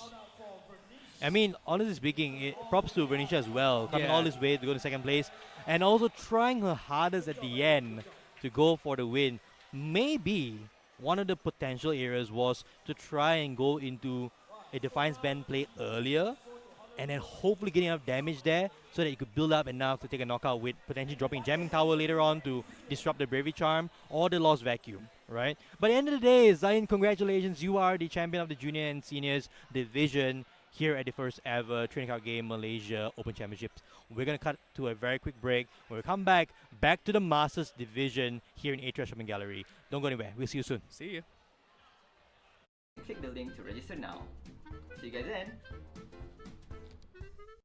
Oh, hi guys. We're currently at Toys Bar PJ. So we're doing a giveaway, physical giveaway with all the members that we have.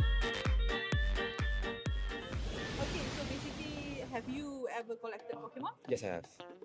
What is the last set you bought? My last set was Sun and Moon. Ah. Basically, I was my last game was during the Oh, GX you season. play as Yes, well? I used to play. Yes. Play and collect? Yes. Okay, so you might know the cards. Well, maybe. The famous question is, Mhm. how much is this? I can't recall. I think it's over You can always, almost. you could, yeah. I'll say 1,000 USD. But no, I don't No, think so. not that high. Yeah, yeah. This is only what, 2019? Yeah. But no, so this one should be at least I think around Dude, 200-300 this was lah. last year. Yeah, 200-300 USD lah. No, No. no. So Lower than that. It can't be lower than that. 100 USD. Yeah. Oh wow, okay. Yeah. So what am I supposed to do? You can choose. I can just choose. for for fun. Oh, alright, sure. I think of everything art style wise. Gengar. Yeah, I think the Gengar looks nice or the Yeah. Aerodactyl, but I'll fit the Gengar. I think for you I give you. Okay. All right. Thank you. Have a nice Thank you so day. much. Thank you so much for your time.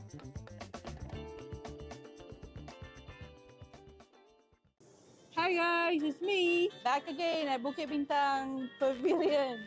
We're doing our reels today. We're doing giveaway today, so please come and watch.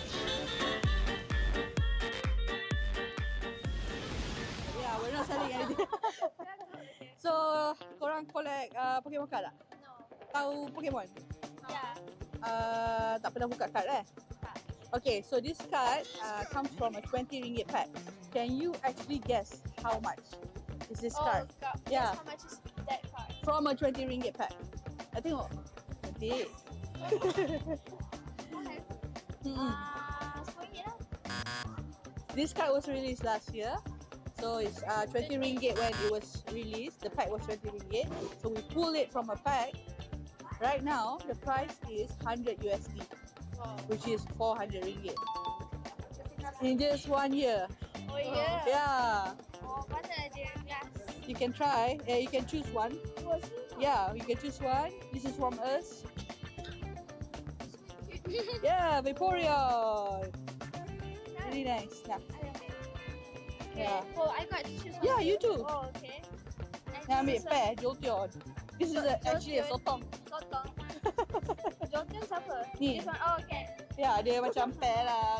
Vaporeon and Jolteon. Yeah. Okay. Alright, thank you so much for your time.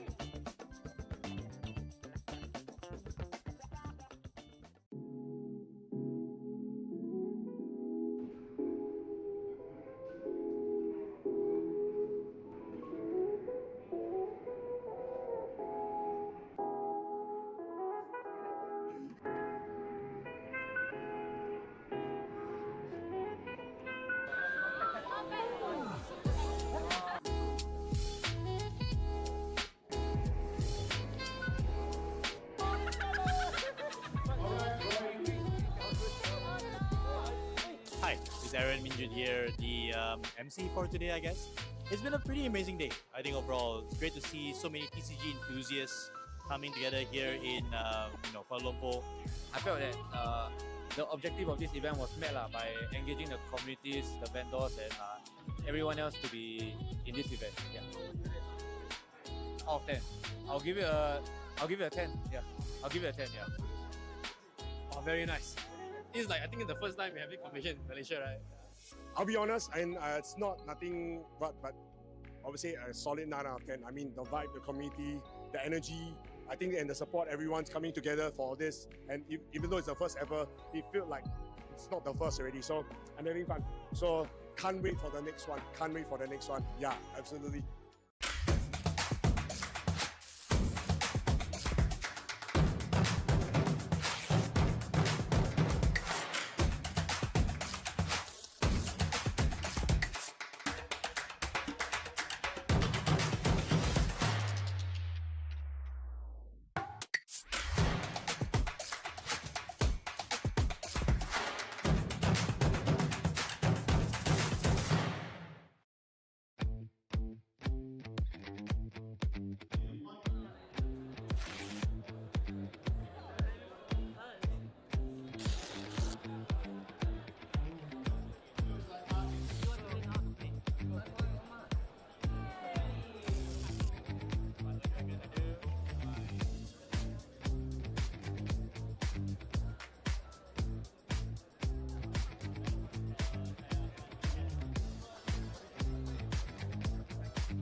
How to get to Central Market. For the second parking, we have City Parking, which has an hourly rate, but caps at a maximum of 13 ringgit.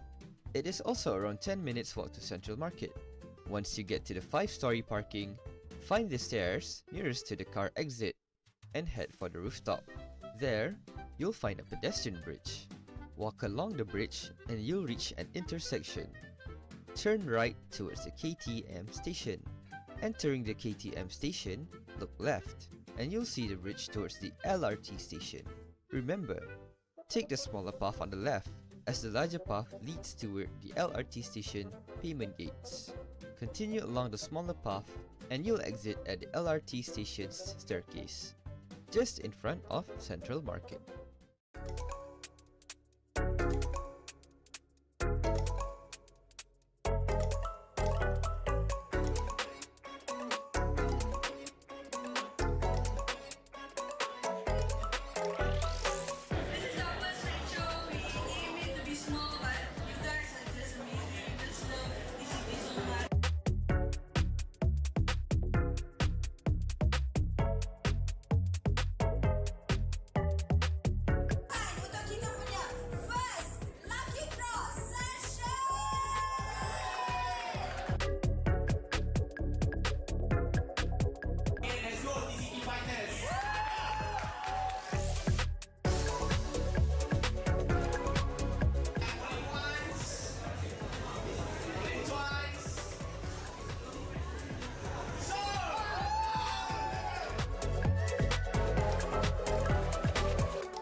Hello everyone, welcome and welcome.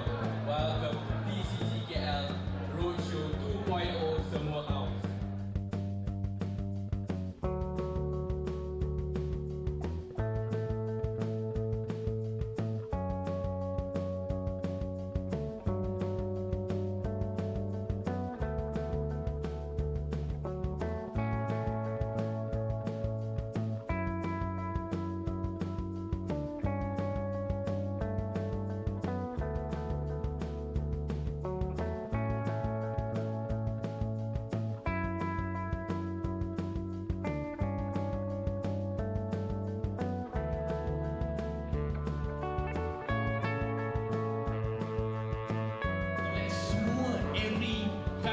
Sangat susah and requires niat. Mesti ini mandi.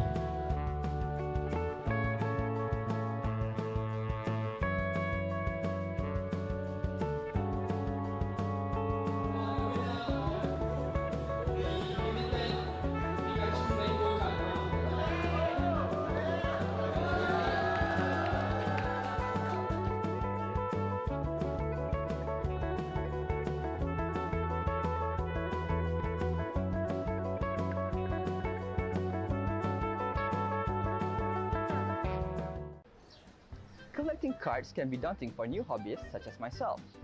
Should I get sleeves? Should I get top loaders? Should I get display cases to flex my cards? Or should I send my cards for grading?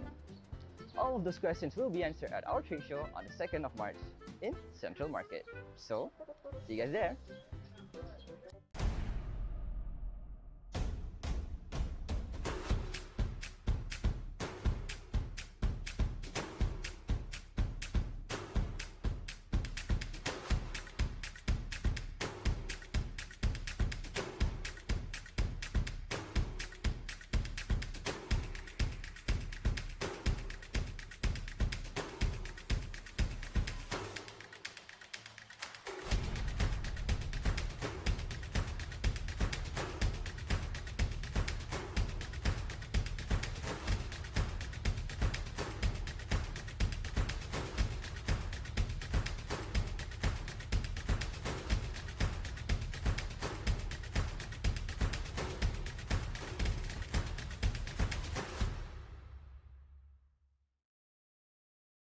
Hi guys, I have an announcement to make.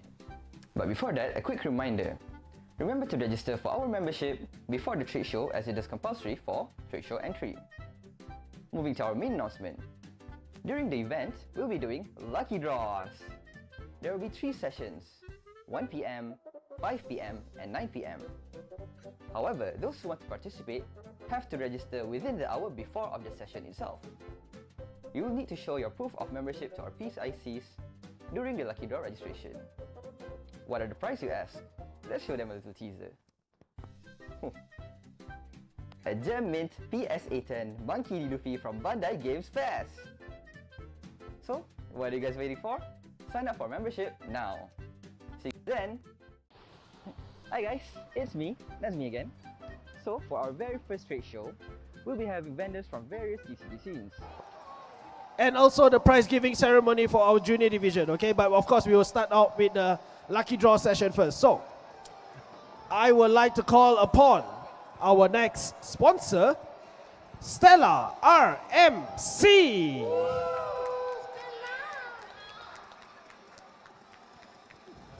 Can I have the mic, please? Yep.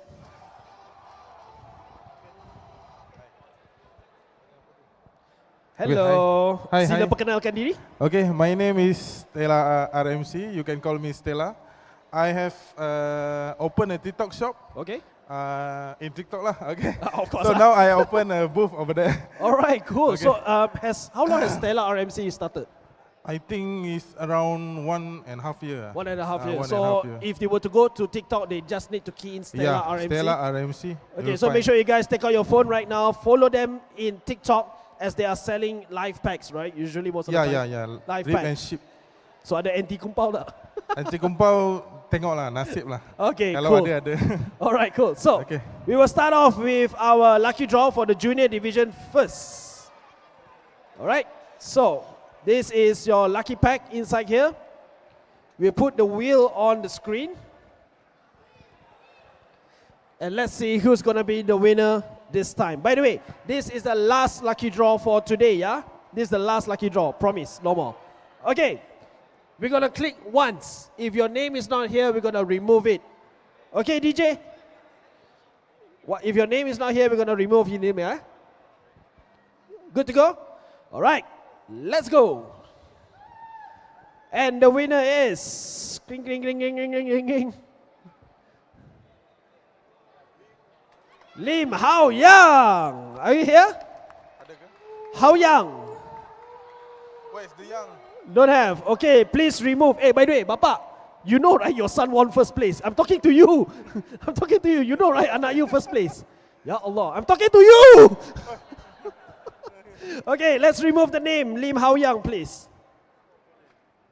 All right, let's go. Second spin goes to... Oh. Sean Yi Ho Yan. Are you here? Went back. Balik. Okay, remove. So fast, you guys go back. Okay, let's spin one more time.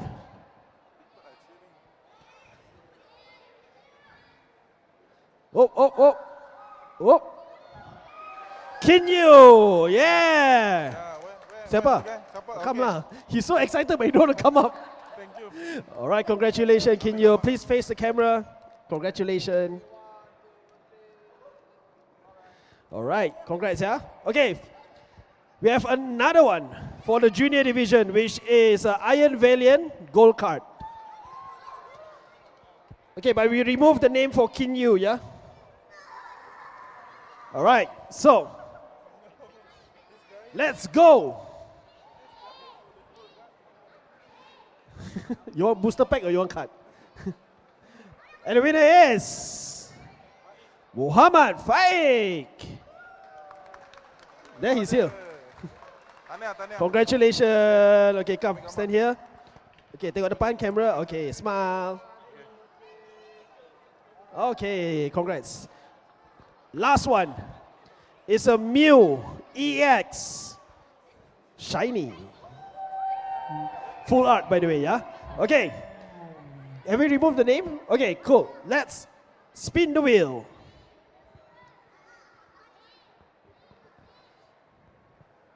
And the winner is...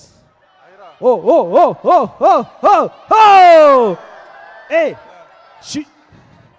cannot cannot. So sorry, you just want a booster box, by the way. Okay, please remove the name, Ira. Let's spin one more time.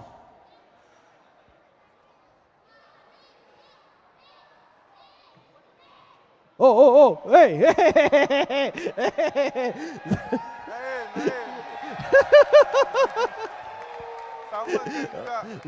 Zahin, you have not won anything, right? You have not won. Okay, congratulations, Zahin. Fair and square, fair and square. All right, have a picture. All right, thank you very much. Okay, so now for the Master Division.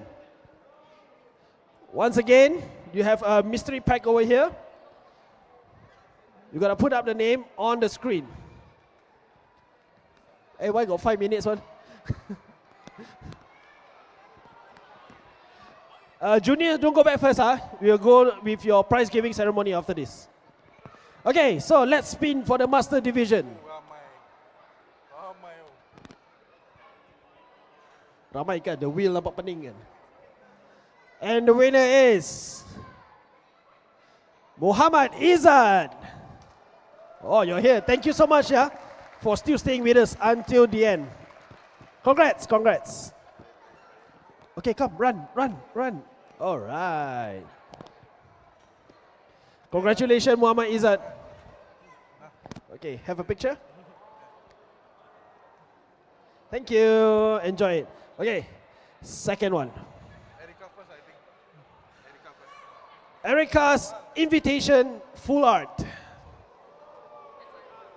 SIR, sorry. I cannot see properly, my eye pening already. Okay, let's spin the wheel.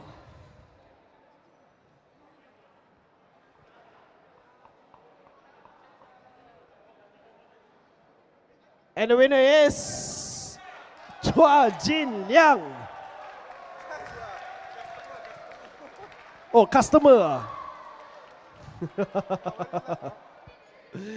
Loyal customer or not loyal customer? Loyal customer. Hey, I think the fella rigged the system. Okay, congrats. Lai, come. Congratulations. Congrats.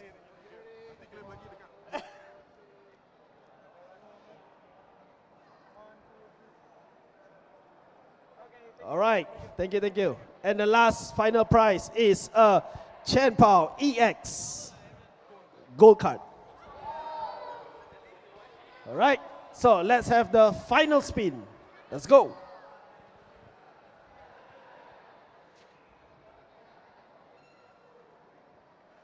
And the winner is, I can't see, Cha Yu Zheng. Are you here? Please remove the name. And we're gonna spin one more time. All right, let's spin.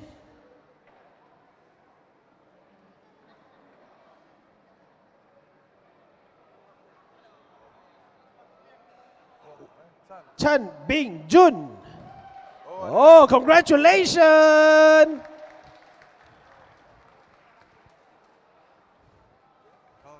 Congrats. Congrats, brother. Thank you. Okay, now, ambil gambar. All right, congratulations and thank you very much, Stella. Okay, thank you. Bye-bye. Bye-bye. Take care.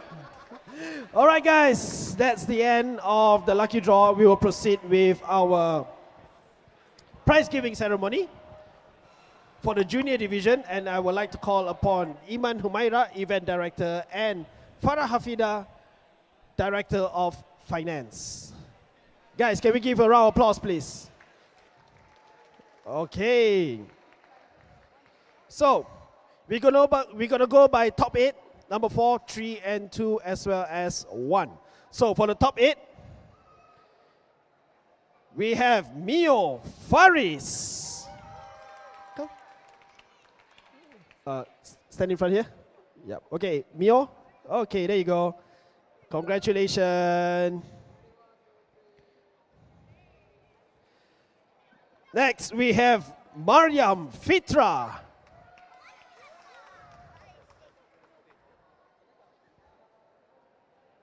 Congratulations.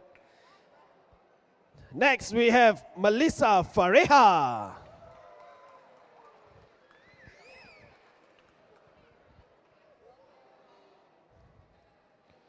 Okay, nice. We have one more contestant, but he went back already, right? Okay. So on the fourth place, we have Ethan Chow. Fourth place. What do you have inside the bag, yeah, by the way? Goodie bags. Okay, we have one goodie bag, one promo card with a top 4 playmat. Congrats, Ethan. All right, so second runner-up, third place goes to Yun Kin Yu with a cash prize of 200 ringgit. No, 100 ringgit, right?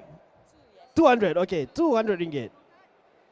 That's a one promo card, a goodie bag. Wait, I think I got no more space. And of course, with the medal, bronze medal.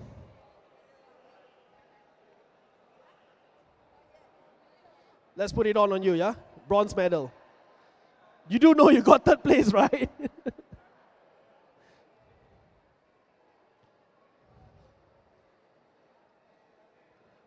All right, thank you very much. Second place with the prize of 300 ringgit, a playmat, a promo card, and what is that, by the way? Starter kit, is it? A starter EX Japanese edition, right? Goes to Vernisha.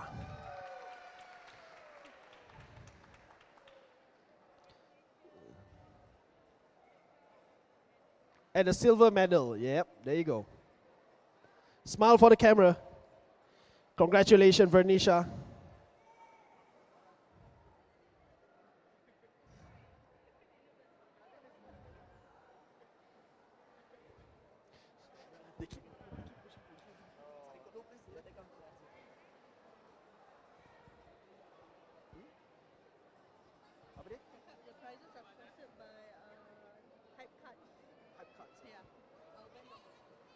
All right, so the prizes are sponsored by Hype Cards and of course Deck Monster, and not to forget TCGKL.my. So, for the title of Champion, TCGKL.my Open Championship 2024 with a grand prize of 500 ringgit, one promo card, one starter set, as well as a playmat of Champion goes to Zahin Zikri.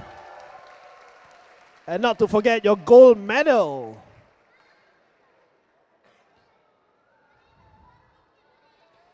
I would like to say thank you very much to all of our sponsors. Without them, we will not be able to conduct the event for today.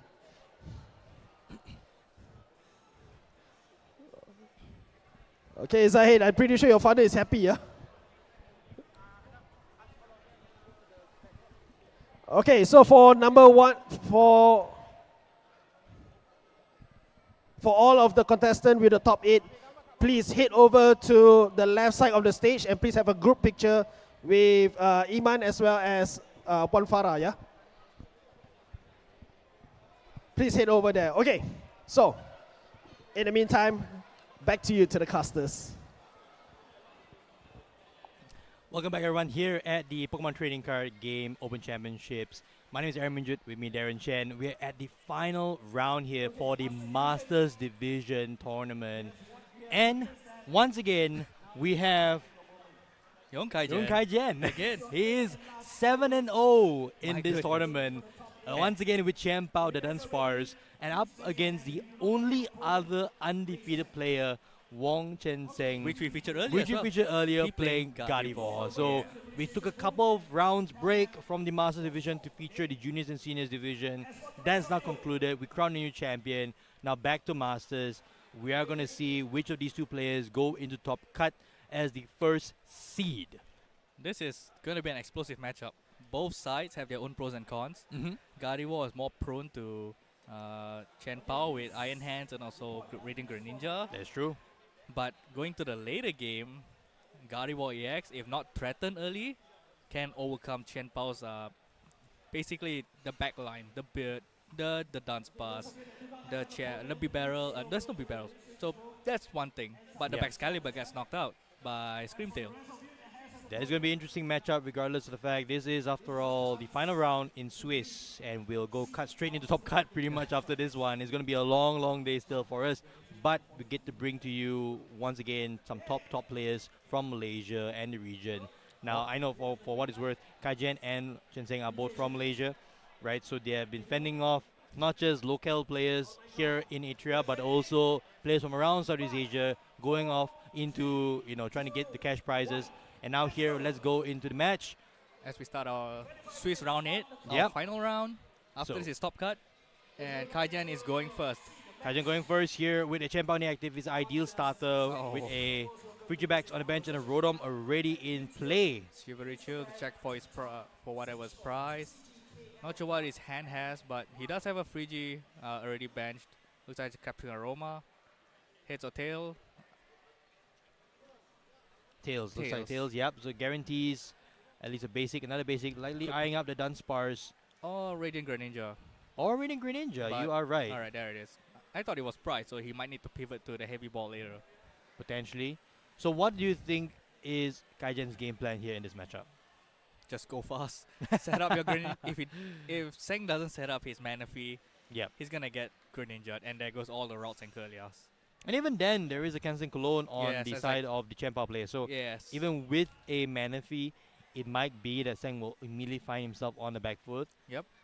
And So we- double buddy Poffin, that is Very- an amazing Pretty card to good. see in your opening hand. Not one, but two of them.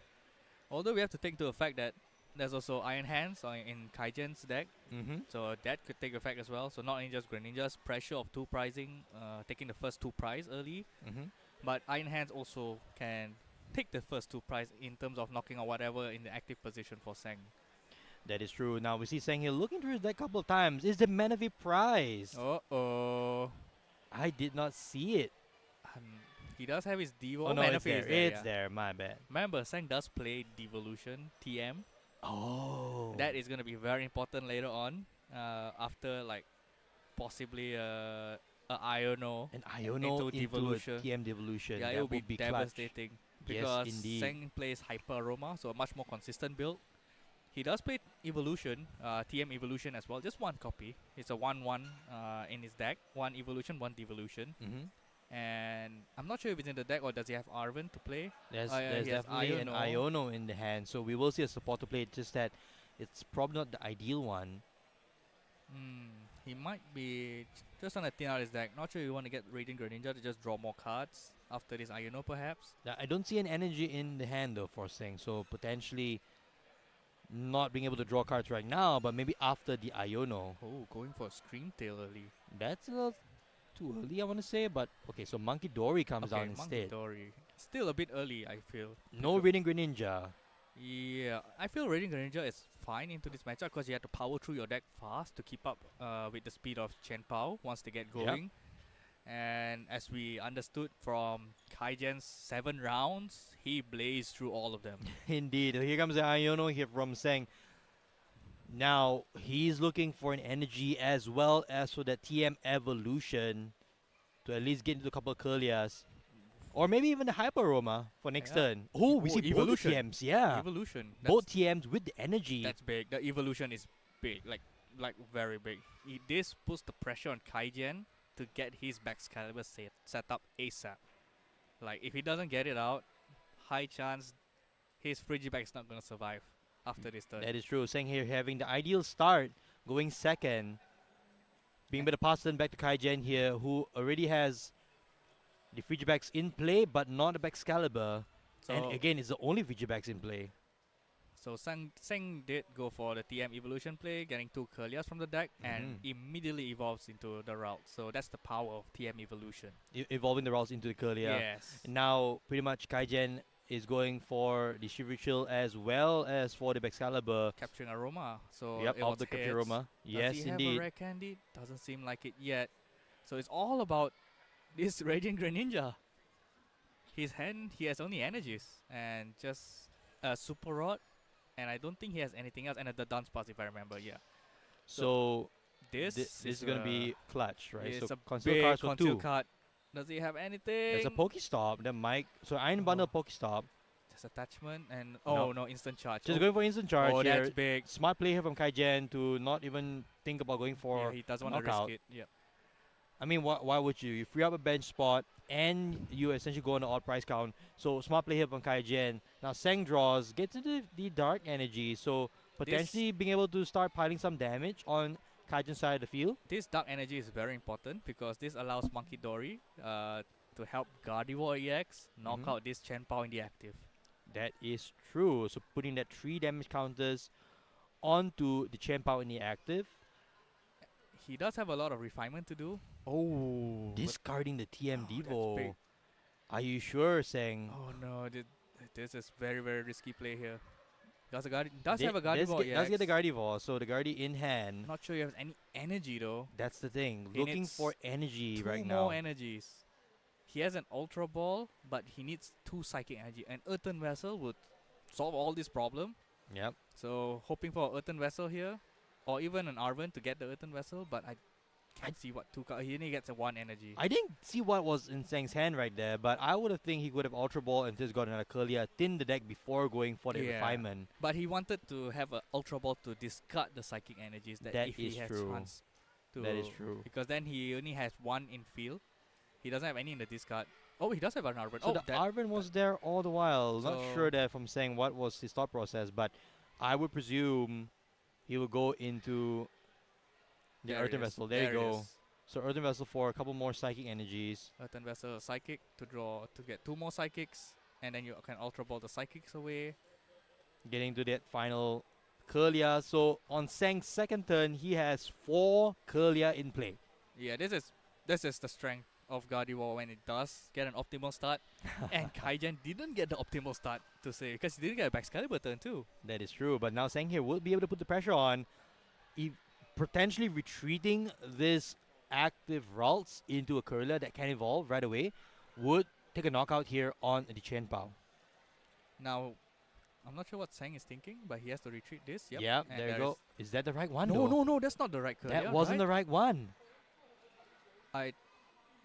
Although it doesn't seem that big, but I think Is- it's pretty big if he doesn't realize it. No, Wow. just passing. Does Did he Sang not- not see the play? I don't think he sees a play. No. That would have been the What? perfect turn there for Sang in order for him to take a knockout on the Chen Pao. Oh no, this is. Not sure what was going through his mind there, but that was the clutch play that would have put him 2 prize up in this match. This is a definite oversight here from Sang. The nerves, perhaps. Yeah. Like Monkey Dory has a dark energy. He just Yeah. needs to Psychic Embrace 2 to Gardevoir EX, and then just Adrenabrain from Gardevoir EX Are to we Chen missing Pao. anything? Are we missing something? I don't think don't so. think there's, so. there's no Bravery Charm on Chen Pao EX because Kaijen does play it, but it's not on it. Yep.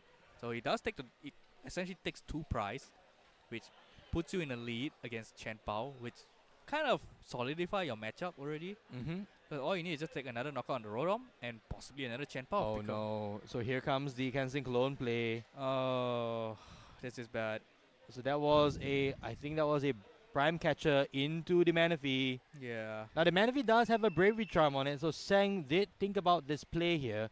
But potentially Kaijen will still go 2 prizes up by taking a knockout on 2 Curlia. And that's very big. The 2 Curlias getting knocked out is huge. Oh no, did he really miss that play earlier? I'm still dumbfounded. Yeah, so now 2 Curlias going into the discard. Advantage in Kaijen's favor. This is so bizarre. That might have been the biggest misplay we've seen, because 190, right, from Gardevoir. Yeah. 30 from the Monkey Doris Adrenabrain. That is a perfect 220 to knock out a Chen Pao. Yeah. I don't see any other line. Yep. Like if he took a knockout on this Chen Pao, he has to respond by taking another 2 prize, which means your Gardevoir EX is still safe. If he knocks out with a Chen Pao EX, you just retaliate with another Gardevoir EX. You're That is ahead in the true. prize. And you are the one putting the pressure, but now Yeah. saying you are on the back foot. Oh no. Oh no. Arven here, what could he be looking for? He doesn't have any unfair stamp shenanigans. He already discarded his TM Devolution. he discarded most of his strong outs against a setup Chen Pao deck, Excalibur deck. Yep, Hyper Aroma will not be of any further use unless he's looking to recycle those Ralts and Corellias, which we know Gardevoir decks do. They do recycle their cards from the discard pretty often. Yeah, they definitely do. But you can't take back another TM Devolution. That is true. No Silene here in the deck Yeah, list. no Silene, no Roseanne's backup, I should say, because I think you can take back a 2, if I remember. Yep. So here comes another Corellia. So getting into the second Corellia. I'm not sure what to do now. I guess you go into Screamtail and just take a knockout on Excalibur and just hope that he doesn't have anything to knock out your Gardevoir EX. It's a pretty large hand for Kaijen in any case. Yeah. So And Iono is definitely like a warranted play, but I don't think he has access to it earlier. yes, indeed. So Screamtail being promoted. There's a Bravery Charm in hand. So we will likely see a knockout here on the Excalibur, I would think. This is not how I thought the game was going to be when I Well, saw yeah. Sang set up earlier. That is true. So here comes 4 energy on the Screamtail. That would be enough to take a knockout on the Excalibur. And takes Yeah. a knockout right away using Roaring Scream for 160 damage. No Bravery Charm needed as well. Sang taking a prize card. Kaijen now able to take a 2-prize lead once again. Does Kaijen have his Iron Hands ready? Because he does have the Lightning in hand. And That would be that further. would probably be game. I Yeah, think. that would probably be too far for for Oh. even Sang to come in. So Oh. this kind of Lightning Energy, drawing 2 cards. He does have the Nest Ball. He does have Superior, so he has the line, but he doesn't have the Excalibur yet. So that is what is stopping him from getting into that play. Yes, even using the Dunsparce. Dunsparce needs to be shuffled back into the deck, but he draws into his Superior Energy Retrievals, which he cannot use without Excalibur, because you cannot accelerate energy without Excalibur. So that's the thing here. Maybe Sang is buying himself this crucial turn that he needs to stay in this match. Kaijen unable to get the Excalibur, going for the Pokestop and discarding 3 Pokemon. Shades of Malaysia Championships. Let's not go that far. We will now see a Super Rod taking back some of the Pokemon that got just discarded. One of them being Excalibur. And I presume it's double Frigibacks going back into the deck. Things would have been so different if that Chen Pao is not on the field. And then that Screamtail takes a knockout on the Excalibur. And now this situation would be totally different. It would completely be in Sang's favor. Yeah. Imagine going 2 prizes up, and now then taking out the Excalibur, and then Kaijen being left with nothing pretty much. Yeah, exactly. So just an Arven here grabbing, I think it was a Nest Ball, or was it Puffin? Puffin as well as Bravery the Charm. Bravery Charm. This Bravery Charm, I think, is probably going on the Chen Pao, because I think he's attacking with the Chen Pao. He can get a knockout this turn. Chen Pao has 2 energies, and Great Ninja can pivot as a retreat. Do you want to? Do you want to expose your Chen Pao right now? I think you have to. You have to race. Right. So here comes Chen Pao in the active. You cannot let this Screamtail survive because it's too much of a threat on your Dunsparce and also your Frigibacks. That is true. So the Screamtail goes down. Kaijen takes a 3 prizes right now. 2 prize lead up against Sang's 1 prize. What would Sang promote here? He probably will not be able to get a knockout on this Chen Pao, not with a Bravery Charm in play. I don't think there is a lost vacuum in the list here. Don't think so, no. No. So that Gardevoirs don't play Lost Vacuum that often. It's very hard to fit because you play so many tool cards. Yes, indeed. So they that don't. Chen Pao stays around. That Chen Pao is gonna stay for some time. He probably have to play around it because he already has committed to taking out the Excalibur. So he has to go slow. And we have to see if it's enough. Yeah, the question now, maybe getting a Drifloon or something. There There we go. A is- there is a Drifloon with the Drifloon. Bravery Charm. That can Okay. be an out. Alright, that's a knockout. And he has an Iono as well. No, the Dunsparce on Kaijen's side of the field, and all that superior energy retrieval goes to the bottom if the Iono is played here. He's thinking about I think you should play because you Yes, need to refill your indeed. hand. I think we're saying here you want to be able to set up potentially another Ralts. You definitely would like to get another routes in so that you can have more draw power later on once you have you're lower in prizes, then Yes, your indeed. Iono are much impactful towards you as well. Yep, we see the Historian Heavy Ball played here, getting the Radiant Greninja out of the prize cards. That's why it didn't come out earlier. That's where it was. So Radiant Greninja can come down, but there's no energy in hand to discard for concealed cards anyway. Yeah. So it can just be used as a fodder later on if needed, as a refinement. But yeah, looks like Laser Artisan. Artisan bumping the Pokestop. That's pretty Yeah, good. that's good. Getting some energy into play via the Psychic Embrace. Drifloon's definitely going to take the knockout here. Yes, indeed. So still no Excalibur on Kaijen's side of the field yet. Monkey Dory, moving 30 damage.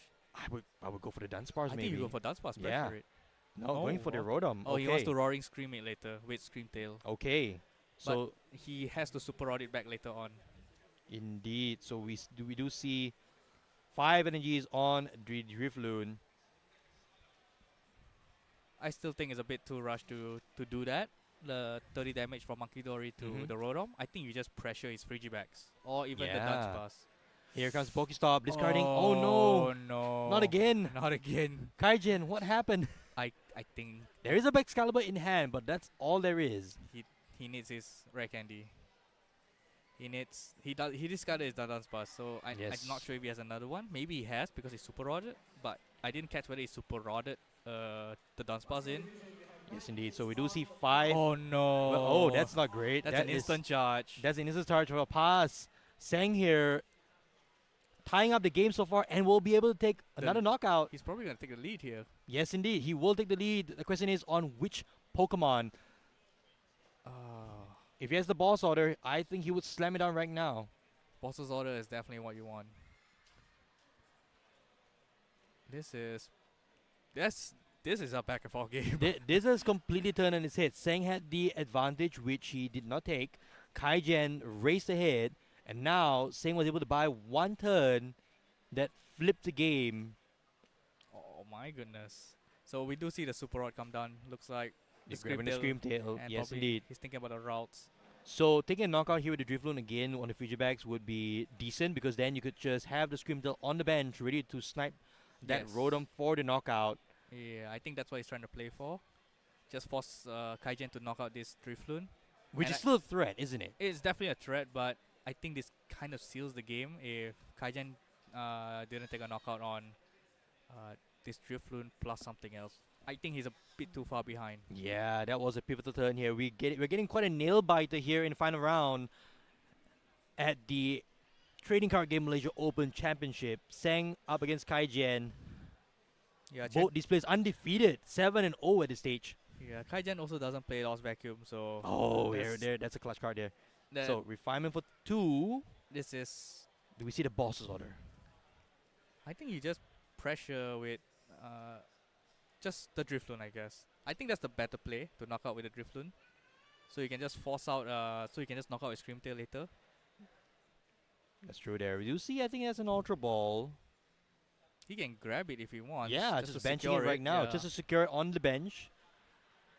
I think he's still thinking what might Kaijen play, but Kaijen technically doesn't have that much out. He's board locked. There's, in a way, there's no big EX attacker. There's no Chen Pao. There's no Iron Hands. The only threat is just the Radiant Greninja. Yeah, goes to Ultra Ball here. So Sang will probably bench that Scream Tail. Yeah, Scream Tail will probably just secure the game here. Oh, going for a Gardevoir, another Guardy. Oh. Well, technically speaking, a Gardevoir EX with a Boss Order also seals the game. No, just failing the search. Not taking anything? A little indecisive there from Sang, but I can understand that he might want to protect his Scream Tail from getting knocked out, but then your Drifloon is still alive. yes, indeed. And there is still so wants to play an Iono. Okay, so wants to refill the hand a little bit. And okay, so we do see quite a few decent cards there for Kaijen. No Excalibur, but at the very least we see Nest Ball, Superior Energy Retrieval, and I think Sang here might have missed the Adrenabrain, which he could have used. It was just one. Normally you just move from the Curlia. Or even from the Drifloon. You gotta move from Drifloon onto the Rotom. You wouldn't need. You don't want to move damage from Drifloon because you want to maintain the 300 damage. Well, that is probably overkill for most things on Kaijen's side of the field right now. But hey, we never know. You know, because he does play that Chen Pao with Bravery Charm. And here comes. Oh, that was a much more decent. All right, he needs Pokestop. a hits. He gets a hits. Okay. There it is. That's so Excalibur. got the rare candy of the Pokestop. Got the capturing a Roma of the Pokestop, and now, out of nowhere, All right. Excalibur back online for Kaijen, and that's an Iron Hands. Okay, here comes the play. He needs Screamtail to win. Yes, indeed. If he doesn't get Screamtail, Game this is turn, over. it's over. Game is over.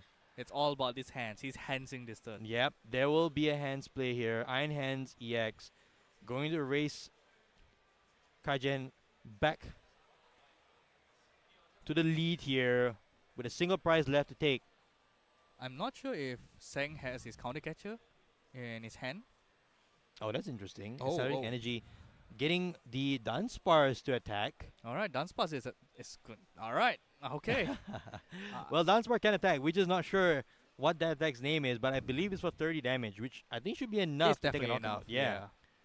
It is enough, but still that Rodom is still a liability with just 160 HP left. And there's nothing on the side of the field for Kaijen to deal Yeah. with that Rodom. There's no Turo, there's no Collapse Stadium. No mana So fee. Kaijen is playing to his outs here, taking a knockout on this. I think, well, I think a flip first. I guess attack requires a flip. Well, I think it's just a matter of Whether you can attack or not. getting next. damage. Yeah, so in any case, Kaijen here will take one prize. You just promote your Gardevoir EX? No. No, going into the Curlia. It doesn't really matter at this point. The Curlia can retreat. Does he get the Screamtail? Can see Now, what's in his if hand. Sang had benched Screamtail in the last turn, it Yeah. would have been the game-winning play here. Yeah, it would have been an easy Psychic Embrace, Roaring Scream, 160 to Rodom V. I win. I'm the top seed. But now we have to see what this refinement gives him. He doesn't have a Buddy Poffin to thin out his deck. I'm not sure he does have. No. Oh, Attaches from hand, Buddy Poffin. Interesting. The next two cards were definitely not Screamtail. Where is the Screamtail? There it is. It's in the middle of the deck. Okay, so it's there. It's there. It's there. There it is, in the middle of the deck, right behind. So if Sang had benched it earlier, or maybe he was trying to protect it from a Greninja play. He had mana fee. That's- So he probably knows that Kaijen is one of the players that might run a second clone. Who Might. knows? But Kaijen's deck was featured so much That is from true. last week. That is so true. Knowing just by default, he only plays one because everyone saw. Yep, yep. Here comes the I know play from Sang here, drawing two cards. And What is it? it's I can't see the card. What is it? All he needs is that Screamtail right now. It's a Cresselia. Okay. That's not going to get the win, is it? Refinement. Okay. Two cards. No. Super Rod and No. nothing. Turo. All right. Oh. Pokestop. Yeah, that's it. I That's think not that's That's it. not it. That's not, No, that's not it. yet. That's not it. Because Kaijen took one prize. Yeah, that's not it. He didn't hands last turn. Okay. There is another out where you retreat into Gardevoir EX and then And you just pray.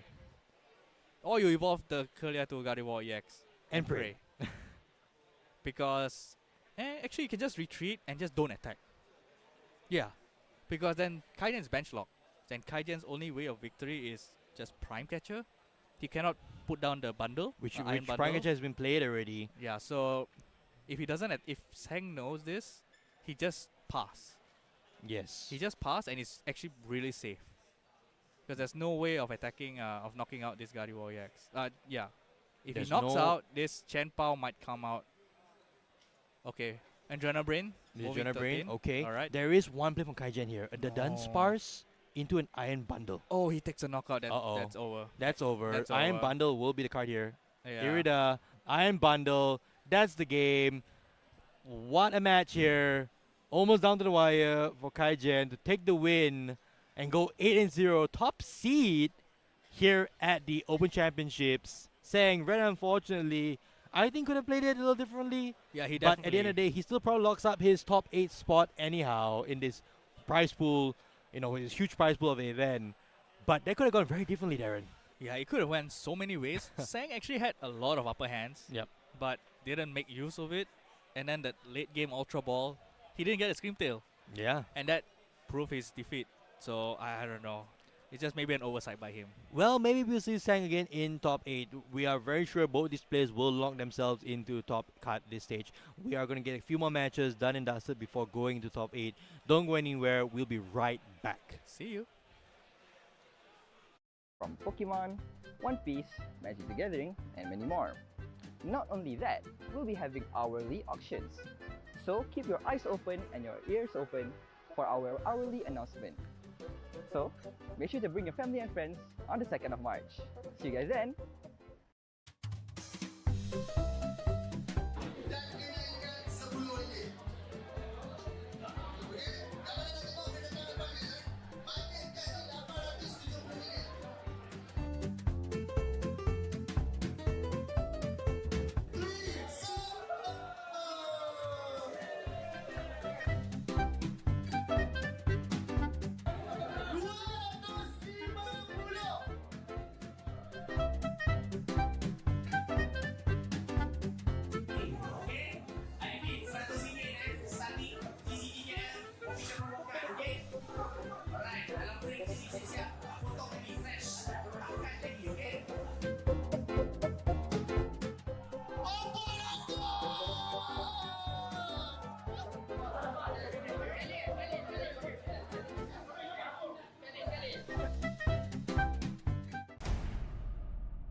Hi everybody, it's me Iman from TCGKL and we're back again here in Perth. Please join me on asking them, the card prices and maybe we can get some fun and laugh out of it. Okay, tahu pasal Pokemon tak? Boleh lah tahu sikit-sikit. Pernah main Pokemon? Masa kecil-kecil ada lah tengok kad ni. Last time beli Pokemon bila Pokemon card? Oh tu saya tak ingat tapi sekolah rendah lah. So sekarang ni, saya nak tanya sikit pasal Pokemon card. So this is the card lah. Card ni daripada Jepun. So dalam pack tu, kalau pack Jepun ada 5 card. So at that time, from a 15 to 20 ringgit pack, sekarang agak-agak berapa price dia? Berapa Tu Charizard Ni bukan scam Ini Charizard Charizard dengan Reshiram. Dia tag team card. Berapa From a 20 ringgit pack. 100 100 200 Almost 200 setengah kot. Ya, 200 setengah. So daripada 20 ringgit pack, and bila dah grade ke PSA 10 macam ni, dia jadi 50 USD. Menarik. Ya. So, nak excite you back to Pokemon collecting, you boleh choose some of these shiny cards. Ente. Okay, ente. Alright. Okay, thank you so much. Okay.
For an even more exciting news, we're bringing 3 TCGKL promo cards.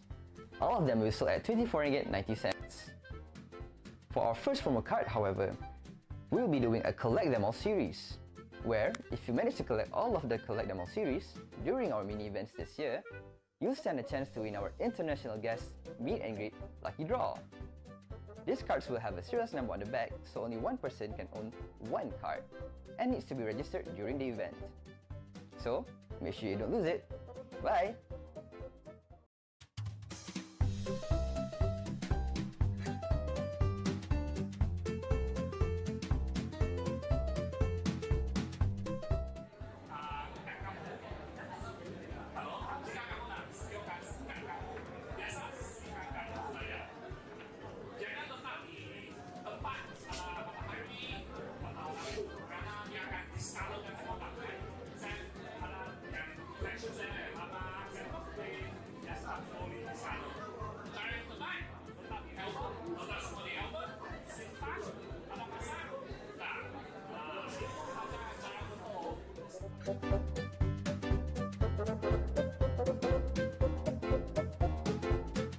Hello everyone, my name is Kian. I am both a player and also a collector for Dragon Ball Super card game. I've been actively collecting and playing the cards since 2018. And even though Dragon Ball Super is less popular in Asia compared to Pokemon or Yu-Gi-Oh or Magic, I've still been actively participating in online and offline events across the region. I think the most recent events are the online regionals and also last year Asia Finals. My best achievements back in these events are top 4. It's definitely gaining more traction as we start to see more and more collectors are beginning to recognize the actual value and potential of Dragon Ball Super cards in comparison to a few years ago where people would just buy and play the cards. Many of them have actually started to send their cards for professional gradings and scorings like you would previously only see in Pokemon or Magic card players. To me personally, from a player's perspective, it's always advisable to try out different games to see which mechanisms you prefer the most. Whereas on a collector perspective, of course, you can look at different angles such as the art and also the popularity of the card game itself. Please do not forget to attend the upcoming event hosting in Bukit Bintang, KL on 7 and 8 of October. It will be the first and also the largest TCG event in KL. My name is Niklas. I just came back to Malaysia and I started this company called PokeSong. What we do is we help collectors in Malaysia to submit their cards to a grading company in the US called PSA, also known as Professional Sports Authenticator. Over a year period now, and we've submitted probably about over 3,000 cards already. Grading is a whole other aspect of the hobby. There are players, there are collectors, there are investors per se. He's got money. Biggest 2 pieces of advice, do a thorough research, because if you come in not knowing anything, you might make a lot of mistakes. And then the second piece of advice will probably be for the collector to not FOMO. It's actually the fear of missing out. Take your time because the set's not going anywhere for a while. Take your time to do your research, buy other things, and then come back to the set after a while. PokeSong will actually be opening a booth at TCGKL for both days on October 7th and 8th at GMBB Bukit Bintang. We're going to be doing a lot of free inspection and accepting submissions as well, so looking forward to seeing everyone there. You guys might be wondering, what is a trade show? A trade show is an exhibition where people from a community or industry get together to showcase the latest products, meet with partners and customers, and study recent market trends. In the TCG scene, we bring the newest cards, display some rare collections, and ultimately have fun with family and friends of the same passion. So, meet you guys on the 2nd of March at Central Market for our very first trade show. So, see you guys there! Hi guys! We from TCGKL have some exciting news. We're bringing TCGKL memberships. What are the perks you ask? Be the first to receive news ahead from our social media postings. Get member-exclusive merch during our main convention. And this year, for early bird tickets, we're only giving it to our TCGKL members. So, sign up for our membership while it's still free. Bye! Nama saya Eddie. Saya mula berminat dengan trading card games ni sejak tahun 2000 ke 2003. Dan masuk asrama, saya quit dan saya kembali mengumpul kad Pokemon sejak tahun 2019 sehingga hari ini. Salah satu pengalaman paling menarik bila join apa-apa event, especially macam tournament Pokemon Championship baru-baru ni, dapat tengok pelbagai player dari segi jarak umur yang berbeza. Ada budak sekolah dan even ada yang dah jadi mak orang. So satu konsep yang menarik bila kita dapat gabungkan pelbagai bangsa dan umur dalam satu minat yang sama lah. Saya salah seorang content creator ataupun YouTuber trading card games paling aktif dekat Malaysia. Saya yakin benda tu lah. Saya buka pelbagai jenis TCG, Pokemon, Digimon, One Piece, sometimes Yu-Gi-Oh lah. Even TCG Malaysia sendiri macam Bobo Boy dan juga Nekamato juga saya ada buka dalam YouTube channel saya.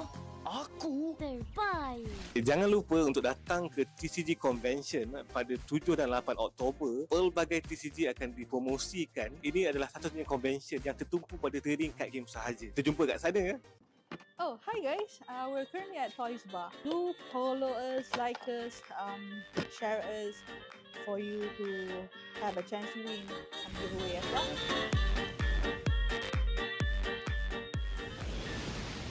So, how long have you guys been collecting? If you just started. I stopped for a very long time, 2 years, Okay. so this is my first booster box. What makes you come back? Charizard. So can you tell me what is the market price of this card? Do you know this card? Very fast conversation. So yeah, can you guess the price? Ringgit, probably close to 300. Yes, yeah, you hit the right figure. How long have you been playing Pokemon? First time. Training. So if you can guess the price of this card, market price right now, we can give this out. 2,000. 1,008. Okay, it's actually 100 USD. 100 USD. Yeah. Nice. Of course, Gengar. Alright. Thank you so much for your time. Okay, thank you.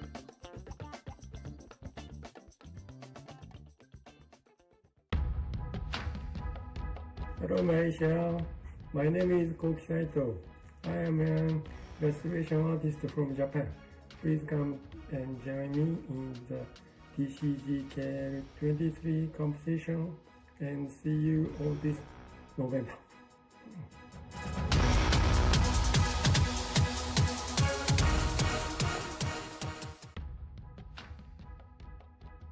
My name is Ruben. I'm going to be one of the mini booth vendors for the event. Join us at the TCGKL event on this point of November. At CMBB Skybox Bukit Bintang, Pokemon Camping, Pokemon Style, Single Card, and many more. So really looking forward to meeting everyone, especially the community from overseas as well. See you in TCGKL. Bye-bye.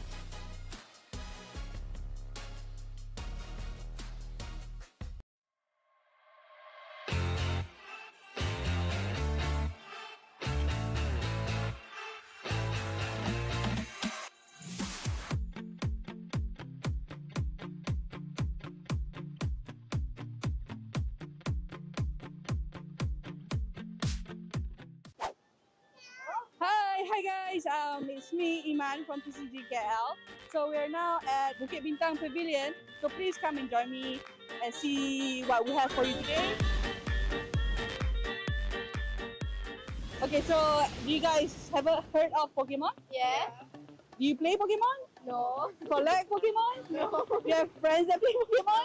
Not really. Okay, how about your partner in crime, your boyfriend? No? Okay, so this is a Pokemon card that comes from a Pokemon pack. Can you guess the value? 5K.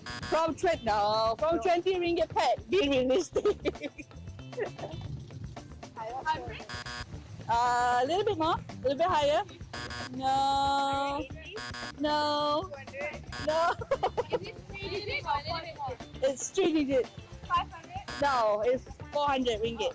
100 USD. So basically, we're here today because we have our event, TCG KL, coming soon in November. And we hope to see you there if you want to. This is my favorite Pokemon. Wah, Ivy. Simpan, and who knows the price might hike dalam masa terdekat. Okay? Alright, thank you so much. Thank you for your time.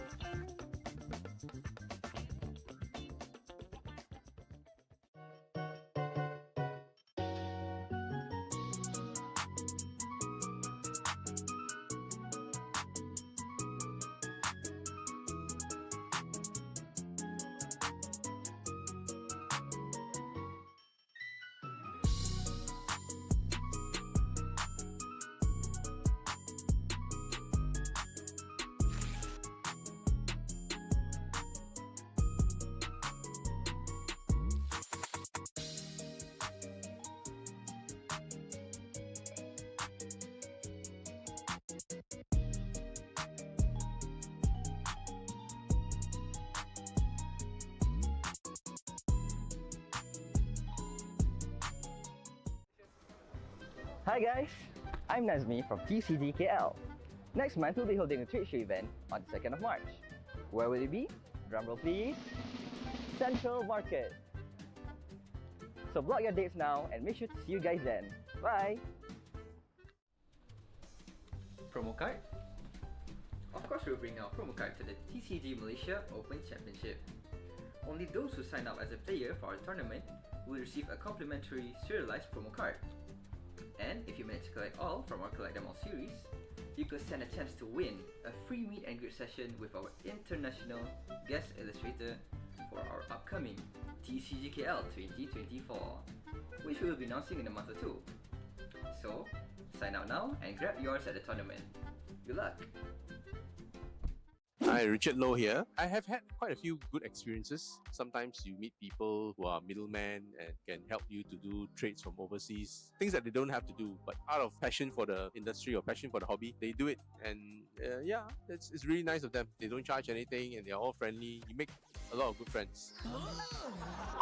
Recently, I find that a lot of the products are quite overpriced. For some things you can't find in Malaysia, you can find in overseas. Pricing wise, also not so friendly here. Managed to get better pricing stuff from US or sometimes over in UK even, or some parts of other Europe. It would have been good if we can get more products here. It does promote a lot of social contact. I think some of the younger generation find it hard to get into TCG. The price not too friendly for them. So if the parents are not able to or not willing to splurge too much, it is hard to get young players coming in. If you are a collector, don't be pressured by other people around you. Go for what you like, find out a bit more about it, start collecting that. Always remember, this is not a race where you rush to the end. It's a marathon. It's a slow marathon. Take your time, collect what you like, be happy about it, and go from there. So don't forget to come over, TCGKL at the JMB Bukit Bintang. See you on the 7th and 8th of October, yeah? See you guys there.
Hi, it's Aaron Minjun here, the MC for today, I guess. It's been a pretty amazing day, I think overall. It's great to see so many TCG enthusiasts coming together here in Kuala Lumpur. I felt that the objective of this event was met by engaging the communities, the vendors, and everyone else to be in this event. Yeah. Out of 10, I'll give it a 10. Yeah, I'll give it a 10. Yeah. Oh, very nice. It's like, I think it's the first time we have this competition in Malaysia, right? I'll be honest, and it's not nothing but obviously a solid 9 out of 10. I mean, the vibe, the community, the energy, I think, and the support, everyone's coming together for this. And even though it's the first ever, it feels like it's not the first already. So I'm having fun. So can't wait for the next one. Can't wait for the next one. Yeah, absolutely.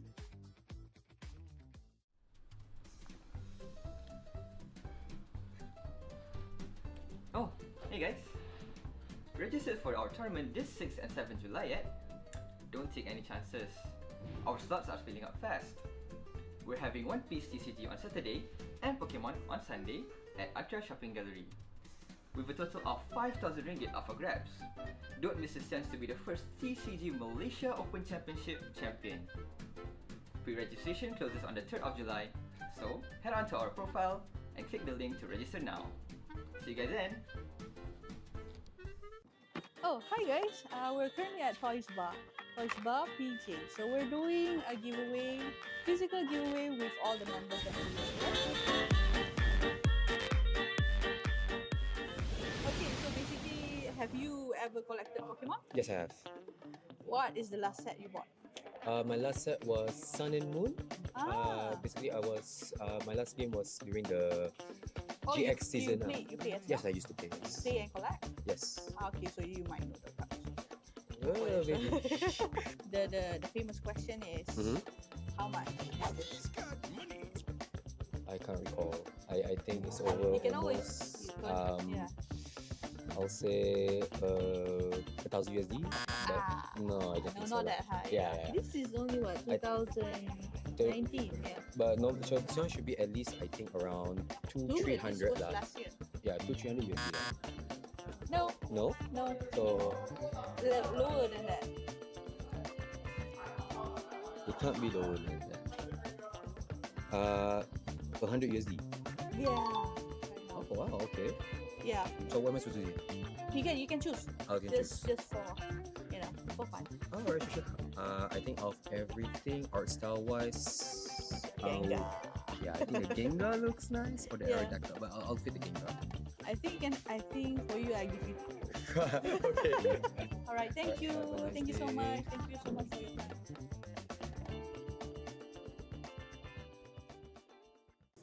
Hi guys, it's me back again at Bukit Bintang Pavilion. We're doing our reels today. We're doing giveaway today, so please come and watch. Yeah, we're not selling anything. So, korang collect Pokemon card tak? No. Tahu Pokemon? Yeah. Tak pernah buka card eh? Okay, so this card comes from a 20 ringgit pack. Can you actually guess how much is this card? Yeah. How much is that card? From a 20 ringgit pack. I think cantik.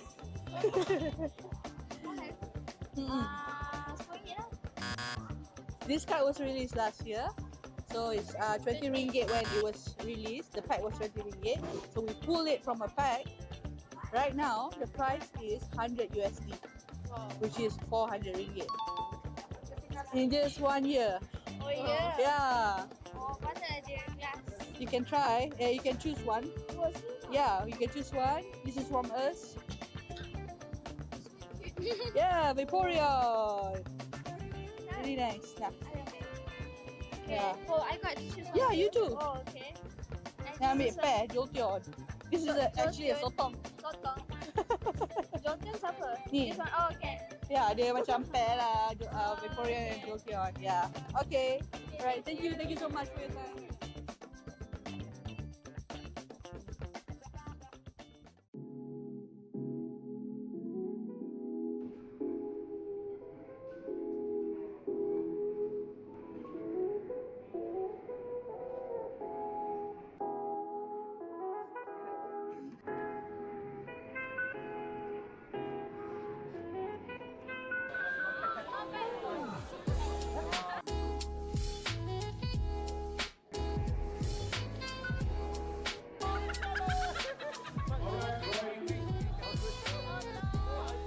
Hi, it's Aaron Minjun here, the MC for today, I guess.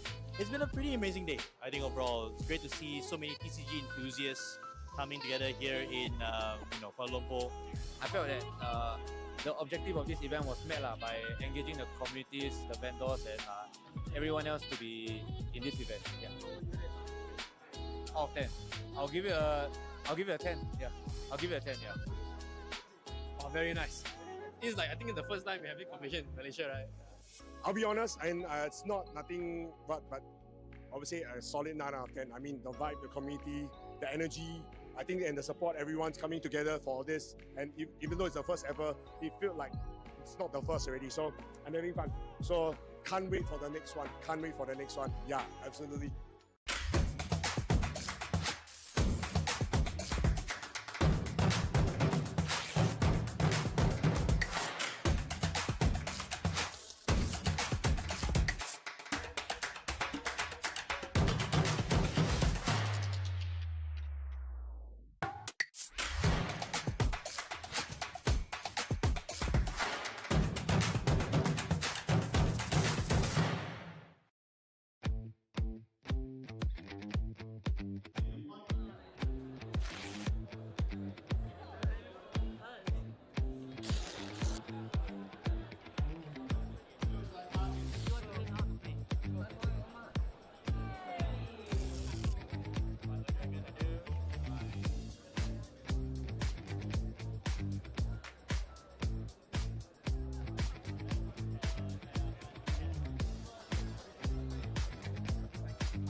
How to get to Central Market.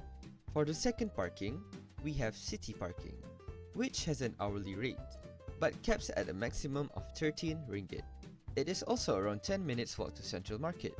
Once you get to the 5-story parking, find the stairs nearest to the car exit and head for the rooftop. There, you'll find a pedestrian bridge. Walk along the bridge and you'll reach an intersection. Turn right towards the KTM station. Entering the KTM station, look left, and you'll see the bridge towards the LRT station.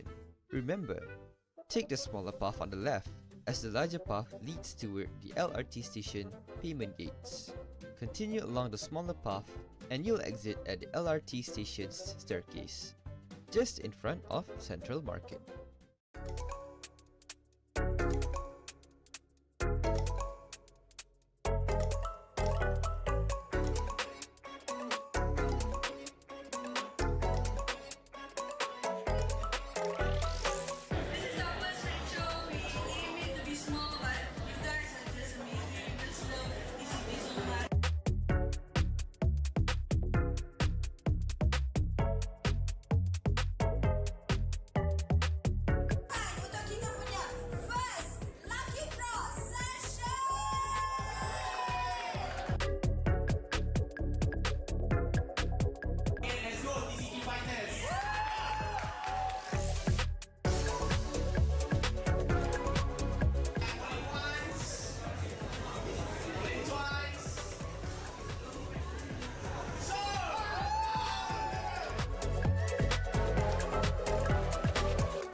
Collecting cards can be daunting for new hobbyists such as myself. Should I get sleeves? Should I get top loaders? Should I get display cases to flex my cards? Or should I send my cards for grading? All of those questions will be answered at our trade show on the 2nd of March in Central Market. So, see you guys there!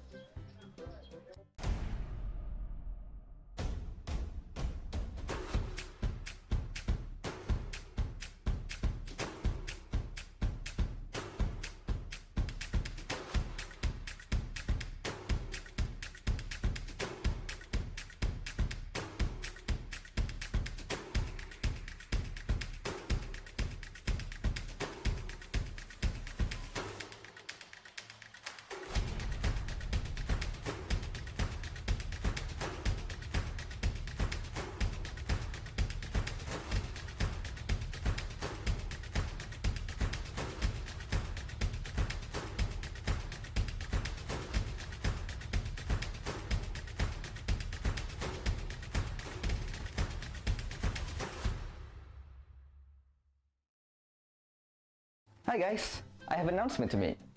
But before that, a quick reminder. Remember to register for our membership before the trade show as it is compulsory for trade show entry. Moving to our main announcement. During the event, we'll be doing lucky draws. There will be 3 sessions, 1 PM, 5 PM and 9 PM. However, those who want to participate have to register within the hour before of the session itself. You will need to show your proof of membership to our PICs during the lucky draw registration. What are the prizes, you ask? Let's show them a little teaser. A Gem Mint PSA10 Monkey D. Luffy from Bandai Games Fest! So, what are you guys waiting for? Sign up for membership now! See you then! Hi guys, it's me, that's me again. So, for our very first trade show, we'll be having vendors from various TCG scenes, from Pokemon, One Piece, Magic the Gathering, and many more. Not only that, we'll be having hourly auctions. So keep your eyes open and your ears open for our hourly announcement. So, make sure to bring your family and friends on the 2nd of March. See you guys then!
everybody, it's me Iman from TCGKL and we're back again here in Perth.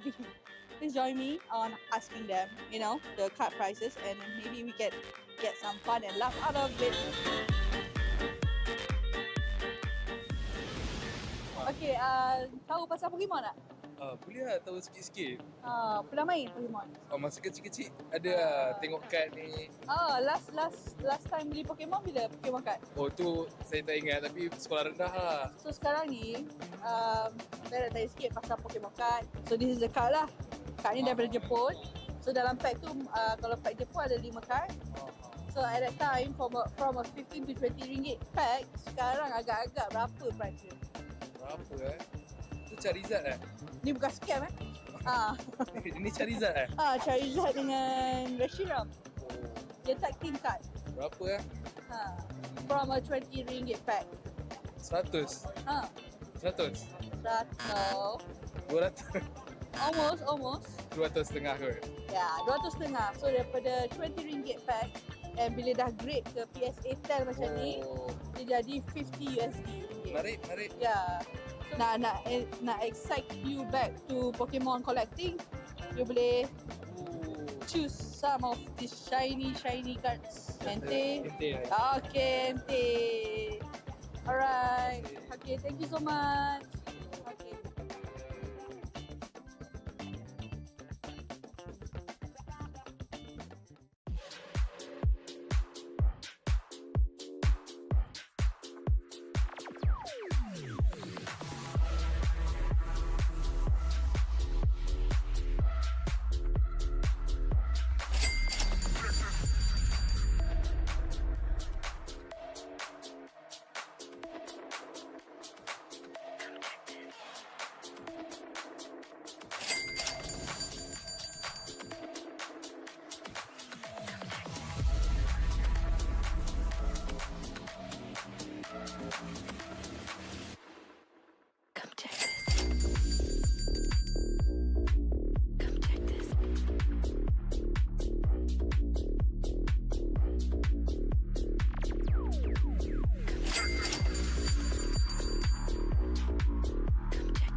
For an even more exciting news, we're bringing 3 TCGKL promo cards. All of them will sell at 24.90 ringgit. For our first promo card, however, we'll be doing a Collect Them All series, where if you manage to collect all of the Collect Them All series during our mini events this year, you'll stand a chance to win our international guest meet and greet lucky draw. These cards will have a serial number on the back, so only one person can own one card and needs to be registered during the event. So, make sure you don't lose it. Bye!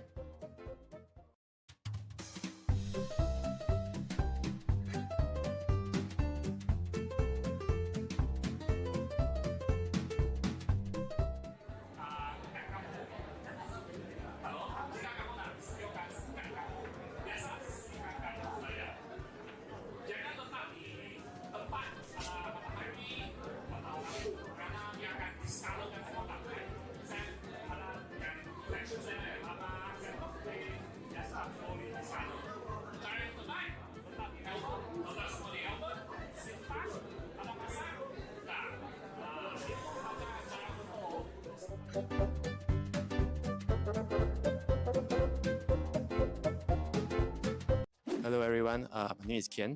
I am both a player and also a collector for Dragon Ball Super card game. I have been actively collecting and playing the cards since 2018. And even though Dragon Ball Super is less popular in Asia compared to Pokemon or Yu-Gi-Oh or Magic, I've still been actively participating in online and offline events across the region. I think the most recent events are the online regionals and also last year Asia finals. My best achievements back in these events are top 4. It's definitely gaining more traction as we start to see more and more collectors are beginning to recognize the actual value and potential of Dragon Ball Super cards in comparison to a few years ago where people would just buy and play the cards. Many of them have actually started to send their cards for professional gradings and scorings like you would previously only see in Pokemon or Magic card players. To me personally, from a player's perspective, it's always advisable to try out different games to see which mechanisms you prefer the most.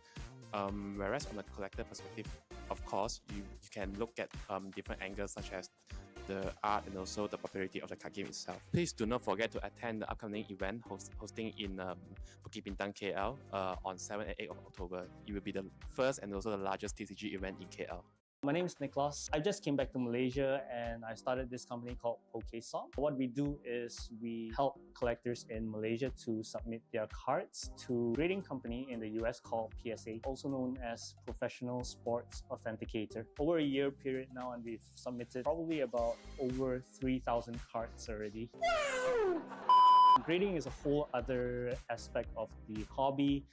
There are players, there are collectors, there are investors per se. He's got money. Biggest 2 pieces of advice, do a thorough research, because if you come in not knowing anything, you might make a lot of mistakes. And then the second piece of advice will probably be for the collector to not FOMO. It's actually the fear of missing out. Take your time because the set's not going anywhere for a while. Take your time to do your research, buy other things, and then come back to the set after a while. PokeSong will actually be opening a booth at TCGKL for both days on October 7th and 8th at GMBB Bukit Bintang. We're going to be doing a lot of free inspection and accepting submissions as well, so looking forward to seeing everyone there. You guys might be wondering, what is a trade show? A trade show is an exhibition where people from a community or industry get together to showcase the latest products, meet with partners and customers, and study recent market trends. In the TCG scene, we bring the newest cards, display some rare collections, and ultimately have fun with family and friends of the same passion. So, meet you guys on the 2nd of March at Central Market for our very first trade show. So, see you guys there! Hi guys! We from TCGKL have some exciting news. We're bringing TCGKL memberships. What are the perks, you ask? Be the first to receive news ahead from our social media postings. Get member-exclusive merch during our main convention. And this year, for early bird tickets, we're only giving it to our TCGKL members. So, sign up for our membership while it's still free. Bye! Nama saya Eddie. Saya mula berminat dengan trading card games ni sejak tahun 2000 ke 2003. Dan masuk asrama, saya quit dan saya kembali mengumpul kad Pokemon sejak tahun 2019 sehingga hari ini. Salah satu pengalaman paling menarik bila join apa-apa event, especially macam tournament Pokemon Championship baru-baru ni, dapat tengok pelbagai player dari segi jarak umur yang berbeza. Ada budak sekolah dan even ada yang dah jadi mak orang.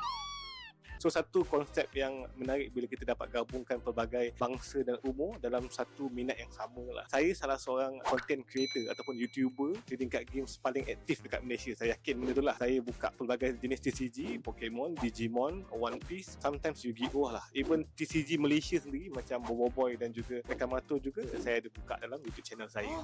Aku terbaik. Jangan lupa untuk datang ke TCG Convention pada 7 dan 8 Oktober. Pelbagai TCG akan dipromosikan. Ini adalah satu-satunya convention yang tertumpu pada trading card game sahaja. Kita jumpa kat sana ya. Oh, hi guys. We're currently at Toys Bar. Do follow us, like us, share us for you to have a chance to win some giveaway as well.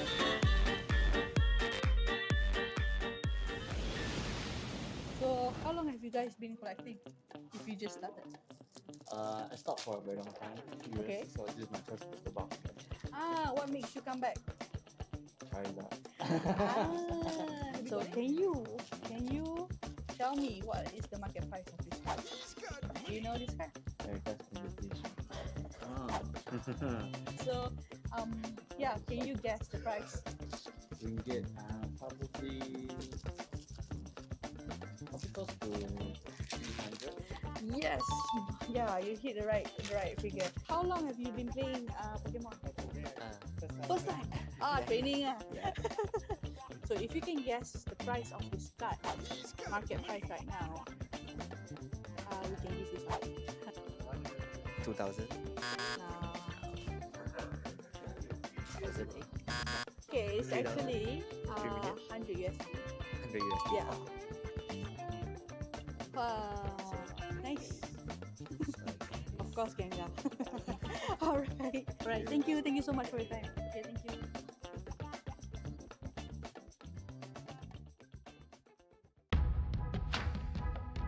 Hello Malaysia, my name is Koki Saito.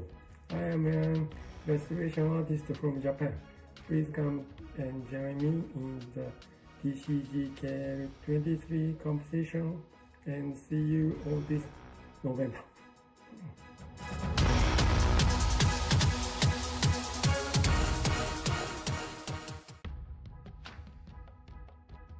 My name is Ruben. I'm going to be one of the mini booth vendors for the event. Join us at the TCGKL event on this 14th November at TMBB Skybox Bukit Bintang. We'll be having Pokemon Style, single card, and many more. So really looking forward to meeting everyone, especially the community from overseas as well. See you in TCGKL. Bye-bye.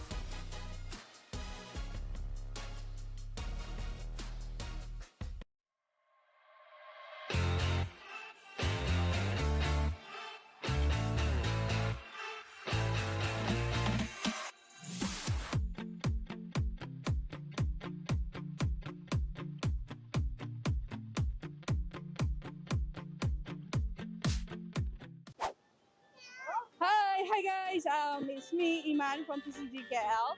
So we are now at Bukit Bintang Pavilion. So please come and join me and see what we have for you today. Okay, so do you guys ever heard of Pokemon? Yeah.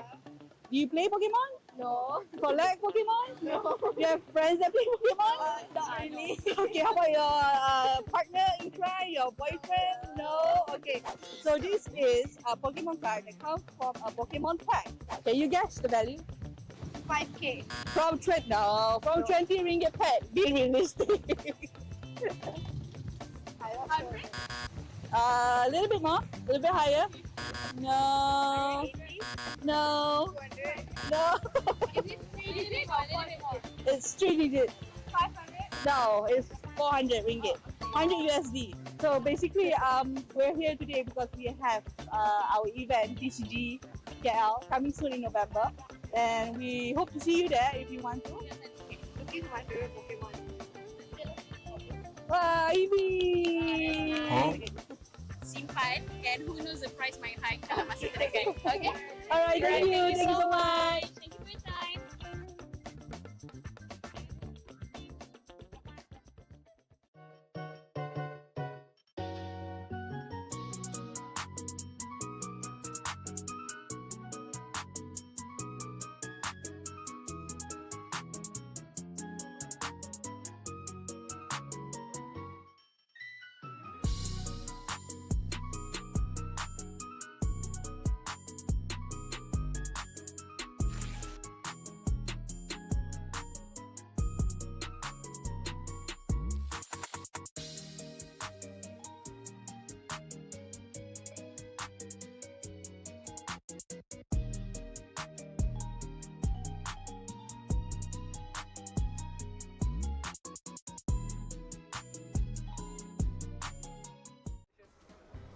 Hi guys, I'm Nazmi from TCGKL.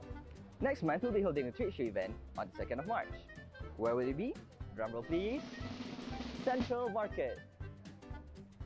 So block your dates now and make sure to see you guys then. Bye! Promo card? Of course we'll bring our promo card to the TCG Malaysia Open Championship.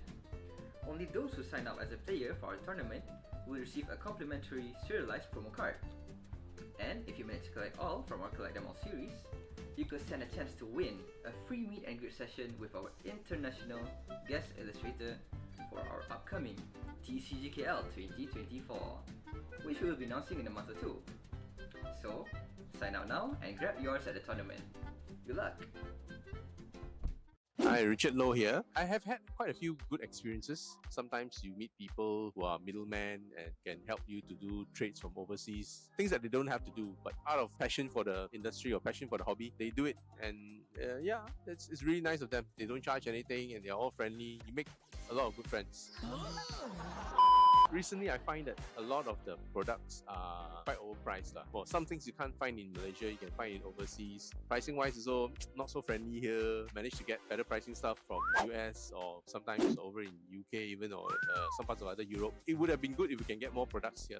It does promote a lot of social contact. I think some of the younger generation find it hard to get into TCG. The price not too friendly for them. So if the parents are not able to or not willing to splurge too much, it is hard to get young players coming in.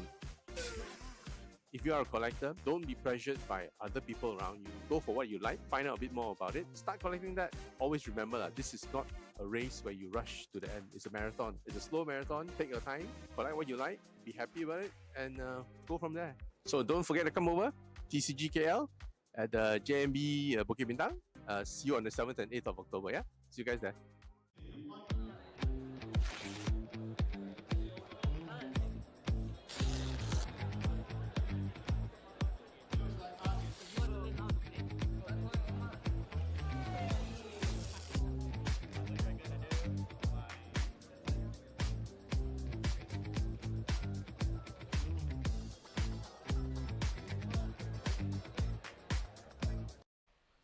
Welcome back, everyone, to Tringar Game Malaysia Open Championships.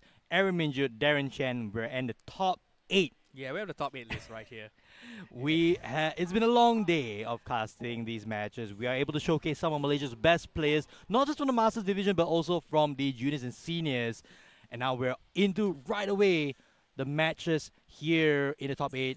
And here we have a very interesting match going for us today. It is two national champions. On the left, Isaac Chen Im Sheng, 2023 national champion. And on the right, Yung Kai Jian, 2024 national champion. This is going to be a nail biter, Darren. It's going to be an interesting battle. Both actually going this matchup where Chen Pao EX, Excalibur versus Lost Box. It's going to be a very similar matchup in terms where both plays Radiant Greninja and Iron Hands. Yeah, so both is going for the same strategy. Iron Hands taking 2 prize on like low hit point Pokemon, yeah. and Radiant Greninja just taking 2 prize on 2 low HP Pokemon if there's no Manaphy in play. Indeed, and now we see here both players here having a quick setup. I would say one player having a quick setup. Yung Kai Jin went first. So 3 Frigibacks right off the bat with a double Dunsparce and a Rotom as well. Do note there's no Radiant Greninja. Oh yeah, that's true. Good catch there. I guess it was prize, or he's just getting a very safe turn. He's just afraid of maybe Isaac or I'm Sheng here getting an early start with this Turbo Lost Box build. Oh yes, the Turbo builds do have a way of actually going for 7 cards in Lost Zone for the Mirage Gate play on turn 1. Let's see if Chen Im Sheng here will get that. Now, it's going to be crucial, all of these flower selectings. Yeah. So the first one here, grabbing a Mirage Gate. So, okay, let's look at the hand. That's not much going that's on. Nothing actually. Just his Pokestop. It's all down to his Pokestop. Will he be able to get a Buddy Puffin? He needs at Oh least no, the Comfey! a Nuzball. No, that's not great at all. Okay, this is not fair. Kaijen is using his powers against Pokestop again. This is not what you want to see as Isaac Chen. Oh no. Alright, so likely having to retreat. Yes, so retreating into the Iron Thorn. So this is actually pretty good here because it does shut down the majority of Kaijen's deck. Pokestop for him also not going pretty well here. What is this? This is going to be an interesting turn here. And is this going to be a collect for 1? I guess so. You cannot Rotom because Iron Thorn's in the active. You can Rotom. So Kenzie Cologne here turning off the Iron Thorn's EX ability just for the 1 turn so that Kai Jen is able to get an instant charge off. Now we see from Isaac's side of the field. Not looking good as well for Isaac. Okay. Oh, Oh, there's a no. chorus experiment here in the bin. That's not great. All right, at Getting least a he switch gets- card. That's important. Now Okay. he can get to use the comfy. So there is already a switch in hand as well there for Isaac. Alright. Going into the convey, flower selecting. Hoping for a chorus here. And we're right into the action here, Darren. I couldn't even catch my breath when we started Ah. off. Ooh, Poffin. decent. He gets a Poffin, so you definitely go for the Poffin because he has a switch card in hand. You go for the Poffin here to hopefully get into some conveys. Yeah. And hoping for a chorus experiment. He needs to get things going. Leaving this to the late game does benefit Yep. Kaijen because he is a setup deck. And when he gets going, this Iron Hands as Radiant Greninja, so much threats going on. Chen Pao EX as well. So we have to see. The players is making sure that we put the cards where they need to be for the lost zone. So far, pretty okay start from I'm Sheng. Of course, not the optimal start. He doesn't get a chorus, but both sides are not essentially doing what their deck's supposed to do early. Both are in a way slower starts. Yeah. But I'm Sheng, at least he gets his comfies out here. Triple conveys here on his side of the field. One flower setting used so far. 2 more to go. We see here comes a switch card. He's definitely looking for that chorus experiment. Will he get it off the next flower selecting? That is This the is key very thing crucial, here. yeah. Let's see Let's whether see. he get even an It's energy a heavy at least. ball, Nesball. No. Nesball not too bad though. I did see an energy in his hand, so potentially Okay. Nesball for a Radiant Greninja. Is the Greninja in the deck though? Oh no, no energy in hand. Sorry, Okay, that's then no. my bad. Alright, but it's still better to get the Nesball because you get a tin in your deck. That's true. So we'll see what he decides. Just passes here. Alright. So now on Kaijen's side of the field, abilities are back on. And this the dance pass is going into the deck. There's a free bench slot now for Kaijen to bench whatever he needs. Radiant Greninja, be it Chen Pao, be it Iron Hands. The world's his oyster. Yep. I just want to give everyone an update here. While we're in top 8, this is a best of 1 top 8, which puts further strain here on both these players in order to play for the prizes This is that are up for grabs here at this event. This is gonna be very, very heavily favored Okay. for Kaijen now. Yes, I think it swings back all the way to Kaijen's favor. Here comes an Earthen Vessel. He does get Greninja from the Nesball, so we're looking for a Greninja play here coming up. Yep, I think so. There's not much here that Imjin can do about it. There isn't a mana fee in play or even in his list for that matter.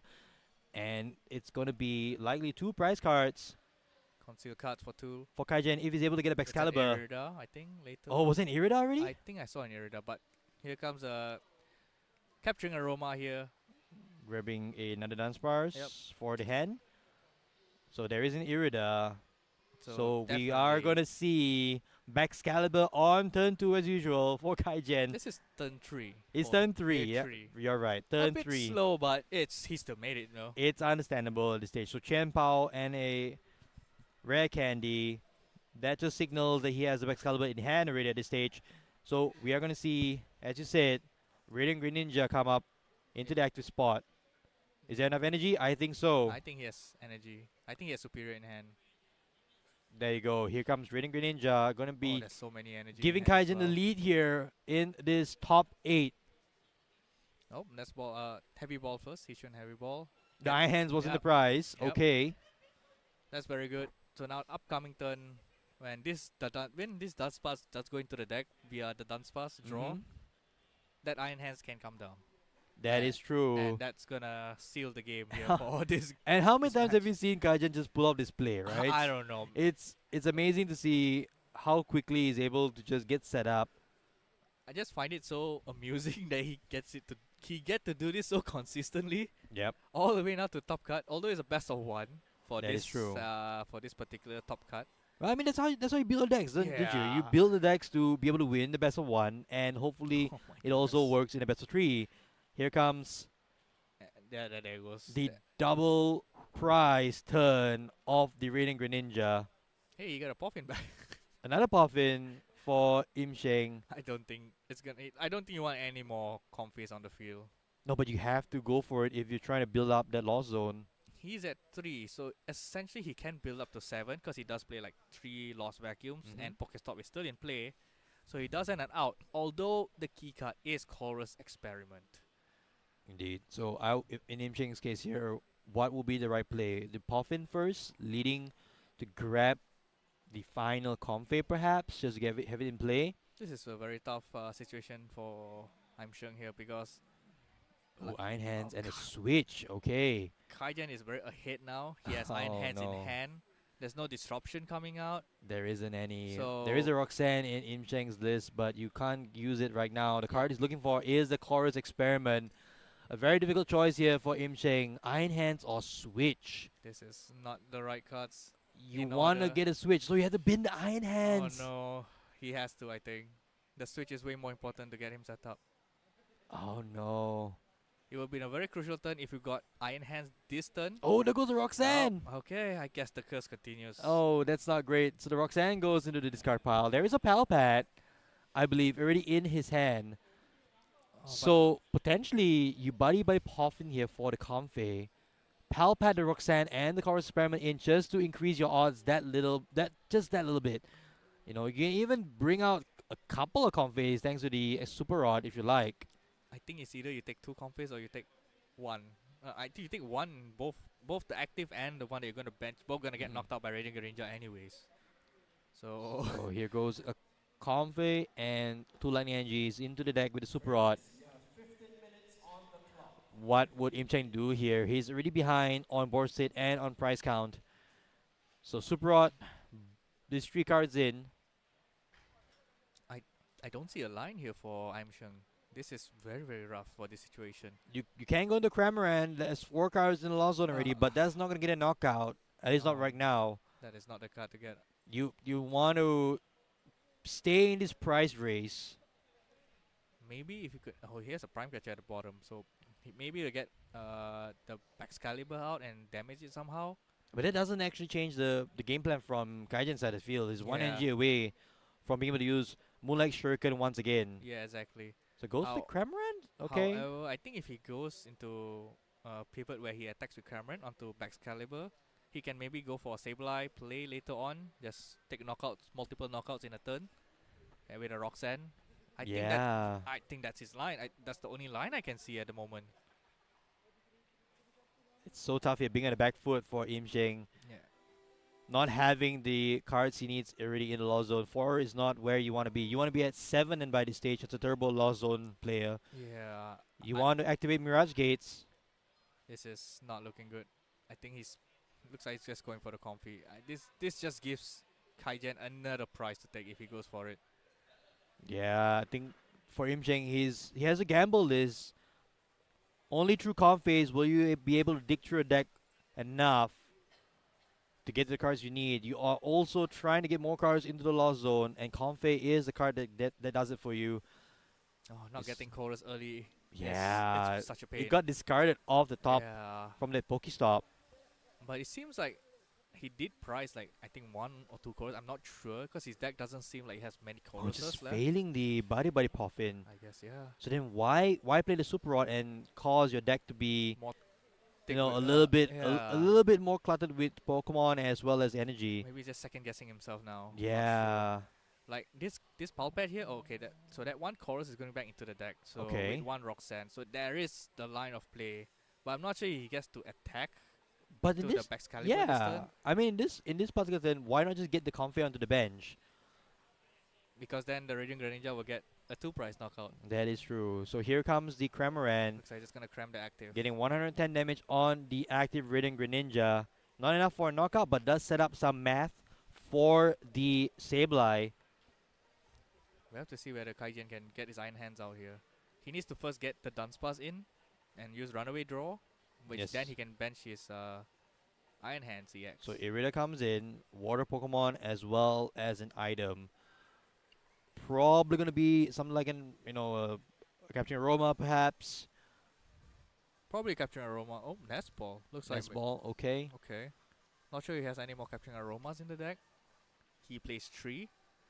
He already played I think 1 that we saw. Yes, yes indeed.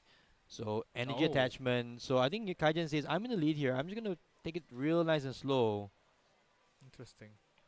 Getting energies even onto the Excalibur on the bench. Just prepping for the hit of right. the damages. So 90 damage onto the Iron Thorns and also Comfey. I think a knockout there.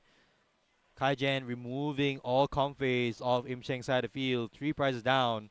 Only 4 cards in the lost zone. This is not looking good. And that is not a hand you want to see if you're Im Cheng here.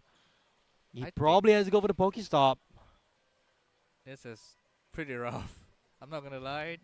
I'm not sure what he can get from Pokestop other than he could hit his choruses again. I mean, the Poke Gear is a one-off. That's alright. there you go. No. Well. I Alright. mean, those cards they do go well together, but not in that way. So hopefully, off this Poke Gear, we'll see another chorus experiment. This time to the hand for Im Cheng. If he doesn't get 7 a chorus, cards. it's Let's take a over. look.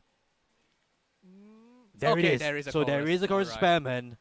Alright, he still gets to play the game. The game continues, but it still does not turn on Mirage Gate. Yeah. We're 1 card short. He needs Lost Vacuum. Lost Vacuum is the only card that Im Cheng can play here to activate Mirage Gate. And even then, what do you go for in this situation? I'm actually not sure, but I think I did. No, that's a Mirage Gate. I think he whiffed it. I don't think he got the Lost Vacuum to get to 7. Now we see that extra Comfey going to the deck, potentially coming to bite Im Cheng back here. Unless his plan all along is to actually go into the Comfey at this stage. Going into it, yeah. I think it's no choice. He has to get another draw in with the Comfey. If not, he doesn't play the game at all for this turn. So now going for the switch play here into the Comfey. We reach 7 cards in the lost zone. Nest Ball and Energy. Energy does get somewhat stuff in. I mean, the question now is whether or not is there enough energy in Im Cheng's deck for him to play into some of these attackers that he has right now. So there is a Mirage Gate, well, a couple of Mirage Gates in hand. There's still no Radiant Greninja as well on Im Cheng's side. And that's pretty much showing the amount of draw power that is lacking. And this in like essentially like a Radiant Greninja mirror. Like if you get it down early, you get to draw more cards than your opponent if you get to use it first. So just retreating into the Cramorant and taking a knockout here. So Kaijen losing the Radiant Greninja, but now here comes Iron Hands EX. If he has the Prime Catcher, I think it's enough. I mean, yeah. So 120 plus 90. Oh no, we're just short. Just short on the damage here. But I think it's still fine. It's still fine. It's fine. If you're Kaijen, you're golden here, having to just charge up that Iron Hands and go for knockout after knockout. This is essentially just setting up for eventually any comeback potential here from Im Cheng. So the only thing here that can help Im Cheng is likely Roxanne. an Ursaluna into a Roxanne. Yes. That is the play that he's looking for in this next turn. Otherwise, Kaijen will run away with this game. He would run away with the Dunsparce. Run away draw. See what you did there. Anyway, moving back into the game, we now see Iron Hands EX going to go into the active 2 prize cards here. I think he's leaving his Dunsparce as it is, as a backup, so he can draw into the Dunsparce if he does get Roxanne later on. That's true. So this Iron Hands is 2 gonna take prize 2 cards. Thank you very much. See you later. And now, Im Cheng, do you have what is required to stay in this game? 8 minutes on the clock. Roxanne. Down by 5 prize cards to 1 here. Alright. Ursaluna comes down. That's the attacker of choice in this scenario. You need the Roxanne here if you're Im Cheng. If he doesn't get the Roxanne, I don't think this game is gonna progress. Yeah. You see it in the deck. Radiant Greninja it's is finally here. Radiant Greninja is the card you want to see. Being able to draw more cards, provided you have the energy in the hand.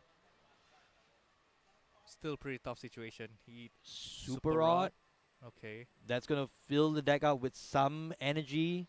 Hopefully drawing into them as well. So you can use Radiant Greninja to conceal cards. Yep. To further dig into the deck for that potential Roxanne. Even going for another Comfey as well. I don't think the Comfey is needed. I mean, who knows, right? Actually, it doesn't matter. It doesn't matter anymore, right? You just need another one. Exactly. So going for Comfey here just means that even drawing into like a switch card or a switch allows you to dig 1 card deeper. Yeah, because he has the Body Puffin, right? Yeah, so here comes... Okay, so going into Mirage Gate. Okay. So leaning into potentially having to retreat them. Yeah, it looks like... You don't really need energy on the Ursaluna, I don't think. I guess he's just thinking whether he wants to pivot the Ursaluna later on after this initial attack. He cannot attack again. Well, yeah, but how do you get the Comfey out of the active now? Is there... I think he's Yeah, you have to be able to attach one to the active in order to retreat. So now is the time. Will we see a Roxanne here from Im Sheng? That's the card that you desperately need in this scenario. It's all about this comfy. It's all in. Flower Flower selecting. 2 cards. And it's Super Super Rod Rod and a Lost Vacuum. Lost Vacuum. A bit too late, Lost Vacuum. So, the only other out here is to potentially retreat into the other Comfey. No playing. Are you sure about the He's going for it. Pokestop? No, Energy. no. Energy. Roxanne! I think that's game. That's probably game. That's not what you're going to see. You Oh, need to no. play the Roxanne, not get into the discard. That's not where you want to And be, you can Roxanne. see I guess Im Kaijin. Sheng there just not happy with his luck. That's not what you're going to see of the Pokestop. I think Kaijin has something to do with Pokestops these past 2 weeks. I mean, you know what? Retreating into the Comfey and then using Flower Selecting to get an energy and then the concealed yes, cards he would would have get it. gotten the Roxanne for Im Sheng. But he wouldn't confirm get the attack off because he retreated. He would need another switch card or That a is switch. true, that so is he has to true. bank on that Roxanne like hitting everything, which I think I would have done it That's because true. it's an all-in play. Yeah, but then And- again, you know, with so much riding on the line, maybe just, I don't know, maybe just hope and pray at this point, right? But now you have to lean into the Ursa Luna to take a knockout. And Kaijin here has a fully loaded hand. He's huge, humongous Ready hand. to just take the final prize card here. Chen Pao in hand. I think he's like even the superior energy retrieval, everything is in hand. So there's no disruption. There's no bueno against Kaijin here. Indeed. So let's see, for Im Sheng, I don't think there's many plays you can make now. You have to retreat into the Ursula. Oh, hang on. He has already retreated into the Comfey. Oh. Okay. Okay. Okay. That's another piece of the puzzle that we didn't account for. No, but then again, how do you get out the active right now? I guess you don't. No, Oh, so he's oh, no, so- reconsidering. Okay. Oh, he is retreating. So Chorus. All right. That goes the Lost Vacuum. Yeah. It has to go. You So need to a play this Chorus now has to be for switch. Yeah. And I think he is out of cards. Oh. I don't think there's much left in his deck. He needs a switch card. So Oh, there Prime it is. Catcher, Prime Catcher switch. as well. But you need to take out the attacker here. You need to go Yes. for the Iron Hands. Force Kaijin to have the resources to get another attacker powered up. You have to go for the switch card.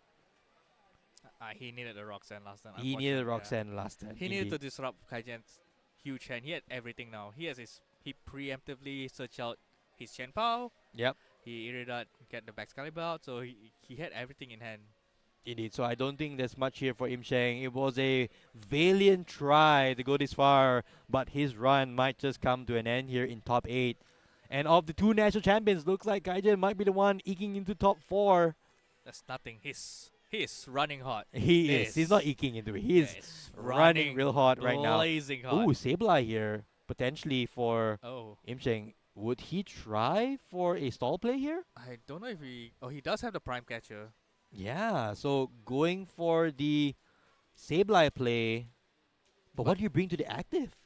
There's nothing... The like, Rotom? There's nothing Or very- the Frigibax? The one with the 2 retreat costs? Excalibur also has 2 retreat costs. Yeah, but Excalibur can attack. Yeah. So you definitely take the Frigibax.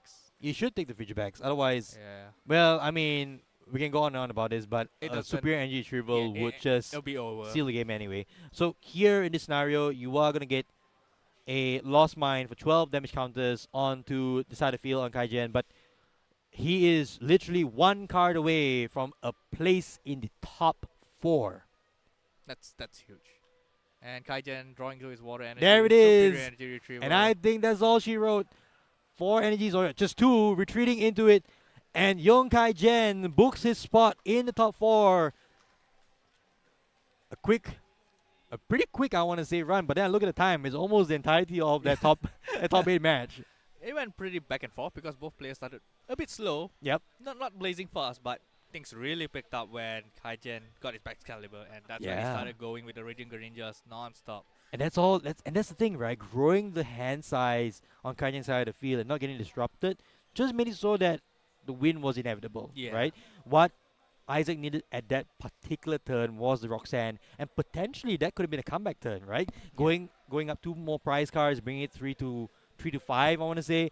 That could have been a turn for him to eke out at least a nail biter of a finale. But losing the Roxanne to that Pokestop, it's just a painful Pokestop. And he's had multiples of that throughout the entire game, right? So in that case, I think we have now one of our top 4 players, Yunkai Jen, booking his spot there, continuing his hot streak from last weekend's national championship winning run with the same Chen Pao the Dunsparce deck. Commiserations, of course, to our friend Chen Im Sheng, last year's national champion. We'll be right back with top 4 very soon. Don't go anywhere. See you soon.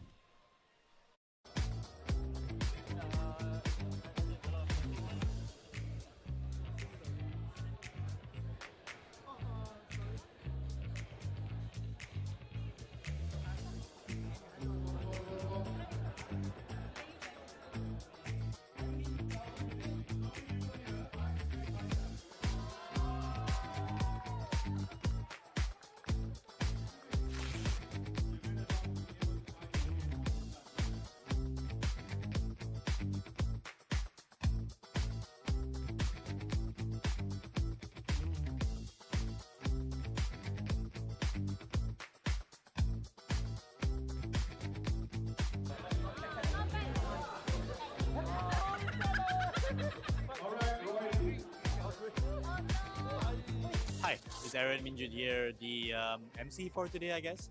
It's been a pretty amazing day. I think overall, it's great to see so many TCG enthusiasts coming together here in Kuala Lumpur. I felt that the objective of this event was met by engaging the communities, the vendors, and everyone else to be in this event. Yeah. Out of 10, I'll give it a 10. Yeah, I'll give it a 10. Yeah. Oh, very nice. It's like, I think it's the first time we have this competition in Malaysia, right?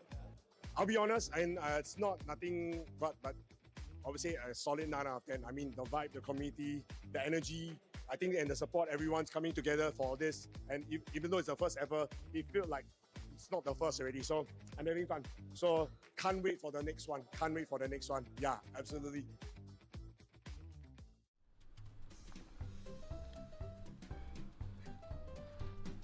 Oh, hey guys. Registered for our tournament this 6th and 7th July yet?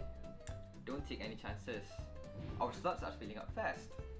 We're having One Piece TCG on Saturday and Pokemon on Sunday at Atria Shopping Gallery. With a total of 5,000 ringgit up for grabs. Don't miss the chance to be the first TCG Malaysia Open Championship champion. Pre-registration closes on the 3rd of July, so head on to our profile and click the link to register now. See you guys then! Oh, hi guys. We're currently at Toys Bar PJ. So we're doing a giveaway, physical giveaway with all the members that we have. Okay, so basically, have you ever collected Pokemon? Yes, I have. What is the last set you bought? My last set was Sun and Moon. Basically, my last game was during the GX season. You play as well? Yes, I used to play. Yes. Play and collect? Yes. Okay, so you might know the cards. Maybe. The famous question is, how much is this? I can't recall. I think it's over. You can almost, yeah. I'll say 1,000 USD. But no, I don't think so. Not that high. Yeah. This is only what, 2019? Yeah. But no, so this one should be at least, I think, around 200-300 This was last year. Yeah, 200-300 USD. No. No? No. So lower than that. it can't be lower than that. 100 USD. Yeah. Oh wow, okay. Yeah. So what am I supposed to do? You can choose. I can just choose. just for fun. Oh, right, sure. I think of everything art style wise. Gengar. Yeah, I think the Gengar looks nice, or the Yeah. Aerodactyl, but I'll fit the Gengar. I think for you I give you. Okay. All right. Thank you. Nice Thank you so day. much. Thank you so much for your time.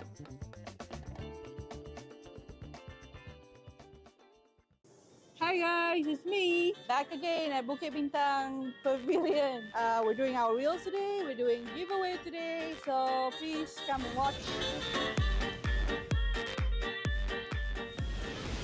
Yeah, we're not selling anything. So, korang collect Pokemon card tak? No. Tahu Pokemon? Yeah. Tak pernah buka card Okay, so this card comes from a 20 ringgit pack.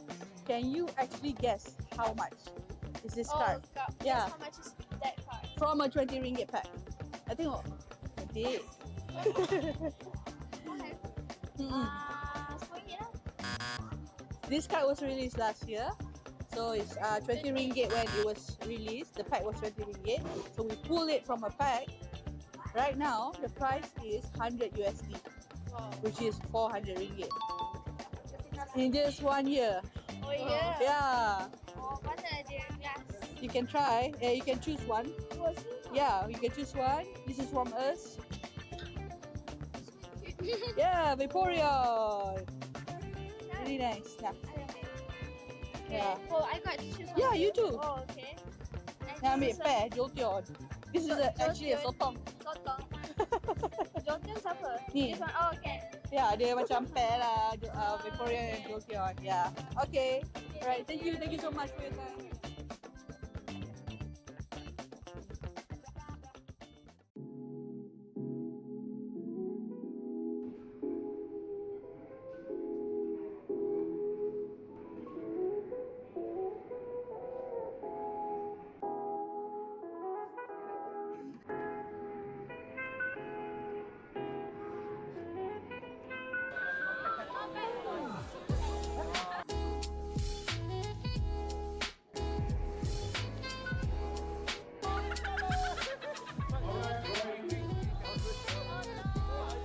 Hi, it's Aaron Minjun here, the MC for today, I guess. It's been a pretty amazing day. I think overall, it's great to see so many TCG enthusiasts coming together here in Kuala Lumpur. I felt that the objective of this event was met by engaging the communities, the vendors, and everyone else to be in this event. Yeah. Out of 10, I'll give it a 10. Yeah, I'll give it a 10. Yeah. Oh, very nice. It's like, I think it's the first time we have this competition in Malaysia, right? I'll be honest, and it's not nothing but obviously a solid 9 out of 10. I mean, the vibe, the community, the energy, I think, and the support, everyone's coming together for this. And even though it's the first ever, it feels like it's not the first already. So I'm having fun. So can't wait for the next one. Can't wait for the next one. Yeah, absolutely. All right, welcome back here at the Trading Card Game Malaysia Open Championships. Aaron Minjut, Darren Chen. This is top 4. We are playing for the big money now, Darren. Yeah, it's getting real close. It's also pretty late into the It day is. now, so everyone had a long day. It's a lot of Pokemon being played. Yeah, let's potentially see the bracket real soon. You know, we just had Yung Kai Jen earlier take the win in the Okay. Battle of National Champions, taking down Chen Im Sheng in I would say respectable fashion, right? The Lost Zone deck is not able to keep up here. Look at the bracket right now. We will have Kai Jen going up against Tommy Leong in the top 4 match, but our feature match is on the other side of the bracket. Vince Ang eking out a win against Amir Roslan. He'll be going up against Chen Jin Chung, who was able to beat Wang Cheng Seng. It's going to be a nail-biter series, this one. This is going to be Lost Zone, Roaring Moon, up against Charizard. All right, this is a bit of a throwback match. It is. It feels like we're back 6 months ago. Not necessarily 6 months, but a few months back. Oh, yeah, fair enough, fair enough. Lost Zone played a lot of Roaring Moon, EX, and before Ursaluna comes into play, Roaring Moon, Iron Hands, these were the cards for Lost Zone decks in terms of how they speed up and just take prizes very efficiently, very That is true. aggressively with big basic Pokemon, with Mirage Gate. So, Would you call this a turbo variant, Darren? That's going. Is it a turbo variant that we're seeing? It looks somewhat similar to what Isaac had in the previous round. So it's definitely a turbo version. He plays 3 Lost Vacuum on the side of Vince Ang.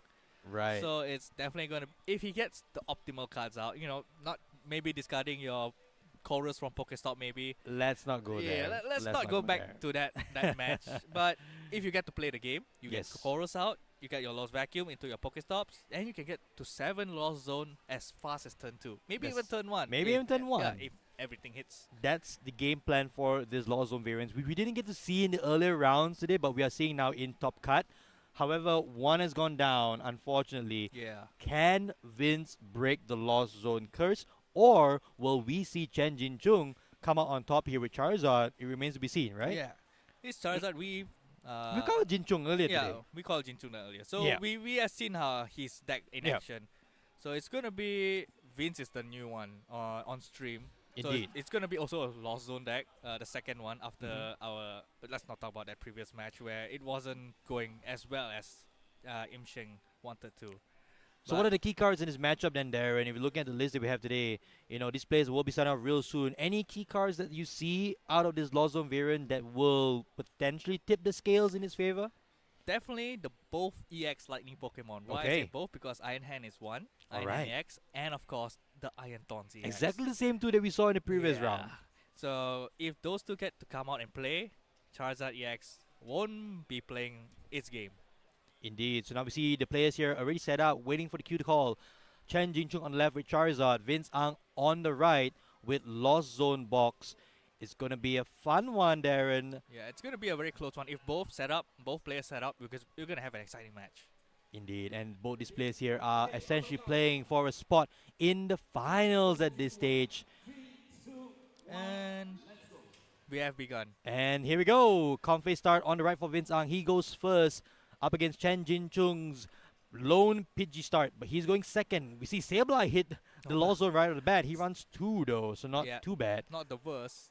But it's Another definitely not Confe ideal. on the bench. Switch card into the second Confe. Another Floss, I think. This is as good a start as it gets for the Lost Zone player, but binning the Buddy Puffin. I think he's just having more important resources needed. Yeah. So Jinchung here has an opportunity if he has an Arven, but I don't see an Arven in hand No, yet. I don't. It's just a Charmander, I think. But this is the Pidgey with a proper attack. This is the one we call for family. Yes, Call for Family can help get out Yes. some big boy Pokemon out if needed. Or potentially, would you just go for Rotom in this scenario? It's a bit risky because you lack the setup because of how explosive Lost Zone decks can get. Right. Because Vince is already at 2, which doesn't sound like much, but it can go to 7 real quick. And then, of course, the nemesis of every setup deck, Raiden Greninja, Yes, might come into play here. So we'll see a Nest Ball from Chen Jinchung. I would assume going for another Charmander, maybe another Pidgey. Nest Ball is probably going to get either Rotom if he wants to go that route. If not, it's probably another Charmander. Do you see an energy card in Jinchung's hand? Yes, he does. He does have an Alright, energy so card. there is a potential of Call for Family. Yeah, at the least. At least as a Call for Family. He does have Rare Candy into Pidgeot next turn. So Oh, decent. So Alright. he can, if he has a PG in deck, he can go for that Call for Family play here. But you also want to have the Manaphy down, respecting that Raiden Greninja. Oh, hang on a second. Do you see a Manaphy? I don't think I saw a Manaphy in the deck. There is one in the list, but not one in the deck. I think he's going Oh, through boy. it again and again. Maybe he just missed it. Or Hoping is he it missed Price? it. Oh no. It sounds like it. I didn't see it, Darren. It's Price. I think it's Price. Oh no. Manaphy Price, the worst nightmare for every evolution deck going against Lost Zone Dog. He might Lost just Zone lose decks, both yeah. Pidgeys or even both Charmanders. We shall see. At the very least, Call for Family here will get another Charmander, I would presume. Probably gonna get a PG and a Rotom or another.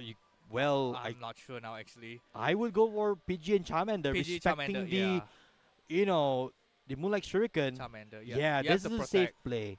So But- even if Vince go for double knockout on the Pidgey, you still have the Red Candy in the Charizard and start swinging. Unfortunately, this does set the target onto both PGs It with does. Radiant Greninja, and there will be no more PG for I don't know how long.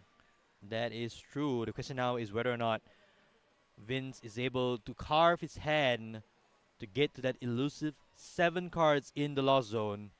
If you're just joining us here, where have you been? We have been at Atria Shopping Gallery for some of the best Pokemon TCG coverage you could ever ask for here in Malaysia at the Trading Card Game Malaysia Open Championships. We are in top 4. One of these players will be progressing to the grand finals for a chance at a prize pool of 3,000 ringgit. So Vince here is retreating into his second comfy, another flower selecting, deciding on what is his 2 cards, which we can't see unfortunately yet. Yep, Looks the like it water is a water, energy. it's getting Lost Zone. So 4 at this stage for Vince. A Chorus Experiment and a Lost Vacuum would get him to 7. Or just a Chorus Experiment from this final comfy. Oh no, not another I'm Sheng problem here where Can he he doesn't get it? find a chorus. Is that a chorus? I thought it was. I don't know if I saw a chorus. It's hard to see with oh, the Iron Hands hitting the lost zone. Okay, that is not ideal, but I think it's fine since if you get a Radiant Greninja play, you essentially get 2 prize here. Not horrible, but still no chorus experiment. No chorus, no nest ball to get like maybe even Radiant Greninja to start drawing cards with concealed cards. Oh, going for the Iron Bundle play here. So Chen Jinchung has to switch out this Pidgey. Interesting play. I'm not sure what this is used for because maybe he's just trying to trap that energy on the PG. I'm not sure. This is not a play that I see very often. That's true. We shall see. So just passing no. over to Chen Okay. Jinchung. Now, rare candy, double rare candy in the hand It's with 2 stage time. 2s. Here comes the Charizard. Here comes the Pidgeot. It's time. This is gonna be a huge tempo swing to Jinchung. Oh no. Not even waiting on it. Double rare candy off the bat. Why do you even need to wait? Charizard Let's just EX hits go. the field here with its buddy Pidgeot EX. Oh, what? 3 fire energies from the deck.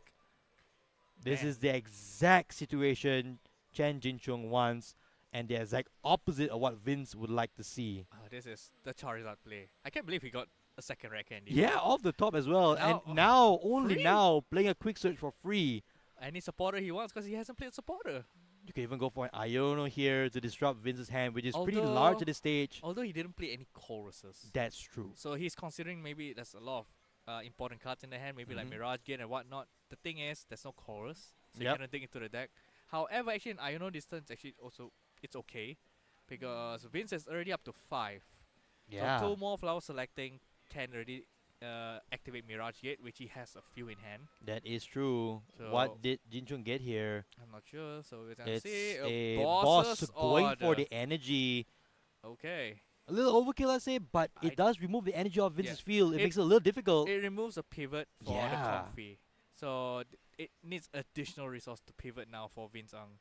Indeed. So now, Oh, I think I see a Greninja. Okay. From this flower selecting. I'm But- not sure what's the other card. so that's a tough one. With a nest ball in hand, it's a bit puzzling why Vince did not go for the Greninja before the flower selecting.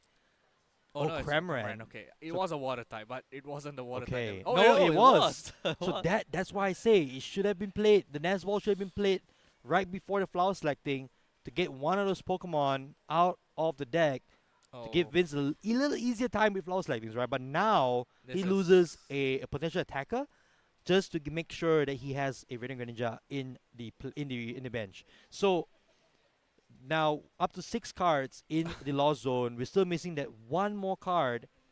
But Vince, I think, is out of energy as well. Yeah, he has no energy in hand. And Vince is just looking at his deck. He has 3 choruses in the deck. Where are you, Chorus Experiment? He hasn't played any if I recounted. Sit every lost zone player ever. Where Both- are you, Chorus? This is not how Lost Zone deck wants to function. It wants to get choruses early and then rely on a lot of flower selecting to combination together. Yeah. And I don't know. This is not the best. I don't see any line And here. just a It's not- pass. This is not the aggressiveness that we were looking for. No, that energy on that Comfey that got taken out by Jinchung last turn Yeah, it comes just- in real clutch here. Vince might have been a little bit suspect in using it. Maybe just holding it in hand would have been a better deal here. But no, here comes another Charizard EX. The number of stage 2 Pokemon on Jinchung's side of the field is staggering. Oh. The amount okay. of HP is staggering. Yeah. That's 3 stage 2 Pokemon in on Jinchung's side of the field. And that's just comfies and just a Radiant Greninja. Just one lone flowers and frogs on Yeah. Vince's side of the field. It's a very swampy land on Vince's side. So now Jinchung will go up 2 prizes against Vince in this top 4 match. We still have about 16 minutes to go, so still lots of time for these players. But the time will start ticking for Vince. Prize of the prize will be taken by Jinchung here. Even able to grab Super Rod just to recycle some resources. No, maybe going for an Ultra Ball instead. Now, Jinchung doesn't want to Iono yet because Vince is still dead drawing, where he doesn't get any choruses or energies. So he doesn't want to Indeed. Iono. He just want to place Arvan, just slowly set up his board, take his time. He's in the driver's seat. Charizard EX, full HP, no pressure whatsoever. A backup PG, Pidgeot in play, backup Charmander in play. Yeah. What else do you need? What else do you want as a Charizard player when you are playing exactly like how Jinchung is playing right now? I know, a Manaphy. Well, you don't even need it at this point, right? What could go down? A Charmander and a Pidgey. You don't Yeah. need that. But it's still 2 prizes. That's you still get true. to keep up in the price race. So now, what does Vince get of this chorus? This flower selecting. Is there a chorus? The Poke Gear No. gets banned because that is a prime catcher. Valuing the prime catcher here over the Poke Gear. This is We rough. finally hit 7 cards in the law zone here from Vince, but it's not looking good. Oh, conceal cards, alright. He gets Okay. to draw 2 cards. And there's choruses. Well, there's double chorus there from Vince Ang. Finally seeing the elusive supporter that he's been waiting for all game. It's finally here. Yes, indeed. So the question now is, will Vince be able to get off an attack on this Charizard EX? Potentially the Radiant Greninja, or perhaps even going into the Ursaluna. Oh, he has, if I remember, yeah, he has Roaring Moon EX. So he can pivot into Roaring Moon EX, go Indeed. for Frenzy Gouging, knock out this Charizard EX. But where does it leave you? It just Yeah. gives a 2-prizer over the Jinchung side of the field. I think the nicer play is definitely the Greninja play, because then Yep. you get to essentially use the 1 price attacker. That is true. Take out 2 prize cards Yeah. for Vince. Stay in the prize race. But momentum back to Jinchung, obviously. So 2 cards from the Super Rod, a Water and a Lightning. We Essa- probably will see a Mirage Gate now. Yeah, essentially Vince's hand activates completely right now. Yes. His hand was full of Super Rod and Mirage Gate. That's exactly What you the want. kind of hand you want if you hit 7 cards in the Yeah. Lost Zone, Darren. Exactly. That's what you did not get. So Mirage Gate here, the key card of this Lost Zone decks. Getting 2 basic NGs of different types from the deck onto the field in any shape or form. But you can only use it with 7 cards in the Lost Zone. And you get to, accelerate whatever energy onto the field as you like. It's Yeah. a very broken card, but it's, of course, It has holds its back. downsides, Yes, right? It it's- has its pros and cons. So now we will see Vince tie up the price race here, 4-4, With no 2 prizes on field. with no 2 prizes on the field. Yeah, So that's it's very good. advantage on the Lost Zone box side in that vein. So, as much as how bad Vince drew earlier, Yes, indeed. It still comes to fruition in the end so far. He's considering benching the Roaring Moon. Oh, I think Or Ursaluna, I can't recall. I don't think you're gonna bench any 2 prizer. You should not. You definitely should not. So Pokestop top. comes down. Looking for more resources here, Vince. Dark. Energy, Mirage Gate, Chorus Chorus. Experiment. Alright, that's another chorus. Not ideal, but he does have a Chorus Experiment already in hand from that concealed cards earlier in Yes. the turn. Now this is also another key point here. If Jinchung does Iono this turn, Jinchung already putting the Charmander onto the Pidgey, saying, "Yep, I know where you're going for." So there goes the Charmander and the Pidgey. 2 prize cards for Vince Ang. staying in the game, keeping up with the price, and I think this is a very nice turn to Iono. Indeed. So this is a turn where you want to disrupt the Lost Zone player's hand for Jinchung. And Jinchung does play Lost City. Oh, So Lost City interesting. into Iono, Iono into Lost City, and then this Greninja is gone. No more Greninja. Yeah. Now, I'm not sure if that's the biggest problem that Vince will have. I think he would need another attacker regardless of the fact. But that is a draw Yeah, it's a draw engine. engine that gets taken out for good Yeah, in it's this gone. series. It's nada. It won't be coming back anymore. Yes. So, Lost City in play. Yep. Bumps the Pokestop. That's what we want to see here for Jinchung. Not for Vince, obviously. Into the discard pile goes the Pokestop. Now we're gonna see the Iono. The Hino's already in hand there Yep. from Jinchung. He's lining it up. Yeah, it's just And here it comes. Big, Not even big considering Iono. benching the Bibber or the Bidoof. Yeah, I think Not wanting to give a single prizer for Vince. Just Oh, wanna- got 4 cards there. he just want to avoid any liabilities because Mhm. he has everything he needs on field. Yes, 2 indeed. Charizards, Pidgeot to get whatever he needs. So I don't think he needs any other attacker at the moment because that's his 4 prizes right there. Essentially, is if true. what Vince going for.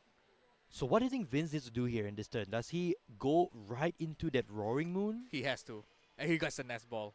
Very clutch card. Oh, so here's what Vince can potentially do. Go into double Roaring Moon if he's able to bump the Lost City. That is the that's probably the main out here for Vince. Yeah. But Jinchung does play the second Lost City, Darren. Yep, he does. So Which here is gonna be comes crucial. the Roaring Moon EX. The one card in Vince's side of the field that will be able to take a knockout on anything Jinchung has, thanks to that frenzied gouging attack. This Now is- he does have to get there though. And it's the Mirage Gate again, and a pivot, Yes, and indeed. attachment. It sounds like a lot, which is a lot. It does sound like a lot. So here comes a Pal Pad, most likely, from Vince, recycling those Chorus Experiment. He needs a Chorus Experiment this turn. He needs it right now, but at the same time, he does not want to get into too many resources of the Chorus Experiment. So he's going just for the flower selecting itself, Okay. and I don't really like this, Darren. I would have put the Chorus Experiment in the deck first. Yeah, so you have more outs. Yeah. But maybe he's just worried that he's not hitting the right things. I'm not sure. It's a bit of a more greedier play, I feel. I'm not Hoping sure to if maybe it's- get a switch out Yeah. before refilling the deck. Yeah. But I'm not sure it's the right play. It is too risky, I feel, at this stage of the game where Oh, there goes a Prime Catcher because he valued the Dark Energy. So he got what he Yeah. needed here, but at what cost? it's a big cost. It's an ace spec. Your prime catcher. That shows that Jinchung like, hey, Oh no. there's no more ace spec. I think that was the second Dark Energy. I think. No way. Oh, Ursa Luna. Okay.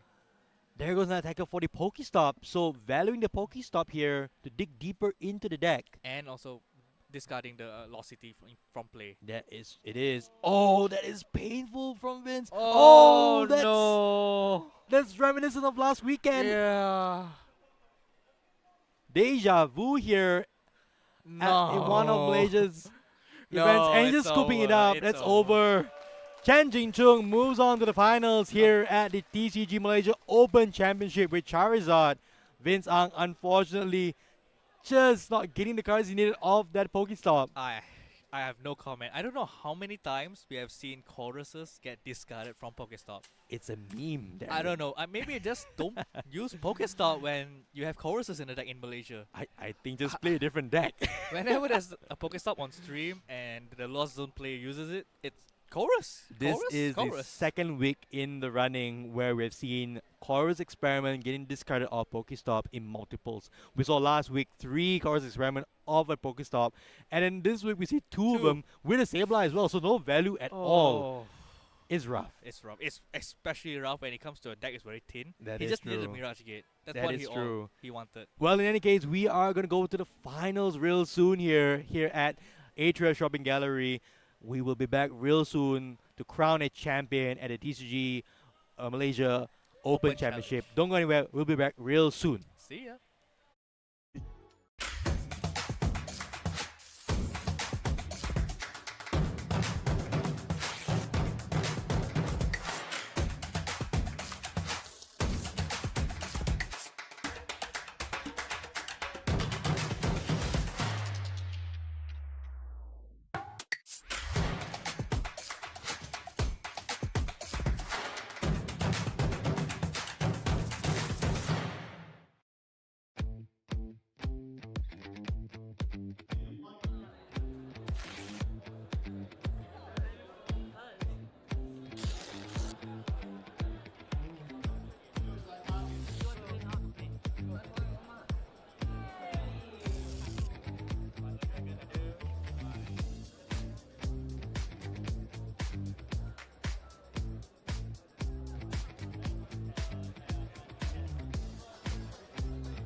How to get to Central Market.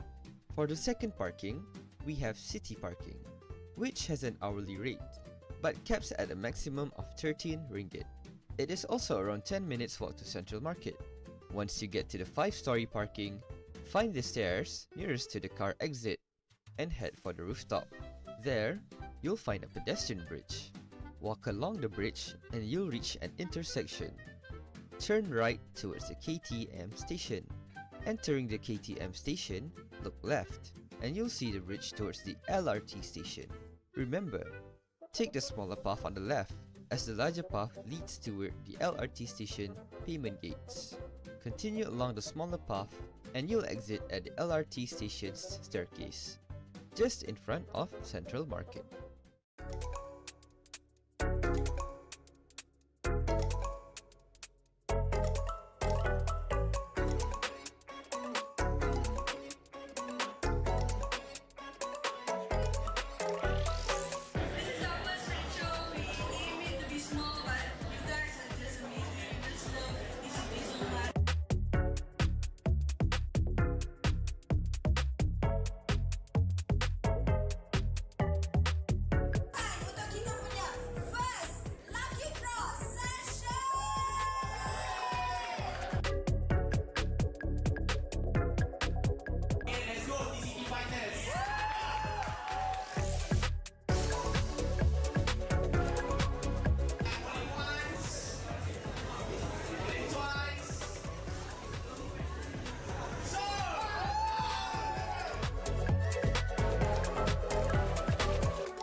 Hello everyone, welcome and welcome. Welcome to TCGKL Roadshow 2.0 semua house.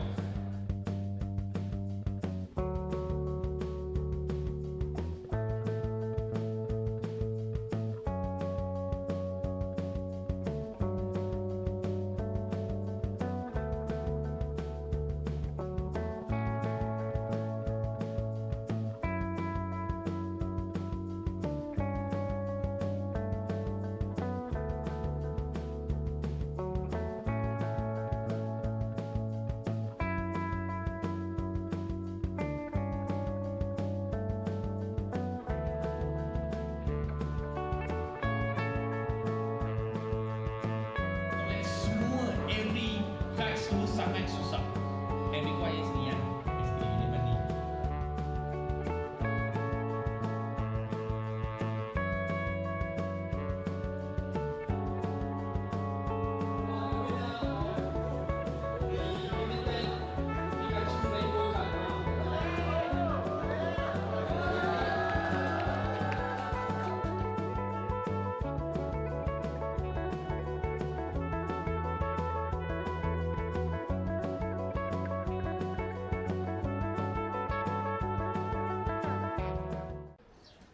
Collecting cards can be daunting for new hobbyists such as myself.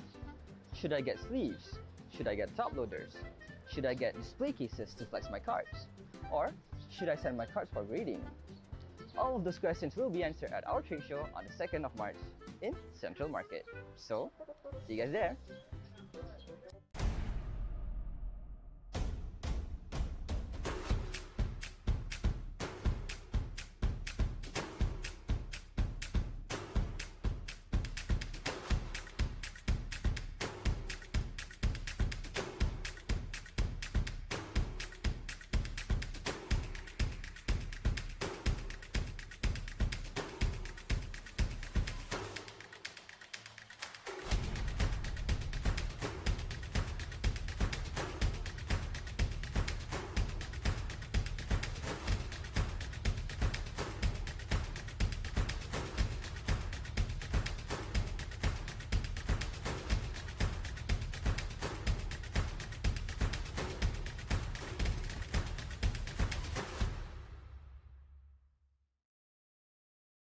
Hi guys, I have an announcement to make.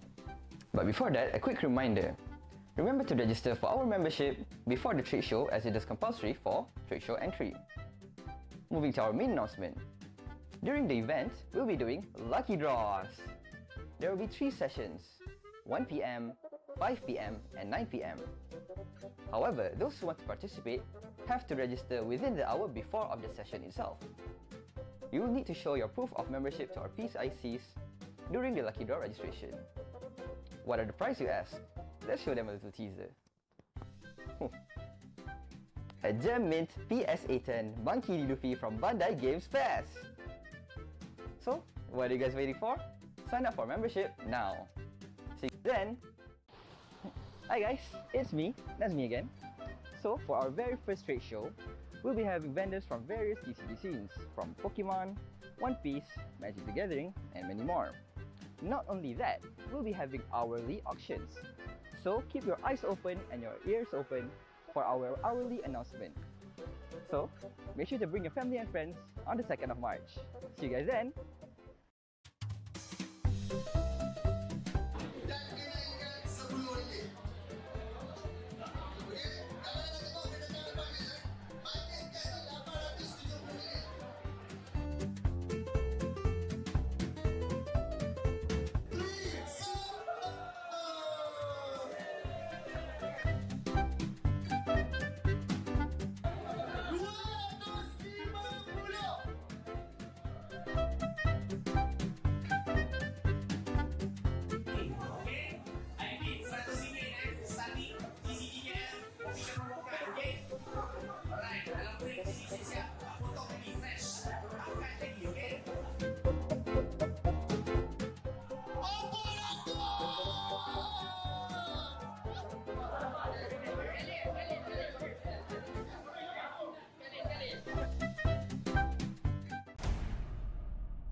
Welcome back, everyone, to the Trading Card Game Malaysia Open Championships.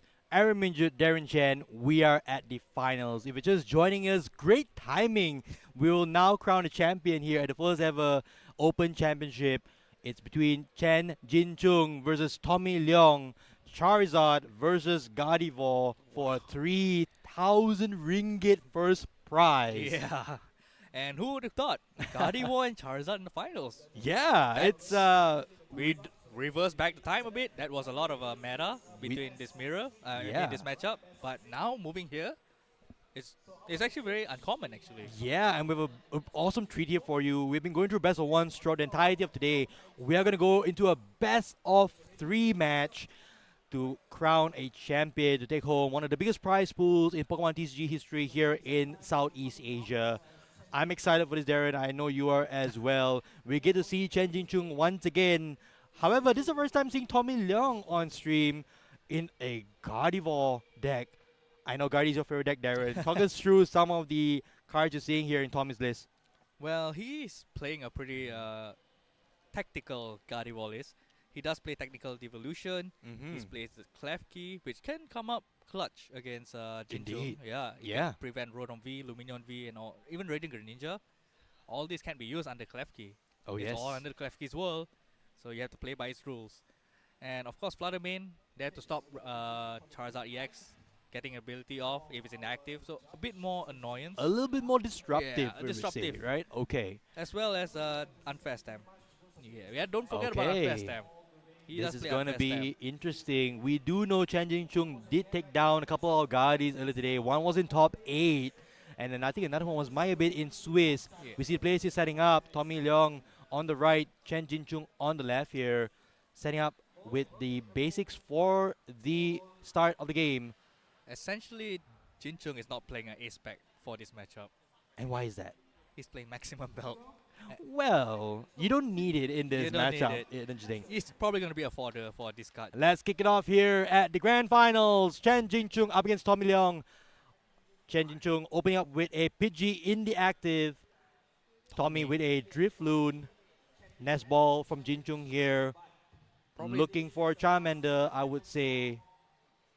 Probably not the best start. Or the that you Rotom. want. Okay, so has a Rotom. Yeah, probably not the best start here from Tommy. I mean, you can't help it. Drifloon is definitely what you want to save. Because you don't want to get it knocked out and you have to super rod it back. Because it's your biggest attacker. He has Right. the highest damage per energy for Gardevoir. For the investment you make on Yes. it, right? So it's a very important card in Gardevoir. Mhm. And especially Jinchung. He plays Lost City. Oh, that will come in clutch here. Double Yeah. Lost City on Jinchung's side of the field. This matchup is definitely sided towards Jinchung because he plays 2 Lost City. Not one, just 2. Well, That's if big. that is true, but if we talk about the best deck in the best of 3 format, a lot of people will put their money behind Gardevoir. Yeah. And now we get to see a best of 3 finally to crown a champion. So Jinchung here going for the Nest Ball. I think I have that Rotom because I see in his hand earlier a Forest Sealstone, potentially using it right away on turn 1 to grab the Buddy Poffin for a double bench. That might be the play here. I think that's what he's eyeing for. Yeah. Because then he can use instant charge for his first turn, basically. Yes, indeed, and at least refill the hand with some resources, hoping to get into these Charizards as early as turn 2. Maybe even a Pidgeot EX. Not sure if it's Lost Cities are priced, which is very important. I think there's one at least I saw in the deck. Yeah, so here comes the Rotom V. We will likely Oh. see... Oh, there's a lot of energy in his Yeah, hand as that's- well. that's Not not ideal. He does have Iono for next turn, so that can help alleviate that Yeah. pressure of not having energies in the deck. And Jinchung just throwing the Buddy Poffin is grabbing off the Forest Sealstone. You don't actually have to reveal that card Yeah. from Forest Sealstone, but Jinchung's like, you know what, I'm going to just play it right off the bat anyway. Going ahead to grab double Charmander, I would think. Yeah, 2 Charmander is safe. There's no threat here from Tommy on turn number 1. Not to say just Tommy, but Gardevoir In general. Yeah, they don't yes. attack. Well, they do with TM Evolution. So we will see this Pidgey survive next turn. So no risk of there not being a Pidgeot EX opportunity for Jinchung. Yeah. And we would like to see an instant charge here, hoping to draw into some of the stage shoes and the rare candy. Hopefully it doesn't go into more energies. That will be not very nice. Well, at the very least, Okay, they no. go down, they go underneath the deck from the Ion next turn. True.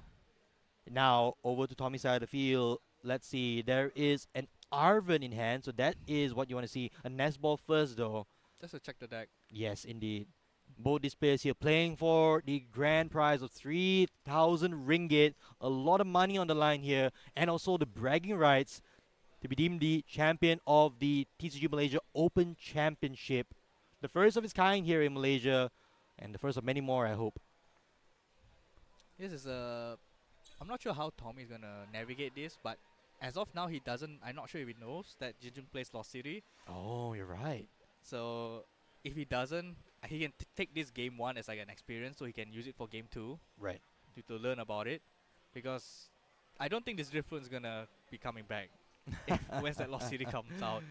Because it's the main target to get knocked out by Lost City. Because it gets rid of the threat. And Tommy only has one Drifloon in the list. Yeah, most Gardevoir decks play 1, so they Right. can have more space for other attackers or sub-attackers like Klefki and this Radiant Ranger. There's a lot of basic Pokemon that essentially you play for different various scenario. So having 2 Drifloons, we did have a player earlier that has 2 Drifloon in the deck. Yep, that's true. That's a bit more less prone to Lost City. Yep. But the strategy for that type of Gardevoir decks where you're playing heavily into just Drifloons is much more predictable. That is true. And here is a TM evolution here from Tommy Leong. Being able to get out of 3 of those routes, 2 of them evolved the Curlia in record time. So far so good. So far so good for Yeah. the Gardevoir deck. Both Setup decks- is pretty decent. Yep, both decks setting up pretty well, I should say. Jinchung get a decent, actually pretty good turn 1. He gets a Rorom, he gets his Charmander, he gets Pidgeot, so everything you want. Everything you want Yeah. as a Charizard deck having to go first. Now, can we see some early pressure from Jinchung? This We- Iono has to Oh, beat the another world. Iono. Alright, so double Iono in the hand. Does have a Buddy Poffin in hand from So- that instant charge. Yeah, no rare candy, but Ultra Okay. Ball. So perhaps using the Ultra Ball right now, getting a Charmeleon? Potentially, yeah. If he wants to thin the hand. Yeah. And thin the cards in the deck. So here comes the Manaphy with the Charmander.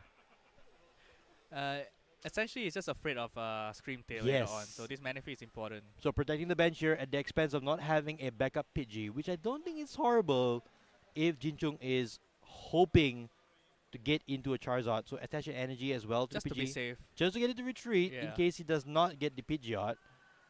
But we should see. Okay, so here comes a few resources. Discarding the Temple Sinnoh, not a card that you want to see or you need to see in this matchup. Going for Okay. Charmeleon. So Alright. yep, He is going for it. for what they need. He does have 2 Lost City in the deck. I just saw briefly Okay. when he went through it. So there is 2. So the ideal hand here for Jinchung of this Iono would likely be Rare Candy Charizard and a Lost City. Yes. That's what you want to see here If you if get you're Jinchung. you get those, I think the game is very close to over. Yeah. Not to say necessarily over, but because Tommy does play Devolution, 1 TM Devolution, but I'm not sure how fast he we can come don't into play. see it though. There is an Ultra Ball, but no Rare Candy. Not the Zard that we thought we were gonna see. Yeah, so it's just a promoting of the Charmander and just passing. He's just gonna insta charge. Not horrible, I want to say, but then again, you also give Tommy the opportunity to be the first attacker in Yeah. this match. Although it is okay, maybe he wants to take knockout on Gardevoir EX with the Lost City, perhaps, because Gardevoir only plays 2. Gardevoir plays 2 Gardevoir EX. So essentially the deck maximum only plays 3, but it's not this archetype that Tommy is piloting. Yep. He only has 2 Gardevoir EX. Not sure if both are in his deck, but he does play 2. But if one gets Lost City, he needs the other one. That is true. And that's a lot of pressure on resources on Tommy's side. And So now- this Drifloon has to survive. And has to take at least some prize cards Yeah. for Tommy here. So we will see a refinement, discarding more of those psychic energies, drawing into more psychic energy. That's pretty good so far. And an Arthozon, so not too bad. Discarding more psychic energy. I see a Monkey Dory and an Ultra Ball. So if Gardevoir EX is a play for Tommy, he has access to it right now. I think you can go for it. I think you just pivot into Screamtail, less threatening one. Just take a knockout on this Charmander. Yeah, oh, Monkey Dory comes on as well. It is. So Monkey Dory can take a knockout here actually on that Charmander thanks to his Adrenaline ability. But he did commit the Dark Energy to it, so I don't think he's going to attack with Monkey Dory. That is true. We will see. I mean, in this scenario, if you want to put a Pokemon in the active, I wouldn't mind the Monkey Dory attacking here, having Drifloon back on the bench and the Gardevoir EX, of course, safe on the bench. It does open up for a counter catcher play for Jinchung next turn, though, going up in price cards for Tommy here. Yes, exactly. So that's if you don't take prizes Yeah. as a Gardevoir, you're behind because Charizard EX. Just take boss's orders and just knock out whatever Gardevoir EX you have. Yep. And just Curlias. You're just being a very big Pokemon EX, 330 HP, Oh, it's Iono here. and you're a Dark type. Gardevoir does not like Dark types. And look at that Iono. Oh, Straight no. into Oh, multiple rare candy okay. for Jinchung. Okay, that's what he wanted all along. That is an amazing hand to have. I don't know if there was a stage 2. There is a Lost City as well. So all the cards that Jinchung was looking for last turn, He got it. he got it in this turn. So Ultra Ball here from Tommy. He's going for another Curlia. Yes, indeed. So double Curlia online here.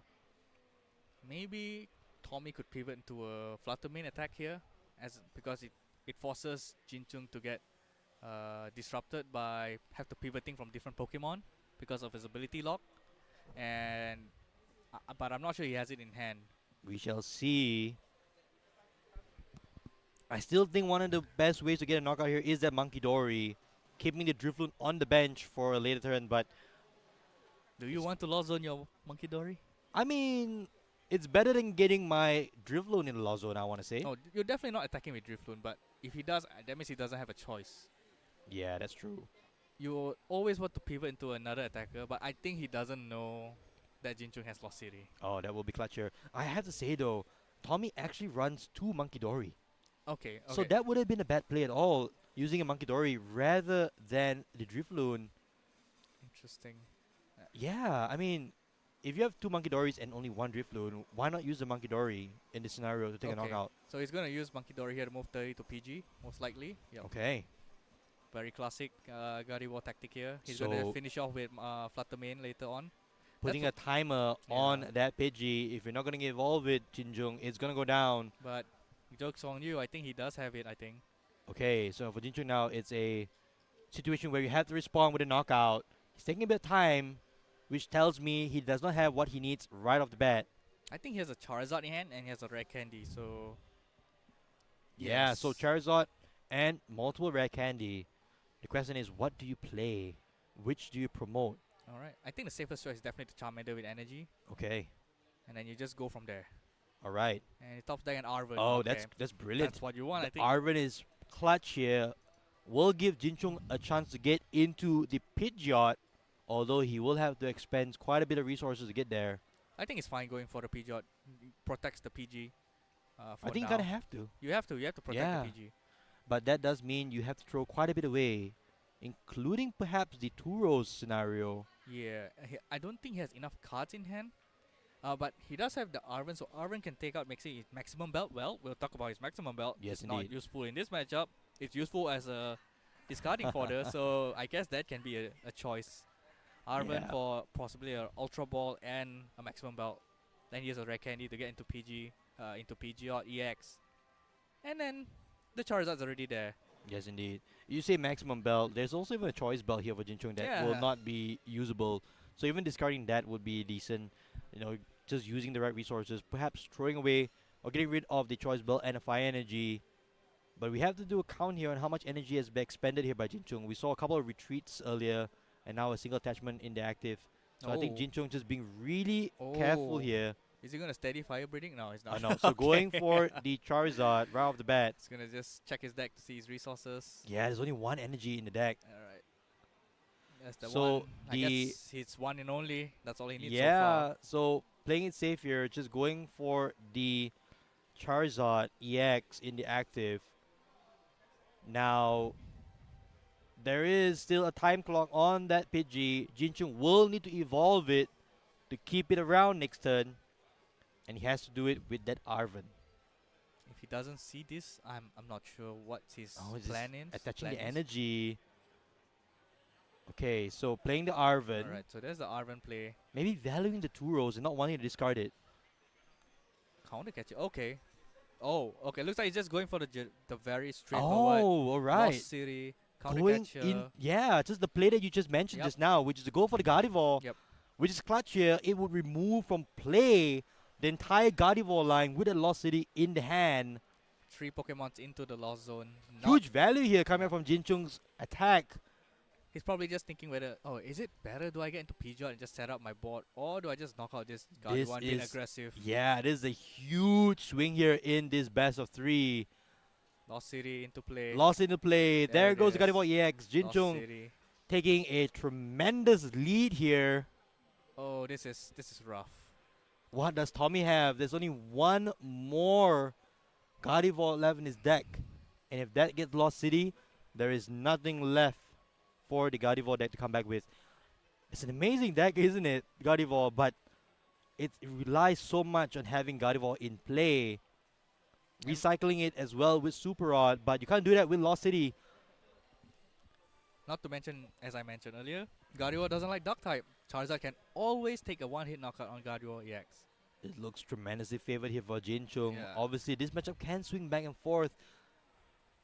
There are a lot of instances where a Gardevoir deck can just rely on single prizes to take knockouts and keep the prize trade in their favor, but it doesn't look like it in this matchup.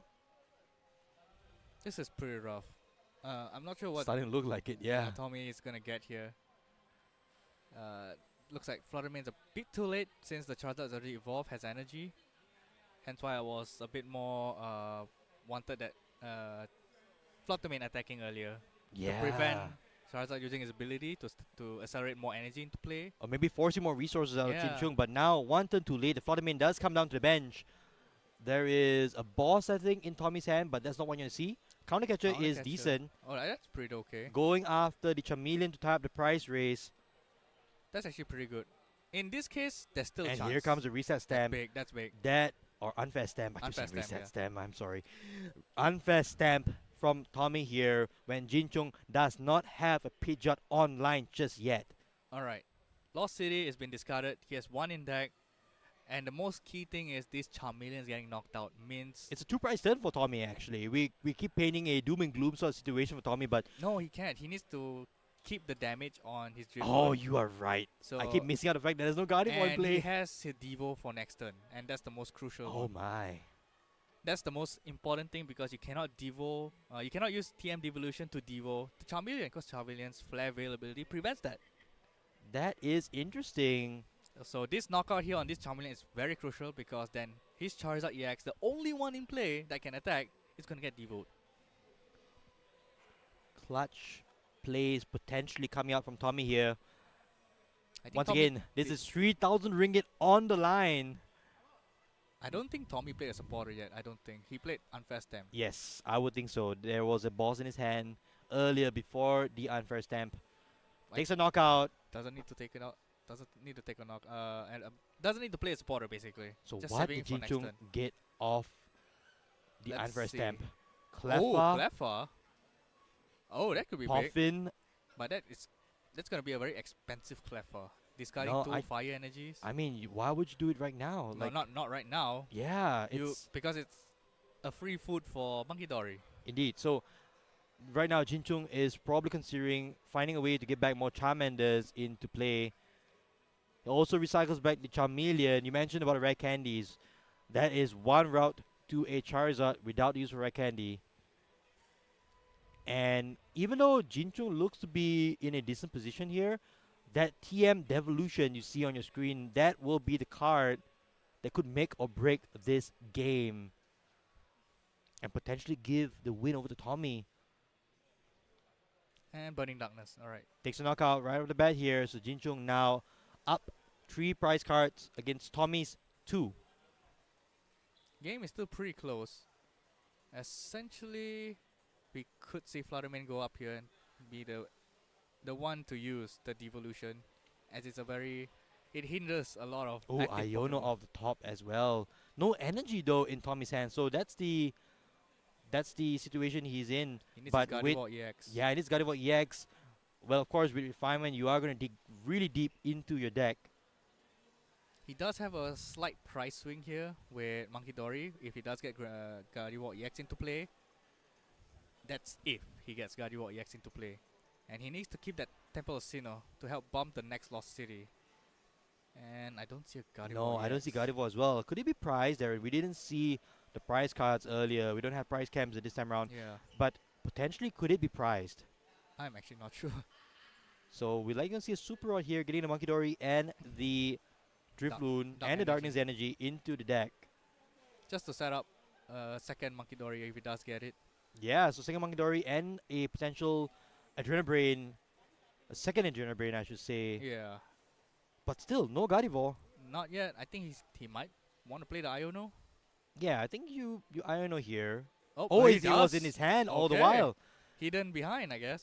So, This Gardevoir EX is the only Gardevoir EX left for Tommy. He cannot Indeed. get Lost City. Although Jin Chung Hand is not that particularly nice. so 3 energies here on to the Fluttermane, being able to take a knockout on that bench Pidgey, putting Jin Chung even further away from getting any other support Pokemon that he desperately needs in this match. This is an interesting situation here. Does he want to attack with just the Fluttermane and just keep his devolution hidden? So goes for 20 damage on 30 damage onto the Charmander through the Adrenabrain. And Temple Sinnoh. No, I Oh, don't okay, that is interesting. That I do not like that play. But maybe he just think Jin Chung plays 1 Lost City, but he in fact plays 2. So there's no way to bump the next Lost City. Yeah. And he does get Iono and a rare candy from Jin Chung. From that Iono. Okay, so rare candy in the hand here for Jin Chung. Okay. Alright. So this Dark Energy that he drew from the Iono allows him to get another 30 damage. Oh wow, a 2-price turn actually. Taking out the Charmander No, he could next not- turn. I yeah, mean, not next right turn, now, yeah. but next turn. If Jin Chung doesn't get it evolved, but he goes after the Pidgey, Yep. takes a knockout there. ties the prize race. We see another Charmander in hand, but that's about it. There is an Iono though. So potentially getting 3 cards for Jinchung. He's saving that devolution. Yeah, Just smart saving play it. here from Tommy. But it will get moved down to the bottom of the deck with the Iono. This is also a very crucial turn. I don't think Counter Catcher is live. And there's no boss order in Jinchung's hand, so I think Gardevoir EX is safe at the moment. Safe for now. Yeah. But the 60 HP Charmander as well. Oh, that's a bit risky actually. That is risky. That's a free prize right there. Yeah, that's actually a free prize. Well, but in this case, you are going to go down 1 Charmander regardless. You can lose either the damage one or a fresh one. I think Jinchung here is just hedging against that. He wants to have at least access to 1 Charizard next turn. There is a situation where Tommy just wins next turn. Okay. There is a line. Alright. But he has to get everything. He needs TM Devolution. Actually, he can't. I'm not sure. He only plays 2 Dark.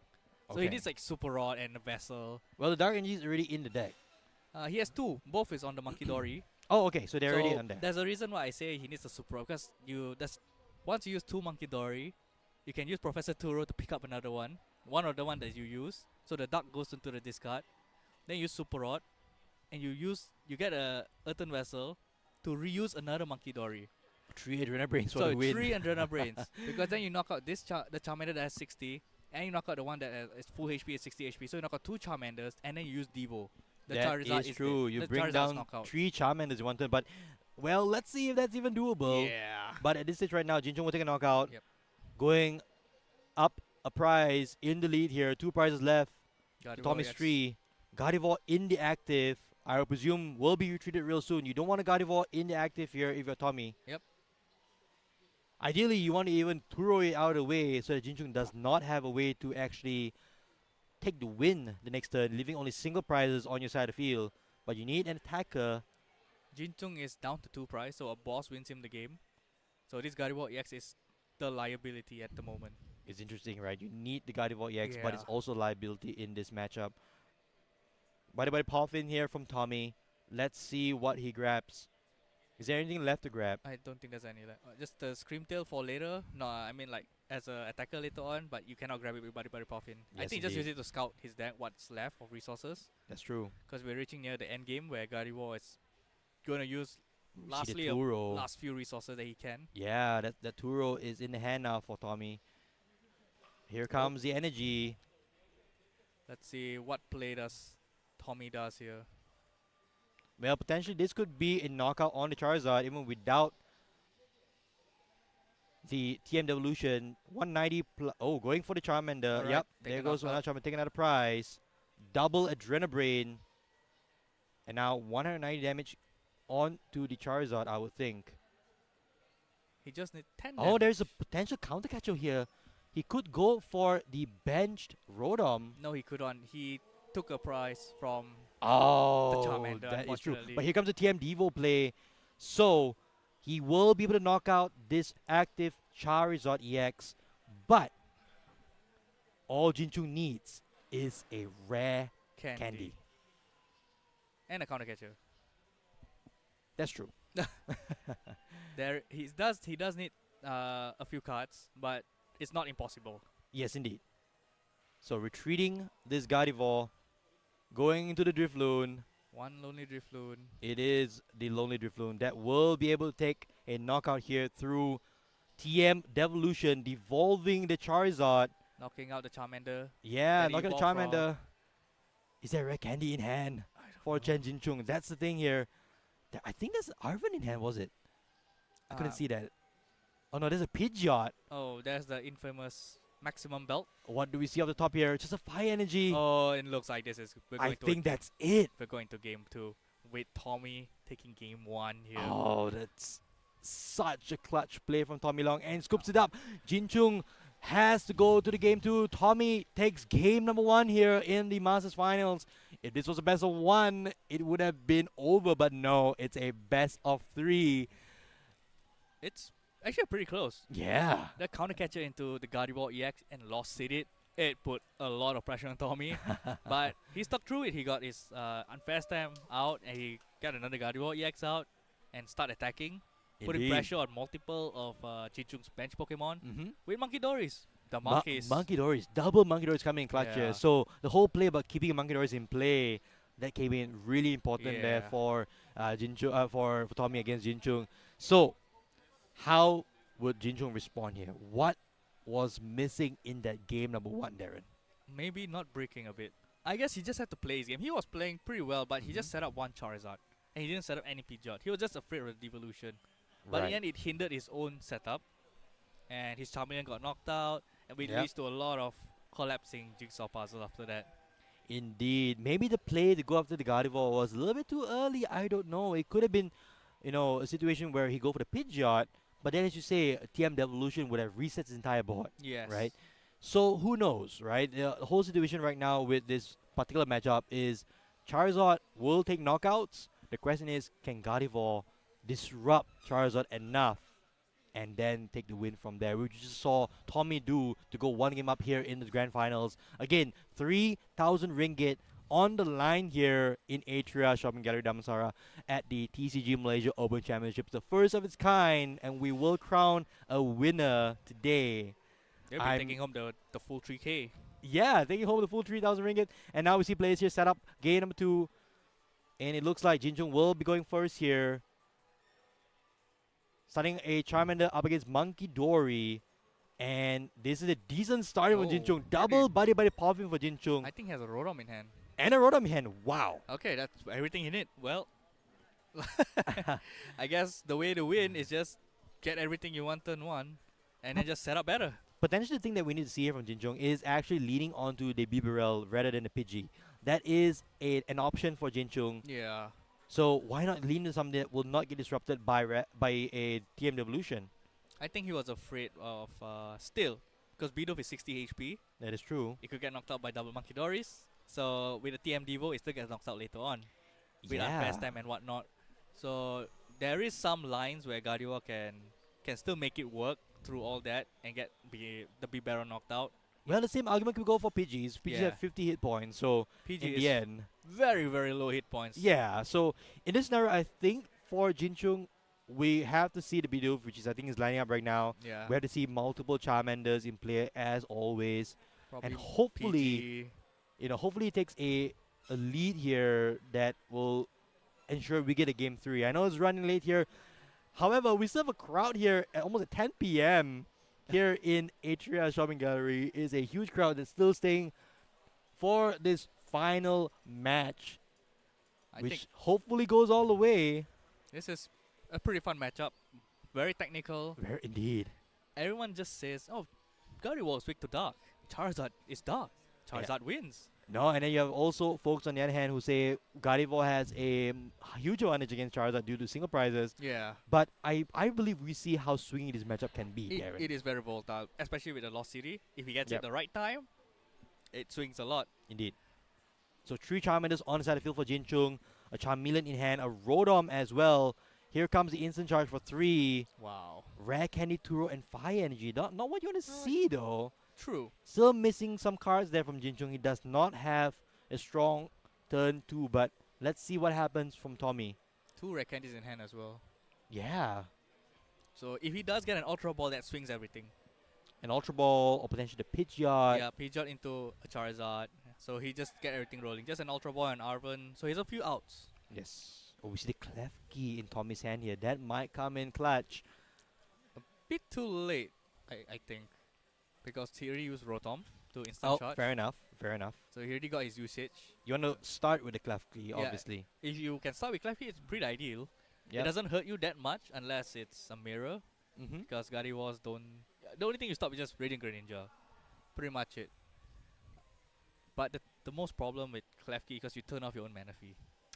That is true, and that's in this scenario though is not going to come into play here. We don't have a sniping attack, no Delphox in Yeah. this Charizard list. Jinchung opting for a streamline consistency build. I think so far I'm not sure what is in Tommy's hand. I'm sure he has an Arven. If he can get an explosive start like he had Oh, last it's an turn. Iono. So Uh-oh. there goes Jinchung's hand here. I don't think he'll be too annoyed at Yeah. this stage because That hand was not doing anything. Let's see what he gets off top. Yeah, it would not have been a good hand at all. yeah. But I don't think this hand is any This hand better. is more not. I think it's worse. I think so too. No rare candy. Nothing. No supporter. Oh. Hopefully he draws into one, but Alright, Tommy playing the heavy ball to get this Makidori, second Makidori out of the prizes. okay. And I don't think we're seeing a TM Evo here because one is prize and he didn't get the other one. I don't think. No, and I think here for Tommy, you might just retreat into that Fluttermane. Let's slowly disrupt. and disrupt the setup for Jinchung's side of the field. We know for a fact that Jinchung does not have a very strong second turn anyway, This is but that can change with the supporter, obviously. yeah. Oh, he has a TM Evo, but no energy. Just passing that turn. And an Arwen off the top for Jinchung. That is something to work with. That does give him at least an attacker here. Oh, he does because of Forest Seal Stone. Forest if it's Seal in, Stone. if it's in the in the deck. that We is. will see now. We didn't catch it in the first search. Let's see. I does think he more ha- importantly, oh, he does. There yeah, it is. so the Forest Seal Stone in the deck. Rare candy. Rare candy as well. So Jinchung here will get off to an attack here on turn number 2. But as we saw earlier, it's not just about getting knockout. It's about getting a setup to a point where you are in a situation to win the game. Yep. Now, Jinchung is contemplating here. What is he going for? He's second guessing something. I'm yeah. not sure what he is. Maybe considering, I don't know, to go for the Oh, Bibarel there it instead? is. I don't know. Is there a way to thin his hand down to draw more cards? I don't think so. I think it would be fine if he wants to play a more setup heavy game. Looks like he does go for the Ultra Ball. Yeah, so wants to thin his hand here. Going for the Bibarel, I want to say. Either the Bibber or the Pidgeot. Yeah, or the Pidgeot, you're right. So maybe getting the Pidgeot. We'll see. He goes for either one. Looks like he just passed by the Bibarel. Maybe just double checking what's in his deck. This line is, I'm not used to it. Yeah. Oh, all right. So it is a Pidgeot. Rare candy. So has to play the Rare Candy. He has to play the Rare Candy. All right. So Rare there it Candy into is. the Pidgeot. So now the deciding factor is what is he gonna do with this quick search? So Okay. playing, yeah. So I would say going for the Bibarel this time around. So Jinchung considering a setup turn here rather than an aggressive one, which I think is the right play. Not wanting to turn on any of those counter catches, which we saw wrecked his board in game 1. Yes. So he's playing a more tactical approach, I should say. More conservative, yeah, isn't more it? conservative, So more tactical. We see both support Pokemon this game, which we did Yeah. not see in game number 1. Yeah, we do. Bibarel in play, Pidgeot in play, not a single Charizard in sight. What a reverse. Yeah, and this still gives it an option to have a Charizard. It doesn't mean that we're not going to see it. Yep. It's just going to get a little harder to get, right? So here we go. Not the right Charizard. Now we see a Radiant one. So not horrible, but instant charge here for 3 cards. So Jinchung here. Don't think I see anything. I think this is a decent way to play out his turn, Yeah. right? He's just taking it slow, which is fine. Yes, now Tommy, does he have what he needs? We didn't see the turn 1 TM evolution from Yeah, Tommy. he Maybe missed- that's the point where Jinchung said, you know what, I have a turn. Yeah, I can chill, you know. I don't need to rush this knockout. I can just take my time. And Tommy, he just lacking energy, and that is what he needs right now because he's energy hungry. Yes, so indeed. I'm not. It's a Nas ball here, probably for Greninja. Yeah, Greninja. But I don't think he has energy to discard it with. No, I don't think so. I didn't see what was his top deck, so Neither did I. It's going to be, let's see here. it's like opting for Screamtail because there's no Manaphy in play. All right. Yeah, no Manaphy in play here on Jinchung's side of the field means Screamtail can pick and choose. Looks like an Ultra Ball here, deciding what to discard. Klefki and a TM Evolution, so we won't be seeing any TM Evo for Well, one singular Curlier. At the very least, though, we will not be seeing a turn 2 Gardevoir this time round. No, we don't. Or I don't think we saw it in the last game as well. But We at- did. We because- did? All right. because So TM game evolution. There you go. yes. So we don't see that this time round. And I think that's where Jinchung says, you know what, I have a turn to buy here. And does he have anything from that? No, looks like just a pass. No. So Jinchung Okay. here is potentially being able, He's able to outrun, I think, with this game. yeah, maybe even going for that Curlia You definitely go for the Curlier. if you can. The question is, no boss no order boss though. order. It's just an Arven. He just still set up his Charizard. Yeah. We keep forgetting his Charizard's not in the field There yet. is there are no Charizards right now. There's already Charizard in hand, but no Charizard in the game in play. But that will change right now. Arven for the Rare Candy, and Pidgeot for the Charizard EX. Indeed. So, And then yep, that's gonna here be an comes attack. Quick Search Yep. for the Charizard. We will see Charizard EX hit the field here in turn number 3 for Jinchung. He has to tie up the series here, and time is ticking. Time is definitely taking left with 19 minutes left. And I do know that Tommy is hiding his unfair stamp in his hand. Right. Because he couldn't discard it. It's so important that he had to discard the TM Evo. But in this scenario, for Jinchung, I don't think an unfair stamp would hurt him. No. It helps Tommy more than anything. Because Yeah. Tommy's hand is not that good. Right. So now we will see the Charizard here take a knockout. Considering to play that Lost City to bump this Munkidori into the Lost Zone, I think I'll do it. I think I'll do it too. Yeah, there get we rid go. of the Munkidori once and for all. There is a second one though. Oh, no, yes, it goes into the Lost Zone. City. Yep, Yes, there indeed. it So is. good catch there by our judges. This is Vladimir into the active, and now what can Tommy respond with? There's a Gardevoir EX in hand. okay. So this refinement into another refinement. It's like gonna use it, discard an energy, finding an energy card being discarded by Tommy. Getting another Arven. energy. Alright. Arven as well. He does not have a Munkidori because it's been lost zone. So one was taken from the prize earlier from Hisuian Heavy Ball. So he does have it in the deck. Yes, Just indeed. not right now, but Oh, this is TM definitely Devolution. Okay. This is definitely the turn to do this. Unfair stamp. All right. So this is key from Tommy, buying himself some time here, getting rid of 2 of the stage 2 Pokemon, and hoping that Jinchung does not have a Red Candy to get into another Charizard. Now, when he does use TM Devolution, all those evolution go back into Jinchung's hand. Yes, indeed. Which does, in a way, clog up his hand.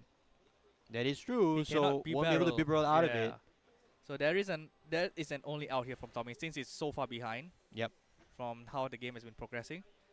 So this is definitely the gel. He's just hoping that this TM duo will just stick Jinchung a turn or two. Yes, give him a indeed. time. And giving Tommy the turn that he needs to then start swinging with the Flutter Mane or even the Scream Tail even. Yeah. So Jinchung has a very narrow time window here to get a Red Candy in order to continue attacking. There is no other way here for Jinchung to attack. He is bench locked. No other attacker other than Charizard EX. Ooh, going for the boss as well. So this is even more horrible for Jinchung.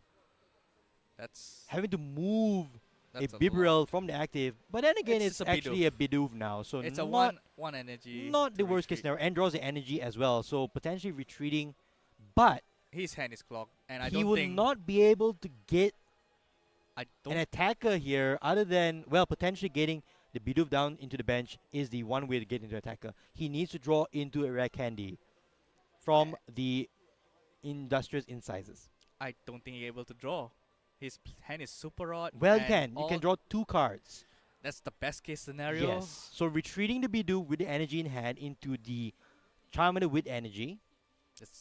It's an all-in play. Oh, actually. no, going into the other Charmander. I'm not sure if he's aware that you can't actually get that Charmander to with- become a Charizard. to become a Charizard with energy. So I'm not sure if he's aware of that. I'm not sure, but maybe he's just accepting it. Maybe he has to take a turn off because 2 Maybe. red candies left in the deck, which is still quite thick, I must say, because it's Yep. essentially like a turn 3. That is true here. So he's just banking on, okay, maybe I don't get to attack this turn, it's fine, but I need to play the next turn. Okay. And then an instant charge. He's most likely going to do an instant charge here.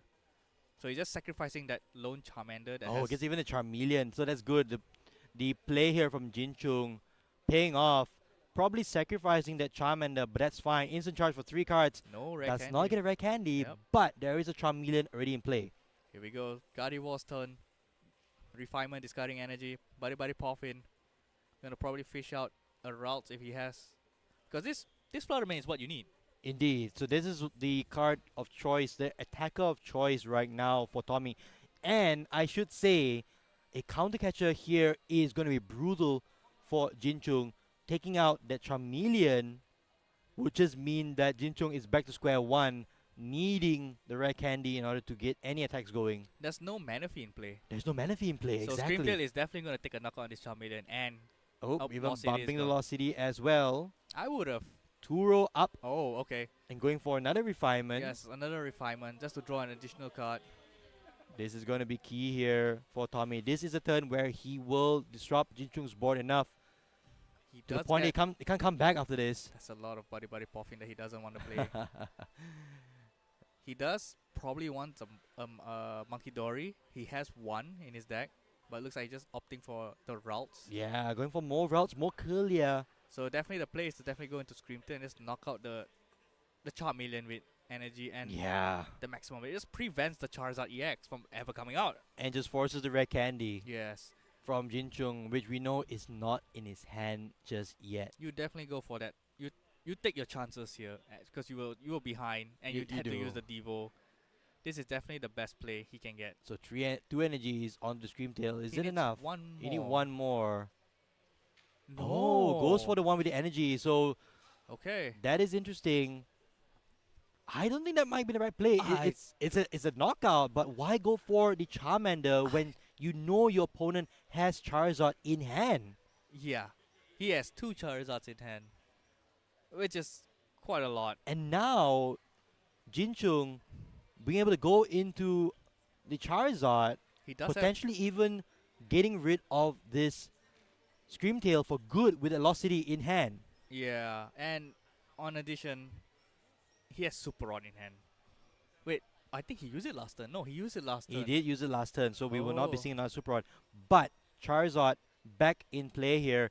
Is there an energy in the deck? There is one energy in the deck. That's all he needs to get this Charmander out of the active and into his Charizard. Okay. For him to start swinging once again. This is a very, very, very crucial turn coming up for Tommy. After this turn here by Chen Jinchung. Yes, This indeed. Burning Darkness is definitely going to take a knockout on this Screamtail. Like 100%.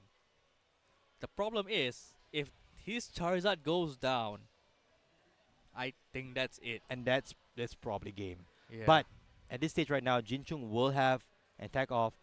Plays the Lost City as well. Bumps the Temple Sinnoh.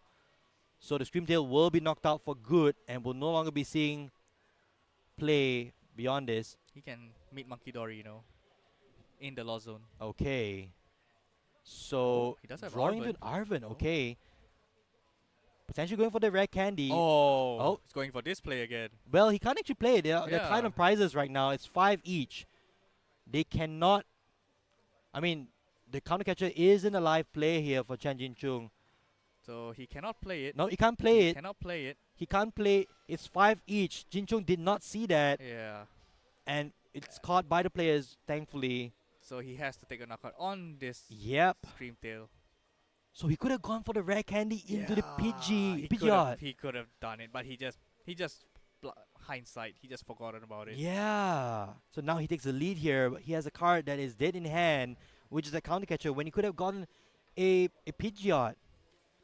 Okay. It's time. It's time for balloon action. It's time for the Drifloon. It's time for the Driftloon. It's time to shine. He has it in hand. He needs an Arven. For the Bravery Charm. Charm. And he needs... actually, I don't think he has the bench space for it, now thinking about it. Yeah, no way to have Monkey Dory. The Turo scenario was really played. So Tommy played the Turo scenario one turn too soon there. But again, look at the timer there, Darren. 11 minutes left for Jinchung to take 4 prize cards. Perhaps maybe Tommy has a counter catcher. To go for a stall play? He can just take a knockout. Flutter Mane can start spreading damage. That is true. And just put pressure on Jinchung's side of the board. Just slowly spread up damage again. I mean, potentially he Monkey could... Dory probably come out here because he has a Dark in hand, if I remember. Yeah. Tommy could just go for knockout on the Pidgey with the Flutter Mane and Monkey Dory Adrenaline Brain damage. He can just take out that PG for good. But looks like he doesn't get anything from the nest ball. Just an Arven here. Earthen Vessel into Bravery Charm. Okay. He does have some pieces, but we know that he doesn't have the bench space for it. Yeah, so discarding the Darkness Energy, grabbing another Psychic. Oh, that was a painful discard actually. Discarding the Dark Energy. I'm not sure does he even have it? I'm not sure he has enough damage. He needs to move 1 damage from Drifloon to make it 110 to able to take this big knockout. Doesn't seem like that's the play. He does draw into the second Dark Energy. We do see so there's a Radiant Greninja play coming here down for Tommy. Oh. Interesting. Ready to draw more cards. Okay, he does get a counter catcher, so okay. at least that's something. So lightly going after the Charmander on the bench. Could be the Charmander, could be the B-Barrel, could be the PG. There's a lot of options he can do. And take the lead. Not to say take the lead, but slowly stop Jin Chung in his track here, like this. Yeah, going for the B-Barrel. And just take a slower play. There was a rare candy in the hand for Jin Chung. So all he needs now is that Pidgeot. So this is the knockout. It's so a knockout. 90 damage on No, it's to the not. B-Barrel. Yep, not a knockout. But it sets up. It sets up the math for potential Adrenabrain next turn. Putting 20 here. 20 on the PG is going to be key if Jin Chung is not going to evolve it in time. Oh, an Ultra Ball at the top. That is going to be key. But anyway, there is already a Pidgeot in the hand. So for Jin Chung, what is the plan here? Professor Turo scenario. That is the only card he probably can use right now. It's the only one that he can get if he has it in the deck. If it's not, it's a problem. There is potentially not enough energy left in the deck for even to retreat. Yeah, 2 retreat costs, and he already played multiple retreating earlier by discarding energy. Yes. Super Rod has been played 1, and I'm not sure what else is left. So we're gonna find out here. We're gonna find out right now. I think the Turo was there. Oh, hang on a second. Yes, Turo. I think I saw it just now. Yeah, there it is. Turo is there. So the Turo play is live here for Chen Jin Chung. He will be able to take a prize here. However, this lines up for a Drifloon play to knock out the Pidgeot as well, if he so wants to. That or is even true. the Charizard Or even EX. Charizard, yes. But still, he's bench lock. Tommy is bench lock. He needs Monkey Dory to do a 330 damage on the Charizard EX. So without it, it's not an option. So the Turo scenario here is probably only play that Jin Chung has access to.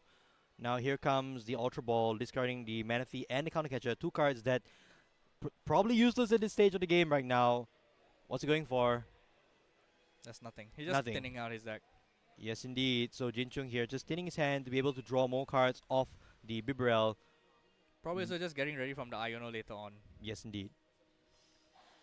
So maybe a little sequencing here that Jin Chung could have done. He could have actually thinned his hand before using he the cannot quick be search. barrel. He cannot be barrel. Oh, we can't be barrel. Oh dear. And he's seen a card. Okay. Alright. Now depends if the judges are able to retract. I think they were able to define which cards they were. So he put it back immediately. Okay, so not horrible, Okay, but so could have resulted in a terrible situation for the judges. Yes. But thankfully they were able to determine which cards they were. You know, in hindsight, of course, we can of course see what cards they were, and I think, you know, as you said, Jin Chung immediately put cards back in. That Fluttermane has to be in the Fluttermane into the lost zone. Another family member added. Another one into the lost zone. Now, Jin Chung has to take 3 more prize cards to be able to force a game 3. We might have to go to sudden death here, Darren. Oh man, that's gonna be rough for Gardevoir. Indeed. And so all this could have changed, you know, if Tommy took the knockout with a Screamtail earlier on the Charmeleon, because that Charmeleon is this Charizard that's active now. Exactly. That's been taking multiple prize cards now. And is the threat here for Chen Jin Chung. What can Tommy go for here? What is he looking for? I'm not sure. He doesn't have another Turo. Yeah. So he cannot knock out this Charizard EX. No but he Palpat. can knock out this Pidgeot with a counter catcher. Okay. But I still feel it's a bit too late. It's too little too late, I feel, as well for Tommy. But let's see what our players here are able to play out. He needs to Iono, counter catcher Iono, and then just hope to just get the pieces later on from Tommy's side. There's no more Dio. One Monkey Dory has already been lost zone. One is somewhere. I'm not sure where. And discard pile or the deck. Yeah, considering the Iono right now, it's probably going to be the support of choice. Yep. Yes, Iono. Draw 5. Counter catcher, where are you? Counter catcher, there it is. Alright, so counter catcher play is live here. The Pidgeot will go down, most likely. Getting energies attached to the Gardevoir for the retreat. Just pivoting later on so they can use Adrenaline later on. Indeed. Here comes Drifloon. Oh boy. Does he have the? Let's see. Does he have the? Does he have the idea that he has to knock out the Pidgeot? Yeah, let's see here. Because that Lost City is still in play, and it's probably in play probably forever. Because I don't think he has any more stadiums left for Tommy. So that will mean the Drifloon will go down and into the Lost Zone. So this is a one-time attack here. Yeah, assuming Tommy can bump that Lost City. Counter catcher. Does he play the counter catcher here? He probably has to. Does he see the line? Does he have it? No. We did see it in the hand, didn't we? Alright, there'll be 100 damage on this Drifloon. 100 damage. He's Monkey Dory in hand, but Monkey Dory, Darkness, but that Greninja, as usual. He probably... No, hang on a second. No? Going after the Charizard here... I'm not sure. I don't think this is the play. You need to race. Maybe saying, hey, I don't think you have any more rare candies. You're probably out of Charizards. Could be. That's a Kirin, I think. That could be the case. We'll have to see now with what Jinchung goes for with this quick search now, since he's not knocked out. Yes, indeed. So I guess it's grabbing the Bibarel, so Bibarel comes in as well. Now, will Jinchung have enough time here to force that sudden death match? Time is of the essence right now, and Jinchung is trying to race here. Draw 4 from Bibarel, extremely strong ability here. After that Iono, but I think he got a Super Rod, so at least he has some resources back.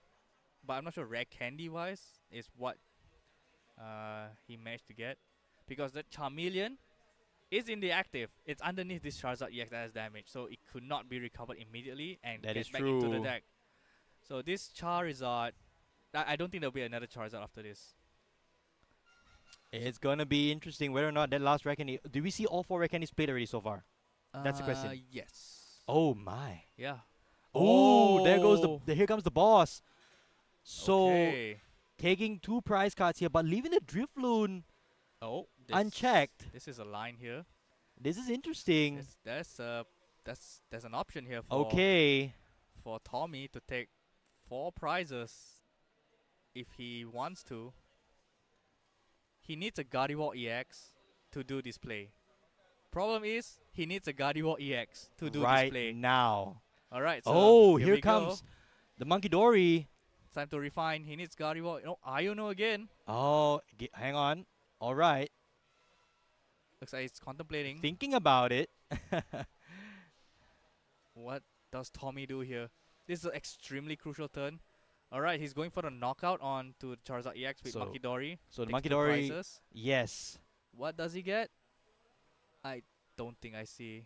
It's a Hisuian Heavy Ball and a Gardevoir EX. Okay. Maybe that was what was prized. That was the card that was prized here. Okay, that was extremely clutch. So what can Jinchung have in order to squeak a win here? I don't know.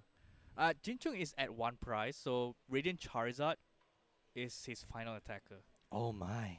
And we do see an Iono here coming down. And this would potentially be also with a knockout on that Pidgeot. No. Currently, Drifloon's doing, he has 70 damage on it. Okay. So it does times 3 the amount of damage on himself. 210 is what he has. But no, I don't think it's a knockout. This is going down to the wire here. A minute left on the clock.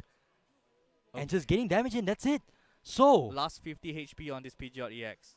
Luminion. I think that might force Arven, does he have sudden Lost death here? Vacuum? Lost Knockout. vacuum for the game. Jinchung we're squeaking going it to out. game 3. We're going to game 3 with only a minute left on the clock here. Oh, why didn't he just go and knock out that Pidgeot EX?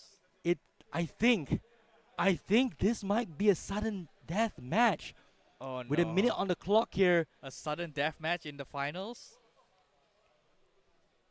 This is rough. This is rough for Gardevoir. Gardevoir doesn't take that much time. It takes a bit more time than Charizard EX to take the first attack. It's a nail biter finale here. The only way Gardevoir wins this is Jinchung not playing the game early.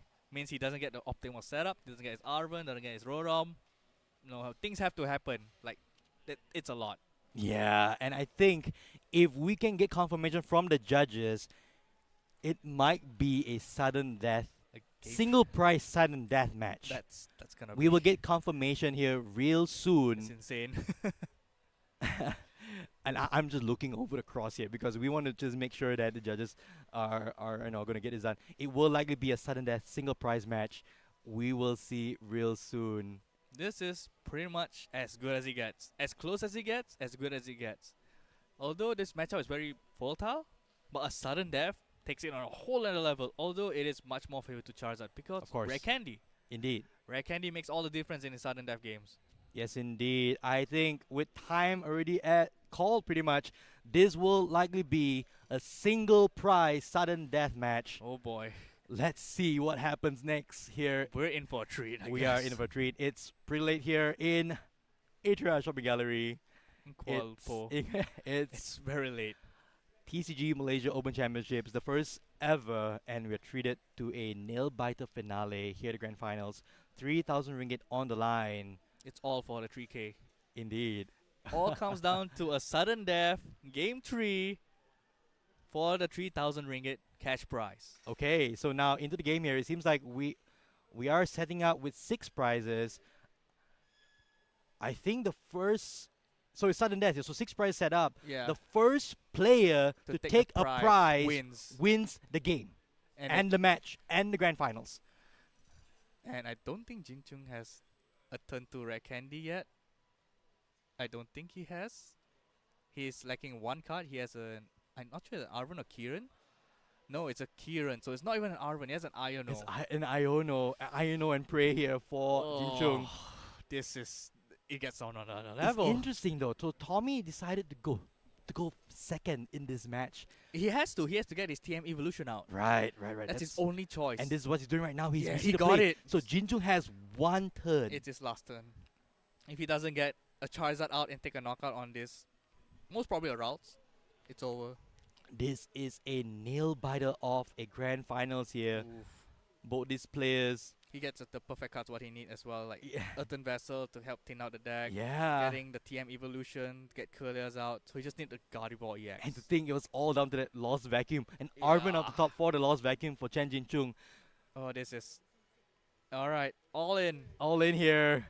I trust down in to the you. wire. All on you, routes. I trust you to survive 1 turn so we can win this together. Can Tommy eke out this win in this sudden death match? TM Evolution has been played. 2 Kurlias come on board, evolving the 2 routes on the bench. And now Jin Chung, it's all in. This Charmander has to be a Charizard EX to win. It has to happen right now. Does he has it? No, that's a counter catcher. Nope, looks like it's all Iono and Prey then. It's all on this Iono, I think. I guess you just play the energy and just say, yeah, I'm just all in. It's no choice. Iono. Big Iono. 6 cards. Rare Candy. Charizard. Ultra Ball. Does he get it? No. Rare Candy. No, Charizard. Is Where's the that Charizard? Charizard? 2 I'm gonna cards. see it. Does he get it? No! No Charizard. No. You would like to see a PG earlier on, but oh no, that's not now, Pidgeot. This is not your time to shine. That is crushing. So now Jin Chung has to pray that Tommy doesn't get out his Gardevoir EX, which seems a bit unlikely with a fresh Iono to Tommy, and now 2 more refinements coming out, a possible 3rd refinement as well. I'm just speechless here, Darren, because it was all down to 1 more card for Jin Chung. He's just in an Ultra Ball or Charizard. Rare Candy Yeah, was and there's there. so many outs in the deck. Obviously, the deck is a little thick as well. There's still lots of resources there in the deck.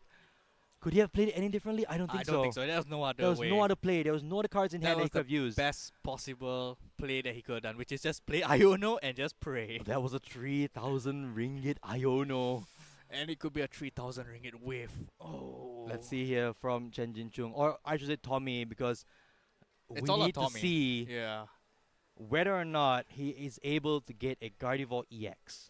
That is the only card that matters at this stage. He does have 1 energy to refine, so he needs to get 1 more energy to find. Yeah, energy as well as the Gardevoir EX. Yes. So still not out of the woods yet for Tommy in terms of winning. But just he's- passes. Let's he's- see. There we go. TM Evolution, not the one you want to see. Nesball to shuffle the deck. TM Evolution though, I thought the card was already played. He has two. Oh, he has two. Yeah, he There has you two. go. It's a All much more right. consistent build where you play two instead of one. Because Radiant if you Great price Ninja. one, More cards to draw here. yeah, he's just all in. So 6 more cards to see from Tommy. All- Potentially 8 with All another Curlia. in. This is what Stormy is saying, alright. If I get it, I get it. I don't get it, I think you got it because the PG is So there. here we go. Constant cards number 1. Turo and Drifloon. Nope, Not what you need. Cresselia. Monkey. Dory. Alright. Okay, lots of cards coming into play here. But still, the card that you need to see is that Gardevoir EX and potentially another energy as Oh, well. he's going to Iono. Oh. Here we go again. Iono. Digging 6 cards deeper for Tommy. 3,000 ringgit Iono. Will it be a Gardevoir EX and Is Tommy's energy? Iono stronger than Jinchung's Iono? Do we see it? Not we Ultra see- Ball. Ultra Ball. I Does think he have got it. energy? He needs an energy. It's looking for one more energy. I Yeah, think that's he what needs he's checking. one more. He needs one more Ultra to Ball discard. in the hand. No energy. No energy. All right, it's refinement. It's He has two down- refinements. It's down to 2 refinements. Because he has an Ultra Ball to discard the energy. So Okay. he just need to find energy. And then he can discard with Ultra Ball, get Gardevoir EX into play, and that would be it. 4 cards here for Tommy to find Here we go. a psychic energy. One. Energy. No. No. Here we go, another one. This is his last chance. The final refinement. Can this refinement get him